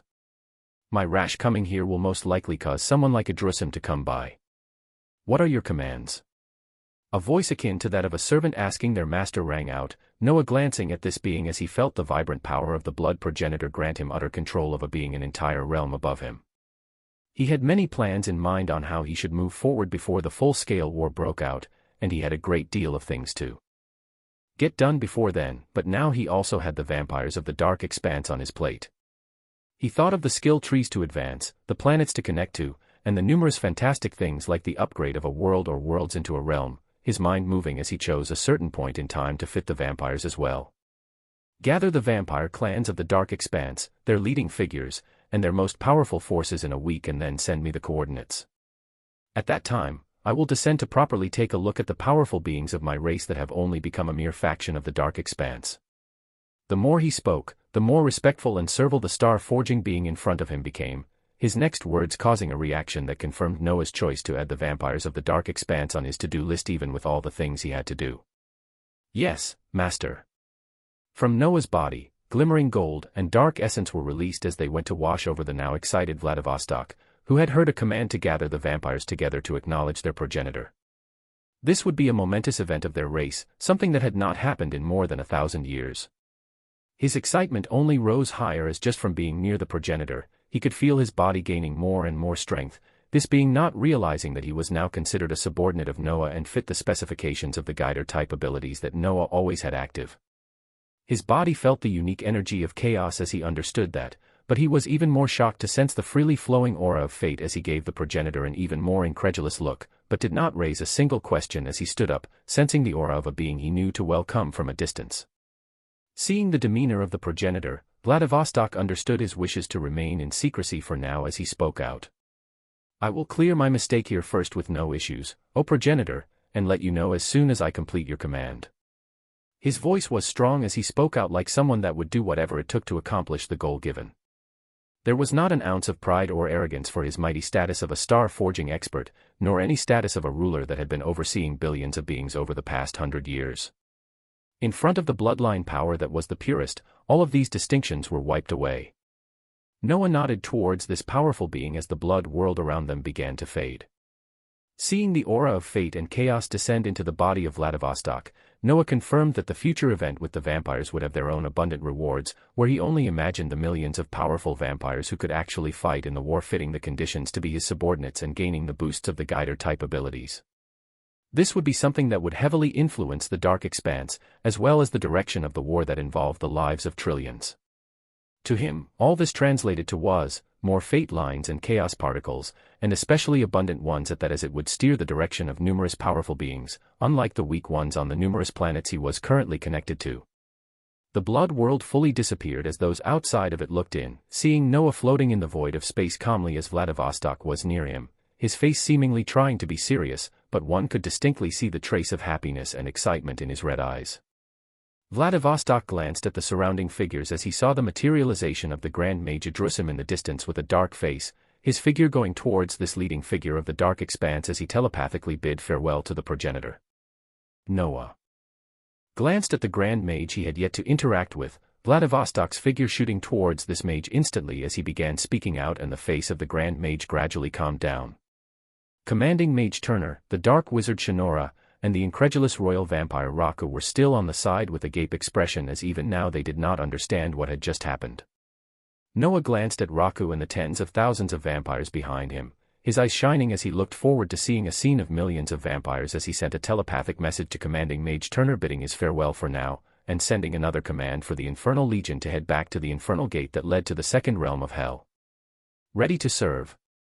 The chants of the Infernals resounded yet again as they made their way across the void of space, Noah leaving the cleaning up of the battlefield and the handling of the numerous beings from the light expanse to the Veritas fortress, his mind already planning his moves the moment he returned to the infernal realm. Ah. He heard the voice of the Dark Wizard Shinora that had mentioned she wanted to discuss something with him after the battle, but he paid it no heed as he already had too many things on his plate, his discernment with fate traverse telling him it would simply be something else that required him to put a significant amount of time into, and it was time that he actually did not have. He left Vladivostok to deal with the entrance of a Grand Mage as he took his forces away, bidding farewell to the location of the first battle that had granted him more than 2 million fate lines, his heart looking forward into the future as he moved forward. Those left behind at the Veritas fortress were only left with incredulousness and confusion as they asked themselves just who exactly was this ninth infernal lord. Chapter 498 What Noble Fate. In the golden bastion of the celestial realm where the 4 geniuses were placed in to finish their training, a dark-skinned girl was repeatedly watching the scenes of the recent battle at Veritas fortress over and over again. Her eyes were cold and filled with fighting intent as she watched a certain infernal lord move across the battlefield in a dominant manner, not a single creature being able to stand in his path as he obliterated anyone he came across. She watched as this infernal lord caused the body of the celestial grandmaster that had presided over the tournament not too long ago, someone they looked up to with reverence because of their strength. She watched this being's body exploded like a balloon with just a gesture of the infernal lord. Athena glanced at this scene and the numerous other scenes as essence began converging around her body, a multitude of thoughts flowing through her mind as her origin was unknowingly bubbling with power. When she looked at these scenes, she did not feel any fear or horror that others would feel, nor did she feel sad or have a sense of loss at the perishing of an entire celestial legion. She very strongly believed in fate, and knew that it was simply the fate of those that perished to do so, their sacrifices only acting as stairs to elevate their battle to bring order and balance in an even greater fashion. What she felt the most was actually the emotion of unwillingness and competitiveness as she looked at the figure of the infernal lord, ingraining it in her mind as she asked herself many questions. She was someone that was a genius in fate, and even held the title of a being with noble fate. Yet, why was it so that her power did not even match someone like her junior brother who had ascended to the world realm? With her title, how could she be so useless that when she looked at her power and compared herself to the newly rising ninth infernal lord, she knew she would not even stand a chance and would be killed even faster than the dead grandmasters? She felt unwillingness as she looked at her very origin and asked why would someone with her title not have power at this level? Essence continued to madly converge around her as the unwillingness she felt to her core was further boosted by her battle intent as she looked at the spectacular scenes of battle, her origin madly absorbing essence as the war princess was unconsciously raising her realm by the sheer strength of her will. She had been enjoying numerous treasures for achieving her rank in the tournament, even though it was nothing near the effectiveness of the luminescent rainbow dews that Crixus and the Threed Fate Child received. She and Grandmaster Light were given numerous elite behemoth materials at the world rank and even cores of that same rank for each of them in an effort to further accelerate their realms. Her body that was already drenched in absorbing those treasures was now madly absorbing even more essence as time passed, her rank nearing the peak of the domain expansion realm as she wanted to break through to the world realm by sheer willpower alone. This was something only a genius holding the title of someone with a noble fate could do, something that only the war princess with her strong lust for battle and unique title could achieve. As essence raged around her, she screamed in her heart for more strength, her rank continuing to shoot up as she inscribed the face of the ninth infernal lord to her heart. This was the type of strength she aspired to have, so she would simply go forward to achieving it. When she did, she wanted to stand against this infernal lord to really test what fate had in store for her. She would either perish or rise above as she really lived up to the title of having a noble fate. Otherwise, if she remained this weak, what use was there for her having such a title? As one genius tried making a breakthrough and enter a higher realm, an even more monstrous genius had returned to the infernal realm as Azula looked towards him with an exasperated expression. This was because when Noah's ancient blood clone first entered the infernal realm to accept the letter of summons, he had shown his rank to be at the domain realm. Yet when he went to battle, he revealed power at the world rank, the same realm where the 8th and 7th infernal lord stood at, and now this 9th infernal lord returned triumphantly after wiping the floor with an entire celestial legion. Azula shook her head unbelievably as she could not even bring herself to stay near this monstrous genius, returning to her castle as she wanted to increase her power even by little before the numerous celestial legions began making their way across the novice galaxy. Noah stationed the infernal legion that was under his command as their eyes remained on his leaving figure, these infernals actually feeling a strong bond with the swirling chaos that always followed this infernal lord. Having completed his task as the 9th infernal lord, he moved to reap the full benefits of the battle as his body changed out of the shape of a crowned infernal lord and returned to his normal one, teleporting to a certain region in the light expanse. He appeared somewhere in the starry expanse of space as his gaze landed upon a particular prime world, this world holding no special identity besides the fact that it was one of the many worlds in the memories that he absorbed from the defeated figures of beings from the numerous prime worlds that made up the forces of the Celestial Legion. One of the bigger rewards he reaped out of the recent battle were these memories of thousands of beings, memories that he planned to use to connect numerous powerful worlds of the light expanse to himself as they forever disappeared from the eyes of everyone. He would also use this time to obtain the required world core for the upgrade of the spiritual world as the first requirement of domain rank beasts had been met, only this single requirement remaining. With the goal of amassing more worlds to himself and looking forward to another world-shaking upgrade of one of the most unique treasures he owned, his eyes shone with a golden luster as his figure silently streaked towards the prime world in front of him to get started. Chapter 499 Plucking Stars with Ease. As Noah's ancient blood clone started the connection of more worlds to expand the source of his strength even more, his main body was finishing a battle with a supreme behemoth in the deep unexplored regions of the celestial realm. The world-rank behemoth that was shimmering with golden light and shaped like a four-headed golden lion slumbered to the ground after falling to the horrendous attacks laced with the essence of chaos and ether, Noah gaining another mountainous body brimming with wondrous materials, and this time it was from a beast that was actually at the world realm. The numerous loot for the behemoth rushed to his expansive space as he waved his hands to cause the mountainous body to disappear. Aside from using its materials to craft new item sets, the meat was extremely sumptuous to enjoy as it contained abundant essence. In conjunction with his cook ability that made everything he touched into something tastier than even the food from five-star restaurants, his time exploring the celestial realm had been extremely enjoyable. This was the fourth world-rank behemoth that he had come across in these unknown regions, where he also came across treasures in the form of fruits that rejuvenated one's energy or came across regions that were filled with fate essence and conducive to training. But soon enough, he would have an entire region filled with fate and chaos essence to himself as he upgraded the spiritual world and unlocked the next features of the law space, so he momentarily stopped his exploration as he calculated a better pathway to follow with the abilities of Herald of Fate.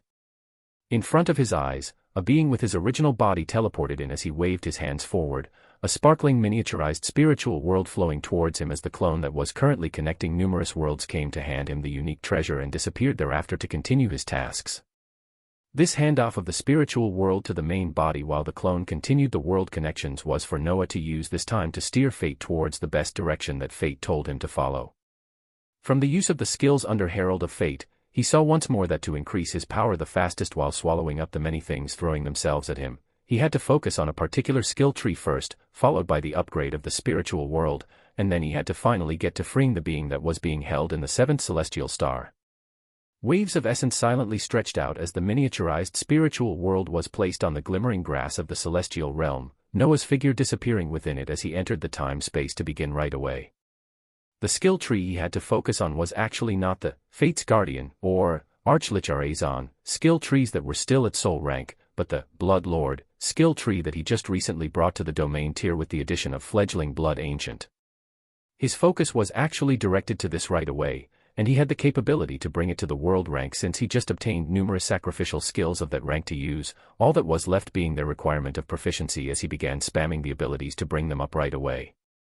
His ancient blood clone that had just transferred the spiritual world over to him teleported to another location in the light expanse, continuing the process of entering deep into the cores of these worlds as he established connections with them and then used the world engine to teleport them vast distances across space in the quadrant where his homeworld was.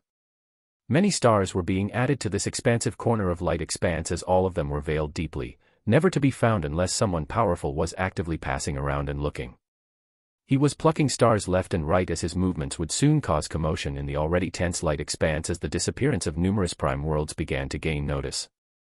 These actions that Noah was currently undertaking were bold, but he made countless calculations as he affirmed to himself in these times of a chaotic war, the disappearance of a few planets will only be a drop in the bucket, never garnering the attention of celestials for them to bother looking into it, and even if they did the chances of them finding anything were extremely minimal. Thus, days passed as the clone continued the connections while looking out for a large world to obtain a core of in a smooth manner, the main body staying within the time-space of the spiritual world as he got ready to upgrade the first skill tree into the world rank. In these past days, the regions of the light expanse became particularly active as celestials began moving to amass the forces of being above void rank to add to their legions, this time the process being carried out orderly and carefully as the full-scale war that would begin thereafter would be unlike anything that had happened before. It would be a large-scale attack across many regions of the dark expanse, with many battles being fought as the Celestials would either win many and advance further into the dark expanse while gaining control of more regions in the Novice Galaxy, or if the repeat of the first battle is to occur, their advancement might be halted. Righteous fervor and strength filled the minds of the Celestials as they looked forward to wiping off the stain of losing the first battle, their hearts calling out for more order and balance as numerous celestial legions were being created every passing day. In the time-space, more than 3 months had passed with the passage of just a few days outside, Noah's main body shining brightly as he stopped the constant casting of numerous abilities and opened his eyes sharply. The time had arrived for the first world rank skill tree. Chapter 500 Juvenile Ancient. In the time-space of the spiritual world, prerequisite world rank sacrificial skills were burnt, and from the ashes rose a brand new addition to the blood world skill tree, with Noah choosing the option of fledgling ancient, and gaining access to 4 entirely new abilities. His eyes gave a quick rundown of the abilities before he used his limited skill points to max them right away, wanting to see these abilities at their peak at once. World, Blood Lord, 45/45, abilities Dawn of the Blood Lord, 5 out of 5, Blood World, 5 out of 5, Drain Life, 5 out of 5, and Nightmarish Descent, 5 out of 5. Kin of the Ancients, 60/60, Ancient Blood Scion, 5 out of 5, Ancient Blood Clone, 5/5, Summon the Ancients, 5 out of 5, Blood Rage, 5 out of 5, Fledgling Blood Ancient, 75/75, a fledgling of a race of powerful creatures that occupy the Limitless expanse, the skills of this particular fledgling leaning more towards the control of blood. Abilities include Blood Summoner, 5/5, Blood Clone Support, 5/5, Drain Master Support, 5/5, and Domination, 5/5, Fledgling Ancient, 100/100, a juvenile creature of a rare race of beings presiding over the Limitless expanse. This particular pathway is more inclined towards the talent of Blood Ancients. Additional abilities include Ancient Essence, May 5th, Clone Master, 5/5, Blood Magic Support, May 5th, at #% at $, May 5th.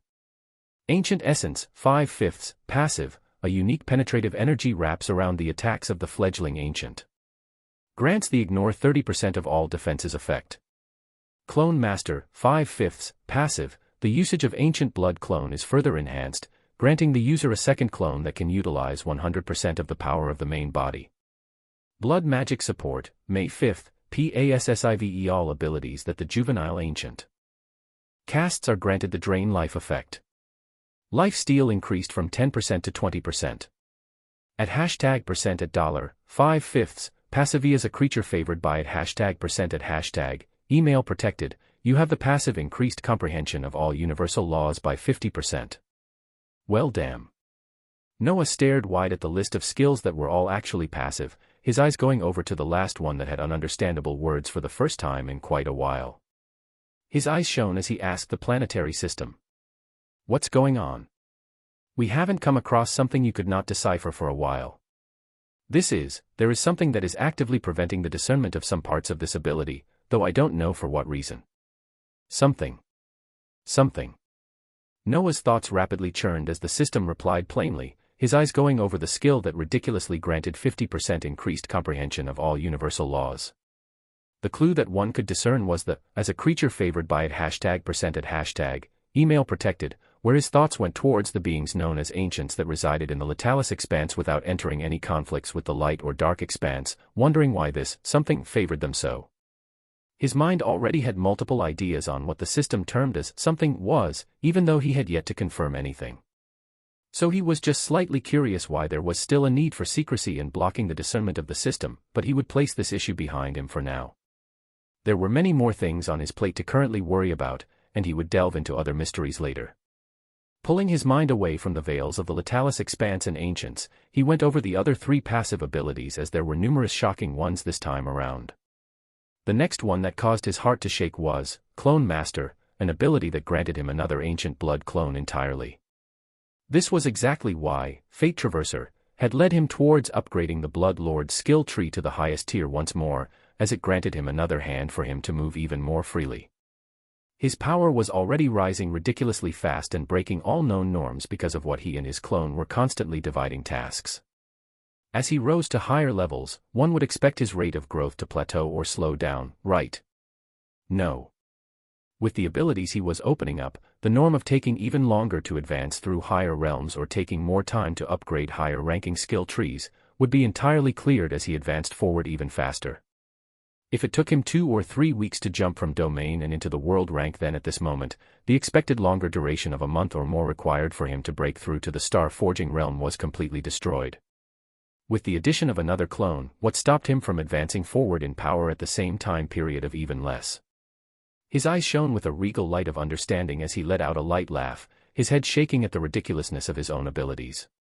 There were now many more ways he could move, his mind particularly seeing the path of bringing his skill trees to the next ranks and his comprehension of laws shooting exponentially up in the coming days. He tried to control the ever-so-expanding excitement as he glanced over the other two passive abilities.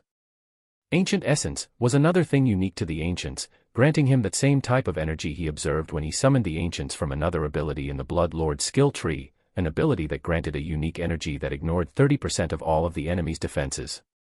Just completely ignore. His head continued shaking side to side as he glanced at the last ability, Blood Magic Support, which effectively gave every ability he cast regardless of whether it stemmed from the Blood Lord skill tree or another a 20% life steal effect. His mind was growing numb from all the surprises of the new abilities as he rose from the frozen grassy plains of the time-space. A certain, ancient blood clone, ability being cast as a part of his origin was sapped from him, allowing the appearance of a deeply red drop of blood to float in front of him. Chapter 5013 is better than one. In front of Noah, a drop of blood revolved rapidly before it soon bloomed into the bloody image of himself, a brand new presence appearing as a devilishly handsome face soon reflected on his eyes. He smiled while looking at the face of someone that was becoming more and more mature as the months passed, always gaining extra charms aside from the effects of unnatural beauty from the vampire progenitor passive abilities. The clone breathed out while glancing around the time-space, this being the place that this second ancient blood clone would spend the most time in as he did something shocking. For now, Noah would have this clone remain in the time-space as he maxed the proficiencies of his other skill trees while also training in the 4 laws he currently held inheritances of. One must know that the significance of this additional clone was not just to further accelerate his rate of growth, but it effectively meant another combatant at the same level as himself that he could choose to deploy on the battlefield. When the time came that he was standing against a truly powerful enemy, what would this enemy do when 2 more of him appeared to join the battle? It was a thrilling scene to imagine as Noah grandly looked forward into the future. His main body teleported out of the spiritual world as he anchored it to himself and disappeared from the celestial realm, briefly leaving this wondrous place for the first time with his main body as he reappeared in an empty expanse of space. He needed this level of privacy as he was about to do something that was simply too big. His clone remained in the time-space as he was about to begin the task of laws and raising proficiencies of skill trees. Even though he could not use the loophole of the time-space to quickly master the laws, his regular rate of growth for chaos particles and fate lines was already crazy, being able to amass more than 25,000 of each in a single day, or 50,000 if he focused on just one. If one did the math, this meant that even if Noah chose to do nothing else and just simply brought up the percentages of laws, he would be able to master the law of fate to 100% in just 9 months, and add more than 7 million chaos particles around that same time period. This was plainly ridiculous, rule-breaking, and something that would make the hard-working beings comprehending laws for hundreds or thousands of years simply go mad. Yet he would not be sitting still while this clone worked on increasing the percentages in laws and upgrading the skill trees. He would embroil himself in battles that granted him a stupid amount of fate lines and chaos particles, as well as numerous other things that would each have their own effects. The future seemed even brighter as Noah's main body left the time-space right away, the new clone sitting down as it sent words to the spiritual world system. Soon after, in a small area of the time-space, a portion of the surrounding land turned fiery and another turned into a sparkling blue sea. The water and fire law spaces being built in a small area of the time-space as the clone sat at the junction where they met and began cultivating. Water and fire elemental particles began rushing towards him, while the appearance of thin fate lines and chaos particles expressed themselves in the air. At the same time, golden swords of liberation, spears of judgment, and the reappearance on an archlich Arazon took place as the clone trained the proficiencies of the next skill trees for an upgrade at the same time. It was multitasking to an insane degree, but Noah still felt in his heart that something was still missing. The missing piece was naturally the fact that he could train in a fire and water law space, but the more crucial fate and chaos law spaces had yet to be unlocked. Thus, after letting the spiritual world bloom freely to its full size in the starry expanse of space he had teleported to in the light expanse, his main body appeared above central continent of the spiritual world, glancing at the 4 surrounding floating continents as he waved his hands and caused the appearance of enormous world core. That's right. His first clone had already obtained the core of a large world as he connected more and more planets, taking the time to locate a fairly weak large world that had a few billion creatures occupying it. It was nearly impossible to find a large world that was uninhabited, or it would even make more sense to say that a world could not get to the large stage if it did not have any beings dwelling in it. This world had contained in it humanoid and beastman creatures, Noah simply conducting mass teleportations as he painstakingly moved all the beings of this world into the wide ancient blood world where they were placed under the care of the blood guardian. His heart had not yet grown so ruthless as to cause the deaths of billions just to obtain his own aims, only using, devouring, after every single creature was transported away and watching the crumbling of this world thereafter. His heart had to be cold at this as the only victim was the entity that was the core of this world, but even that he had no need to do as this consciousness would simply get assimilated into the spiritual world system. Thus, while his first clone continued to move and add more world connections from the abundant memories of the dead beings he had obtained at the Veritas Fortress, his main body waved his hands as the large world core placed in the expansive space appeared, this core trembling instantly thereafter as it shot down towards the central continent. This was the last requirement for an upgrade from the 9th tier and into the 10th, a tier that would unlock the fate and chaos law spaces, as well as numerous other functions. The many beasts, humans, and any other creatures living in the spiritual world felt the fluctuations once more as they opened their eyes wide and spread out their auras to observe. The central continent of the spiritual world, as well as the enormous 4 connected floating continents, had begun to tremble as essence was washing over them freely. The knowledgeable beings shocked senseless once more as they realized the already wondrous spiritual world was getting yet another upgrade.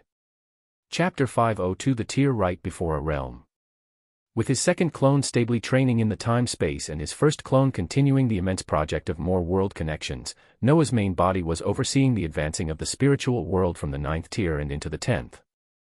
All the requirements were set as the luminescent large world core pierced through the layers of earth of the central continent of the spiritual world and rushed towards the core of this unique treasure, the advancement beginning right away as essence was pulled on all sides of the starry expanse of space that Noah had placed the spiritual world to float in.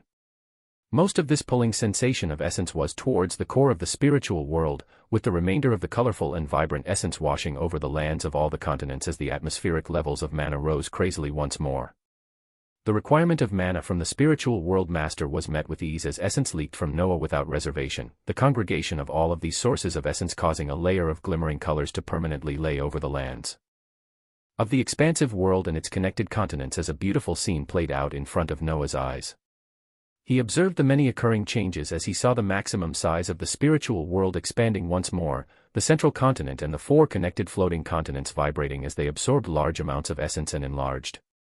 This phenomenon of essence absorption continued for another half hour as Noah observed things carefully, the advancement coming to an end only then as a flash of a ringed blue light erupted from the spiritual world and spread out hundreds of miles in the void of space it was in.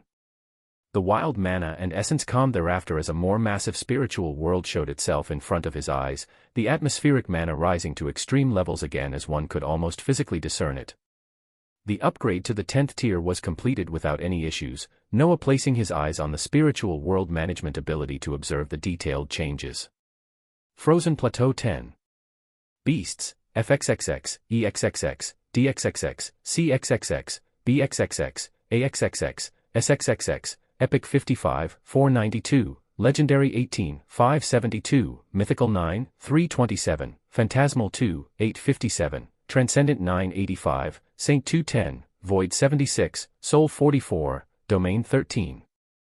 Plants Whitefall Trees, Snow Vine, Sacred Rye, Pygmy Melon, Icefire Persimmon, Ice Phoenix Fruits, Spirit of the Arctic, Frozen Angelica, Regal Flora, Cheelance Cold Stone, Resonant Ochra, Arctic Flora, King's Collard, Athermire, Phantom Mulberry, Fire Starter, Frigid Apple. Available for planting, Fate's Orchard, Chaotic Amaranth. Features Size Regulation, Unlocked, Movement, Unlocked, Anchor, Unlocked, Boost Surroundings, Unlocked, Architecture, Unlocked, Frozen Barrier, Unlocked, Offensive Maneuvers, Unlocked, Time Dilation, Unlocked, Treasure Hunter, Unlocked, Interstellar Travel, Unlocked, Lost Space, Unlocked, Blacksmith's Forge, Unlocked, Division, Unlocked, Alchemy Hall, Unlocked, Library, Locked, Email Protected, #%, $%, Locked. Upgrade Conditions, 10 plus Spiritual Land Beasts at the World Rank, 5 Prime World Cores. The shining blue panel showing the ability was being filled with more and more words as it displayed itself beautifully, Noah noticing how the numbers of spiritual world beasts just continued to explode upwards as time passed. If the number of such beasts continued to increase in such a manner while their ranks climbed higher as well, he saw himself releasing the more powerful beasts to participate in the coming wars as they gained more experience. His eyes went further down as he saw the newly added plants, Fate's Orchard and Chaotic Amaranth.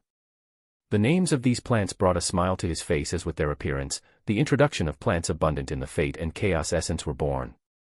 His wide smile was because these plants would be extremely helpful to him, but their appearance also meant that the law spaces for Fate and Chaos were also unlocked. He affirmed these ideas as his eyes traveled further down the panel and focused on the feature of law space, seeing the addition of Fate and Chaos in a spectacular fashion. Law space, fields containing a higher concentration of particular laws can be created, granting increased comprehension speed to all that cultivate within. Currently unlocked spaces: water, fire, earth, air, time, space, light, dark, fate, chaos. Locked spaces: ether, at #% at hashtag. After he saw this, his thoughts were instantly relayed to the spiritual world system as in the underground space of the central continent where the time-space resided, the location where his clone was training, and began trembling as Noah sent the command to create the new law spaces right away. The second clone was already training in the junction of the fire and water law space, but now he would be standing in the junction of 4 different law spaces created in a square formation, their corners meeting in an area where the elements of fire, water, chaos, and fate would vibrantly gather together. The creation of the Fate and Chaos law spaces was just as eye-catching. Golden essence covering one side and a starry darkness covered the side of chaos. The environment and vegetation that matched these respective elements sprouting at the second clone continued his training without a second of delay, the beauty of the area he was in only reflecting for a second. Above the skies of the central continent of the spiritual world, Noah was glancing at the unlocked feature after entering the 10th tier, the feature of Alchemy Hall. Alchemy Hall, a unique area where varying alchemic innovations take place. Capable of creating medicinal concoctions of the highest quality. Currently capable of creating health potion, mana potion, strength potion, defense potion, all element resist potion. Health potion, when consumed, revitalizes 20% of total health in 10 seconds. Required ingredients to craft: Athermire, Regal Flora, Fire Starter. Additional materials that would double the efficacy of the potion: a drop of blood from the vampire progenitor. The details of the newly unlocked feature that contained a vast array of possibilities showed itself in front of his eyes. This supposed Alchemy Hall was capable of creating numerous different potions, giving Noah the image of letting the spiritual world system craft tons of potions for him to buff himself to even greater heights, or the even better way of boosting the strength of his subordinates during battle. He glanced at the details of the health potion that had the plants he already unlocked in the spiritual world as the requirement to craft the potion, with its effectiveness being doubled if he added his own blood. This was only made possible due to the trait of blood panacea that stemmed from his vampire progenitor bloodline. The other potions had similar descriptions, their ingredients being the only thing that changed. But they were all things which could be found in the spiritual world. Noah nodded as he looked at this new feature, glancing further below the spiritual world management skill panel as he saw the requirements for the upgrade to the next tier. His eyes blinked rapidly as he wondered whether he was seeing things, the required number of world cores making him do a double take. His thoughts were affirmed when the voice of the spiritual world system rang out in his mind. The requirement for the next tier really is 5 prime world cores. As you know, under special circumstances, this is the least possible number required before a realm can come to life. Noah's eyes squinted as he stared at the panel closely while listening to the spiritual world system, not thinking that the 10th upgrade he just conducted would actually be the tier right before the world became a realm. Chapter 503 Realms 101. A realm. The next tier of the spiritual world was not anything simple like going from a large world and into a prime world. Similar to the past upgrade where it went from needing the core of a small world to needing the core of a large world for the upgrade he just conducted, the next rank did not just ask for a prime world core, but 5 of them in order to take the spiritual world into the stage of a realm at once. This stage was something very few worlds were capable of achieving, there needing to be numerous qualities that had to be met before such an event could take place. An example was something like the ancient blood world where the vampire progenitor left behind. That enormous world had become a realm in the past, but it had downgraded over time and returned to a prime world as nearly all of its people were gone from it, the essence and status of the world gradually declining until it returned to a prime one. But this also meant that with enough essence and status, a world could be raised to the level of a realm depending on what beings, treasures, or other unique factors that surrounded it. The celestial stars where numerous forces of celestials were clustered could be considered one such case, where they were larger than most prime world and on their way to becoming realms, the status of the world and the beings within it growing ever so larger as time passed. Such worlds were on the cusp of becoming a realm just from status alone, but what prevented it was the essence required, which continued to be absorbed from the starry void of space for hundreds of years. When it came to Noah, he had his own plans of the formation as a realm, as such a task became particularly easy for him in terms of essence. This was because he had the essence of numerous worlds, and he even more recently attached himself to tens of prime worlds all across the light expanse. His first clone was still steadily continuing on this task even now, as he fully had the requirement of essence down, with all that was left being the status of the world, which was affected by the beings dwelling in it. There were numerous realms spread out across the novice galaxy, some known and some hidden, and each with their own unique features. The feature that unified all of them together was the fact that every established realm had its own independent space. Its own spatial territory that one could not observe unless they used the only thing shown to the outside world an entrance. This was why the infernal realms had huge gates floating in space, and also the same reason for the golden gate leading to the celestial realm. These gates could not be destroyed, nor could they be moved. Such a thing made it so that destroying a realm was nigh impossible, as it first existed in its own independent space, and the only place leading to it was indestructible. This was something that Noah badly wanted, a place that would be very hard for others to destroy, something that could act like a stronghold. He looked forward to the future where he could establish his own realm, his own hidden spatial realm where the worry of its destruction or his own would never weigh down on him so heavily. His eyes shone as he looked at the first possibility of a realm opening itself up in front of him, the worlds he was connected to not yet achieving the required status, but this unique treasure bypassing all of that as it showed a path never before followed. In his heart, there was already a plan of using simple brute force and essence on the worlds he was connected to in order to form a realm that actually combined many of them to quickly achieve the required status, but he would test things out with this method the spiritual world provided as he gained the smooth experience without the danger of the unknown. He glanced at the spiritual world that continued to surprise him as he checked out the rest of the features, sending many commands to the spiritual world system for renovations and places to set up the newly unlocked fate and chaos spaces aside from the small areas in the time-space where his clone was training in. In the clear blue sky in a certain paradisiacal clearing of the Golden Bastion, Athena was sitting down with a pleasant expression as essence vibrated around her. There was a gold light slowly flowing in the area she was in as her body was lifted off of the floor and floated in the air. Her eyes opened sharply as she felt the vibrant strength at the world realm strongly bounce off around her. Unexpectedly, this war princess had actually broken through in a matter of days after she utilized the treasures handed down to her along with her own unique genius as she combined valuable materials and treasures that very few could enjoy along with sheer willpower of strength to break through. The weakness she felt when looking at the dominating scenes of a particular infernal lord faded as she clenched her fists and felt the feeling of power, knowing that she now stood on the same realm as that being. At this stage, she should be able to handle someone of that caliber with her unique abilities, right? Athena. Her questioning thoughts came to a stop as she heard a telepathic message call out to her, the voice of Grandmaster Vredrel ringing in her mind as it called for her to come towards the central area of the Golden Bastion.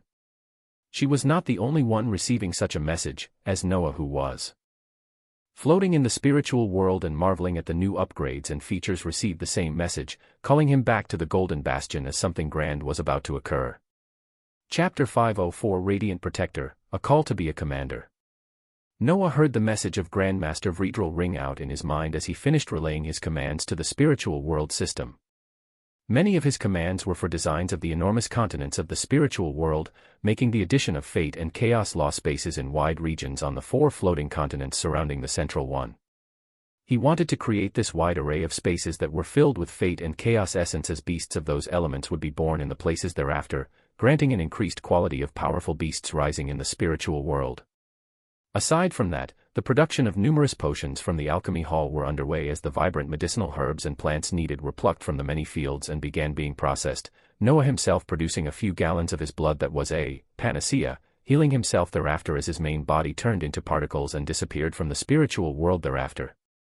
His main body would head back into the ranks of the Celestials as his 2 clones continued advancing forward, his second clone that was training the laws and proficiencies in the time-space already making progress as the skill tree of Fate's Guardian was currently being advanced forward, a new addition being made. Domain, Fate's Guardian, 45 of 45, as a beginner just learning the workings of fate, the role of a guardian that protects the weak and eviscerates evil is given to you. Abilities include Empyrean Guards, May 5th, Empyrean Armament, 5 out of 5, Smite of Liberation, May 5th, and Judgment, May 5th. Unruly Guider, 60/60, a path of one that questions and forms their own rules, using immense offensive power to guide lost beings. Additional abilities include Empyrean Ruler, May 5th, Liberator, May 5th, Fate Stealer, 5/5, Golden Guider, 5/5, Radiant Protector, 75/75, Bright Absorber, 5/5, Smiter, 5/5, Aura of Fate, May 5th, Golden Decree, 5/5. Bright Absorber, 5/5, PASSIVE. The essence of fate easily draws towards you, granting you 50% increased comprehension in the law of fate.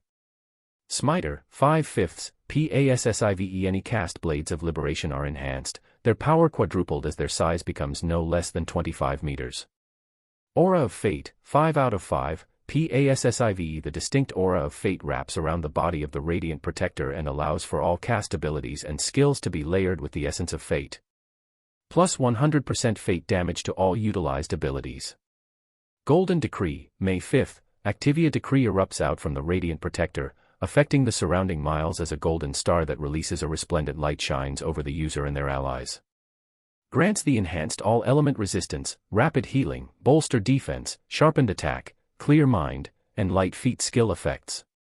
In the time-space of the spiritual world, the second clone had already begun showing the rapid progress that would soon be made as a skill tree was already advanced in a short period of time. Now at the domain rank, the Fate's Guardian skill tree had another subset abilities under the pathway of the Radiant Protector. 2 passive abilities contained within, one of them granting him even faster progression in the law of fate, and the other boosting the attack power of Smite of Liberation, heavily as any cast blades of liberation would now be no less than 25 meters. This was half the size of an elite behemoth, and yet he would be able to cast many of them down towards his enemies, and with their power quadrupled at that.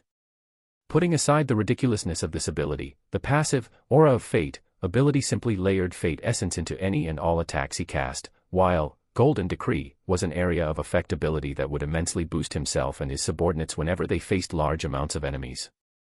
His abilities just continued expanding, his clone only sparing them a glance before he moved on to training other skills, his task continuing methodically as the main body neared the Golden Bastion in the Celestial Realm. Noah followed the directions of the message as he went further into the Golden Bastion that was unusually boisterous, numerous warships entering and moving as the golden figures of Celestials frolicked quickly back and forth. The words of Grandmaster Vredrel led him towards an enormous dome-shaped building that looked like a cathedral, this location being one where the Grandmasters with high status and roles gathered. He opened the large doors as he felt the auras of Athena and Vredrel further inside, surrounded by numerous other Celestials with world-shaking power. The inside of the cathedral-looking building was an expansive rectangular hall, many figures moving within busily as Noah noticed a few at the forefront.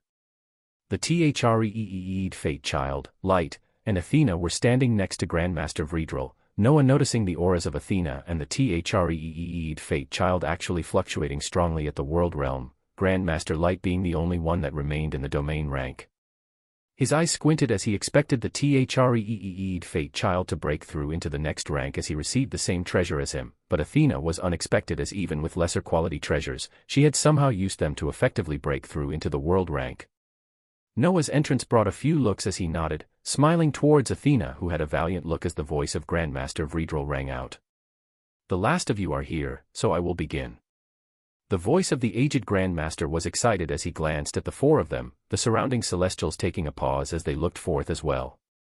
"Using the little authority I still have as your teacher, I am happy to relay the command that the 4 winners of the Battle of Geniuses will each be given a Celestial Legion to lead and foster, with the 4 of you gaining a unique title that very few Grandmasters have a chance to." The surrounding Celestials stopped their tasks in the hall as they glanced up towards the 4 figures and Vredrel with shining eyes, the excited Grandmaster waving his hands as 4 dazzling medallions appeared in the air and floated towards Noah and the others. "I am proud to complete my work as a teacher and be the one to award you with the Commander's Golden Medallion, the 4 of you effectively gaining the title of Commanders that will lead your own legion into battle against the wretched creatures of the Dark Expanse." A golden air of regality and majesty erupted, lines of fate swirling around from just this simple declaration, cheers resounding in the hall thereafter as 4 new commanders entered the ranks of Celestials. Chapter 505, A Prison Break. The area around the cathedral-styled building turned even more vibrant and busy after this news spread out, the crowning of 4 new commanders that would each lead their own legions spreading out across the Golden Bastion. One was Commander Crixus, the Destroyer. Another was the War Princess, Commander Athena. You then had the terrifying Commander Threeed, and the vivacious Commander Light. For new commanders, 2 holding titles of noble fates, the other 2 being special existences. With such new additions to the fighting force of Celestials, many stopped the inner worries when they recalled of the battle power of the briefly appearing 9th Infernal Lord that had defeated an entire Celestial Legion, their preparation continuing as the entirety of the explored regions of the Celestial Realm became increasingly busy. In the Golden Bastion, Noah was flipping the commander's golden medallion as he recalled the words of the Grandmaster. He would lead a Celestial Legion in the coming weeks towards the Dark Expanse as he gained experience and amassed more fate lines from defeating Infernal and those residing in the Dark Expanse, and depending on his performance and leadership, there were many opportunities to advance in the future. If his genius was as exemplary as many believed, then he would not just stop at leading a single Celestial Legion, but would instead be a commander that led many into the battlefield, amassing even more power as time passed. It was a powerful rank that very few Celestials could achieve, and Noah had arrived here. You weren't in the lead for too long, junior brother. A bright voice rang out behind Noah as he turned to see Athena, his lips curling in a smile as he tried to take her in his arms, the War Princess dodging him with a smile as she continued. There will be a time for celebration later. Why don't we go spar now that we are in the same realm again? I am itching for a good match before we get assigned a legion. As you wish, my dear senior sister. The War Princess was looking for another spar as Noah agreed while keeping his hidden smile with him, knowing his plans with the War Princess were still heading in the proper direction. This being that was now a commander of a Celestial Legion was already slightly under his influence, and he would increase this influence rapidly in the coming weeks before he used this piece whenever an opportunity for it arose in the future. For now, he continued moving in the Celestial realm, gaining the title of a commander while awaiting his own Celestial Legion. Far away across the starry expanse of space, his first clone that had been forming connections with planets and had been able to add many to his collection, giving this task a rest for now as tens of prime worlds were added without any issues. News of the disappearing prime worlds had already began to make waves among the power of the light expanse, putting many beings on edge as the Celestials were also notified of this. But in this tense period right before the full explosion of war, there were too many things to handle as this issue of disappearing worlds was just one among the many. The abundance of all of these newly added worlds only propagated the status and rate of advancements of Noah's homeworld and any other worlds that weren't at the stage of a prime world, their path towards such a level becoming smoother and smoother as the worlds only acclimated to the ever-so-increasing essence and broke through to higher stages. This task of world connections was given a rest as Noah followed the third thing aside from upgrading the Blood Lord's skill tree and upgrading the spiritual world. It was finally the task of freeing the being dwelling in the 7th celestial star. This celestial star was among the many that were currently filled with activity, prime warships rapidly moving in and out as preparations were underway. The mountain that was under the control of Grandmaster Vredrel was fairly empty, leaving a few disciples to take care of the wondrous medicinal gardens and other tasks since the departure of the Grandmaster. The brilliance and beauty of the area he was in did not even register in Noah's mind as he carefully moved. He crouched down among the thickets of trees of this mountain as he took out the vial containing a starry dark mixture, it being something that was handed down from the forces of vampires, but its true source was actually from the 2nd Infernal Lord that was working closely with the Grand Mage Idrusim.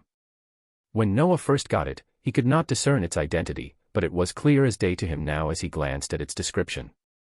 Pestiferous chaos, a unique chaos essence that originates from the source of a powerful Infernal Lord at the nebula stage, and is capable of interfering with chains of fate.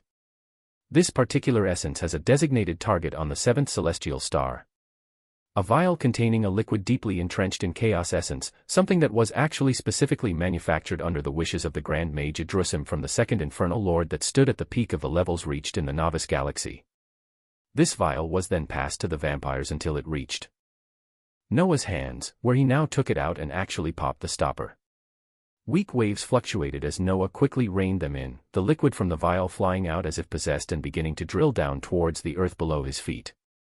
His figure miniaturized to follow the rapidly moving chaos essence as it went deeper and deeper underground, his body following along as a few minutes passed before they broke through numerous layers and reached a wide cave filled with vibrant crystals. The most eye-catching thing in this cage was also the location where the chaos essence was shooting towards, the singular place that held an enormous golden cage, this cage having protruding spears that pierced into the body of a single being. The chaos essence latched onto the cage filled with glistening spears as it began its job of quickly eating away at them, the unique energy of a stage Noah had yet to reach leaking out as the creation of an item made by a Nebula-class expert proceeded to do its job of freeing a certain being. Noah's figure broke through the clearing as he came to float in the air, his eyes looking into the rapidly dissolving spears of the cage as they connected with the prisoner contained within. A wide but tired smile was on the prisoner's face as he glanced at Noah, speaking out in a clear voice that Noah was familiar with. It's been a while, Noah Osmont. Part 6 of the series ends here. Thank you for watching and listening. If you find it interesting, please give us a like, a comment and a subscription so that we have the motivation to make the next videos.